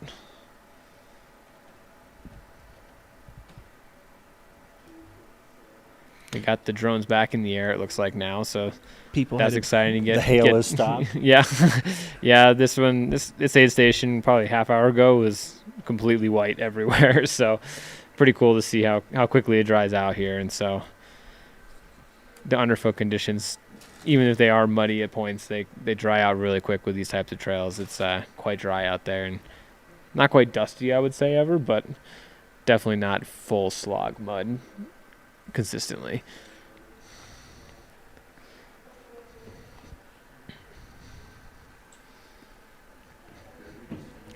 Yeah, it's dried out a little bit more. We don't have the rivers running down the road anymore. Looks like the volunteers are coming back out from under their shelter, and some runners are sitting in chairs again. So looks like sunny times for now up at Mount Warner. I'm sure that another scattered thunderstorm will roll in throughout the remainder of the day. It's 3 o'clock here. Local time, if you're watching somewhere else, we've got a lot more action still coming at you, a lot more finishes, and we're looking at the beautiful backside of Mount Warner right now. Runners are coming along that beautiful piece of single track to the Mount Warner aid station where they will descend about 4,000-ish feet to the finish line here at Steamboat Springs, Colorado. I think one of the things that you mentioned, Dan, is, and you, Brian, as well, is the fact that, you know, you think of, oh, wow, it's a nice, you know, long descent down. At this point in the race, it's not necessarily an easier thing on your body. Yeah, just any sort of downhill hurts more than you think. Yeah. These last bit, and it's a screaming downhill, so it's can definitely be rough for runners. I want to give a shout out. Okay, so our podium for the 50 miler in the women's race is complete. Megan Roche falling a little bit short of course record pace, but finishing 8:21.51. Jill Seeger finishing 8:46.23 in our third place in the women's race. Erin Park with a time of 8:50.02. Congratulations to the three of them. We have our overall top 10. I can go down that list. Ryan Raff, Austin Gliatone, Tim Straffen, Megan Roche, Ryan Steers, Jill Seeger, Nicholas Beltran, Erin Park, Mary Bauman, and Rick Davies. So 4 women in the top 9 overall. It's amazing. For the 50 miler. Yeah. That's usually something that's reserved for longer distance, like, you know, maybe a gender split like that. So shout out to the women getting it done in the 50 miler. That's awesome to see. Do we have a good percentage of ladies overall in the field? Like, wonder if there's just a good mix of women in the 50 miler, and that could contribute to kind of a lot of ladies kind of pushing up into the top 10 there. In the 50 miler, it looks like there's 116 men and 72 women. Maybe a little bit more than that on each side, but that's about the numbers that I see. Yeah, that's probably a higher ratio than the 100 miler, I would say, would be my guess. So pretty awesome to see those ladies. Let's see you step up to the 100 next year. Like, we'd love to see you do the full loop out here. It's a beautiful journey. Well, if you had success in the 50 miler, why not just do the rest of it? Yeah.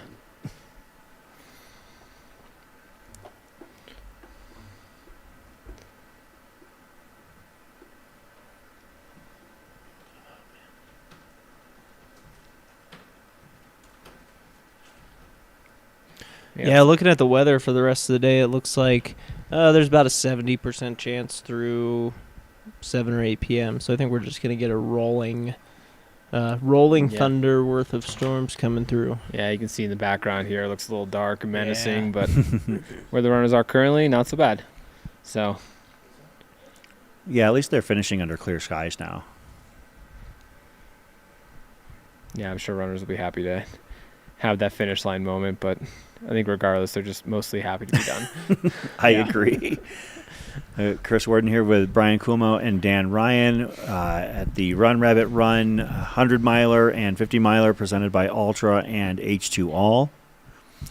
Shout out to all of the people who have been a part of our Mountain Outpost crew team this weekend, helping to make this all possible, whether they be filming, producing, out there. I saw we had some bike filmers out there for a little while.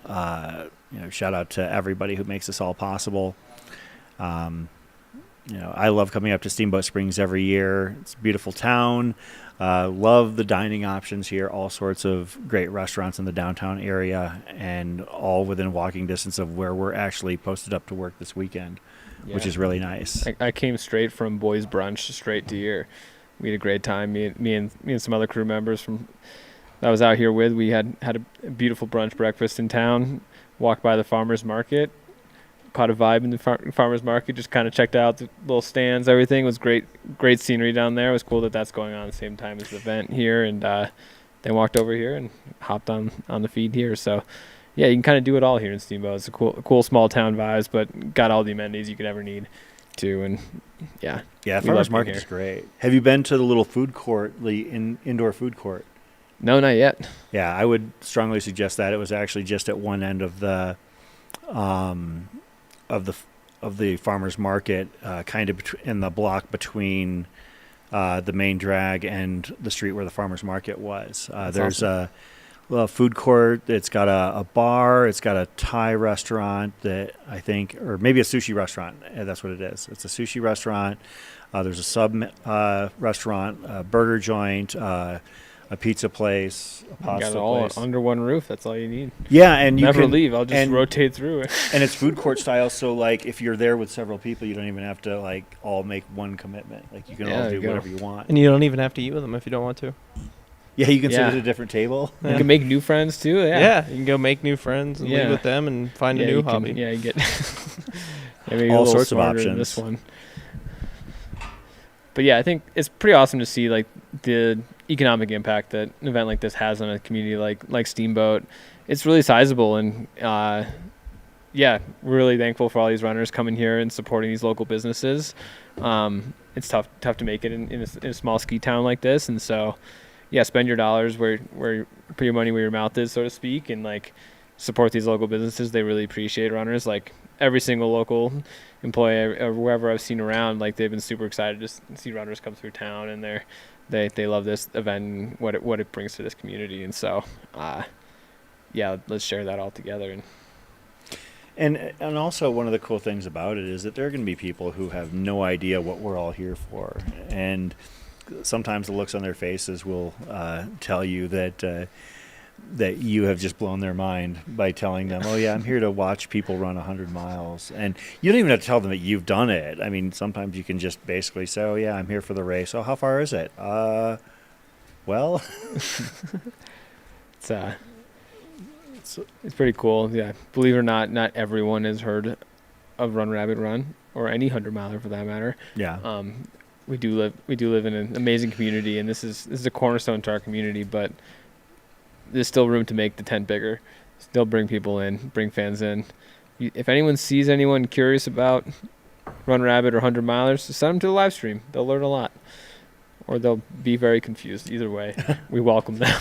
Probably a little bit of both, to be honest. Yeah, and that's kind of what we're going for here, right? I guess we demystified the experience, but also revel in the absurdity of it as well here, and appreciate the ridiculousness of what we're doing. Yeah, these live streams are also like no small feat to put on, with the resources we have to have out there, the amount of people we have out there, the amount of people who show up to help commentate, who help do things around the studio, the producers, the directors. It's a lot of work to put on these live streams in these mountainous locations. So shout out to everybody who's involved with that and putting on this great stream with Mountain Outpost. I know that as a lot of people were walking through at Packet Pickup yesterday for the 50 miler, a lot of them saw the whole studio set up with all of the producers and the screens and all the equipment that's been set up and everything. And I think that a lot of them came away with a new impression. Maybe perhaps they just thought it was, a couple of people sitting in front of a camera, and that was it. But no, it's a whole lot more that goes into these live streams. I mean, you can see our producers work. Oh, there we go. Great shot right there. The runners coming in for the 50 miler are trying to are checking this out, and then they're, a lot of them were just taking pictures of it because they thought it was a cool setup. So, and some people were asking questions of us who weren't on the air, about what goes into it. So, yeah, it's a great thing to be able to be a part of the Mountain Outpost team and share what we've done. So, a quick shout out to our most recent finishers. I think we left off with Dan Springborn, 29:53.09. Kevin Mullins, 30:06.41. We are in silver buckle territory now. Phoebe Erdman, 30:09.13. Jake Wyatt, 30:09.45. These are Dan's people, I guess we could say. The silver buckle. They're all our people. You don't even have a buckle. I know, I don't have a buckle. That's why I said they're Dan's people, not all our people. I wasn't trying to impugn anybody. It's a fun challenge to try to get every buckle at a race, like the ones that have the sub 30 hours, sub 24 hours, like Wasatch or something like that. Like, it's surprisingly difficult actually to be someone who's got a over 30-hour finish, under 30-hour finish, or between 24 and 30, and an under 24-hour finish at the same event. You don't see that often, actually. Like, I mean, No. there's people that improve, or you can go the other way, I guess. You can start at the sub 24 and then go backwards. But it's cool to get the collection. I would assume it's easier to go backwards than forwards, to be honest. It happens. I've gone both ways, I guess, on that. Yeah, I mean, there have been races where I've finished and gotten the quote secondary buckle and thought, oh, I'd love to go back and get the primary buckle, and then I realized how much more work I would have to do in order to get ready for that, and so I proudly wear my secondary buckles. That's fine. They're all beautiful. I guess in the chat, any comments on favorite buckles? Which race has the best buckles out there? Dan, what do you think is your favorite buckle? Ooh. The only buckle I have that has like non-brass or silver tones to it is the Love It 100 buckle. It's got like this blue topographical relief with the name of the trail that you run on it, the Love It Trail, the Lake Wachita Vista Island Trail, or the Love It Trail. Oh, that's an acronym? Yeah. That makes it more fun. Lake Wachita Vista Island Trail.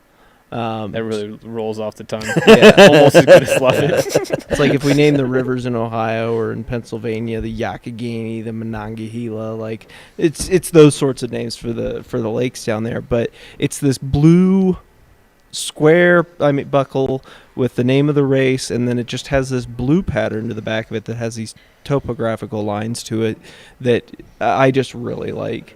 And I think it's probably my favorite looking one. Second favorite, and these are the only ones. These are the ones I have. I'm sure if I had a Western States silver buckle, I'd be like, well, Western States one's my favorite. I like my High Lonesome buckle. I think that one's a pretty cool one. The design on that one's pretty neat.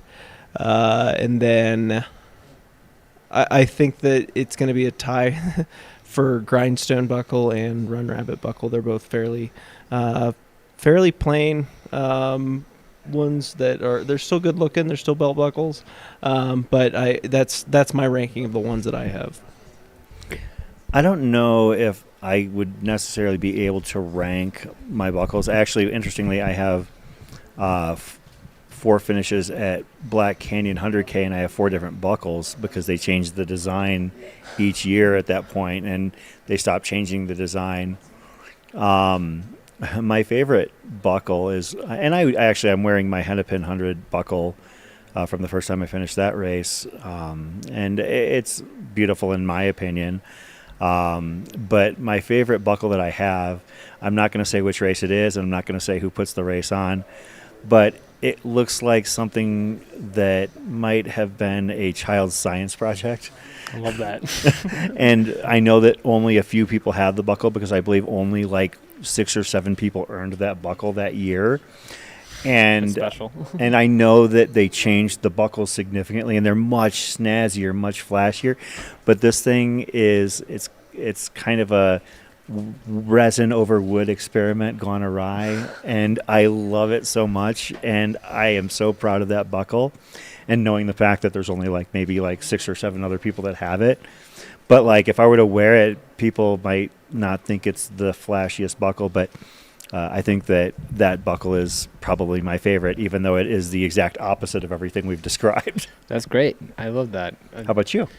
Yeah. I think just comment on your weird resin buckle. Like if race directors are trying to struggle to stick out, like do something weird. Like make a weird art project. Sign your children to do it. Chris might be talking about it in 10 years' time. You never know. Macaroni belt buckles. Yeah, but I think we I'm got to down. embrace the weirdness of it. Like make something unique. Like let's not make them all the same. Like that's what's cool about this sport. It's what we're drawn to. Yeah, there's a lot of variety out there, and we all need to copy each other too. So Yeah, let's keep ultra running weird. There are some gorgeous, silverish or copper buckles out there, and they're absolutely wonderful. I mean, that Western States sub 24 buckle is literally a silver buckle. Yeah, I mean, isn't it famously like $300? Like it's more than the race entry fee. It actually costs. They said I think 400 plus. Yeah. Now it costs as much to make one as it does for the race entry. Yeah. So. And I would love to have one of those. I don't see it in my future, but at the same time, it's all in what that buckle means to you. Yeah. You assign meaning to things. Yeah, absolutely. Like your resin art project, which we love. Looks like that might be bib 532 or 632.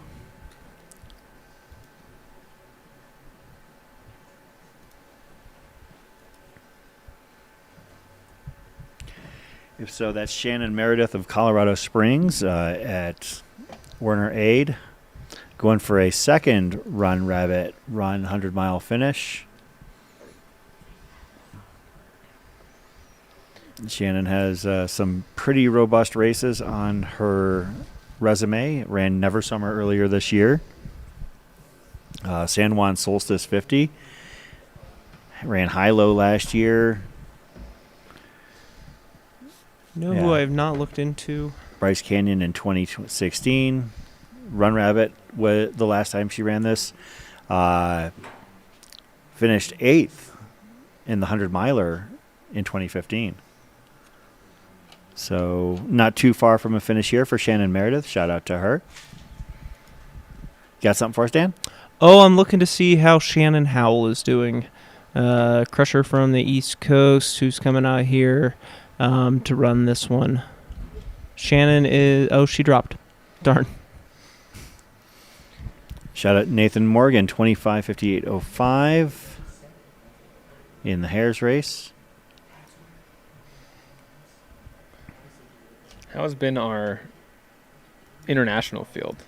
How have our how are international the Costa... fields? All the The Costa runners from Ricans? Let Costa me Ricans take a doing it. Yeah, look. because we have how many? 13 countries represented? I think we had 49 states? 6 Oh, 6, countries okay, sorry. represented, but like 10 people from Costa Rica. Hell, It's because Fred likes to vacation there. That's the rumor okay. we're starting. Okay, he's recruiting. He's on recruiting trips. I think he's down there, having a margarita, and he's like, "You guys should come run my race." I think that's what exactly. And they brought all their friends too. We love to see it. Can we? If there's anybody in Costa Rica, what races should we reciprocate? What races should we go do in Costa Rica if they're coming up here to do our race? What can we go? What was the ultra scene like there? What are the races that are worth doing there? I'm sure there's some wild jungle experiences. I haven't Sounds heard hot. of any races in Terrifying. Costa Rica, but I Didn't know they have that like a stage race there at one point? I remember like Hayden doing that or something at one point.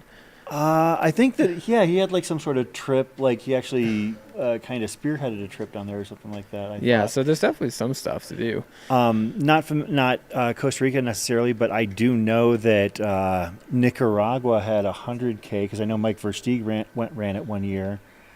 I'm sure that would have been a wild jungle adventure. Yeah. Let me see if I can pull up some of these runners, as we mentioned, a handful of runners from Costa Rica. Let's see if they've if we've got some idea on how they're doing.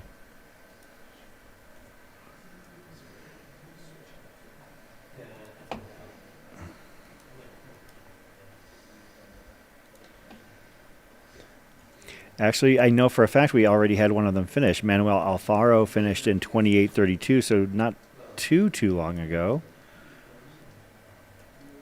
Jonathan Angulo, 29:48.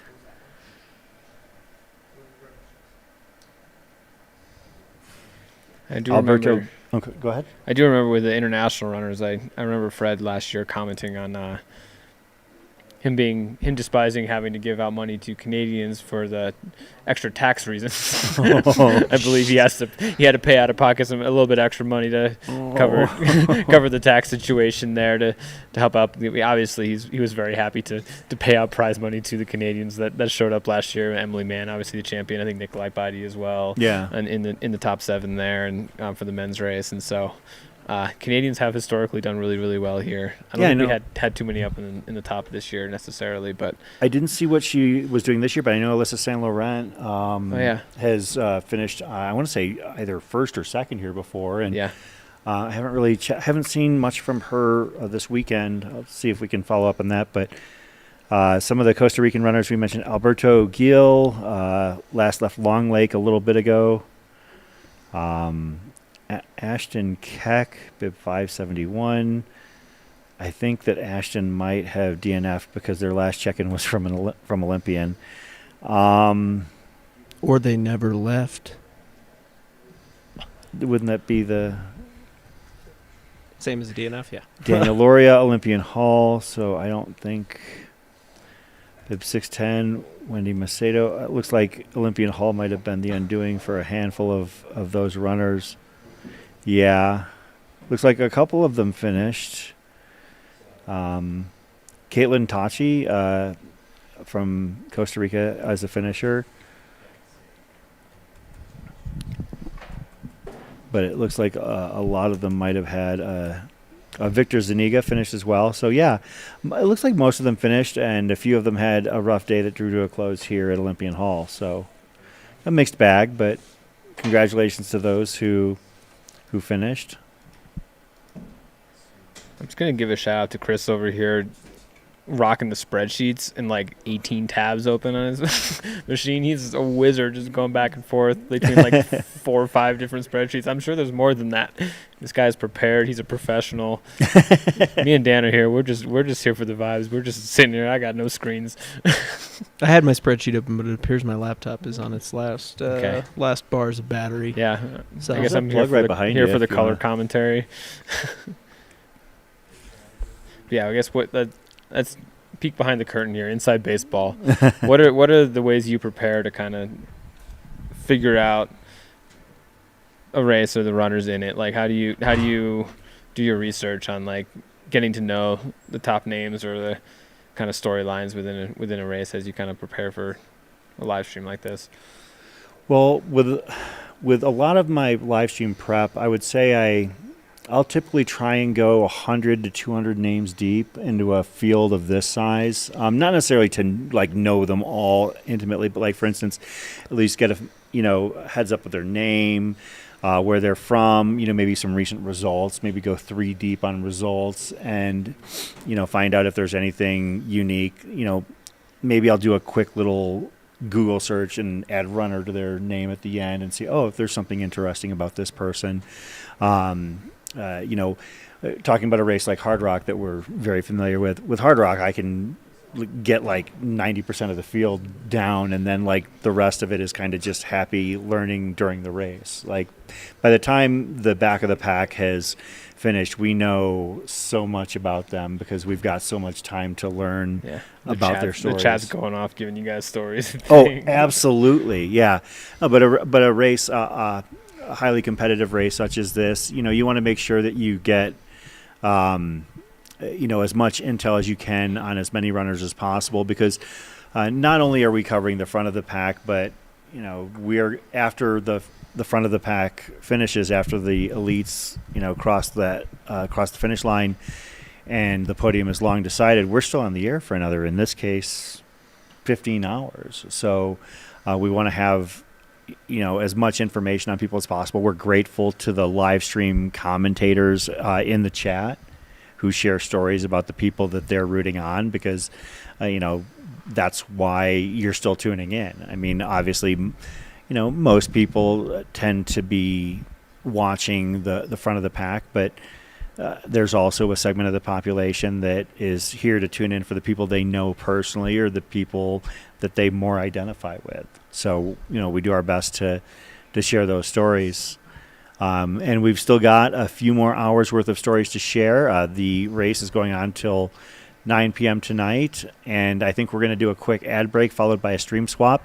If you are watching on YouTube, of course you are, you don't have to do anything. We will do all the heavy lifting for you, but we will see you on the other side of this ad break. Thank you for tuning in to the Run Rabbit Run 100 Miler presented by H2 Wall and Altra. We'll be back in just a moment on Mountain Outpost.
Exhilaration.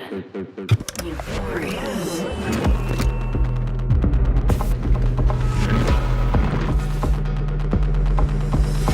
Running is dope.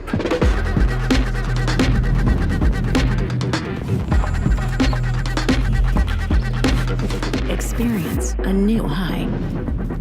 Ultra, stay out there. Focus. Exhilaration. Euphoria.